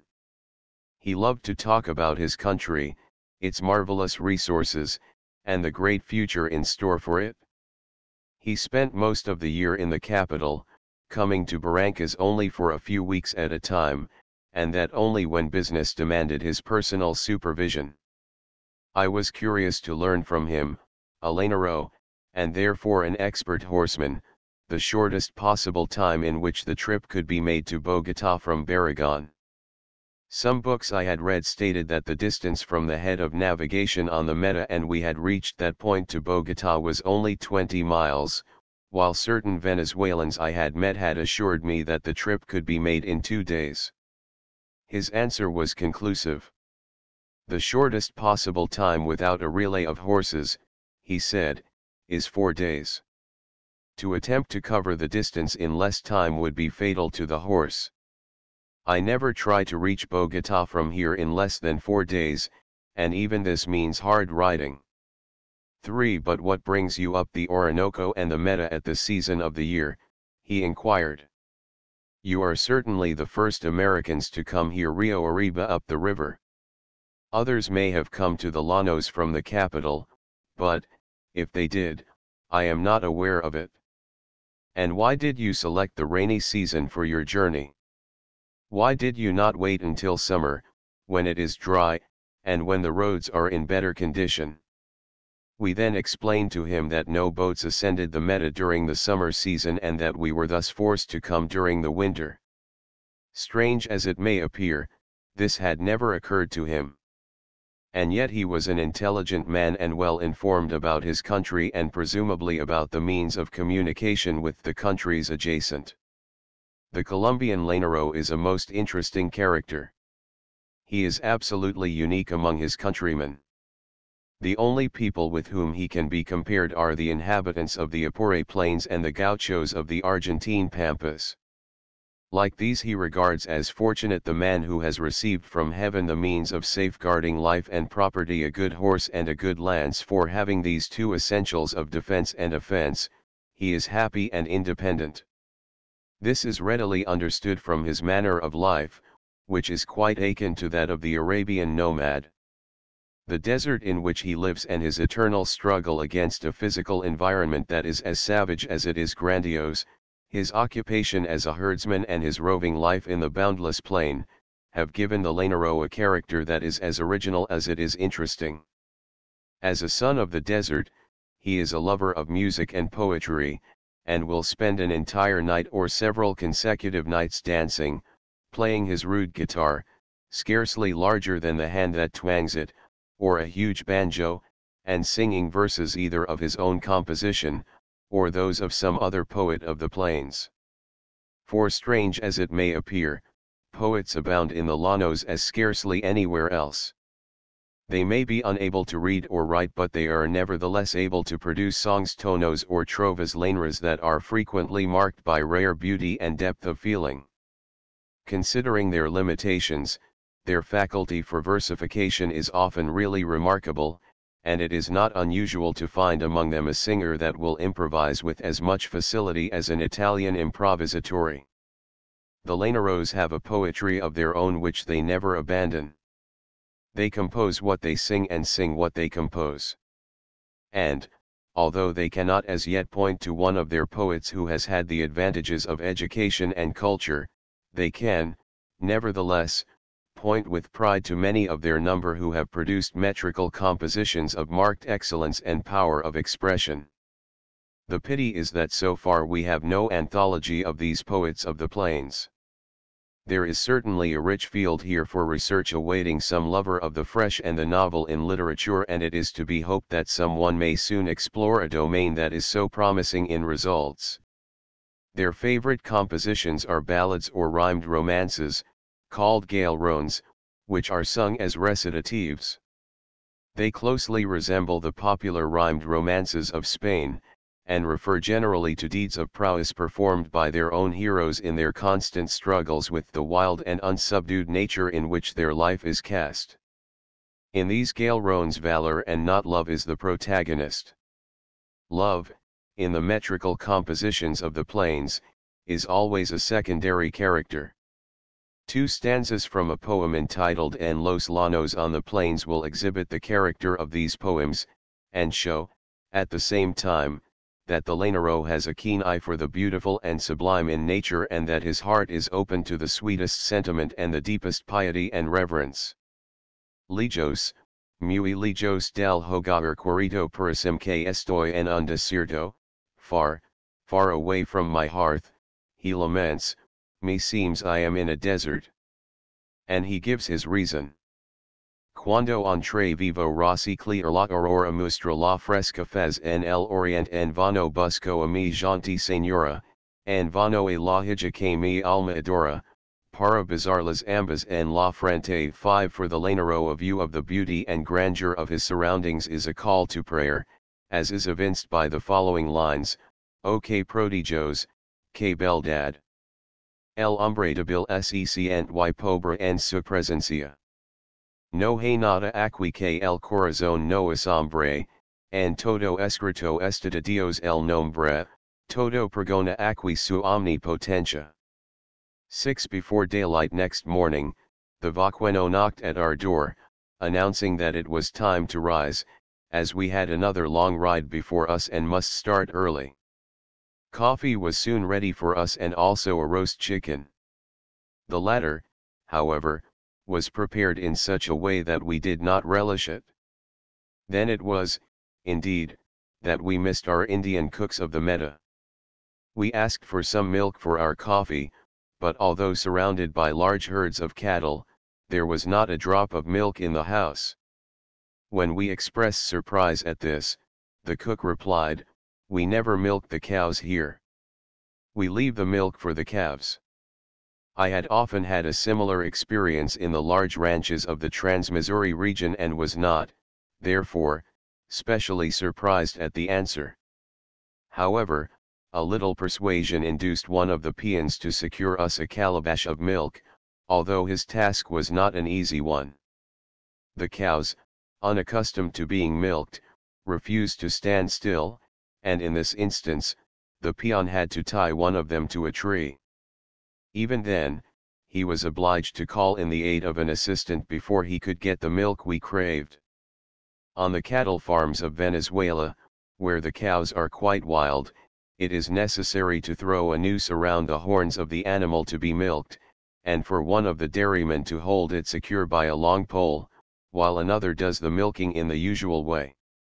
Our peon, fortunately, was not obliged to resort to such a drastic, time-consuming method. Although it had rained heavily the greater part of the night, there was no indication that the downpour would soon cease. On the contrary, it looked as if it were to continue raining all day. Fortunately, we were provided with good waterproof ponchos, and were prepared for any aguacero heavy shower that Jupiter Pluvius might choose to send from the heavy, lowering clouds that, pall-like, overcast the sky. Before we left Orinoco, at the suggestion of the prefect of the place, we had telegraphed to Villavicencio for a couple of batones, a special kind of poncho, and these our vaqueno had delivered to us at Barragan. To the inhabitants, especially the Indians of South America, and more particularly those living in the Cordilleras, the poncho is what a mantle was to an Irishman in the days of the poet Spenser.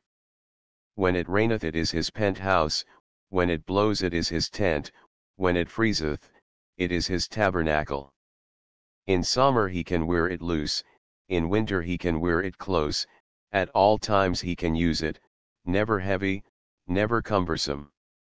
In a word, this weed is their house, their bed, and their garment. 7. The poncho or bayatan 8, usually made of wool, in fully 6 feet square with a hole in the center to admit the head.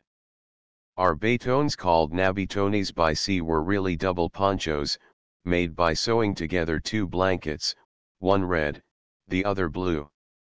When the weather is damp and cloudy, the blue side is exposed, whereas it is the red that is kept outside when the sun is shining. The wearers of this useful garment have learned by experience that these 2 colors are differently acted upon by heat and light, and they accordingly adjust it so as to secure the maximum of comfort. The manta is a lighter covering made of white linen and is sometimes highly embroidered. It is used when the sun's rays are more intense, because it reflects the solar rays better than the red woolen garment. It is, however, rather an ornament than a necessity, and its use is confined almost entirely to the better classes. Provided with a poncho, a hammock, and a many-pocketed saddle which are almost as indispensable as his horse, the lanero is always at home. The 2 former, he carries in a bundle behind his saddle, where they are always ready for him at a moment's notice. In camping out he slings his hammock in any convenient place, and, if it be in the open, the poncho is, by means of a rope, held over it in such wise that he can defy the most violent storm of the tropics, and sleep as soundly and be as well protected from the rain as if he were under his own roof tree. Our trail was one of the numerous cattle paths that intersect the llanos in every direction. The one we followed was a narrow ditch filled with from 1 to 2 feet of water. Our vaqueno, who was in the lead, trotted along as if we were following a dry path, and we had to keep up with him or be lost. It was then that we realized the impossibility of traveling over these extensive plains without a guide, especially on a cloudy day during the rainy season. As well might one try to cross the ocean without a compass as attempt to make one's way over the llanos without a vaqueno.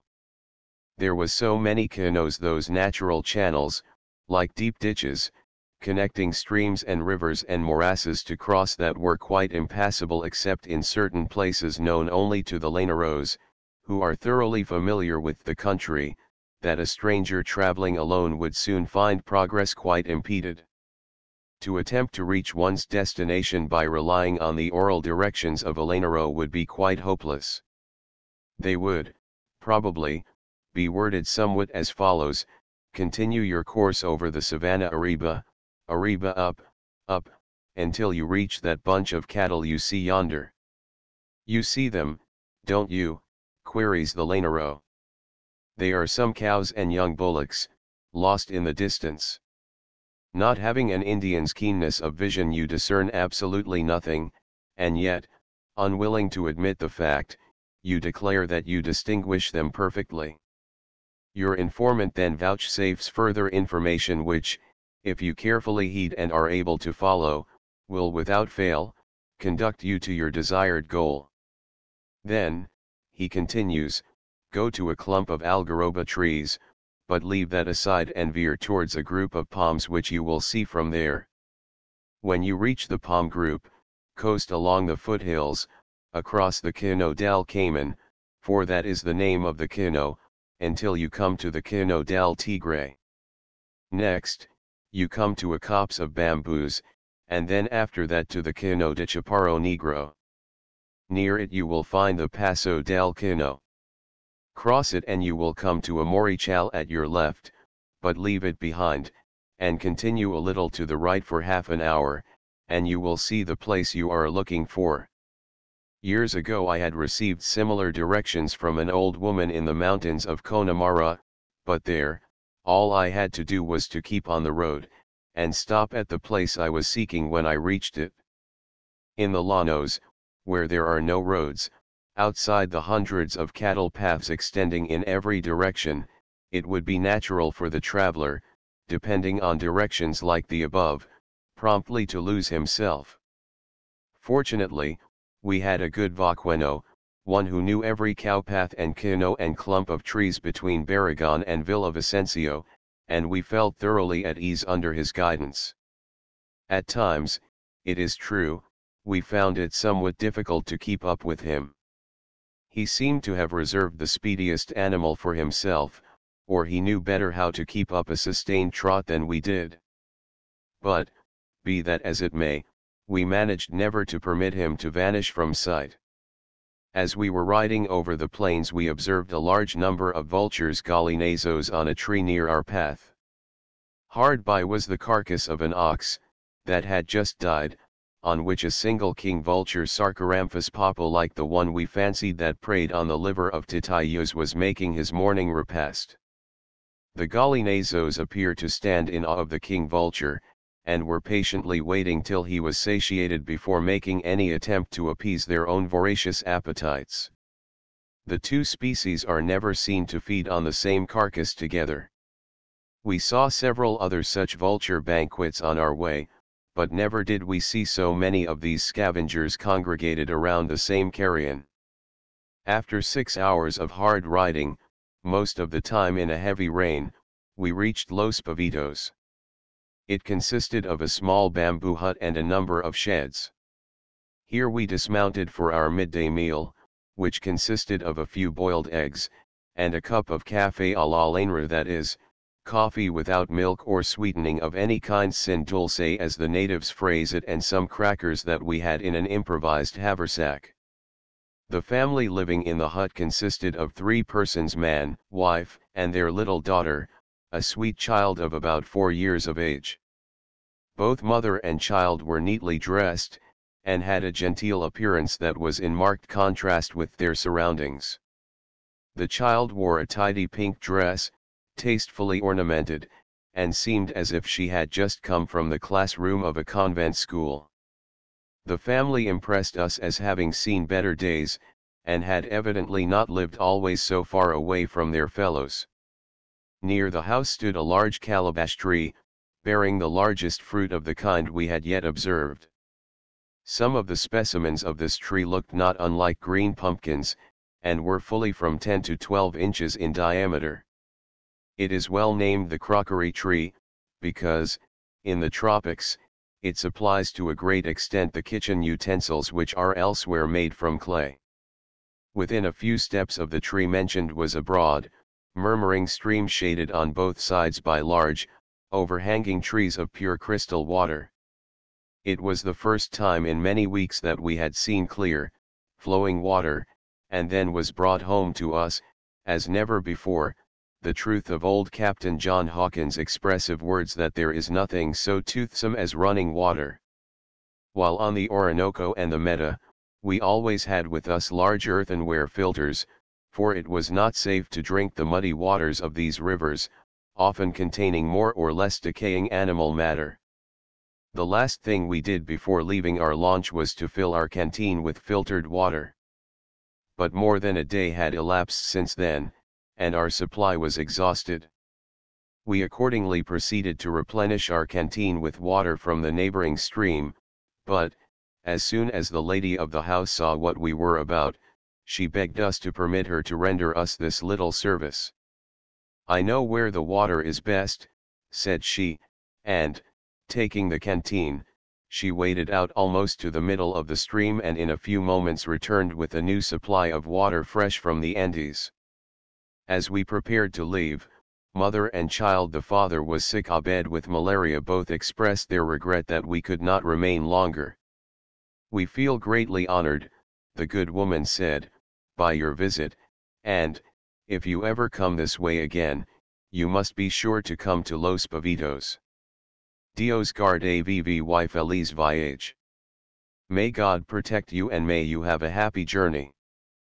Such were the parting words of this gentle soul in the wilderness, words of tenderest charity and sweetest benediction.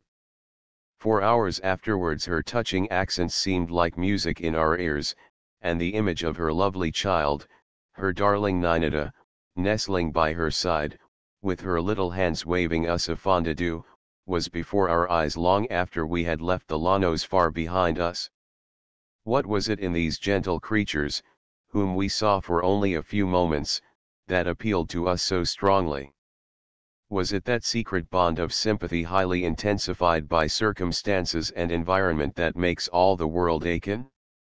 Was it the same sentiment that touched the artistic soul of Raphael, when, on passing through an Italian village, he saw the mother and child whom he has immortalized in his Madonna della Città? Or were we just then in the mood that impelled Goethe to indite his soul-subduing Ballade der Wanderer? Perhaps. Let the reader judge from the following stanza: Farewell. O nature, guide me on my way. The wandering stranger guide, to a sheltering place, from north winds safe.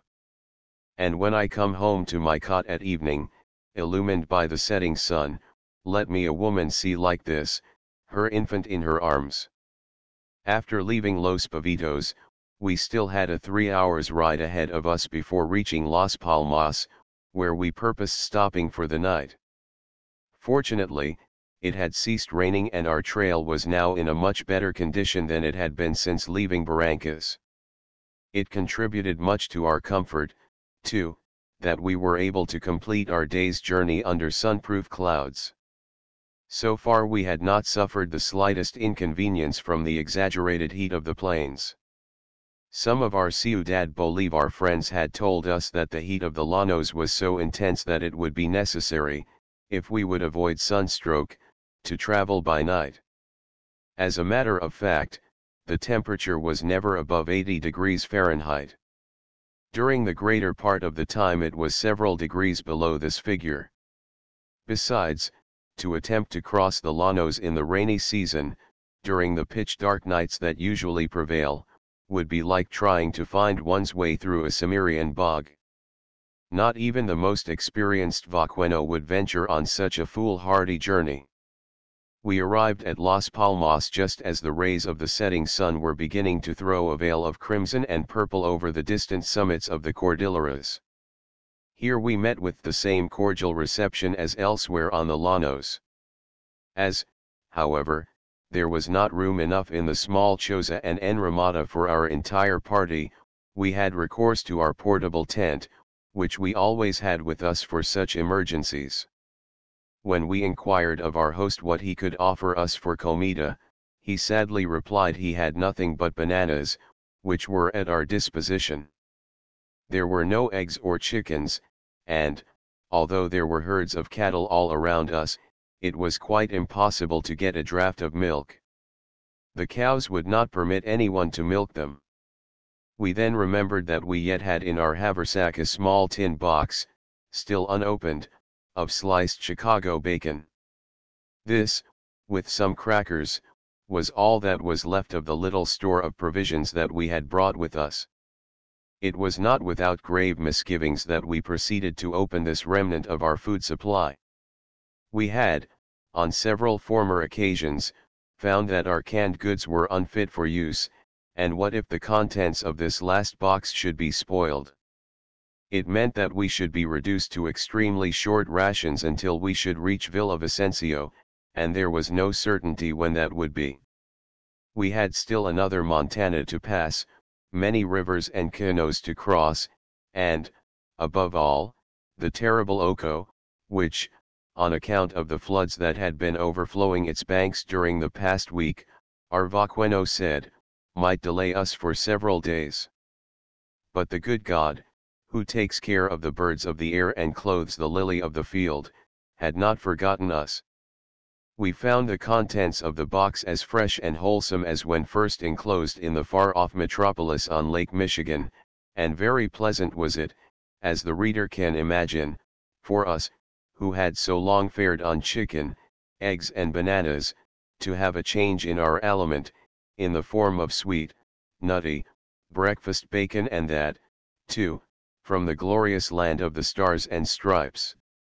Early the next morning we were again in the saddle. Before bidding us adieu, our kindly host expressed his regret that he was unable to give us better entertainment. He wished us to understand that it was through lack of means and not of goodwill.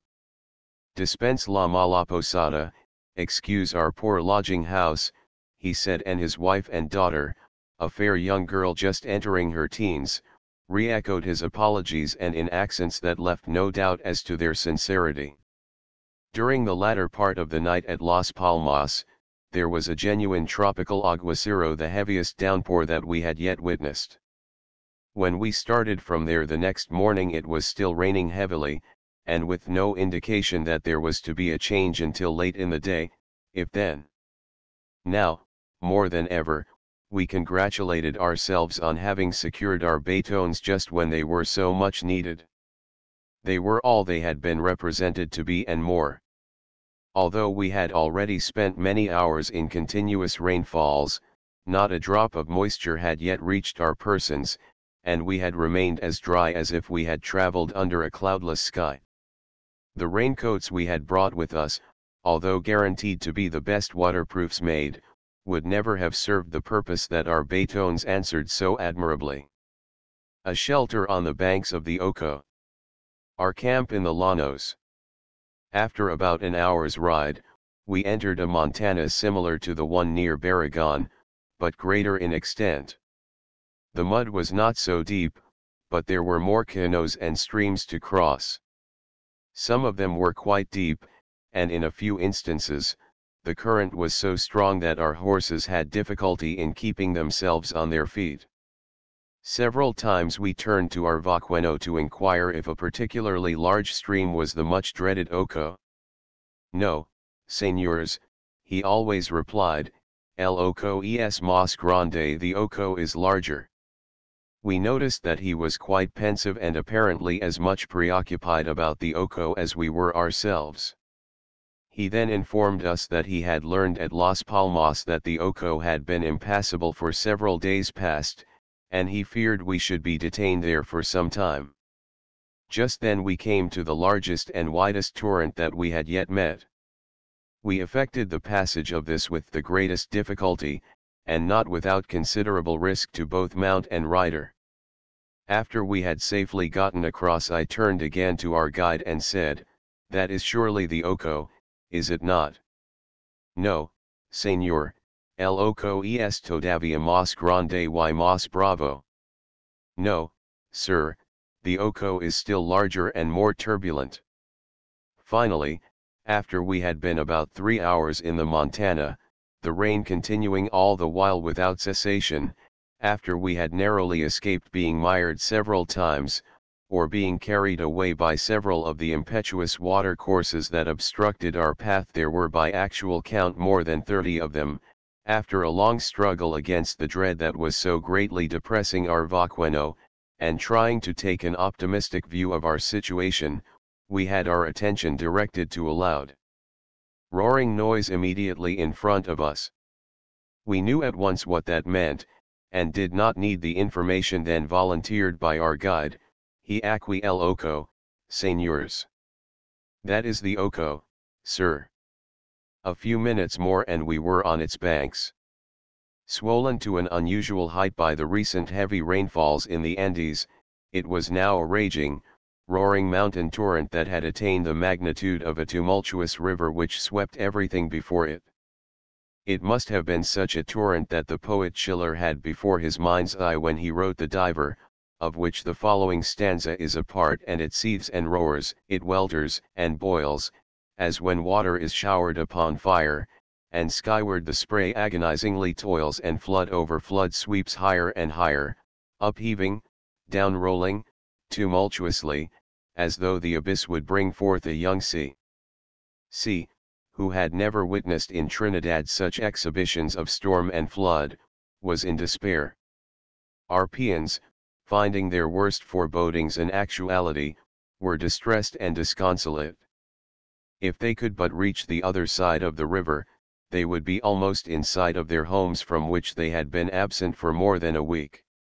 "How long shall we be obliged to wait before we can cross?" someone timorously inquired.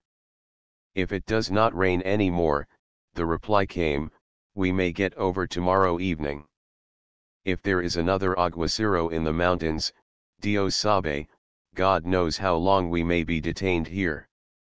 Just then, one of the peons who claimed superior knowledge about the behavior of such Rios Bravos as the one before us, gave it as his candid opinion, that, even if there were no further rain, it would be quite impossible to effect a passage inside of 3 days.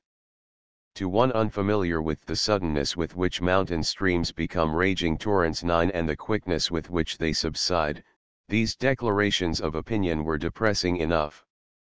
I had, however, spent many years among the Rocky and Sierra Madre mountains, and had often had occasion to study the modus operandi of the cloudbursts that are there of so frequent occurrence. Besides this, while our peons were disputing among themselves as to what was best to be done in our embarrassing situation, I had been carefully observing the height of the water line and found, to my great delight, that it was gradually becoming lower.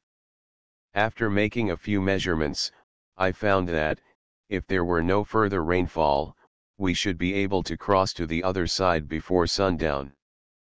As it was now long past noon, and we had had nothing to eat since early morning, it was suggested that we take a little luncheon, while waiting for the river to become fordable.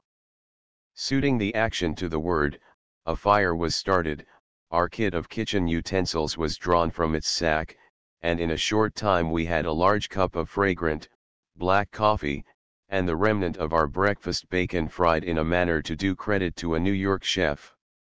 We still had a few soda crackers, and these, together with the coffee and bacon, furnished us with a repast that left nothing to be desired.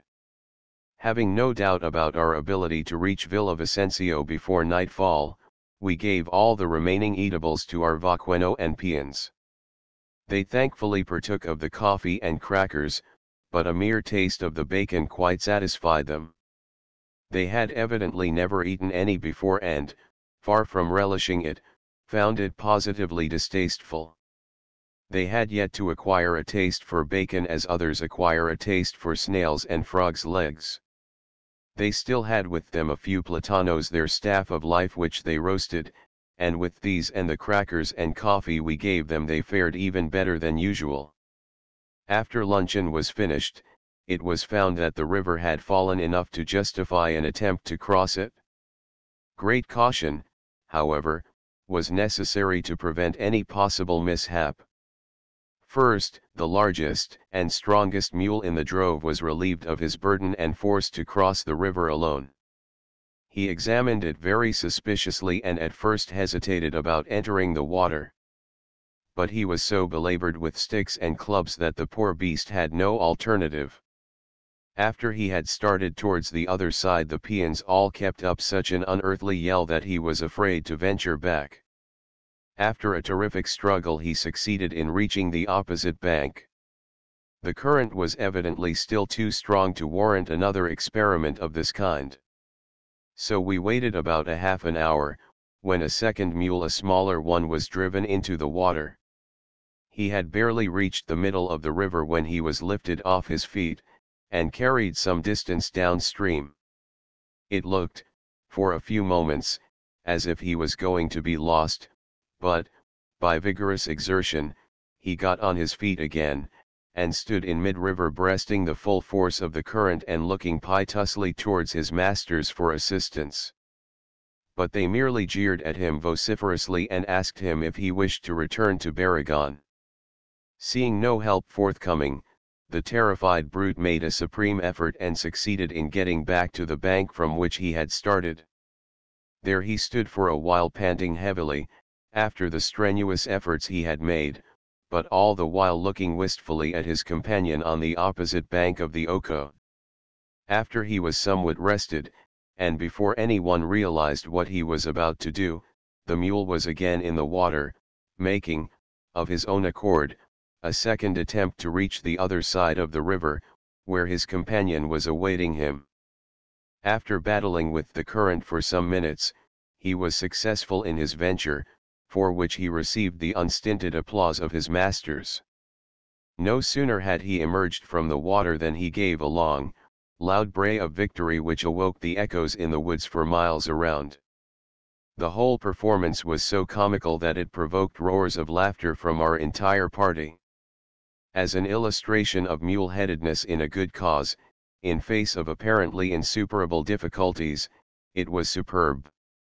Having proved the fordableness of the river by mules, the peons determined to match their own strength against the still impetuous current. Accordingly, one of their number, a giant in strength, taking the end of 100-foot lariat between his teeth, carefully entered the water, and, after successfully buffeting the angry billows, landed on the opposite bank, whence the two mules had watched his struggles with apparent interest and sympathy. Now that the lariat was firmly stretched between the two banks, and that the river was still falling, it was a matter of only a short time to transfer the remaining mules and the baggage to the other side. The Jurongos Tenalenero epithet for strangers were the last to cross. Elevating our feet as much as possible, to avoid getting wet, we were soon in midstream. The motion of the water in one direction while our horses were struggling in the other, had a tendency to induce vertigo, but as we had to be on the alert every instant, in order to preclude all danger of miscarriage, we soon found ourselves happily landed, with the dread Oco at last in our rear. It was now only a short ride to Villavicencio, over comparatively dry and slightly rising ground. Ere the sun had dropped behind the Andes we had alighted before our lodging house near the plaza on the main street of the town. Our host, who was awaiting us at the door, gave us a most cordial greeting, but seemed to be much surprised and embarrassed. He then explained that he had misunderstood the telegram that he had received from Orinoco announcing our arrival and requesting him to have Paisa's rooms reserved for us. I inferred from the telegram, he said, that you were Colombians and never, for an instant, dreamed that I should have the honor of entertaining foreigners. Had I known whom I was to have as my guests, I should have made more elaborate preparations for your reception. As it is, I can offer you only an unfurnished room.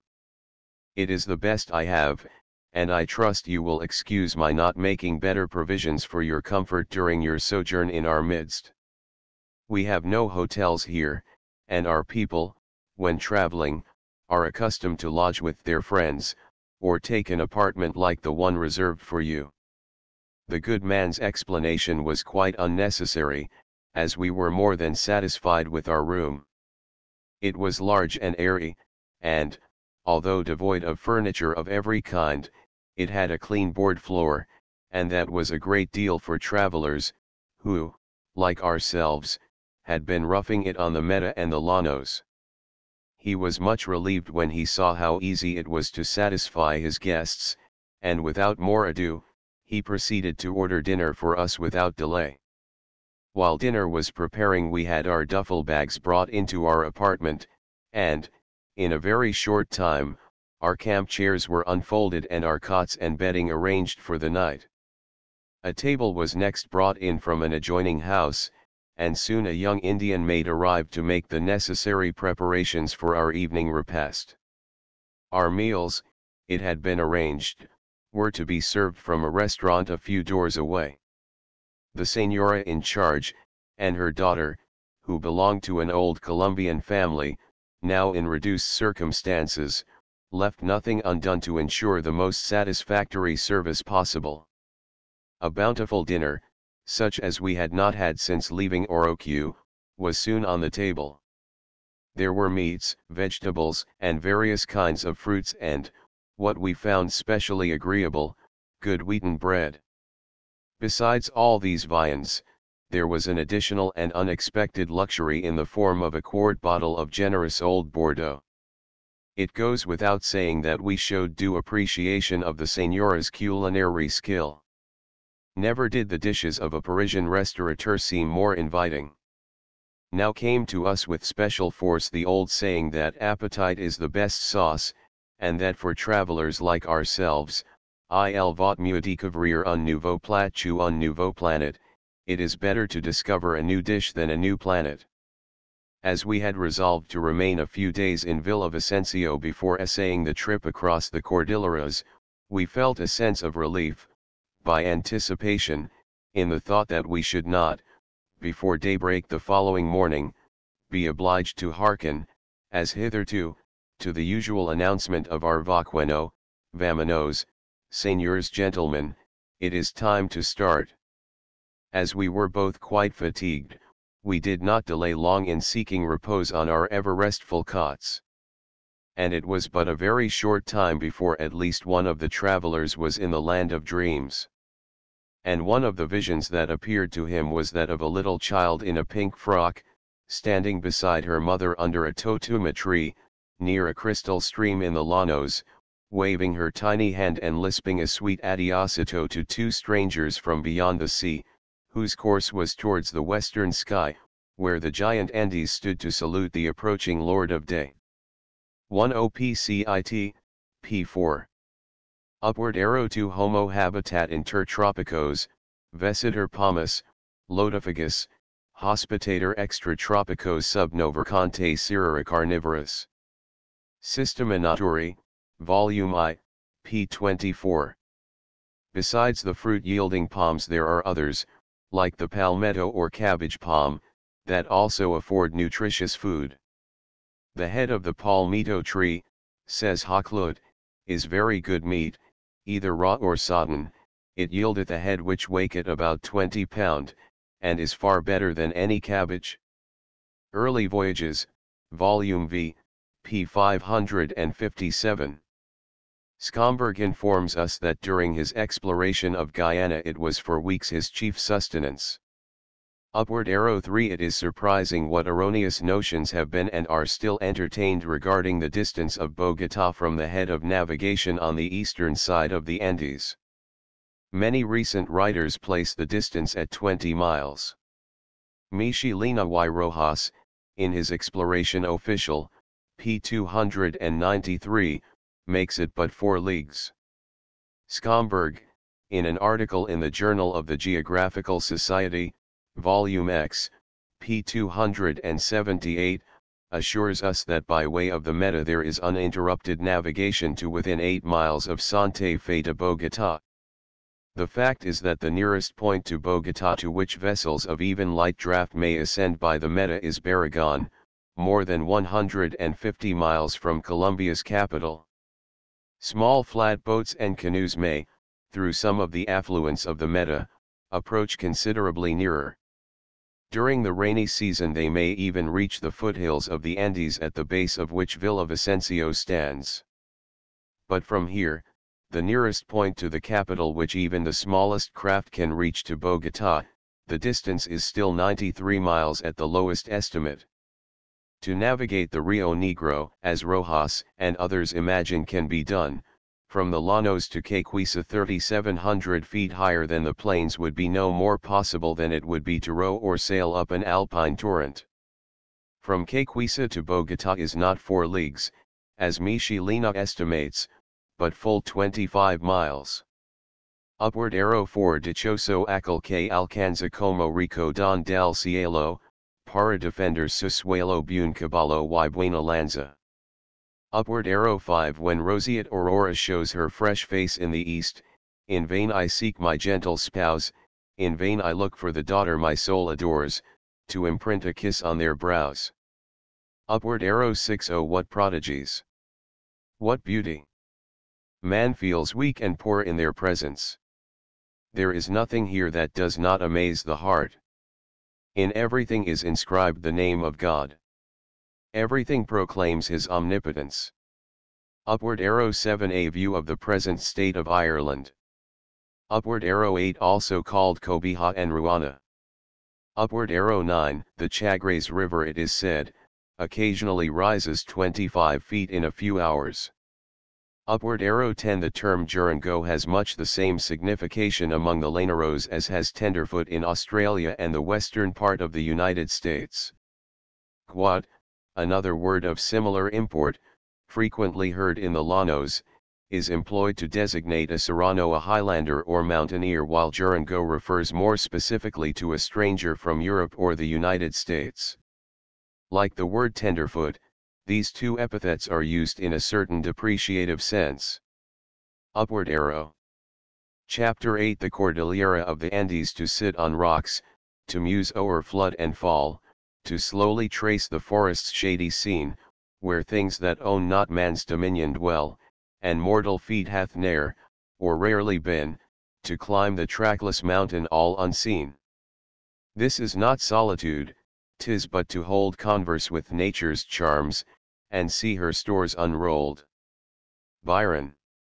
Villavicencio, the capital of the national territory of the Meta, is situated at the very foot of the Andes, and is an attractive town of about 3,000 inhabitants, many of whom are Indians. Its altitude above sea level, according to our barometer, is slightly less than 1,500 feet. It is a little more than 93 miles from Bogota and has an average annual temperature of 83 degrees Fahrenheit. During our sojourn in the place the thermometer never rose above 76 degrees Fahrenheit in the shade, and it was occasionally several degrees below this point. And, although little more than 75 miles north of the equator, it was so cool at night that we always used our blankets. A handsome church is located on one side of the spacious green plaza. Not far distant is a well-conducted convent school in charge of nuns recently expatriated from France, in consequence of the laws enacted against religious orders. The people are never tired sounding the praises of these good sisters and telling the visitor of the wonders they have accomplished in behalf of their children. Here, as elsewhere, the stone which the builders rejected, the same shall become the head of the corner. Villavicencio, like Caballero and other places in the Llanos, is eagerly looking forward to the day when it shall be connected by rail with the national capital and the Meta. For nearly a century and a half a commercial route connecting Bogota with the Meta and the Orinoco has been talked of, but nothing has been done to make it a reality. In 1783 the Archbishop of Santa Fe, Monsignor Caballero y Góngora, then Viceroy of New Granada, caused a map to be made of the course of the Meta and the Orinoco to the Atlantic, with a view of developing commerce by that route, but the all-powerful opposition of Santa Marta and Cartagena nullified his efforts. Several times since that date the project has been resumed, but each time it had to be abandoned in favor of the Magdalena, owing to the pressure brought to bear on the government by the merchants of Cartagena and Santa Marta. There is no doubt that the route via the Meta and the Orinoco would, in some respects, possess many advantages over that of the Magdalena, aside from developing much country now practically neglected. Unlike Venezuela, Colombia favors free navigation of her rivers by all nations, and would welcome foreign craft on the Meta as she does on the Magdalena. Venezuela, however, favors monopolies, and, claiming absolute control of the Orinoco, has closed the Meta and the other affluents of the Orinoco to all steamers except those belonging to the one company which has a monopoly of the trade of the Orinoco and all its tributaries. How detrimental such a monopoly is, not only to Colombia but to Venezuela as well, can be seen at a glance. Some of the greatest resources of both countries are left undeveloped and progress in any direction is quite impossible. This matter was taken up at the International Congress of Mexico in 1901, in connection with a plan to render navigation possible through the interior of the continent of South America from the Orinoco to the River Plate, but so far nothing has been accomplished. The greater part of the eastern portion of Colombia is still isolated from the rest of the world, and will remain so until Venezuela shall recognize the fatuity of its short-sighted policy, or until the great commercial nations shall demand that the navigation of the Orinoco and its tributaries, like that of the Amazon and its affluents, be free to all vessels, no matter under what flag they may sail. And as soon as commerce shall awaken to the fact that an immense field of untold riches is closed to her activities in the forests and plains of the Orinoco basin, and that must be ere long a demand will be made not only in the interests of South America but also in that of the entire civilized world.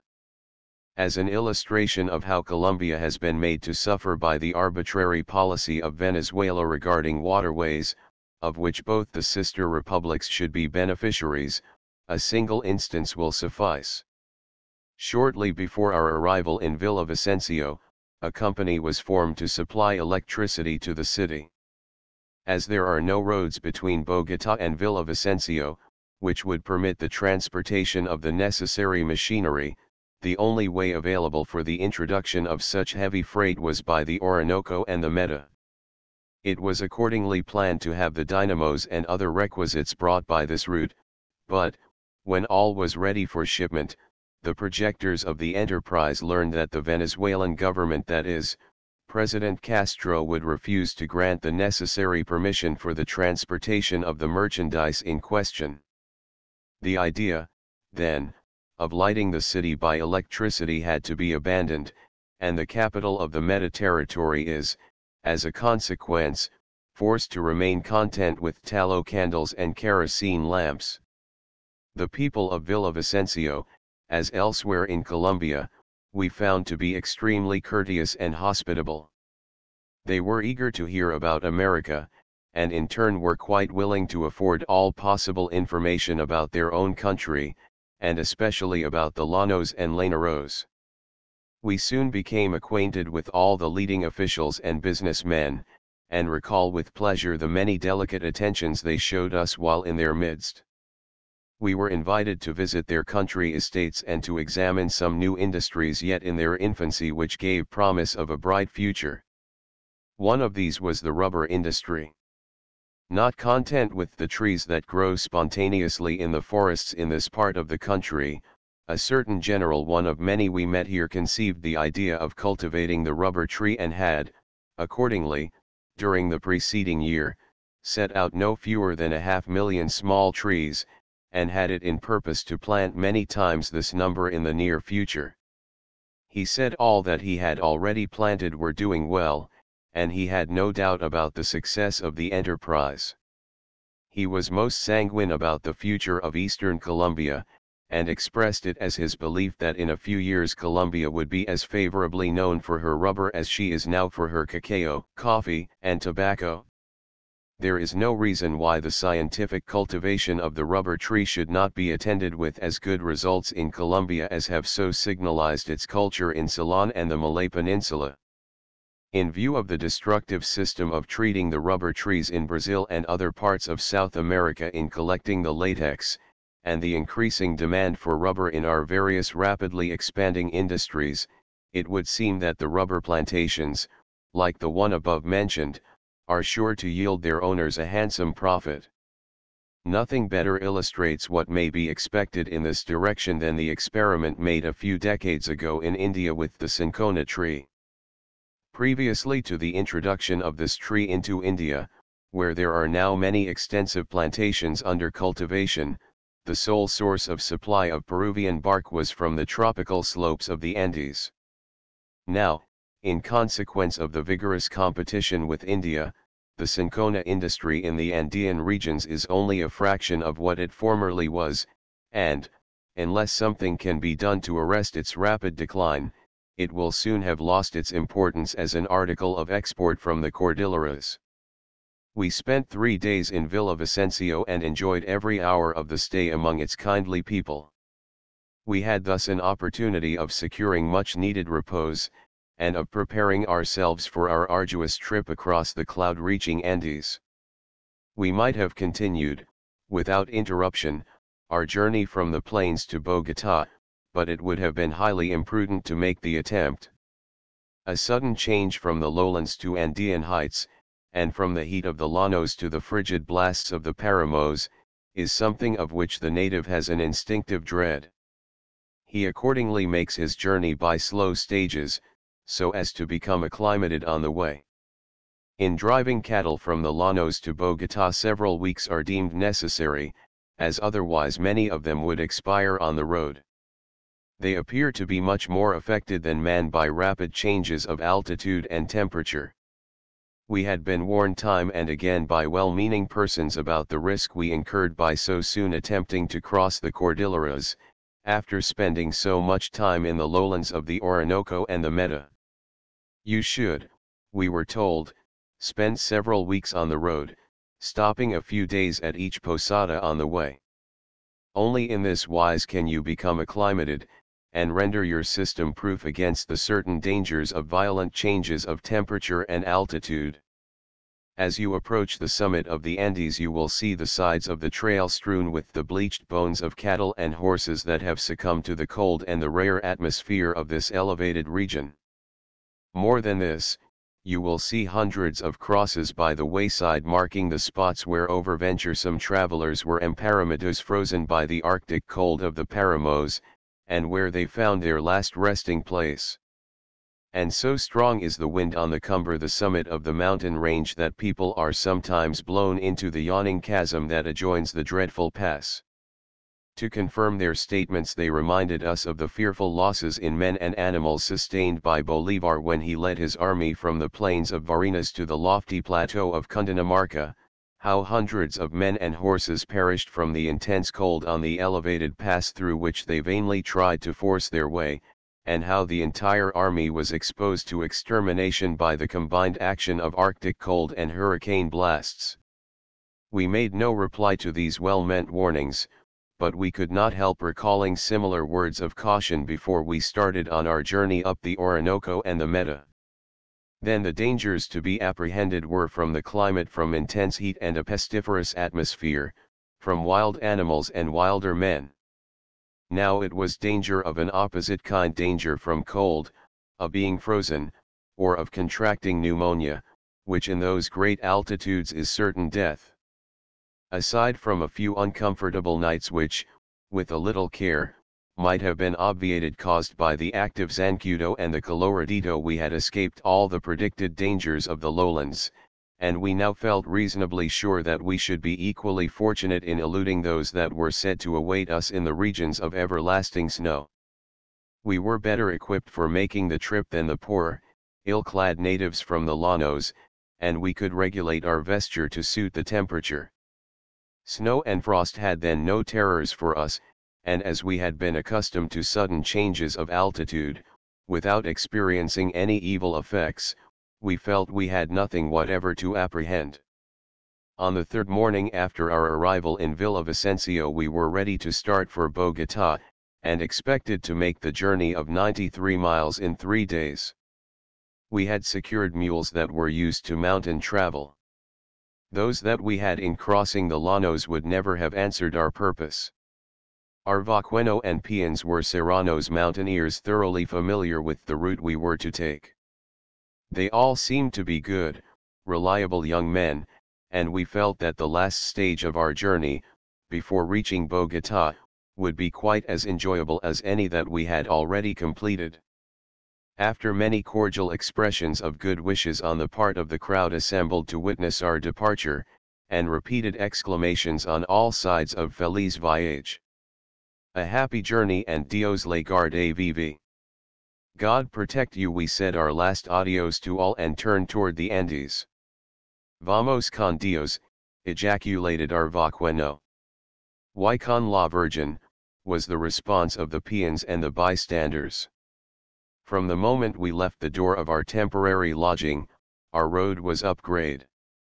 As we passed along the street that terminates at the foot of the mountain, it seemed that all the women and children of the place were at the doors to get a last view of the Jurangos, foreigners whose arrival from the eastern sea by the great river had been commented on as a more than ordinary event.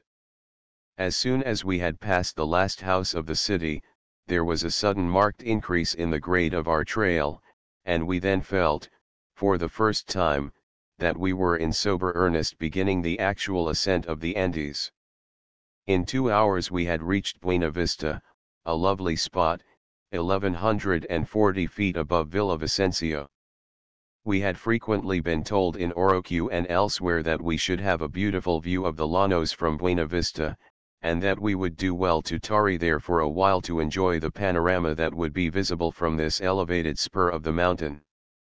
When a South American, especially one familiar with the mountains, speaks in terms of praise of any particular bit of scenery, one may be sure that he does not exaggerate. He is so accustomed to splendid exhibitions of tropical beauty and mountain grandeur that he passes unnoticed what we of the North should describe as superb, magnificent, glorious. Such scenes are to him as common as the gorgeousness of the setting sun and the sublimity of the starlit heavens are to us, and fail to move him for the same reason that the splendors of sun and sky rarely affect us as they would if but occasionally visible. They are everyday objects, and the pleasure they should afford palls accordingly. We were not disappointed in our anticipations regarding the view from Buena Vista. On the contrary, it far exceeded anything we had imagined. The sky, with the exception of a few fleecy clouds flitting athwart it, was clear, and the sun was almost in the zenith. Far below us, and extending away north, east, south towards the dim and distant horizon, were the llanos, every feature of which was brought out in bright relief by the brilliant noonday sun. In the foreground was the Montana, through which we had passed just before reaching Villavicencio. Farther afield was a limitless sea of verdure, interspersed with groups of trees, which offered their grateful shade to the countless herds that reposed beneath their wide-spreading branches. In every direction the green savannas were intersected by canoes and rivers which looked like streams of molten silver. It was, indeed, a panorama of surpassing beauty and loveliness of its kind, unique in the wide world. It was the boundless plain in eternal converse with the heavens above. It was the abode of liberty, and the trysting place of life palpitating in the sunshine and beneath the emerald borders of the sliver-like water courses that were all hastening with their tribute from the Andes to the Meta, which, far off in the southeast, seemed like a line of union between earth and sky. We have nothing in our country that can bear comparison with the matchless picture seen from Buena Vista. The view of the delta of the Nile just before harvest time, with its numberless canals and water courses from the summit of Cheops, contains some of the elements of soft tropical beauty so conspicuous in the Buena Vista landscape, but it lacks the variety, the sweep, the coloring, the harmonious effects of light and shade, the immensity, and above all the wondrous setting afforded the latter prospect by the titanic Cordilleras. But the measureless expanse of grassy plain that lies before us is but an insignificant fraction of the llanos. They extend from the southern slopes of the coast range of Venezuela to the base of the Paramay uplands and the Rio Guaviare, from the Andes to the delta of the Orinoco. They are thus almost conterminous with the Orinoco basin. They, indeed, constitute one of the three immense districts into which the whole of South America is divided. The other two are the selvas of Brazil and the pampas of Argentina, separated from each other and from the llanos of the north, by low transverse ridges running east and west from the Atlantic to the Cordilleras. To geologists these vast lowlands have a special interest, as they were at one time the bed of an inland sea more extensive far than the present Mediterranean. Even now, during the rainy season, certain parts of this immense expanse are covered by fresh-water lakes thousands of square miles in extent. A subsidence of a few hundred feet would again bring the whole of this illimitable territory down below sea level and cause again the formation of the great tropical sea that existed in prehistoric times. To the student of history a special interest attaches to the llanos of western Venezuela and eastern Colombia. It was across these plains and swamps, under the most trying difficulties, that Bolívar led his half-clad, half-famished army, during his memorable march across the Cordilleras, before achieving the independence of New Granada in the famous Battle of Boyaca. But great as was the feat accomplished by Bolívar in traversing the llanos, great as were the difficulties he had to contend with, they pale into insignificance when compared with the hardships and achievements of the early descubridores explorers of these then unknown wilds. Bolívar and his men traveled through a country that had been long settled, and were among friends and compatriots. The early explorers and conquistadores were, on the contrary, in an unknown land, among murderous, relentless savages armed with poisoned arrows. They were in a region where it was often impossible to procure food, and where several times starvation was imminent. For months at a time they wandered through dark, tangled forests, cutting a road as they went, lured on by the hope of fame and fortune. Then they had to feel their way through deep and treacherous morasses, in which they had to confront even greater dangers than in the obscure woodlands. But notwithstanding dangers and difficulties of every kind, they kept moving forward through woods and swamps, across rivers and mountains, ever in pursuit of gold and precious stones, and of the fabulous riches of the Meta and the treasure city of Manoa. Among these famous descobridaries was the German, George Hohiermuth, whom the Spaniards called Jorge de Spira. Starting from Coro, on the Caribbean, with 361 men and 80 horses, he directed his course southwards, where, he was assured, were inexhaustible treasures of every kind. Crossing the llanos of Venezuela and New Granada, he must have passed near the present site of Buena Vista. During our journey we certainly crossed his line of march, which in this latitude was probably near the base of the Cordilleras. Spurred on by an ever-receding ignis fatuus, he continued his march until he reached the Japura, an affluent of the Amazon, and but a short distance from the equator. During this frightful journey he crossed the Arauca, the Apure, the Meta, the Guaviare and other broad and deep rivers.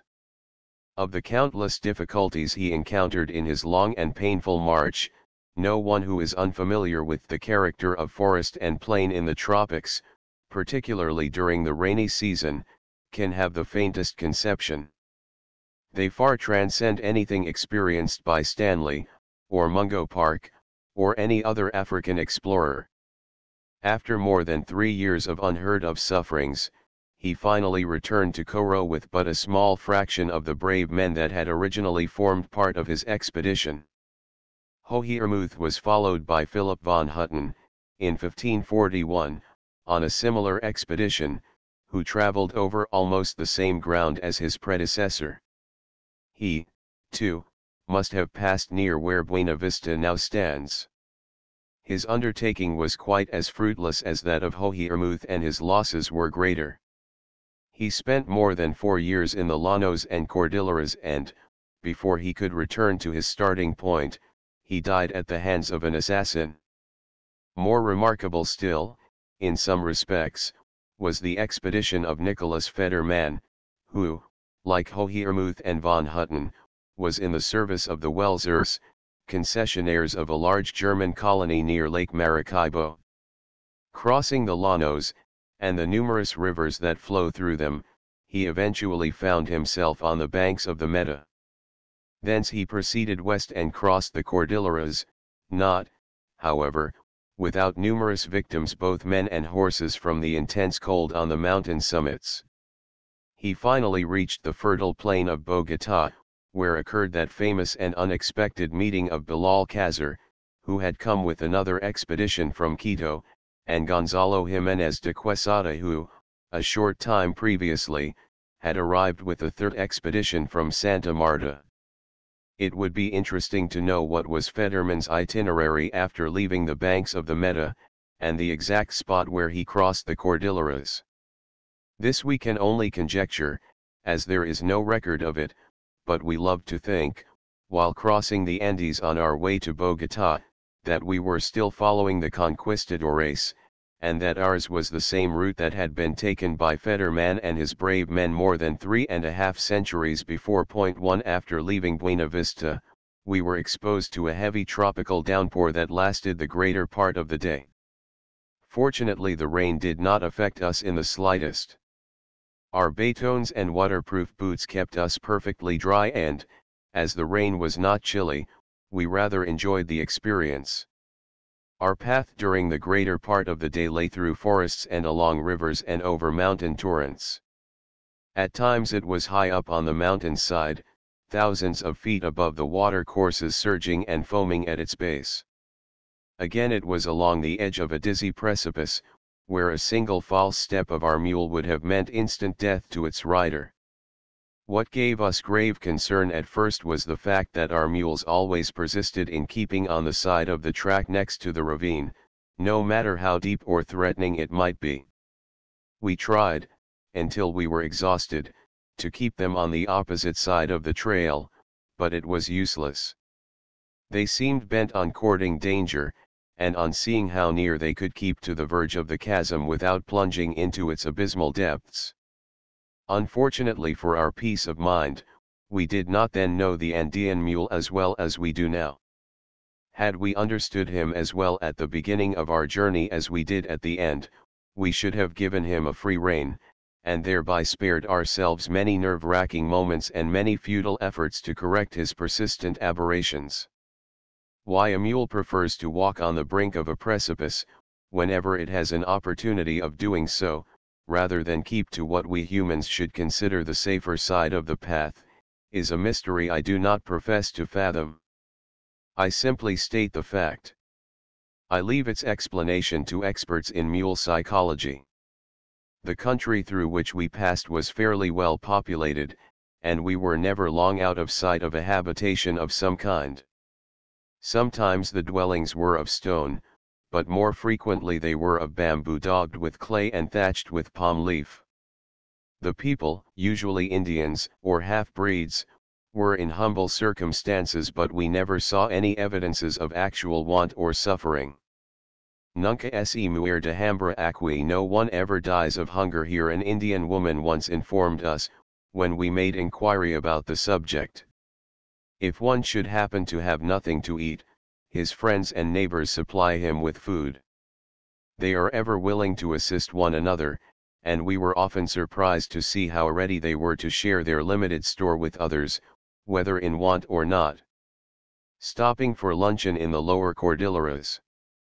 A more friendly people we never met than the good people who dwell on the eastern slopes of the Colombian Cordilleras.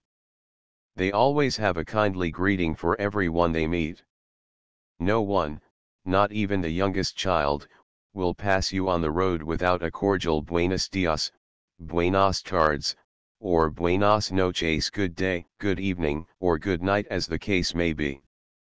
These cheering salutations, that were always forthcoming, whether we met one or a score, young or old, made us forget that we were in a foreign land, far from home and friends, and quite reconciled us to any little discomforts we might experience along our steep and rugged path. Here among these simple, unspoiled people the brotherhood of man is not an empty rhetorical phrase, or a vain poetical figment, but a living, everyday reality. How often during our journeyings in the savannas and highlands of Colombia did we not recall the beautiful couplet of Castellanos regarding the primitive inhabitants of New Granada: gente llana, fiel, modesta, clara, leal, humilde, sana y obediente. They are the same today, especially when removed from the baleful influence of those who, instead of aiding them, would drag them down to the lowest depths of degradation and servitude. But obliging and honest as we always found these people to be, they, nevertheless, invariably failed us in one particular. We could never, except occasionally by accident, get from them a correct or satisfactory answer about the distance from one place to another. Never shall we forget our experience during our first day's journey in the Cordilleras. Our objective point was San Miguel, where we were told we should find a good lodging house, one of the best on the road, we were assured, and, as the distance was great, it was necessary to make extra good time in order to arrive there before nightfall. The heavy, long-continued rains had made our trail extremely heavy, and in places almost impassable. The hours passed and we found ourselves advancing much more slowly than was desirable.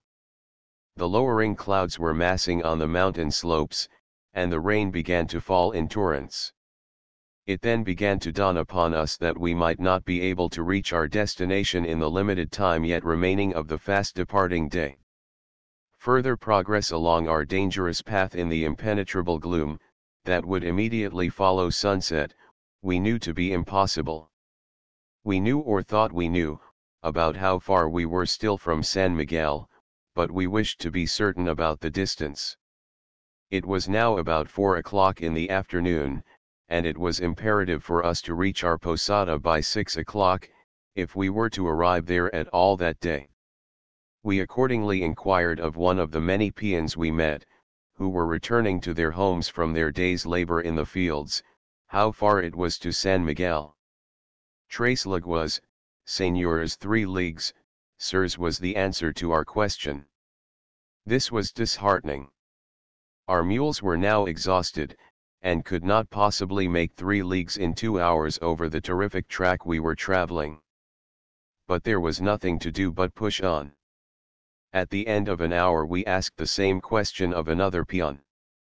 Cuatro leguas, señores, 4 leagues, sirs, was the reply. This answer was confirmed by several other peons, whom we also questioned. Matters were becoming serious, but we continued on in silence, hoping against hope. About a half hour later we again renewed our query. Una legua, señores, 1 league, sirs, said a bright boy, who was driving a heavily laden donkey. It was now dusk, and as dusk in the tropics lasts but a few minutes, we knew that we should soon be enveloped in total darkness. A little further on, a woman, with a child in her arms, informed us that San Miguel was circa near. This was too ambiguous for us, as it might mean 1 league or several leagues. Asking her how near it was, she replied muy circa, very near. This was still unsatisfactory. She then assured us that it was cerquita, circuitita, diminutives of circa 3, meaning that the place was extremely near, only a few steps farther. Dando la vuelta de la esquina, around the corner there, she said, is San Miguel, the second house you come to. Peering into the darkness before us, we could barely discern what appeared a projection from the mountainside. We had to be satisfied with this answer, as, try as we would, we could elicit nothing more definite from our informant. The darkness was now so dense that we were unable to see even as far as our mules' ears. There was then nothing to be done but to give our animals the rein and trust them to carry us to our destination. As if guided by a peculiar instinct, they carefully picked their way through the mud, but we thought they should never get around that corner towards which we had been directed. We were now quite exhausted, as we had eaten nothing since morning, and longed for a place of shelter, where we could find repose. Only once before, in all my travels, did it seem to take so long to get around a mountain spur. Years ago, in the mountains of the Peloponnesus, I had a similar experience, but then the road was good and the moon was shining. Here there was only a wretched, dangerous trail, and it was pitch dark. At the long last, we saw a light glimmering in a hut by the roadside. This was something. The next house, which was said to be barred by, should be the long-desired San Miguel. To reassure ourselves, we asked a woman who was standing at the door of the cot, where was San Miguel. She did not know. She had never heard of such a place. It might be at the other side of the mountain, or we might already have passed it, she could not tell. But is there not a posada near here, I queried, or a place where we can remain overnight? Oh, yes, the woman replied, there is a very good posada just across the road, that large building right in front of you. You are looking for La Señora Filomena's house. That is what we call it here. And so it was.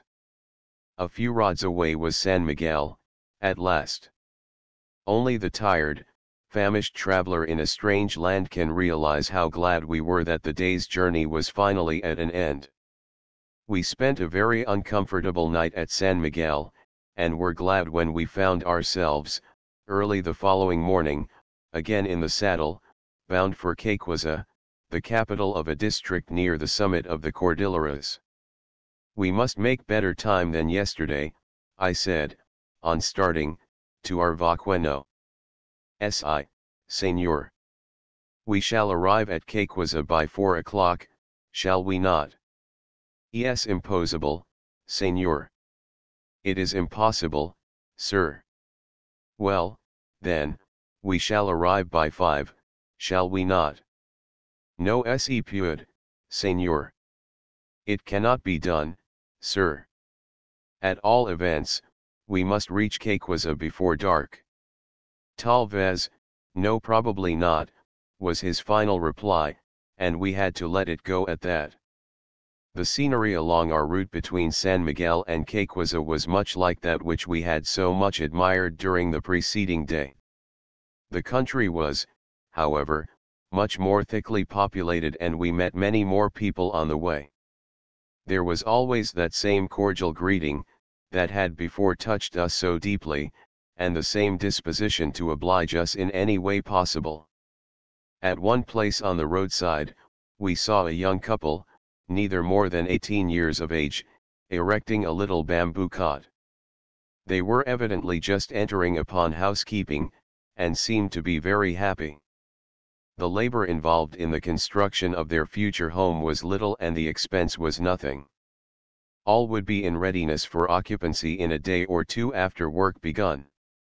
Then their little plot of ground, planted with maize, yucca, plantains, and bananas, together with a few domestic animals, would supply them with all the food required and enable them to enjoy an idyllic existence far away from the maddening crowd, and quite removed from the weariness, the fever, and the fret here, where men sit and hear each other groan. It was evidently some such Arcadian scene that was before Tennyson's vision when he, in Locksley Hall, penned the beautiful lines, "Ah, for some retreat, where slides the bird o'er lustrous woodland, swings the trailer from the crag, droops the heavy blossomed bower, hangs the heavy fruited tree, and where are breaths of tropic shade and palms in cluster, knots of paradise." Further on we met another young couple, radiant with the glow of youth and present happiness, carrying all their household goods with them. These were few and simple. The man carried a machete, and a few rush mats, the woman a few simple culinary utensils consisting mainly of a metal pot and a few calabash cups and dishes. They were evidently looking for a site for a home, and probably, a few hours later had, like the first couple we saw, their simple habitation well underway. Of these good people one can repeat what Peter Martyr said of the aborigines shortly after the discovery of America: "A few things contente them, howinge no delight in such superfluities, for the which in other places men take infinite pains and commit monavine lawful acts, yet are noyer satisfied, whereas many how too much, and none enow. But among these simple souls, a few clothes siru the naked, weights and measures are not needful to such as cannot kyll of craft and decide, and how not the vse of pestiferous mani, the seed of innumerable miscodes. So that if we shall not be ashamed to confesse the truth, they seem to lie in that golden world of the which older readers speak so much, wherein men liud simply and innocently without enforcement of laws, without quarrelling. Iuges and libels, contente only to satisfy nature, without further vexation for knowledge of things to come. For later on in the day we came across more home builders, but of quite a different kind from those above mentioned. Toward noon, we noticed some distance ahead of us, what appeared to be a greenish-black ribbon, extended along our path.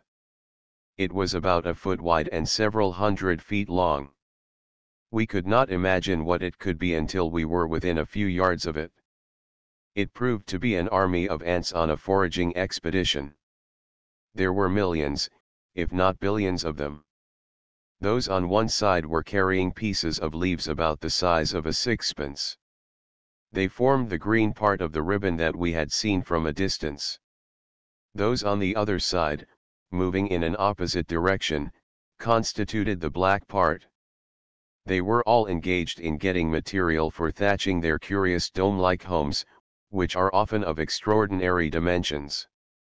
Sometimes they are fully 30 or 40 feet in diameter. We regretted that time did not permit us to examine the length of their line of march, from their marvelous dwellings to the trees they were stripping for roofing material. They have been known to go a mile or more for material suited to their purpose, and to deprive scores of trees of all their leaves in a single day. To one unfamiliar with the tropics, the depredations committed by these destructive insects appear incredible. Of an unknown number of species, they are among the greatest enemies of man in the equatorial regions. They spare nothing. Gardens and orchards, coffee and sugar, cassava and banana plantations disappear as quickly before them as before blight or frost. In the early part of the 16th century, according to Herrera 5, their numbers in Hispaniola and Puerto Rico were so great and their devastations so extensive and irresistible, that they threatened to depopulate the islands. Various parts of South America have also at different times suffered from the same plague, rivaling the 7 plagues of Egypt in the distress and destruction which marked their path.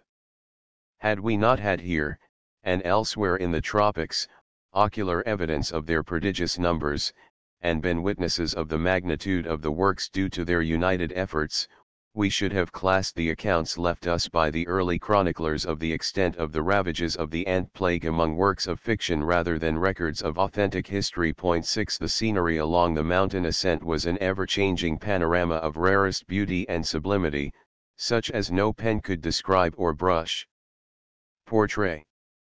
It exhibited all the tropical luxuriance of the llanos together with the wild picturesqueness characteristic of alpine heights.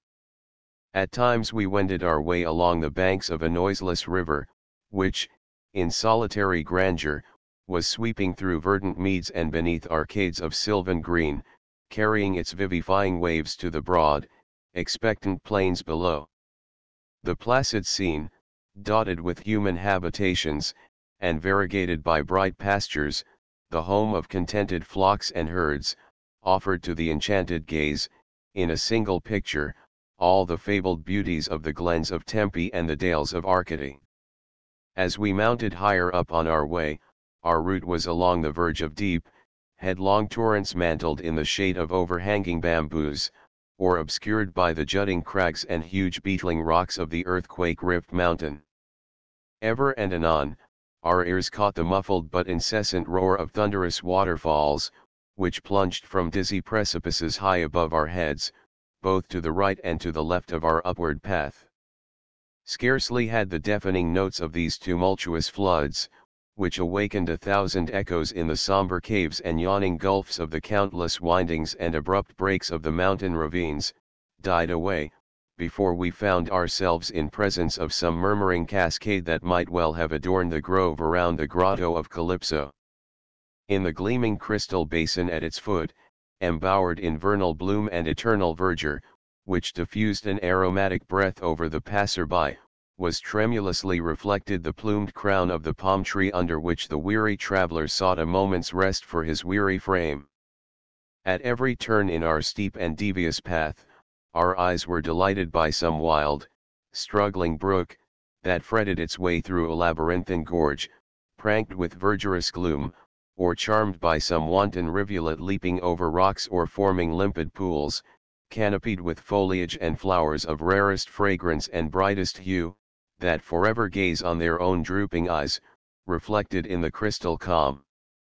It is not an exaggeration to say, that in our journey from the foot to the summit of the Andes, we passed in rapid review some of Earth's grandest and most entrancing prospects.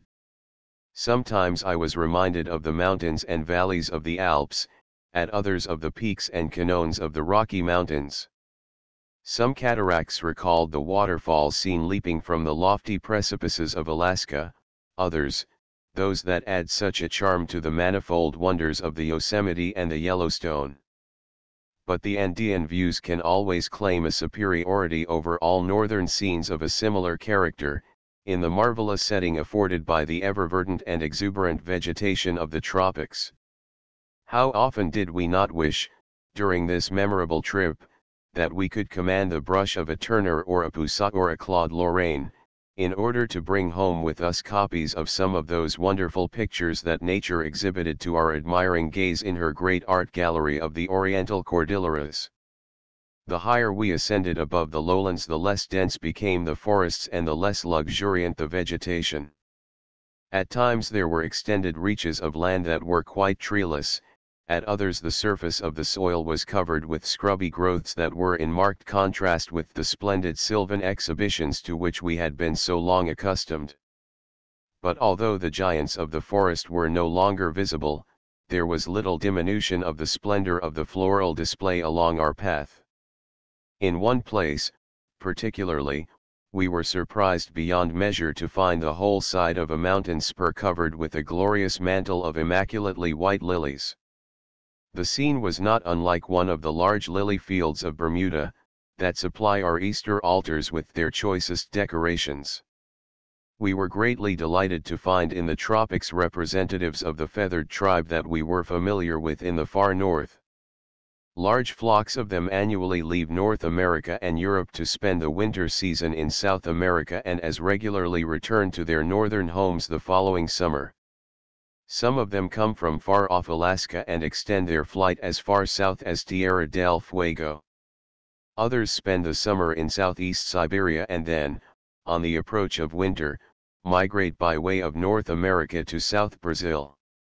Among the most numerous of these marvelous birds of passage are certain species of sandpipers, plovers, and lapwings.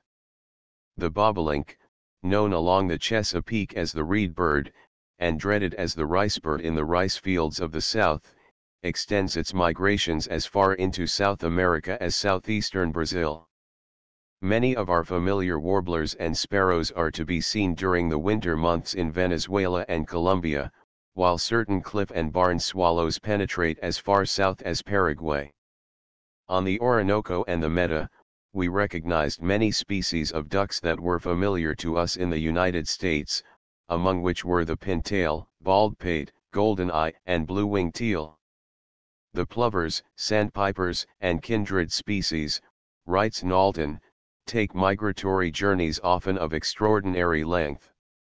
Thus the American golden plover, Charadrius dominicus, breeds in Arctic America, some venturing 1,000 miles north of the Arctic Circle, and migrates through the entire length of North and South America to its winter home in Patagonia, and, curiously, its spring and fall routes are different.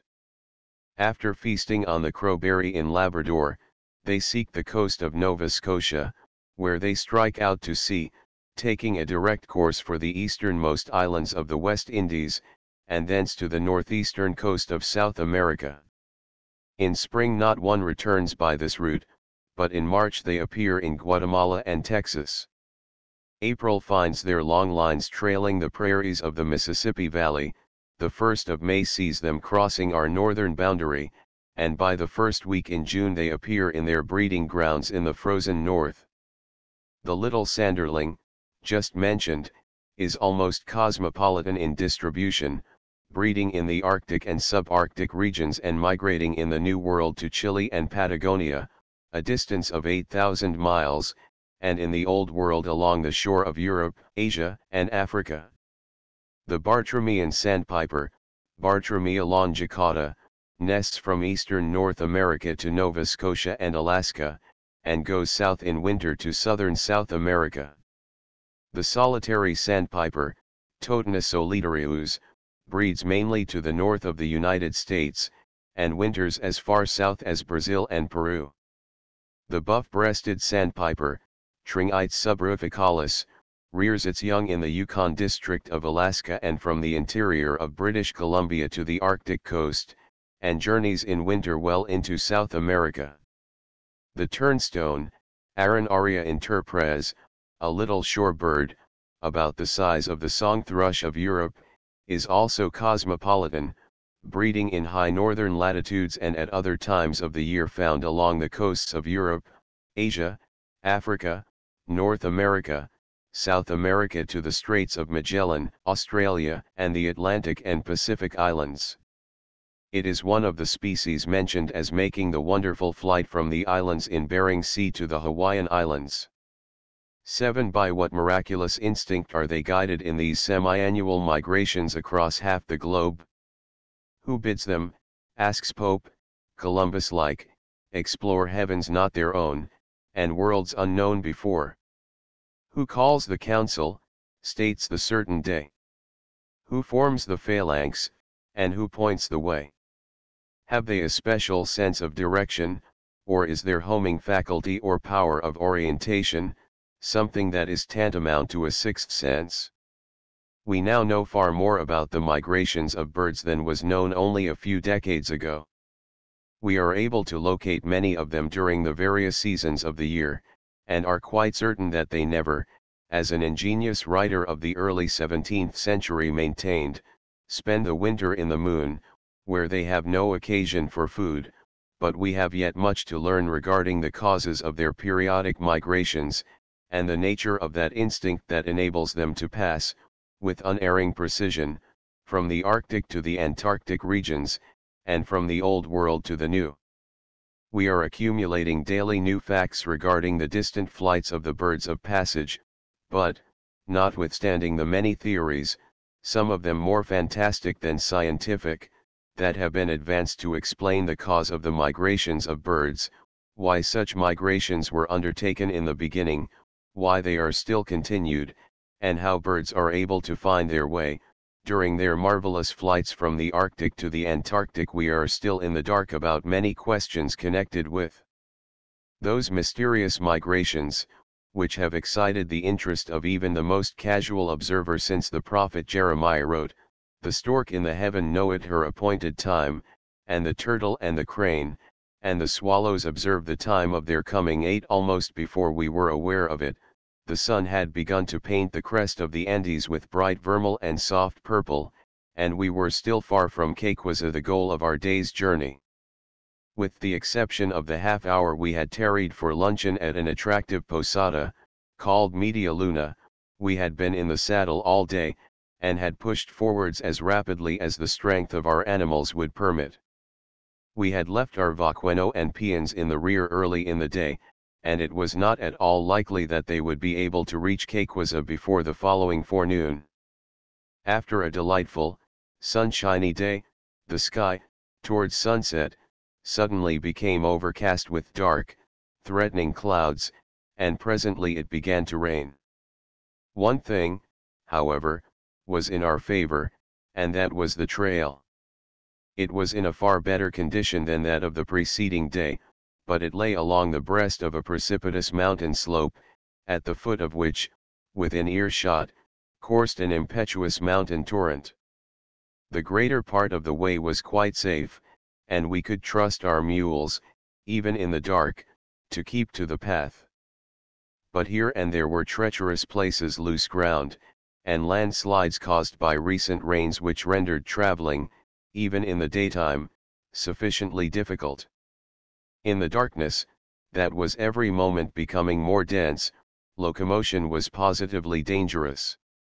There was no house on the way in which we could find shelter for the night. Our tent, with our other baggage, was in the hands of our dilatory peons.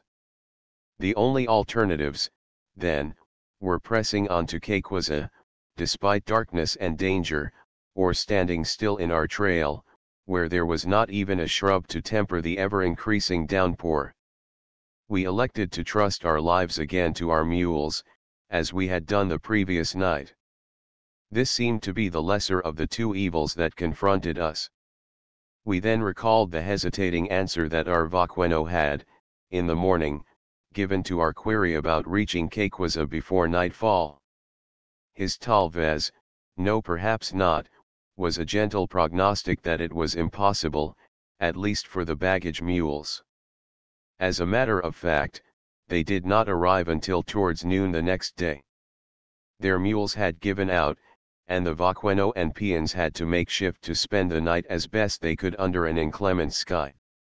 The last objects of interest that we descried in the deepening gloom were a number of peasant cots perched high upon the mountain sides, much like so many cottages in the higher Alps, and the junction of two rivers, the Rio Blanco and the Rio Negro.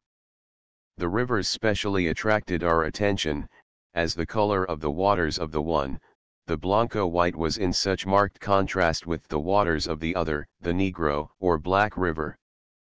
The one owed its color to the white clay soil through which it passed. The other was rendered black like the well-known bog-tinctured, black waters of Ireland by the presence of organic material. Even long after the waters of the two tributaries had entered their common channel, they kept quite separate, the black flowing along one bank and the white along the bank opposite. It would take too long to enumerate the many difficulties we encountered, during our long ride in the darkness, before we finally arrived at Kekweza. Suffice to say that it was several long hours after nightfall, and that we were both quite exhausted, both by hunger and fatigue. We never felt time to pass so slowly, as during the last hour of the day's journey, when there was danger in every step forward from the ever-threatening ravine, along the edge of which our path lay, and we were quite ready to exclaim with Shelley, "How like death worms the wingless moments crawl." In the posada where we purposed spending the night, which was recommended as the best in town, we found sufficient to appease the pangs of hunger, but we were soon made to realize that we had another sleepless night before us. In San Miguel our quarters were damp and our blankets wet, owing to some carelessness on the part of our peons. In Kekweza the rooms assigned us, and particularly the beds, could best be described by a single word: insectivorous. They were a veritable insectarium that served no scientific or economic purpose. It is but just, however, to record that this was our first experience of the kind during our journey thus far in the tropics. Under the circumstances, there was nothing left for us to do except resignedly to exclaim with the pious native, "Si por Dios, may it be received by God in atonement for sin." The reader who is interested in the famous expeditions of Hohermuth, von Hutten and Fetterman, about which there is little in English that is satisfactory, is referred to Castellanos, Veron's Illustres de Indias, Parties 2 and 3, Herrera, Historia de las Indias, December 6, Oviedo y Banos, Conquista y Población de Venezuela, Lib. and 3, Oviedo y Valdés. Historia General y Natural de las Indias, Tom. 2, Lib. XXV, Tournos Campans, Voyages, Relations et Memoires Originaux pour servir à l'histoire de la découverte de l'Amérique, Tom. 2, Paris, 1840, Klunzinger, Antheil der Deutschen der Entdeckung von Südamerika, Cap. 6, 9, and 12, Stuttgart, 1857, Schumacher, Die Unternehmen der Augsburger Wälzer in Venezuela, Cap. 4, 9, and 12, in Tom.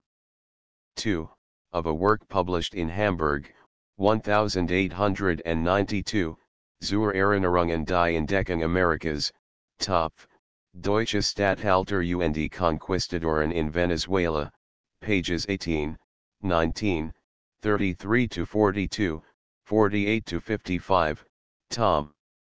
6, of the Sammlung Gemeinverstandlicher Wissenschaftlicher Vorträge, Hamburg, 1893, Humbert, L'Occupation Allemande du Venezuela au 16e siècle, Période dit de Welser, 1528-1556, Bordeaux, 1905. The last named work is illustrated by a valuable map. The subject possesses an added interest from the fact that it refers to the only attempt at colonial occupation ever made by Germans in South America. How different would now be the condition of Venezuela and Colombia if the Welser colony had been permanent and successful. Upward arrow to plain folk and faithful, modest and frank, loyal, humble, sane, and obedient. This is particularly true of Indian children. Writing of them, a Dominican missionary, who had lived among them, and knew them well, expresses himself as follows: "Jene sais rien d'aimable, de gracieux, de docile et d'intelligent comme les gens Indian. I know nothing so amiable, so kindly, so docile and so intelligent as the young Indian." Voyage d'exploration d'un missionnaire dominicain chez les tribus sauvages de l'Équateur, p. 310, Paris, 1889. Upward arrow 3. The people of Venezuela and Colombia are very fond of using diminutives, and one must confess that it often gives to their conversation a peculiar charm and expressiveness. Thus from todo, all or every, they form todito, totitico, from circa, near, they derive circuita, circuitata, or circuitica. Instead of adios they will say adiosito, and instead of yo voy pasando bien, one hears yo voy pasandito bien. I once gave a young mother a medal for a child she was holding on her lap, and she at once said, muchísimas gracias, hijito, yo pondré la medalita luigito al cuelito de la querida que va andandito aci, no más. Many thanks, little son. I was old enough to be her grandfather. I shall immediately put the little medal on the little neck of the little darling, which is in rather delicate health. Upward arrow for Richard Eden, OPCIT, P71. Upward arrow 5 Historia de las Indias Occidentales, December 2, Lib 3, Cap 14. Upward arrow 6 The town of Santa Rosa, in Ecuador, had to be abandoned because of the swarms of ants that invaded the place. It is now known as Anagalacta Place of Ants. Upward arrow 7 Birds of the World, Chap 4, New York, 1909. Upward arrow 8 So fixed are the periods of migration, and so punctual is the feathered tribe in starting on its semi-annual flights, that the Arabs are said to have been helped in the compilation of their calendars, by noting the times of the arrival and departure of migratory birds, and the redskin in the far northwest has received much the same aid from the birds of another continent. All things considered, Professor Newton was probably right when he declared that the migration of birds is perhaps the greatest mystery which the whole animal kingdom presents. Upward arrow. Chapter 9 In Cloudland knowest thou the track that o'er the mountain goes, where the mule threads its way through mist and snows, where dwell in caves the dragon's ancient brood, topples the crag, and o'er it roars the flood, knowest thou it well? Oh, come with me. There lies our road, oh, Father, let us flee. Mignon. Our plan, on leaving Villavicencio, was to reach Bogota in 3 days. This we could easily have accomplished, had there not been a mistake in the telegram ordering horses to be in readiness for us on our arrival at Cayquisa. The morning after arriving there, when we inquired for our mounts, we were surprised to learn that we were not expected until a day later, and that it would not be possible for us to get animals until the following morning. Travelers usually take 3 days to make the trip from Villavicencio to Cayquisa, said Sister N, who was to furnish the horses, and I did not think you would attempt to make such an arduous journey in 2 days. However, everything will be ready early tomorrow morning. Besides, a day's rest here, preparatory to crossing the Paramo, will do you no harm. Most people coming up from the Llanos consider it necessary. Not desiring to remain longer in the insectarium, in which we had spent so wretched a night, we removed to an assistencia boarding house in another part of the town. Here we found clean and comfortable quarters and had reason to congratulate ourselves on our involuntary detention in this interesting town. We were both quite jaded from the long ride of the previous day, and really needed some repose more than we at first realized. But why did we not, it may be asked, continue our journey through to Bogota on our mules? Are they not the best and surest-footed animals in the steep mountain trails? The reply is best given in the words of our host at Villavicencio, Sister N, it would never do for such distinguished travelers as you are personas tan amables y tan honorables to enter the national capital on such lowly animals as mules. Only common people do this. Custom here makes it de rigueur for people of the better classes to travel on horseback. More than this, our people usually send word ahead to have a carriage meet them in the suburbs of Bogota, as they do not care to enter the city even on horseback. Permit me to order a carriage to meet you at Santa Cruz, some distance this side of the capital. We thanked him for his kind offer, but replied that, while we should be glad to defer to the custom of the country, by exchanging our mules for horses, we should forego the usual formality of entering the city in a carriage. We were simple, plain travelers and wished to remain such till the end of our journey. Quequeza, fully 25 miles from Bogotá, is the capital of a district of the same name and, in location, is not unlike that of many of the higher mountain towns of Colombia or Switzerland.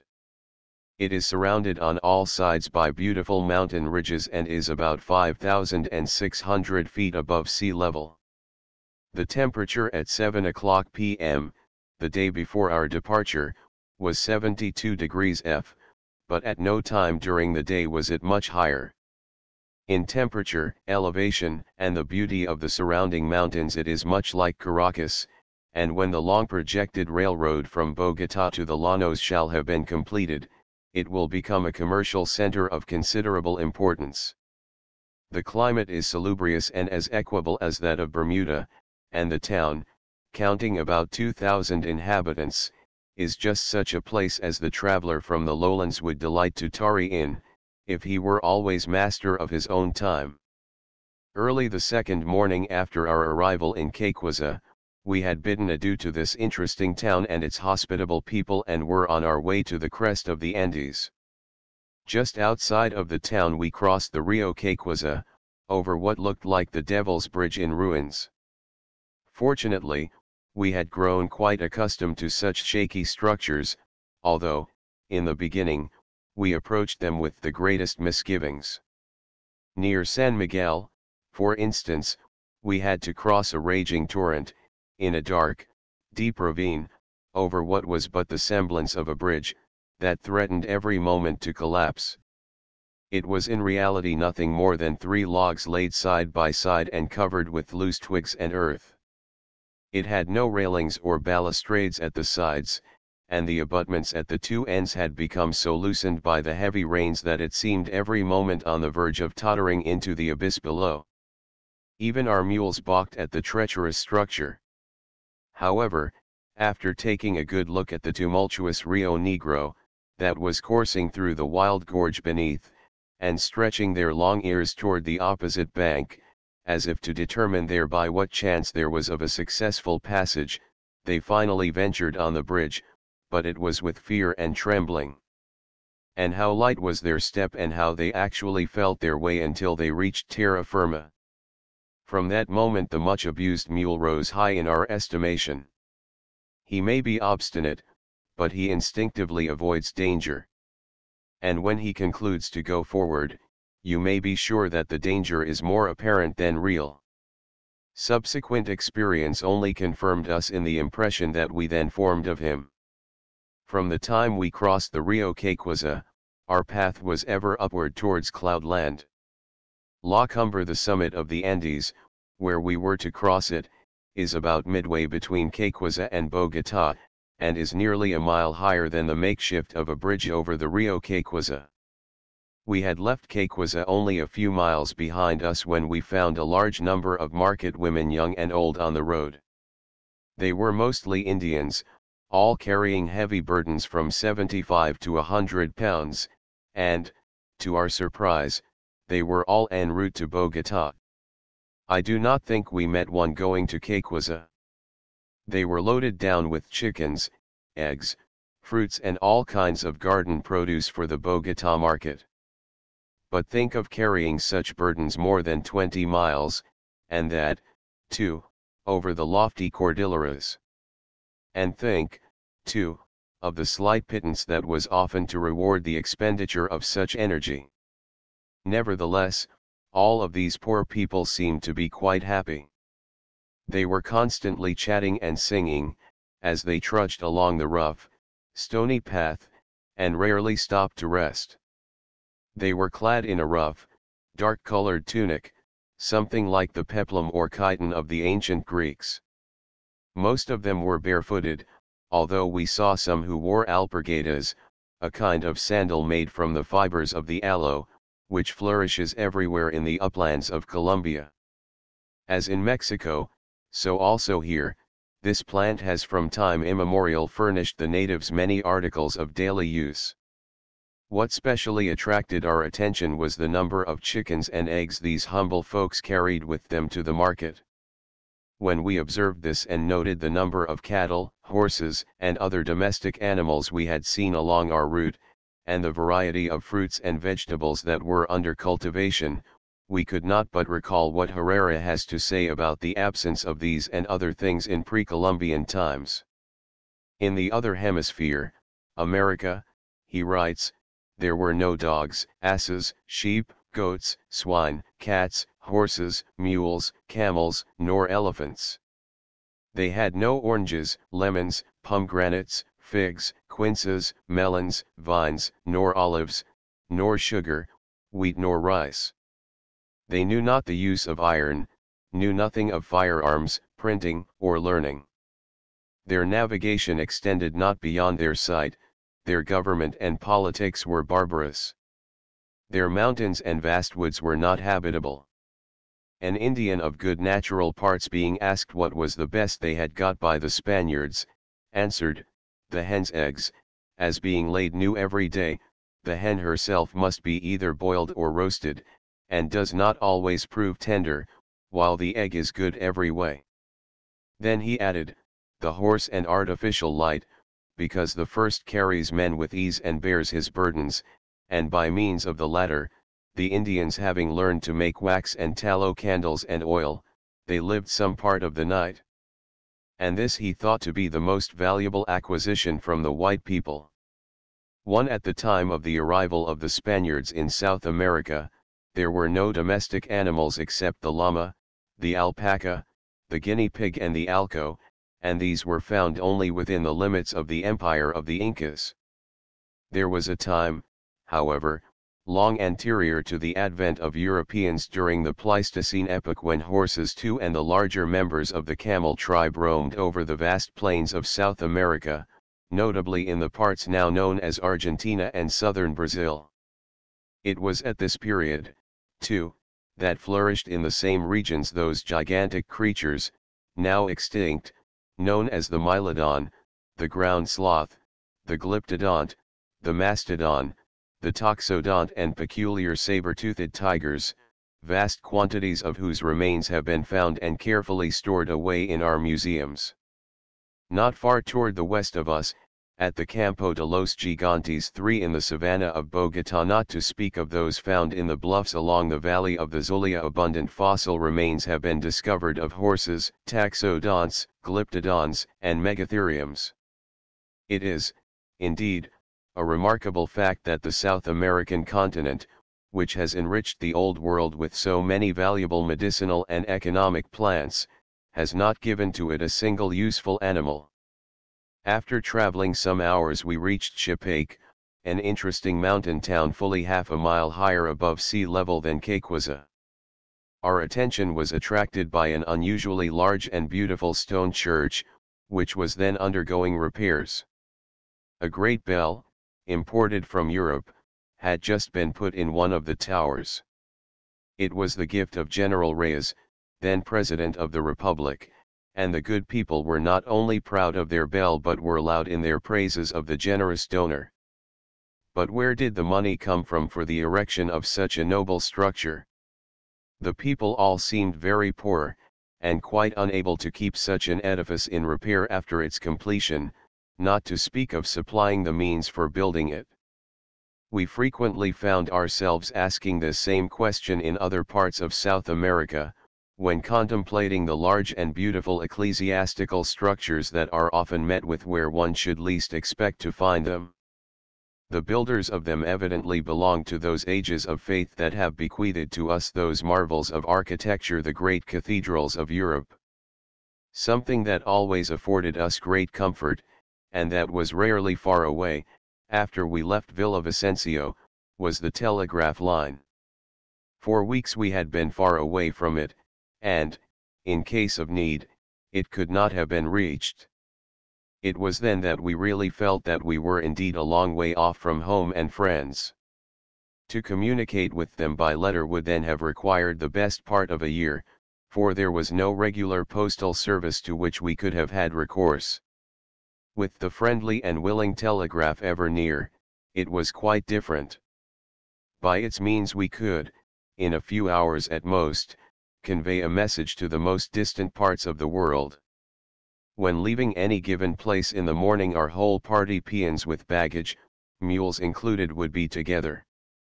But it was not long until we were far in advance of the vaqueno and peons, whom we would not again see until evening, or, as it sometimes happened, until the following morning. There was rarely any danger of losing our path, for the simple reason that there was, as a rule, only a single path from one place to another. We had, therefore, nothing to do but to keep to the trail. Occasionally, however, we would come to a point where it was necessary to choose between two diverging trails. Then it was that the telegraph line was an invaluable guide. We followed the trail which it paralleled, and in so doing we never went astray. It was now several months since we had received a letter from home. We had not even seen a newspaper of any kind, and were, consequently, in utter ignorance of what was occurring in the great and busy world we had left behind us. But strange as it may seem, the traveler in nature's wilds seems soon to grow indifferent to the world's doings. Even those who at home consider the morning and evening papers indispensable necessities, seem to forget that there are such things. Nay, they even experience a sense of relief that they have gotten beyond the reach of post and telegraph, and that, for once in their lives, they can call their time their own. Indeed, the absence of the daily paper, with its countless dispatches, far from being a privation, soon impressed us as a positive blessing. We enjoyed a sense of freedom, the freedom of the child of the forest we had never known before. We were beginning to see how easy it was to dispense with many things that are so often regarded as essentials to pleasure and comfort. If we had been unavoidably detained at some Indian encampment for a few months, or found it necessary to tarry a year or so in one of the little bamboo cottages on the eastern slope of the Andes, we should not have regarded it as an unmixed evil. Even as I pen these lines, I have a vivid recollection of a score of tiny cots along the Rio Negro and the Rio Caquaza, near a purling brook or a musical cascade, shaded by palms and surrounded by smiling citrus trees, where it would be a delight to live and commune with nature at her best. I can fully sympathize with Waterton's longing for the wild and his love of tropical life. Every lover of nature, who has spent some time in the heart of the equatorial forests, is affected in the same way. The wanderlust and Aventurgeist, the love of travel and adventure, grows on one, it seems, in the wilds of South America more than elsewhere.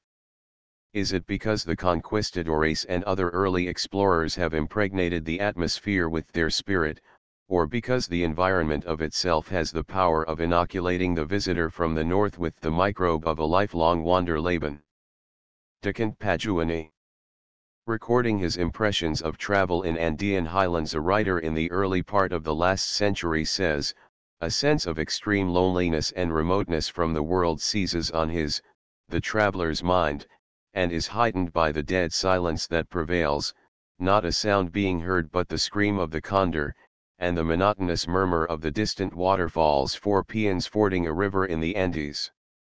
This, undoubtedly, like many similar impressions, is a question of temperament. As for ourselves, we never, for a single moment, experienced anything even approaching a feeling of loneliness or remoteness from the world. Probably, like Scipio Africanus, we are among those who never felt less alone than when alone. Far from feeling lonely while crossing the Cordilleras, we congratulated ourselves that we were far away from the beaten track of personally conducted tourists. We could not help comparing the splendid panoramas around us with the noted showplaces of Switzerland. In the Andes it was the forest primeval, or the humble cot, or the picturesque village of the unspoiled and simple people of eastern Colombia, where a foreigner is rarely seen, but where he is always sure of a cordial welcome. There were here no tourist resorts, no palatial hotels or restaurants, no sumptuous chalets or villa seats of opulence and luxury, but nature alone in all her beauty and sublimity, as she came forth from the hands of her Creator. We were far away from the land of inclined railroads, leading to every peak, and from macadamized thoroughfares, along which reckless drivers and wild chauffeurs are constantly claiming the right of way, regardless of the safety or convenience of the ordinary wayfarer. The uplands of the Andes should be the last places in the world where the thoughtful mind should experience a sense of loneliness, or be oppressed with tedium or listlessness. There, if anywhere, such a thing as ennui should be impossible. There is so much to excite the imagination, and so much to gratify every sense, so much to exhilarate the weary spirits and to elevate the mind, that one feels oneself in a kind of mountain Elysium, where every moment spent is one of unalloyed delight. Never shall we forget the morning preceding our first crossing of the Cordilleras. The weather was ideal, neither hot nor cold, and the scenery at every turn was magnificent beyond compare. While the vegetation was quite different in character from that of the lowlands, it was, nevertheless, equally attractive and fragrant. Our route at times lay through a narrow defile with wild beetling steeps on both sides of us. Ever and anon we passed by natural bowers, sculptured in the solid rock and entwined with odorous plants and flowers, that might well serve as trysting places of fays and elves, or be the favorite resorts of Titania and Oberon. Farther on our way we descried a dark and romantic chasm which we could fancy might, under a waning moon, be haunted by a woman waiting for her demon lover. And higher up on a lofty peak, tinged with the roseate hues of quivering sunlight, C.S. fancy told us was the home of that race of Oreads that haunt the hilltops nearest the sun. Small wonder, said C., that the lively fancy of the Indian should have peopled these romantic spots with the creatures of his imagination, and that he should have woven legends about objects and phenomena that had specially attracted his notice. Even we, who see these things for the first time, find ourselves under the spell of the genius loci. Considering the beautiful arbors here formed by tree and vine and flower, the fantastic shapes assumed by rock and mountain spur, the mysterious natural phenomena that frequently obtrude themselves on his attention, and his proneness to refer to supernatural agency, everything that his untutored mind is unable to explain, it would be a greater wonder if such legends did not exist, and if the numerous physical features, that have so often excited our interest, were left unpeopled by creatures of the Indian's fancy. The Indian of Colombia may know nothing of our elves and fairies, sylphs, undines, and salamanders, gnomes, kobolds, and hobgoblins, but his fertile imagination has, nevertheless, found similar beings to people plain and forest and mountain peak. Now, as in the days of their pre-Columbian ancestors, the Indian loves to regard stones and rocks and trees of peculiar form or extraordinary size as the abode of certain spirits, or as being in some way identified with them. Like the Scandinavians of old, they see their deceased ancestors in the dense clouds that veil the neighboring hilltops. And like the peasant in the Harz Mountains, who has a superstitious dread of the specter of the Brocken, they quail before a similar apparition frequently seen in the summits of the Cordilleras. They venerate the rainbow, and see in volcanoes the abode of beings of power and destruction. To them, as to peoples of other parts of the world, the owl is a bird of ill omen. One of them, called from its cry Yaikabo, Yaikabo it is finished is, when heard fluttering around the house, regarded as a harbinger of death. Another, the pavida, is considered as the spirit of some departed relative who, like the Irish banshee, would warn his kindred against death or some imminent calamity. The Laneros, fearless as they are in most respects, entertain the greatest dread of espantos, ghosts, or apparitions. The bola de fuego, or the light of Aguirre, the tyrant, is one of these ghosts. It is in reality nothing more than a kind of ignis fatuus, produced by the decomposition of organic matter, but to their minds, ignorant of the true nature of such gaseous exhalations, it is the soul of the infamous traitor, Lope de Aguirre, who, in punishment for his atrocities, has been condemned to wander through the broad forests and savannas that were the witnesses of his blood-stained crimes. In their duendes, if they have not the analogues of Pucks and Brownies, they certainly possess a shrewd and knavish sprite, somewhat like the English Robin Goodfellow. Among the Laneros he is noted for the mischievous pranks he plays in the corrals, when occupied by horses and cattle, and, if one is to credit the stories of those who live on the plains, these particular duendes give the owners of livestock a world of trouble. The Serranos mountaineers have even more wonderful stories to tell than the inhabitants of the Llanos. The most remarkable of them are connected with certain caves, which are so numerous in the eastern Andes, and certain lakes in which, the Serrano assures one, are occasionally observed phenomena of an extraordinary character. They are firmly convinced, for instance, of a certain witch or malignant sorceress, called Mancarita, who carries away lonely travelers, or those who may have lost their way in the mountains. And they rehearse the tale of an Indian who concealed a bag of silver under a certain waterfall near a well-known lake. This is guarded by a serpent or a dragon, but if one will, on St. John's Day, travel in a state of complete nudity, the Paramo of Novigode from one end to the other, he will be able to get possession of the hidden treasure. In all these legends, and there are many of them, the Indian has as much faith as have the children of the North in the fairy stories they hear in the nursery.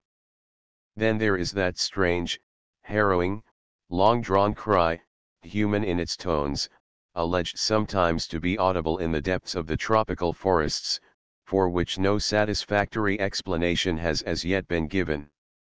The Indians say it is the cry of a lost soul.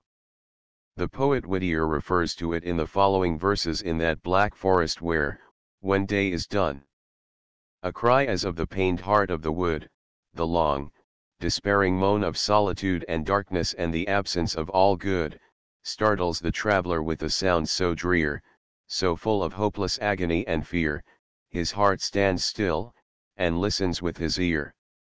The guide, as if he heard a death bell toll, crosses himself, and whispers, "A lost soul." Some of their stories, however, seem to have some foundation in fact. Almost every Paramero inhabitant of the Paramo has a story to tell about seeing lightning or hearing thunder issue from certain lakes or wells as he was passing by on a clear night when there was not the slightest indication of rain or storm. At such times the waters of the lake may become violently agitated without any apparent cause. One's vaqueno, on being asked the reason of such a phenomenon, simply replies, "Esta brava la laguna," or "Truna la laguna, the lake is disturbed," or thunders. The Indian's answer explains nothing, but the phenomenon seems to lend itself to an explanation which is as simple as it is natural. If we suppose these lakes, as we well may, to be in the craters of extinct volcanoes, in the bottoms of which, owing to slight earth tremors, rents are made in the rocks that permit the escape of imprisoned gases, the mystery is at least partially solved. The escape of gas, in large quantity under great pressure, would account for the violent agitation of the water. If these gases should become ignited by the action of the electricity with which, as we have learned, the summits of the mountains are often very highly charged, we should have in the flash of the ignited gas what the Indian takes to be lightning, and in the resulting explosion what he thinks is thunder. I suggest this view merely as a tentative one, and hope that the phenomena in question, like those referred to in Chapter 9 regarding the luminous displays in the mountain summits, may eventually receive an explanation that men of science will accept as conclusive. But while awaiting the final word of empirical science regarding these, and similar mysterious manifestations of nature, we may, with the simple Indian, give free rein to our fancy and people the cascades and lakes, caverns, forests, and colossal rock masses with all kinds of preternatural beings and invest them with the most extraordinary powers. To be frank, we were not sorry to get away from the atmosphere of science, and find a land where the legends and traditions of the people were akin to those that were the delight of our childhood. For, much as we love science, we have never been willing to renounce the pleasure of indulging our imagination, as we did in years long gone by, when the fairy tale and the myth so captivated our youthful mind. We confess it freely, we were glad to be among the simple, primitive people of the Andes, and were deeply interested in their peculiar folklore. It afforded us, in another form, the pleasure we derived from our first acquaintance with the creations of Homer, Hesiod, and Ovid, and with such productions as the Nibelungen Lied, Sakuntala, the Knights of the Round Table and Cid Campeador. All the science, history, and philosophy in the world could not diminish the pleasure we still find in these creations of fancy. We cherish them as much, if not more, today, as we did when they first became a part of our intellectual life. For this reason, if for no other, the reader will conceive our unalloyed delight in being beyond the reach of the reports of physical and psychological laboratories, wherein nothing is admitted that has not the imprimatur of Baconian science or Comtean philosophy, both of which lay an absolute interdict on all the most charming creations of poetry and romance. The vista towards the east, as we finally drew near the long-desired summit of the Andes, was beautiful in the extreme. Below us, to the right and to the left, were a succession of mountain ridges, some still forest-covered, while others exhibited the smiling gardens, verdant pastures and humble dwellings of the inhabitants. Here and there was a picturesque little village of whitewashed stone houses in place of the bamboo dwellings of the llanos and foothills. On all sides were multitudinous streams and torrents, that had their birth in the snow fields and ice pinnacles of the highest points of Sumapaz, and which were vying with one another in their long race for the broad emerald plains of Casanare and San Martin. Above was the clear sapphire blue sky, save where it was flecked by fantastic fleeces of glimmering clouds that floated voluptuously among the lofty peaks of the Cordilleras, and mantled them, in passing, with their quivering vapors. Then, as if by enchantment, all was changed with a suddenness that was positively startling. We had reached the limit of the Eligio's trade winds, for the Andes form a rampart which they never pass. Here they are forced to part with the last drop of the moisture that they have brought from the distant Atlantic. But, on the occasion of our passage, they seemed determined to make one last desperate effort to cross the rock-ribbed barrier. As if marshaled by Aeolus himself, the bright, white, cumulus clouds, those fair flocks of the west wind, were in a moment transformed into dark, ominous nimbi.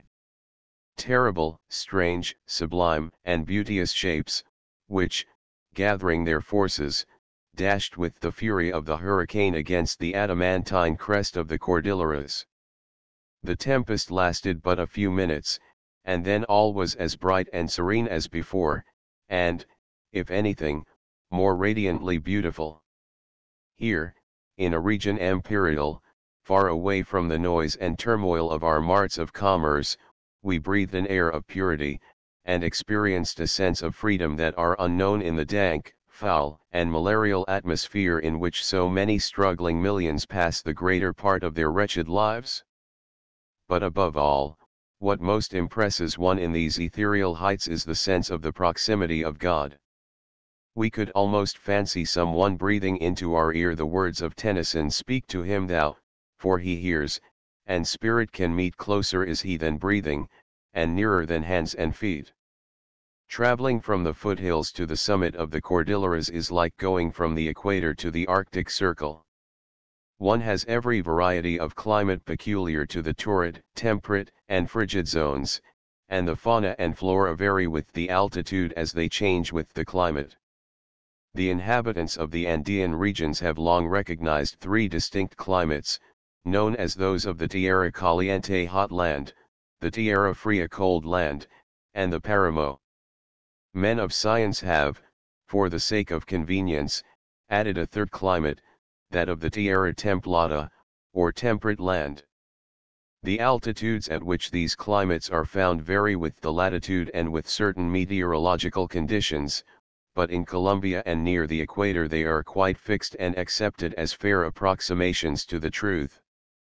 Tierra Caliente embraces a zone extending from sea level to a line 1,000 meters higher up. It is preeminently the land of palms, ceibas, and milk trees, of totumos and tamarinds, of the vanilla and ipecacuan ha, the algaroba and white cedar, the Sarapia dipteryx odorata and the poisonous Curare strychnus toxifero, from which the Indians make the deadly compound that renders their arrows such certain messengers of death. It is also the favorite zone for many tropical fruits such as plantains, bananas, mamis, nisperos, mangoes, zapotes, oranges, lemons, pineapples, and scores of others found only in the lowlands of the equinoctial regions. The upper limits of the Tierra Caliente are indicated by the disappearance of the cacao tree and certain plants that do not flourish at an altitude beyond 1,000 meters above sea level. The Tierra Caliente and the Tierra Templata are connected by such well-known plants and trees as sensitive mimosas, bamboos, cinchonas, and tree ferns, although these representatives of the vegetable world do not attain their full importance until higher altitudes are reached. The Tierra Templata comprises a zone extending from 1,000 to 2,400 meters above sea level.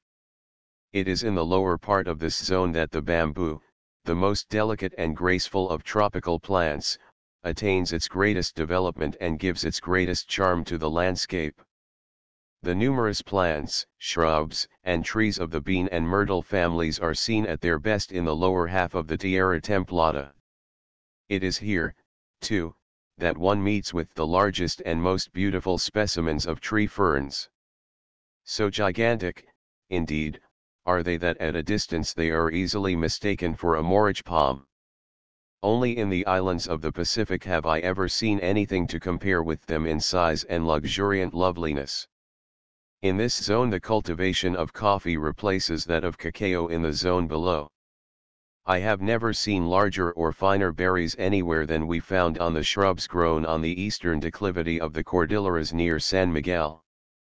And yet, strange to relate, only a short distance from this spot, we found it impossible to get a cup of coffee, although we asked for it at several places. There was chocolate and chicha in abundance, but no coffee, where it would be, one would think, the most common beverage. Its absence here reminded us of the difficulty we found in getting a calabash of milk on the great cattle farms of the Llanos. At 1,200 meters above sea level the palm family begins to lose its importance, although graceful representatives continue to charm the traveler until he reaches much higher altitudes. But one is, in a measure, reconciled to the disappearance of palms, that so delighted one in the lowlands, by the marvelous display made on all sides by countless species of the convolvulus and Gessnerwort families. Nothing can exceed their exuberance, or their gay and brilliant flowers, as they mantle the shrubbery by the wayside or peep out from under the forest trees along one's path. The flora comprehended in the zone extending from 18 to 2,400 meters above the sea is in reality transitional in its nature, and partakes of the character of both that of the Tierra Templata and the Tierra Fria. The various species of cinchona render this zone notable, for it is here and in the Tierra Fria that was formerly obtained most of the quinine of commerce. Tierra Fria extends from 2,400 to 3,000 meters above sea level. Its vegetation, as would be expected, is entirely different from that of the hot plains and temperate valleys of the lowlands. One no longer sees the elegant forms of the plantain and the bamboo, nor the majestic palm and ceiba, nor the graceful and flexible bijocos and creepers of hotter climes. But, notwithstanding the absence of all these charming representatives of flora, it cannot be said of the vegetation of Tierra Fria that it is either poor or devoid of importance. Its dark hardy foliage, may, if you will, give it the impress of solemnity and melancholy, but the herbs, shrubs, and trees are remarkable, not only for the number of their species, but also for the beauty of their inflorescence and the variety and importance of their products. Here flourish the noble red cedar and the white caoutchouc tree that supplies to commerce the highly valued rubber known as the virgin del Para. The products of our northern lands, such as wheat, barley, and potatoes, and such fruits all of foreign origin as the peach, pear, cherry, and apple, together with a number of valuable garden vegetables, are cultivated in this zone, and with marked success. The most important, and in some respects the most remarkable plant of the tropics is Indian corn Zahm maize. It is cultivated in all the zones from the hot plains of Tierra Caliente to the upper regions of Tierra Fria and constitutes, in one form or another, the chief food supply of the inhabitants. There is, however, a striking difference in the time required for the plant to reach maturity at the different altitudes. In the hot climates it is often ready for the harvest in 2 months after planting when several crops a year are obtainable, whereas in the cold uplands it requires nearly a year to mature. All the land between the Tierra Fria and the region of perpetual snow is called the Paramo. It corresponds to the Puna of Peru, Bolivia, and northern Chile. In some parts of Colombia the Paramos are bleak, treeless plains, often enveloped in dark, cold fogs, or swept by keen blasts of almost Arctic severity. In other parts, they are covered by a hardy alpine vegetation, together with grasses and mosses of different species. The most interesting growths are strange-looking ferns and the woolly Frailejon espeletia grandiflora, which Sievers well designates as the character plant of the Paramos. The name, Frailejon, signifies a big monk, and was given the plant by the inhabitants on account of the fancied resemblance of its felt-like covering to a monk's hood. It is usually from 6 to 8 feet high, but it frequently attains a much greater altitude. It is one of those odd forms of vegetation that once seen are never forgotten. No mere account, however, of the wonderful changes witnessed in passing from lower to higher altitudes can give any idea of the effect produced on the traveler. Every hour, every minute on his upward journey, he is greeted by new forms of vegetable life and must needs at the same time bid farewell to others that may not accompany him beyond their own proper zones. But, although Flora's children are ever changing, they are always beautiful, and it would be difficult for the botanist to say where they challenge the most admiration in the hot plains of the Orinoco and the Meta, or high up on the cheerless and inhospitable Paramo. What we found most astonishing in our 3 days' journey from the Llanos to the crest of the Cordilleras was the extraordinary number and diversity of forms of plant life.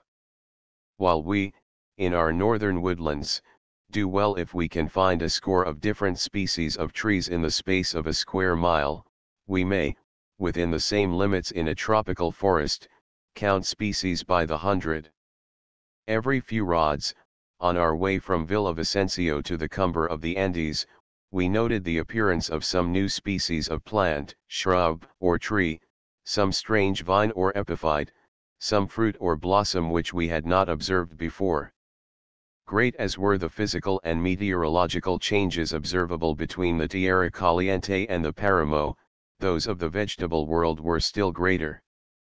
At times, during our rapid ascent from lower to higher altitudes, from Llanos to Paramo, the changes in species were so rapid and kaleidoscopic, the transitions so sudden and unexpected, that our brains were in a whirl and we had to give up in despair the attempt to keep anything approaching a record of the order of sequence of the countless vegetable forms encountered along our path. Considering solely the successive changes in flora and temperature, our experience in climbing the Cordilleras was like that which would result from a 3 days' journey overland from the sultry valley of the Amazon to the gold-bearing strands of the Yukon or to the distant shores of the Arctic Ocean. It was a little after midday when we finally reached the Paramo of Shipake, that dread Paramo of which we had so frequently heard so many and so extraordinary tales. It was, we had been told, a place of eternal frost and snow, and of blasts so tempestuous that both men and animals were sometimes picked up bodily and hurled into a yawning gorge near the dizzy height which we were obliged to pass. We soon discovered, however, that most of the stories we had heard of this and similar paramos, had but little foundation in fact, or were greatly exaggerated. 5 To begin with, we found neither frost nor snow. As a matter of fact, snow rarely falls in this paramo. All about us there was an abundance of vegetation that little comported with the region of Arctic temperature. We found there a number of peasants' huts and a large drove of cattle, that were on their way from the Llanos to the Bogota market. It took them more than 2 weeks to make a journey that we had made in 3 days. But both the cattle and their drivers vaqueros were more sensitive to cold than we were. For this reason, they had to proceed slowly to accustom themselves to the lower temperature and the higher altitude. The peasants living on the Paramo, although lightly clad, did not seem to be affected by the cold. The vaqueros, however, who had come from the lowlands, seemed to suffer greatly. But no wonder. They made no provision for so great a change of climate. They wore the same light garments, probably they had nothing else in crossing the Cordilleras, that they had used in the ever-heated Llanos. It was not strange, then, that they should give exaggerated accounts of the cold of the Paramo or of the suffering it induces. It would be surprising if it were otherwise. It requires less than half an hour to cross the Paramo, so limited is it in area, and reach the Boquerón 6, the name given the short artificial cut, only a few rods in length through the crest of the Andes. At this highest point our thermometer registered 48 degrees F, and the aneroid, a fine compensated instrument, indicated an altitude of 10,560 feet. This is but little higher than Leadville, Colorado, and considerably lower than some of the railway passes over the Rocky Mountains. The temperature, owing to the light atmosphere, was so mild, that we did not even think of throwing our ponchos over our shoulders, as a protection from the cold that the poor lanero felt so keenly. As we were passing through the Boquerón we were joined by a young hacendado who had a cattle farm in the neighborhood. After a friendly greeting he remarked, "Esta sumamente fría, it is extremely cold." And then, thinking we were too lightly clad, he said almost pleadingly, "Cubran's con sus batones, autrament se saca una pulmonia." Put on your batones, otherwise you will get pneumonia. Then he related how, the preceding year, he had crossed this pass in a snowstorm, contracted pneumonia, was confined to his bed for months, and barely escaped a premature death.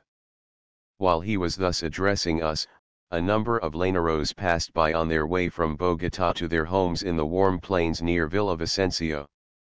In addition to the usual covering for the head, they had their ears and face protected by a kind of kerchief, and seemed to suffer more from the cold than our hardy northerners would in a Dakota blizzard. Poor fellows! We pitied them. They were shivering, their teeth were chattering, and they were evidently in great distress. But the reason was manifest at a glance. Aside from their headgear, they had nothing on except a pair of short trousers of flimsy material and a light poncho. They were barefooted, and, to judge from their wan and pinched features, they were suffering from hunger as well as from cold. We had now discovered the origin of the reports so generally accepted as true in the Llanos, regarding the intense cold of the Paramos and of the various Andean passes. Those poor, shivering, ill-clad, half-famished peons explained all. The same causes evidently operated in occasioning the great mortality suffered by Bolivar's army when it passed, in 1819, from the Llanos of the Apure to the Altiplanicies high tablelands of New Granada. 7 The Paramo of Pisva, through which the Republican Army invaded the enemy's country, is less than 13,008 feet above sea level, and the passage, therefore, of the Cordilleras, at this point, was not in itself the difficult undertaking it is so often represented to have been. The frightful loss of life, usually attributed to the intense cold of Pisva Pass, was, in reality, due to the fact that Bolivar's followers were not properly prepared for the campaign in which they were engaged. They were half naked and half starved, and the wonder is that the hapless army did not suffer far greater losses than those actually recorded. The army endured many sufferings in the passage of the Paramo, writes Vergara y Velasco, but it is a grave error to compare them with those incurred in the passage of the Alps by Hannibal and Napoleon, or in the passage of the Chilean Andes by San Martin, for in Pisva there is no snow, neither is the altitude so great as that of many frequented places in our Cordilleras. The expedition, without having the romance of the others, nevertheless equals them in results, and for the same reason the ineptitude of the enemy. 9. The first thing that attracted our attention, on reaching the western end of the Boquerón, was the large number of flowers, of divers species, that bedecked both sides of our path. They constituted a carpet of the most brilliant hues that, with a lovely green boscage, extended to the very summit of the mountain crest. In form and beauty they were not unlike the charming blooms that gladden our forests and meadows in May and June. There was this difference, however, that the number of species in a given space was far greater than is ever found in the same space in our northern climes. Does this close juxtaposition of so many species in the tropics contribute to the more rapid formation of varieties and new species than is possible in higher latitudes, where species are fewer and more widely separated from one another? It would seem so. We shall never forget the panorama that burst upon our vision as we made our exit from the Boquerón. It was in such marked contrast with the view which we had so much admired on the eastern side.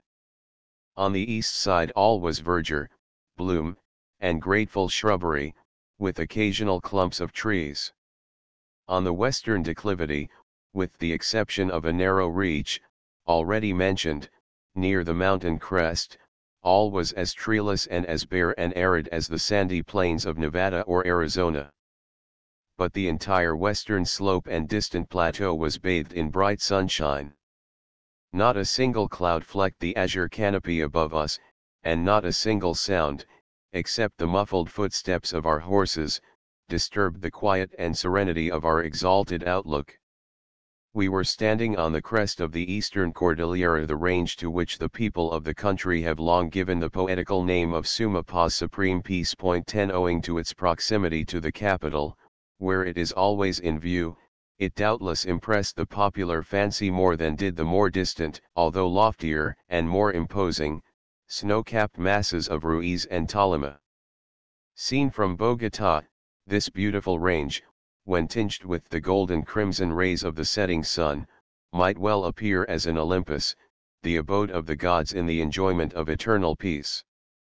There are some geographers who contend that the Cordillera of Sumapaz is the continuation of the principal chain of the Andes, but, as it terminates in the adjoining Republic of Venezuela, it seems more reasonable to maintain that the Western Cordillera is entitled to this distinction. It is the Western Range, which, after passing through the Isthmus of Panama, reappears as the Sierra Madre of Mexico and as the Rocky Mountains of North America, and continues its course, almost without interruption, to Bering Strait. It is, however, the Sierra de Sumapaz which separates the two great hydrographic basins of the Orinoco and the Magdalena. We saw tiny rivulets, almost at the instant of their birth, and only a few spans from one another, beginning simultaneously their long journey to the broad Magdalena to the west and to the mighty Orinoco in the distant east. Some were to visit the lands which we had already traversed, others were to pass through a country that still lay before us, but which we hoped to explore in the very near future. Although Sumapaz had long been one of the objective points of our peregrinations, we could not leave it without mingled feelings of regret and sadness. It stood between us and many delightful scenes and marked the passing of many delightful days that could never return.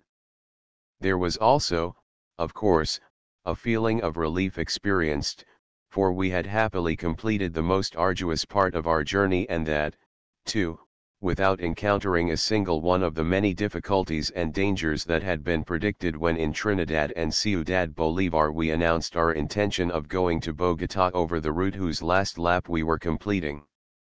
From the spot where we halted to pluck a few flowers at the mouth of the Boquerón, as a souvenir of our first passage of the Andes, we could almost catch a glimpse towards the northwest, of the churches and public edifices of Colombia's capital. There was one of the celebrated camping grounds of some of the most noted of the conquistadores, and thither we would hasten with the minimum of delay. We loved to think that Fetterman had crossed the Cordilleras just where we did.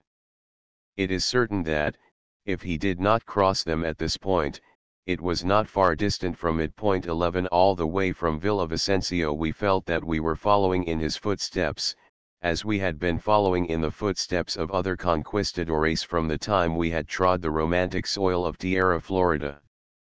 We had, near the foothills of the Cordilleras, in the neighborhood of Buenavista, crossed the path of Hernan Pérez de Quesada, who almost made the circuit of New Granada in his memorable quest of El Dorado, and we were likely to cross it again before reaching Bogotá, for on his return from his expedition, he, as well as Fetterman, must have entered the city near where we did ourselves.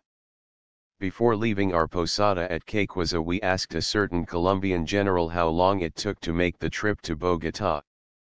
His reply was, 5 horas sin mujeres, 5 hours without women. To our surprise the women present made no protest against this unchivalrous reflection on their horsemanship. Probably, not being accustomed to riding, they felt that his statement was true, and that it was unwise to call it in question. Had some of our dashing American horsewomen been present, it is most likely that the implied challenge would have provoked a spirited retort. But whatever the women present may have thought, we subsequently had reason to believe that the man was wrong, but for a reason different from the one he had given. After leaving Quequeza we had pushed forward towards the Boquerón as rapidly as our horses and they were good animals could make their way over the terrible path up the mountain, and it took us more than 5 hours to reach that point. Judging from our experience it would have required an extraordinary strong and spirited horse to carry a man, over such a road as we had to traverse, to Bogotá in 5 hours even sin mujeres. Our path, during the first few miles down the western declivity of the Suma Paz, was quite as bad as it had been anywhere on the eastern slope. After, however, we had reached the plateau, about 1,500 feet below the Boquerón, the road became much better and our mounts could make far better time than was before possible. Notwithstanding the energy expended in crossing the crest of the Andes, they were still in fine fettle, and it was only necessary to give them a loose rein to have them break into a lively gallop, which they seemed to be able to keep up indefinitely with but little effort. There was not much of interest to note on this part of the way except, perhaps, some remarkable effects of erosion near the road a short distance from the capital. The hard, compact earth was here carved by the action of rain and running water into the same fantastic forms, often resembling dolmens and cromlechs, that characterize the badlands of South Dakota. We regretted that we were unable to take some photographs of them, as a number of the formations were of special geological importance. The first indication of our near approach to Bogotá was a two-wheeled cart, drawn by a yoke of oxen, which we passed near the suburbs of the city. It was the first wheeled vehicle we had seen since leaving Ciudad Bolívar. Further on we were startled and, I may add, delighted by the piercing sound of a locomotive whistle. It came from an engine on one of the short railroads that center in Bogotá. At last we were getting back, I will not say to civilization, but to where the material evidences of civilization were more numerous than they had been anywhere on our journey since we had taken our departure from the port of Spain. As we got still nearer the city, we met a cavalcade of horsemen who were out for their evening ride. It was here that we saw, for the first time in Colombia, a thoroughfare worthy of the name. Our bonny steeds, trusty and true, seemed to appreciate the improvement in the road as much as we did ourselves. And, as if put on their mettle by the curveting steeds we had just passed, they, like the fleet mules of Nausicaa, gathered up their nimble feet, and almost before we realized it we were in the streets of Bogotá. It was then a matter of only a few minutes to our hotel, where we found comforts and conveniences to which we had long been strangers. It was just 8 hours since we had left our modest posada in Cayquisa, with its simple fare and hard-board cot, and now we suddenly found ourselves installed in richly furnished apartments, with brilliant electric lights and an excellent cuisine. The sudden change in our environment seemed like an incident in the Arabian Nights rather than a reality in which we were personally concerned. "How were you ever able to make such a trip?" queried a German traveler, shortly after our arrival. I had made all arrangements to go with a friend from Bogotá to Ciudad Bolívar, but after all was ready, I was dissuaded by my friends from undertaking a journey on which I had so long set my heart. They assured me that the trip would be so difficult and beset with so many dangers of all kinds that I would run the risk of losing health, and even life, if I persisted in my purpose. Only at the last moment, when they told me that the roads were absolutely impassable at this season of the year, did I give up a project that I had so long cherished. How I envy you! But it is too late now for me to reconsider my plans, as I must return to Germany in a few days, and with the knowledge that, against my better judgment, I was forced to forego the most interesting part of my itinerary. Yes, we had indeed been fortunate in our wanderings. In the expressive language of a West Indian Negro servant, whom we had for a while in Venezuela, we had always been good lucky, never bad lucky. We had no adventures to record and never once felt that we were in presence of danger. We never carried weapons of any kind, and at no time was there any need for them. During our entire journey, through plains and among mountains, we felt quite as safe as if we had been taking a promenade down Broadway or Fifth Avenue, New York. Roughing it agreed with us perfectly, and, far from suffering from exposure or fatigue, we found ourselves in the enjoyment of better health at the completion of our journey than at the beginning. Despite all predictions to the contrary, we had escaped all the ministers of pain and fear and disappointment, and mistrust and hate, and clinging crime, and had reached Colombia's capital, ready, after a few days' rest, to enter upon even a longer and a more arduous journey than the one that we had just so happily terminated. "But did you not fear sickness on your way?" asked another German, who had gone over some of the ground we had just traversed, and who seemed to entertain anything but pleasant recollections of his experience. "When I traveled in the interior, far away from doctors and medical assistance of every kind, I was continually haunted by the thought of contracting fever or some other dread tropical disease." What would you have done if you had been stricken with the vomito or beriberi or the bubonic plague?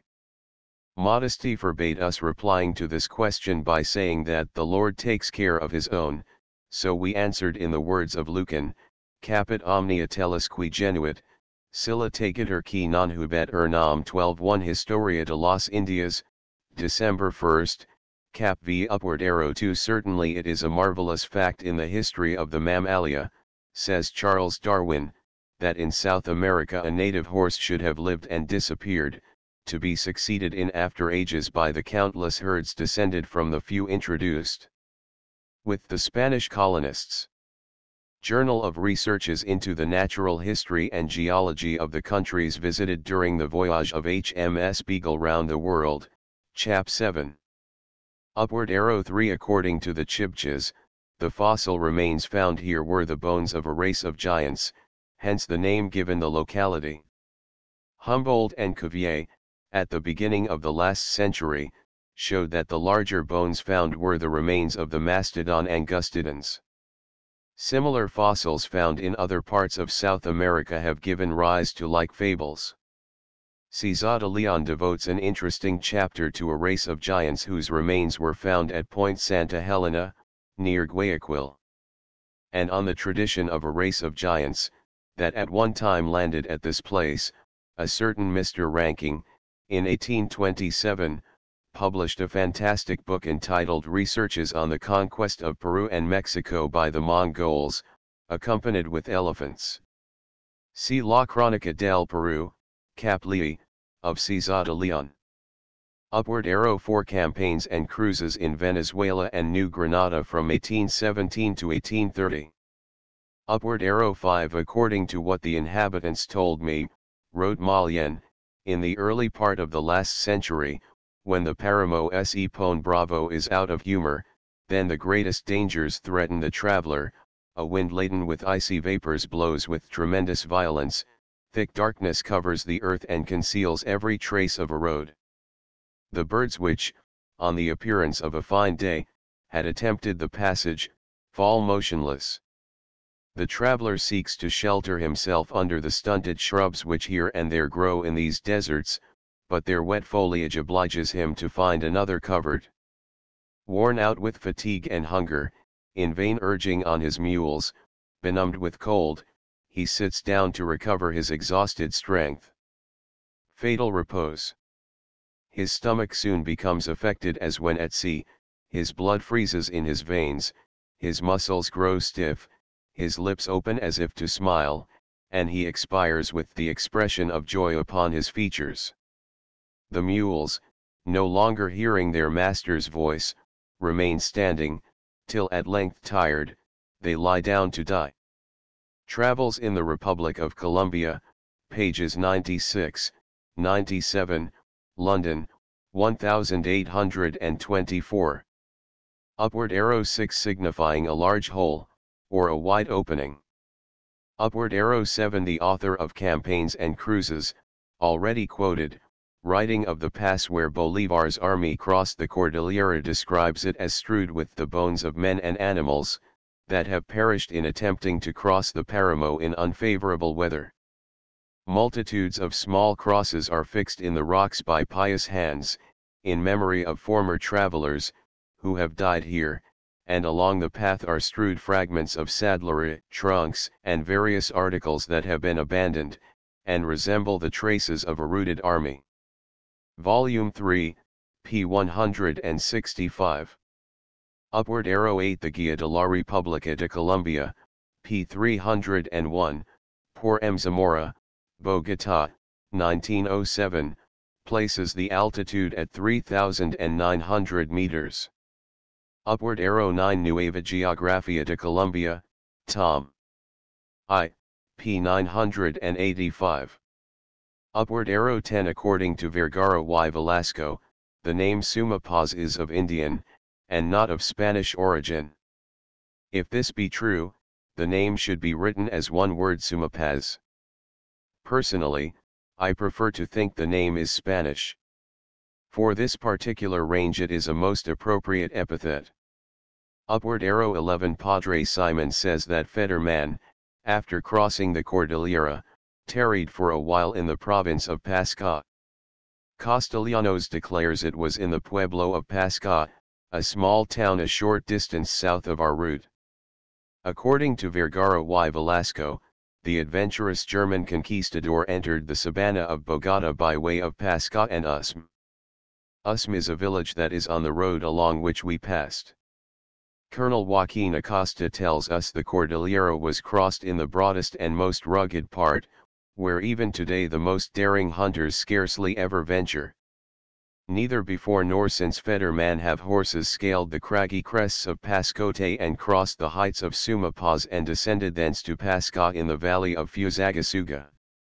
Oviedo informs us that it required 22 days to cross the Paramos, which was so extremely cold that 16 horses were frozen to death. But whether Fetterman crossed Suma Paz where we did or, as some think, at a point farther south, it is reasonable to suppose that his route from Villavicencio to Bogota was practically the same as our own. Upward arrow 12 Earth receives again, whatever she brought forth, and they obtain heaven's couverture, that have no urns at all. Lucan's Pharsalia, Lib 7, verses 319 etseq upward arrow. Chapter X The Athens of South America in the beginning of August, 1538, Gonzalo Jimenez de Quesada, the conqueror of Cundinamarca, and his followers, after one of the most remarkable campaigns ever conducted in the New World, assembled on the present site of Bogota. Here Quesada dismounted from his charger, and plucking up some grass by the roots, he announced that he took possession of that land in the name of the Emperor Charles V. Having remounted his steed, he drew his sword, and challenged any one to oppose this formal declaration, which, he declared, he was prepared to defend at all hazards. As no one appeared to contest his action, he sheathed his sword, and directed the army notary to make an official record of what had just been accomplished. Bogota was then but a rude village, or, rather, a camp, of a dozen hastily constructed huts which barely sufficed to shelter the intrepid sons of Spain. Besides these 12 huts erected in memory of the 12 apostles, there had also been constructed a small wooden, thatch-covered church, on the very site occupied by the present imposing cathedral of Colombia's fair capital. The first Mass was said in this church the 6th day of August, a few days after the ceremony of occupation just mentioned, and this is regarded as the legal date of the foundation of Bogota. It was then that the work of the conquest was technically considered as finished. The work of colonization was to follow without delay. It was then that Quesada gave to the future city the name of Santa Fe. 1 Being from Granada, he named the country he had discovered and conquered Nuevo Reino de Granada, the New Kingdom of Granada, an appellation it retained until after the War of Independence, when it received the name it now bears. There is, indeed, a striking similarity between the elevated plateau, watered by the Funza, and the charming Vega of Granada, fertilized by the romantic Genil. To one looking towards the west, from a spur of the mountain at the foot of which Bogota is situated, as Granada is located at the foot of its hills, the ridge of Suba is seen towards the northwest, just as the Sierra of Elvira is seen with respect to the old Moorish capital. And so it is with the relative positions of Santa Fe and La Vega and the Pueblo of Fontibon. The illusion is complete, and the similarity between these two famous places in Spain and Colombia must have impressed themselves on the receptive mind of the illustrious conquistador with peculiar force. Even the heights of Suica, in aspect and position, recall the famous hill which is known as the Suspiro del Moro from the lament of Boabdil, the last king of Granada, whose tears evoked from his mother, the intrepid Sultana, Izalahora, the caustic words, Bien hace enlarar como mujer lo que como hombre no supo defender to Santa Fe, also known as Santa Fe de Bogota, was for a long period the capital of the Viceroyalty of New Granada. After the War of Independence the name was changed to Bogota from Bacata, the name of the old Chibcha capital, where the Zipa, the most powerful of the Indian caciques, at the arrival of the Spaniards, had his official residence. The city is nearly 2 miles in length and of varying breadth. Its present population is nearly 125,000. It is situated on a western spur of the Great Cordillera of Suma Paz at an elevation, according to Rice and Stubble, of 8,616 feet above sea level, more than half a mile higher than the summit of Mt. Washington, the highest point in New England. A valley in the Cordilleras.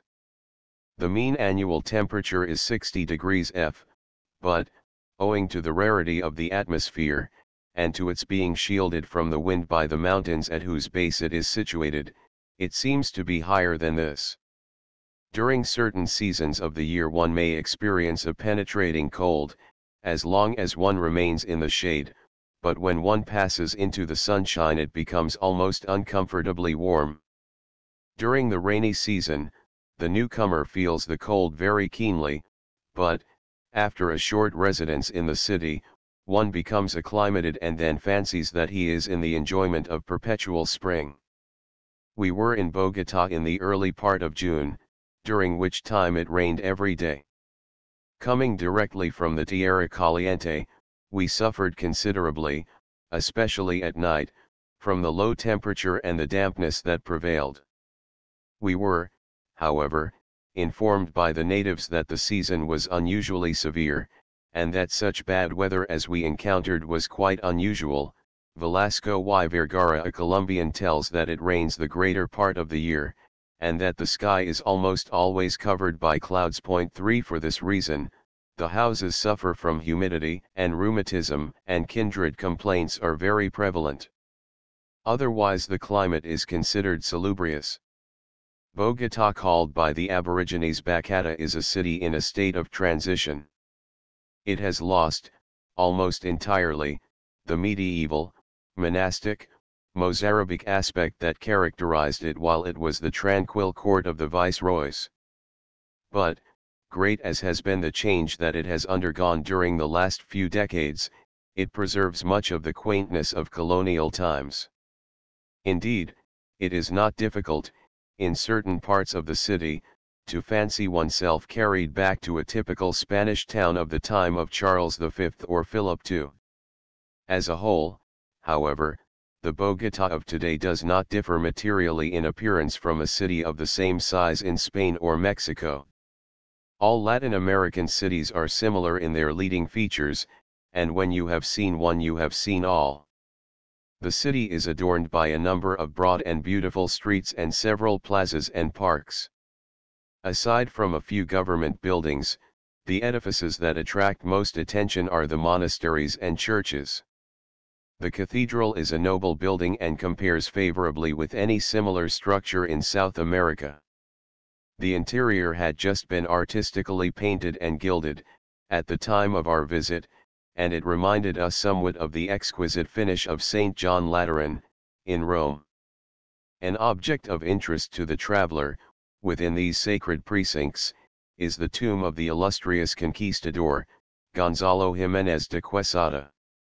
The residences of the people are usually 2 stories high, with a balcony on the second story facing the street. All of the older houses, as well as many of the modern ones, are of the well-known Moorish style of architecture, with a single large entrance porton and a patio courtyard or two, on which the rooms open. This style of building is well adapted to tropical climates. It is comfortable and secures the maximum of privacy. It is in reality, as well as in fiction, the owner's castle. We were surprised to see the number of foreign flowers grown in these patios. One would naturally expect to find representatives of the rich and beautiful Colombian flora, but the ladies of Bogotá seem to prefer the exotic blooms of the temperate zone. We found roses, camellias, pinks and geraniums in abundance, but rarely any of those floral beauties that had so frequently excited our admiration on the way from the Llanos to the capital. Our hotel, however, was a notable exception to this rule. Here we were delighted with a veritable exhibition of orchids of many species and of the most wonderful forms and colors. Among them were some truly splendid specimens of oncidiums, cattleyas, and odontoglossums. It was then we thought of some of our orchid-loving friends of New York, who would have fairly reveled in such marvels of Flora's kingdom. As nearly all the streets are paved with cobblestones, driving is anything but a pleasure. As a matter of fact, the only passable drive in the city is the one that leads to the charming little suburb of Chapinero. This is one of the showplaces of Bogotá, and its houses are in marked contrast with those found in the older part of the city.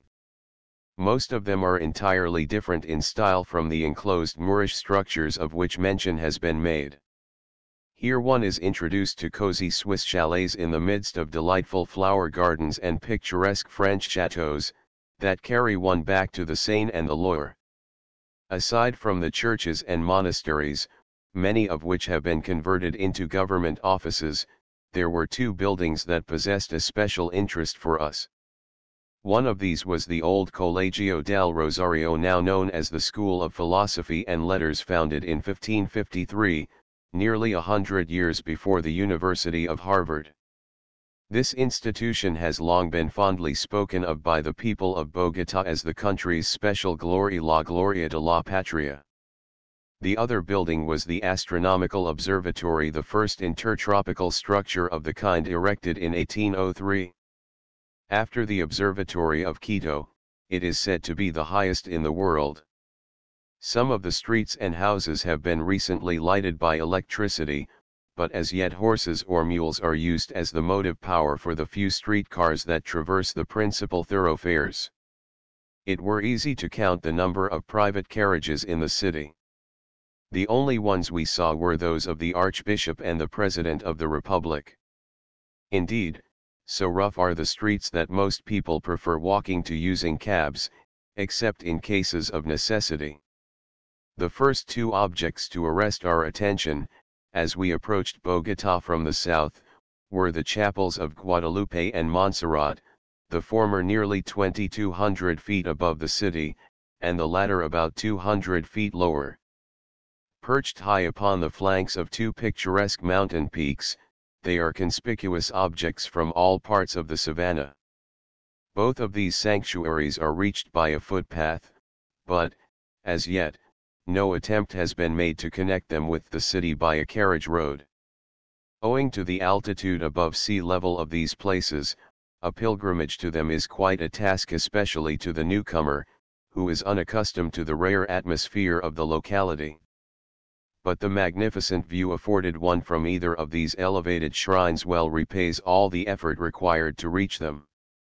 It is, in some respects, the most beautiful to be found in the whole of Colombia. And then, there are besides certain historical features connected with the panorama spread out before one that make it doubly interesting.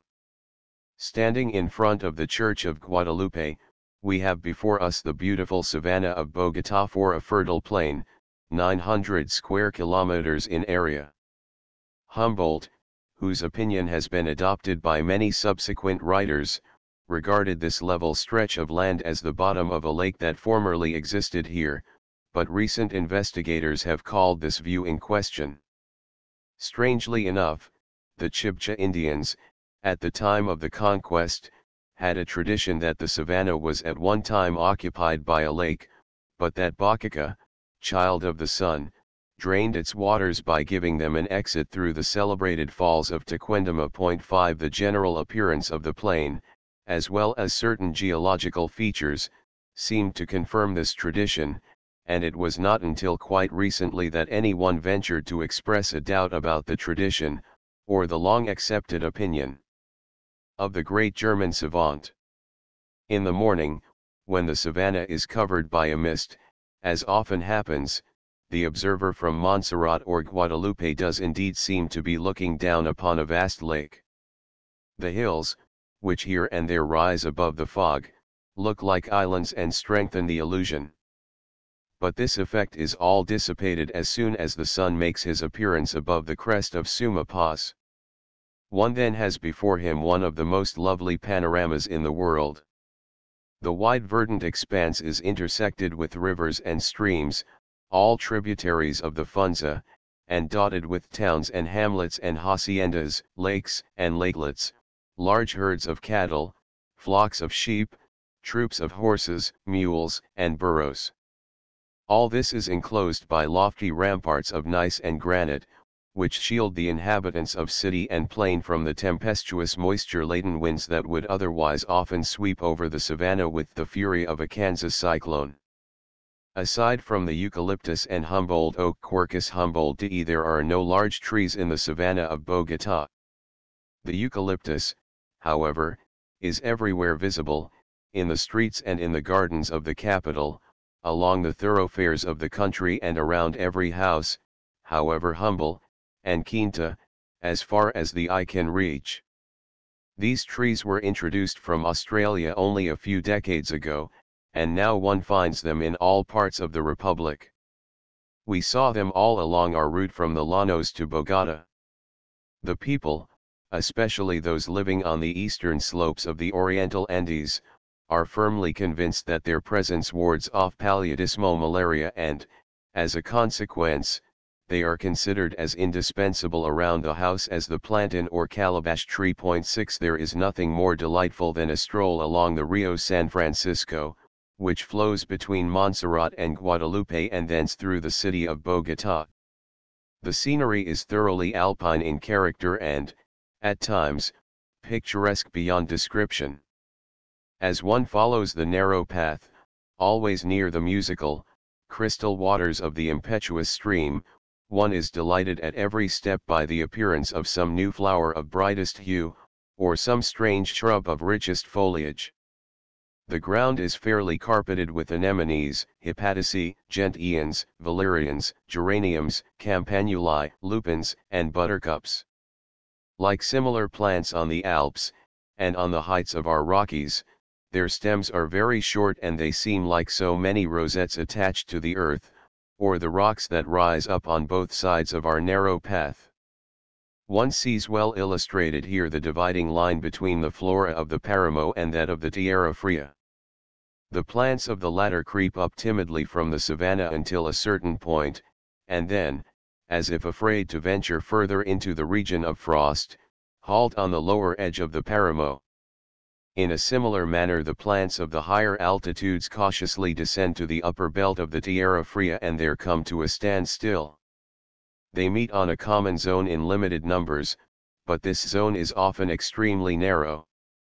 One of the agreeable surprises to the traveler in the Andes is to note the sudden and extraordinary changes in the character of the vegetation as he ascends or descends the mountain near the line of demarcation between two zones.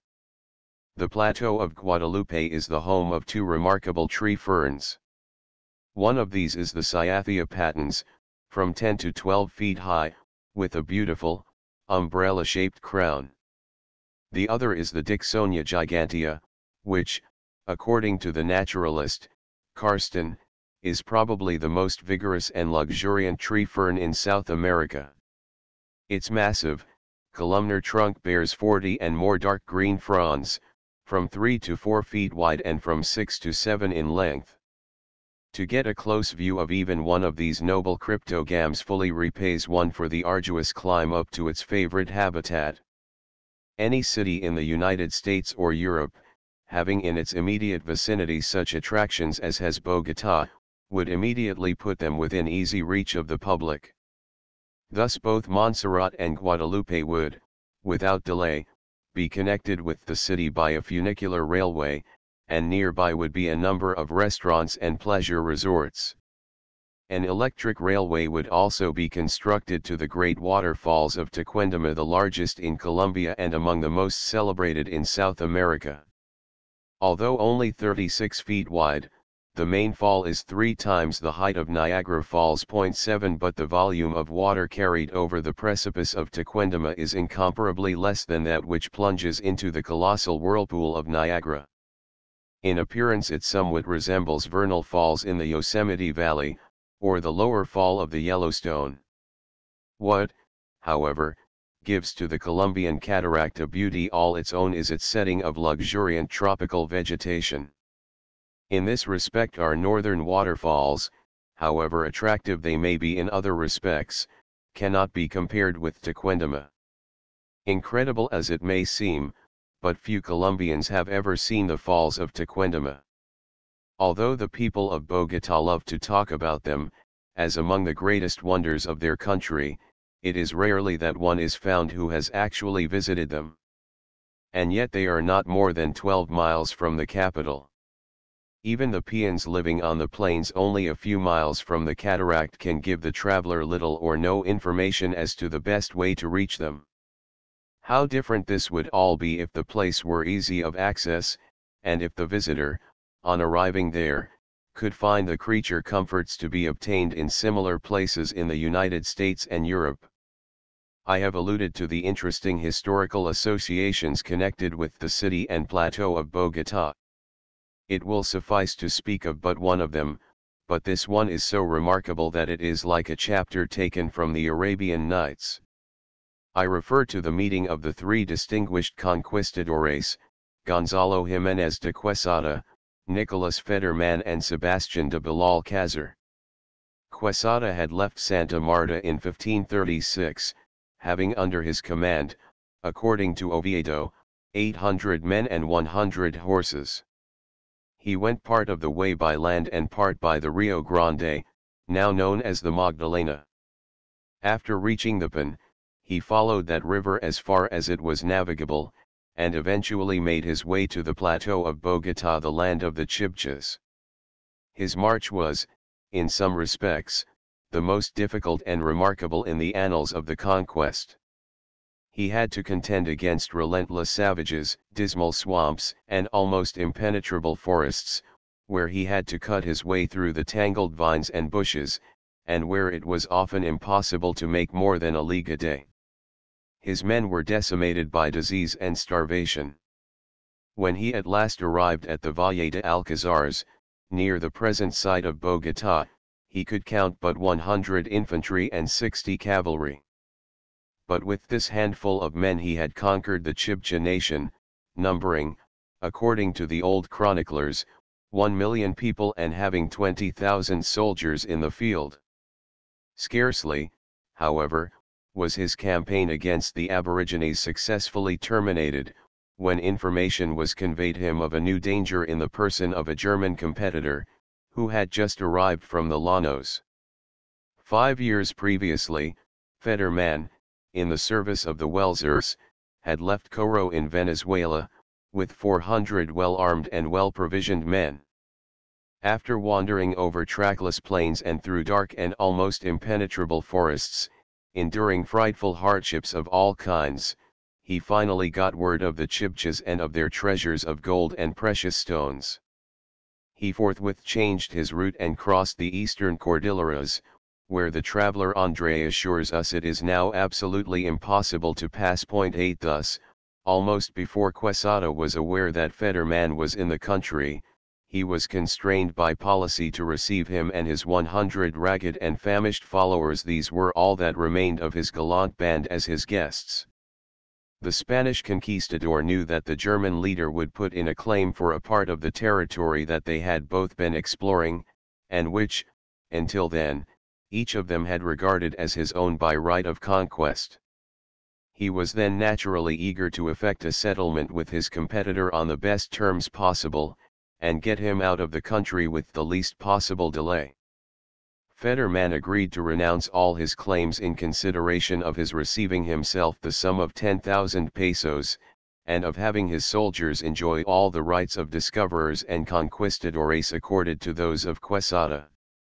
Scarcely, however, had these negotiations been happily terminated, when another and a more formidable rival appeared on the scene, on his way from the distant south.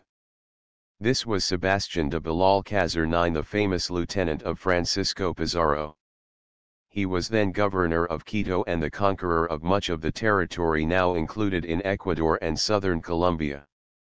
Hearing casually of El Dorado and of the marvelous riches this ruler was reputed to possess, the Spanish chieftain lost no time in organizing an expedition to the country of gold and emeralds, of fertile plains and delightful valleys.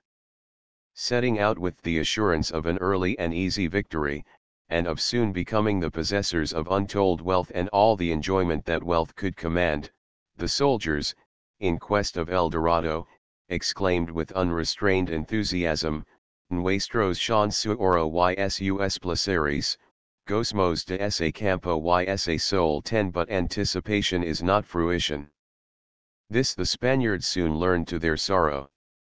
Like Quesada and Federman and their followers, Belalcázar and his men had to endure frightful hardships during the long and painful march of many months from Quito to the plateau of Bogotá.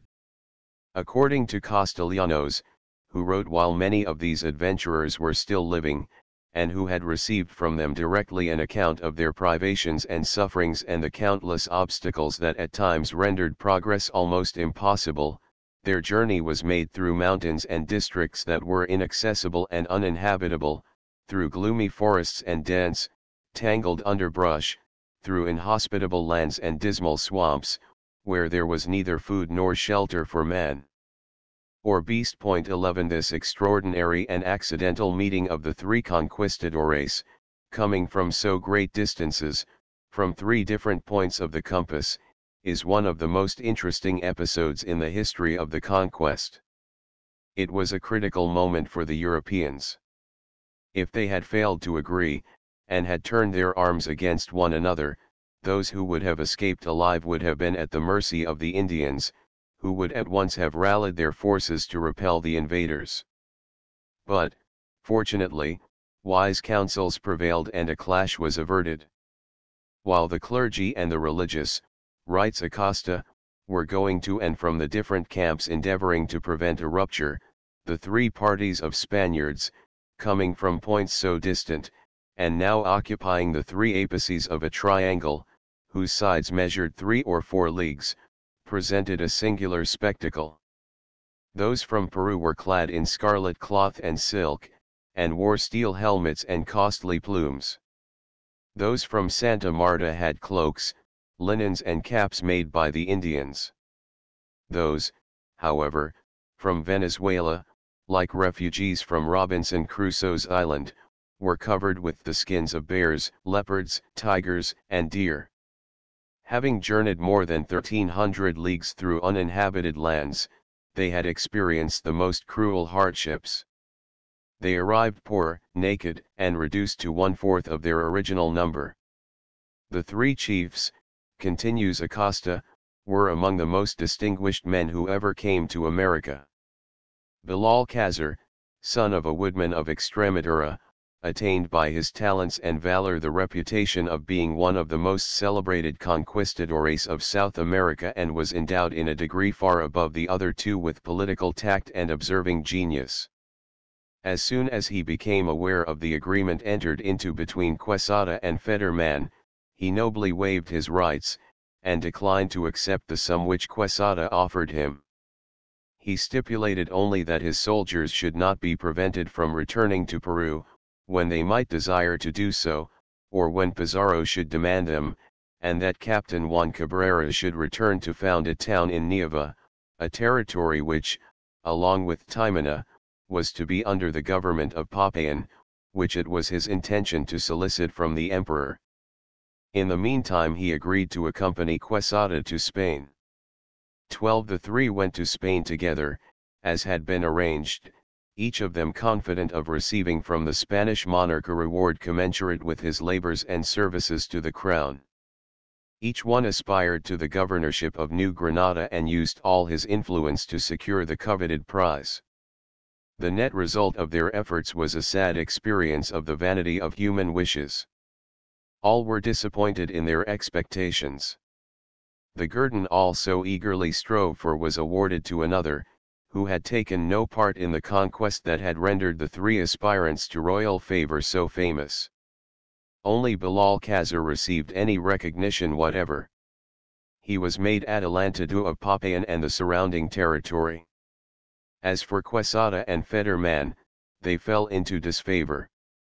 The latter soon disappeared from public view entirely, but long afterwards, Quesada was able to return to the land where he had won so many laurels.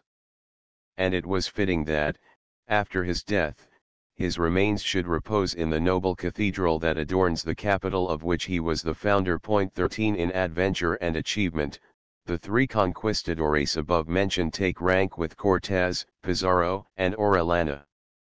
Given a Homer, their wanderings and deeds would afford themes for 3 odysseys of intense and abiding interest. Given even an Ursula, we should have a literary monument, which, in romantic episode and dramatic effect, would eclipse the Araucana, the nearest approach to an epic that South America has yet produced. The Bogotangos have long claimed for their city the distinction of being the Athens of South America. And considering its past and present culture, and the attention which the arts, the sciences, and literature have always received there since the foundation of the capital, few, I think, will be disposed to impugn the justness of this claim. Bogotá's first man of letters was none other than the licentiate Gonzalo Jiménez de Quesada, himself a man who could wield the pen with as much skill as the sword. Indeed, the detailed knowledge that we have of many features of his memorable campaigns we owe to his fertile pen. He is really the first and, in some respects, the most important chronicler of the events in which he took so conspicuous a part. How unlike, in this respect, is he not, to Pizarro and Almagro, who were unable to sign their own names. Among the other early writers of New Granada was Padre Juan de Castellanos, the poet-historiographer, who has been so frequently quoted in the preceding chapters.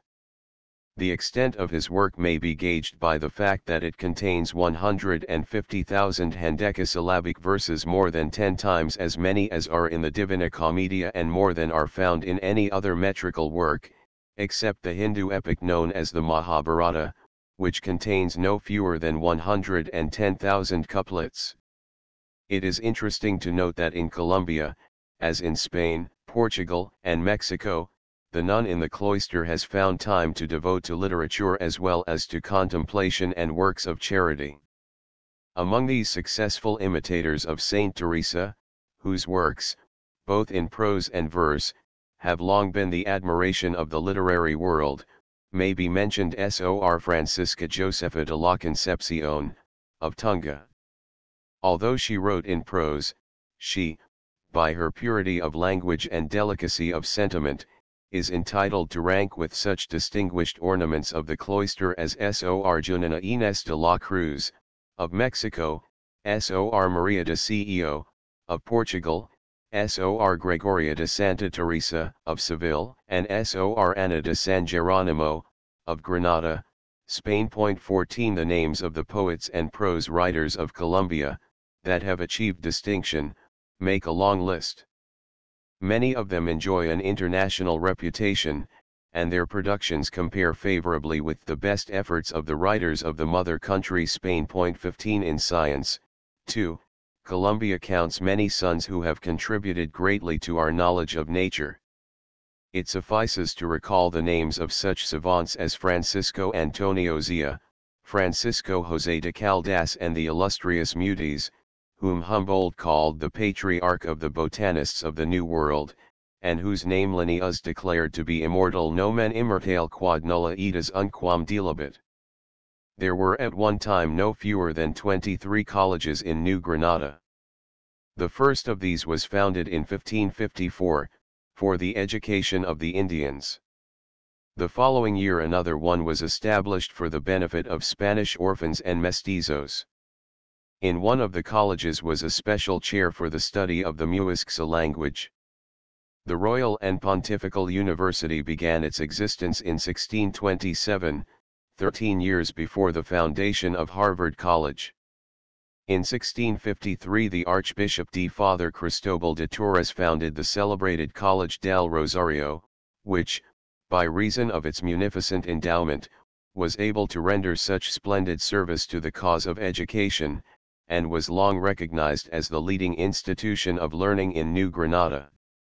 Although the Viceroyalty of Santa Fe was behind Mexico 16 and Lima in the introduction of the printing press, it claims the honor of establishing the first astronomical observatory in America, as Mexico was the first to have a botanical garden, a school of mines, and a school of medicine.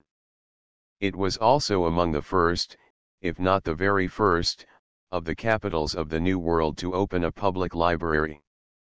The number of public and private libraries now existing in the city of Bogotá contribute greatly towards justifying its claim to being the chief center of South American culture. Another evidence of the intellectual atmosphere that obtains there is the number of second-hand bookstores.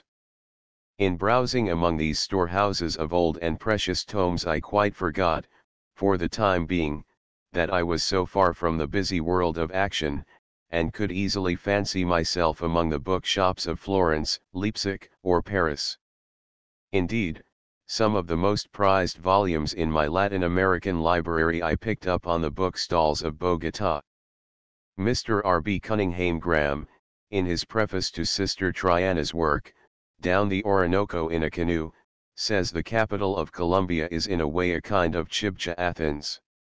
There all men write, and poets rave and madden through the land, and only wholesome necessary revolutions keep their number down. Again, he declares, Bogotá today is, without doubt, the greatest literary center south of Panama. Putting aside the flood of titubating verse which, like a mental dysentery, afflicts all members of the Spanish-speaking race, in Bogotá more serious literary work is done during a month than in the rest of the republics in a year. 17 Mr. W. L. Scruggs, sometime American minister to Bogotá, writes in the same sense. Most of the educated classes, he says, have, or think they have, the literary faculty. They are particularly fond of writing what they call poetry, and of making postprandial speeches. The average collegian will write poetry 18 by the yard or speak impromptu by the hour.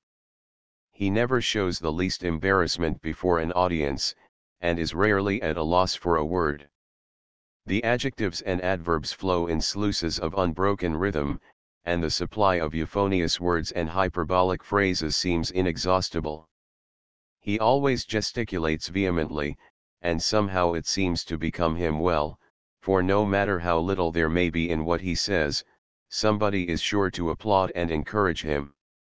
In Colombia there seem to be as many doctors, that is, men who have the degree of Doctor of Laws, as there are generals in Venezuela. Most of them are politicians, or contributors to the various newspapers of the country, or professors. There are no pedagogues in the numerous educational institutions of the Republic. The number of newspapers published in Bogotá is surprising, more than there are in Boston or Philadelphia. Of course, their circulation is extremely limited. They are mostly partisan organs, an independent paper being unknown, or literary journals remarkable, the majority of them, for long poems, verbose editorials, and translations of the latest French novels. On the way down from the Chapel of Guadalupe, near the opening of the gorge between the peaks of Montserrat and Guadalupe, one passes what was once the Quinta Bolívar, a gift to the liberator by one of his wealthy admirers. It is now the property of a thrifty Antioquanian, who has converted it into a tannery. As we pass along the north side of San Carlos Palace, which contains the office of the Ministry of Foreign Affairs, we observe the historic window from which, as a memorial tablet informs us, Bolívar escaped assassination, September 25, 1828.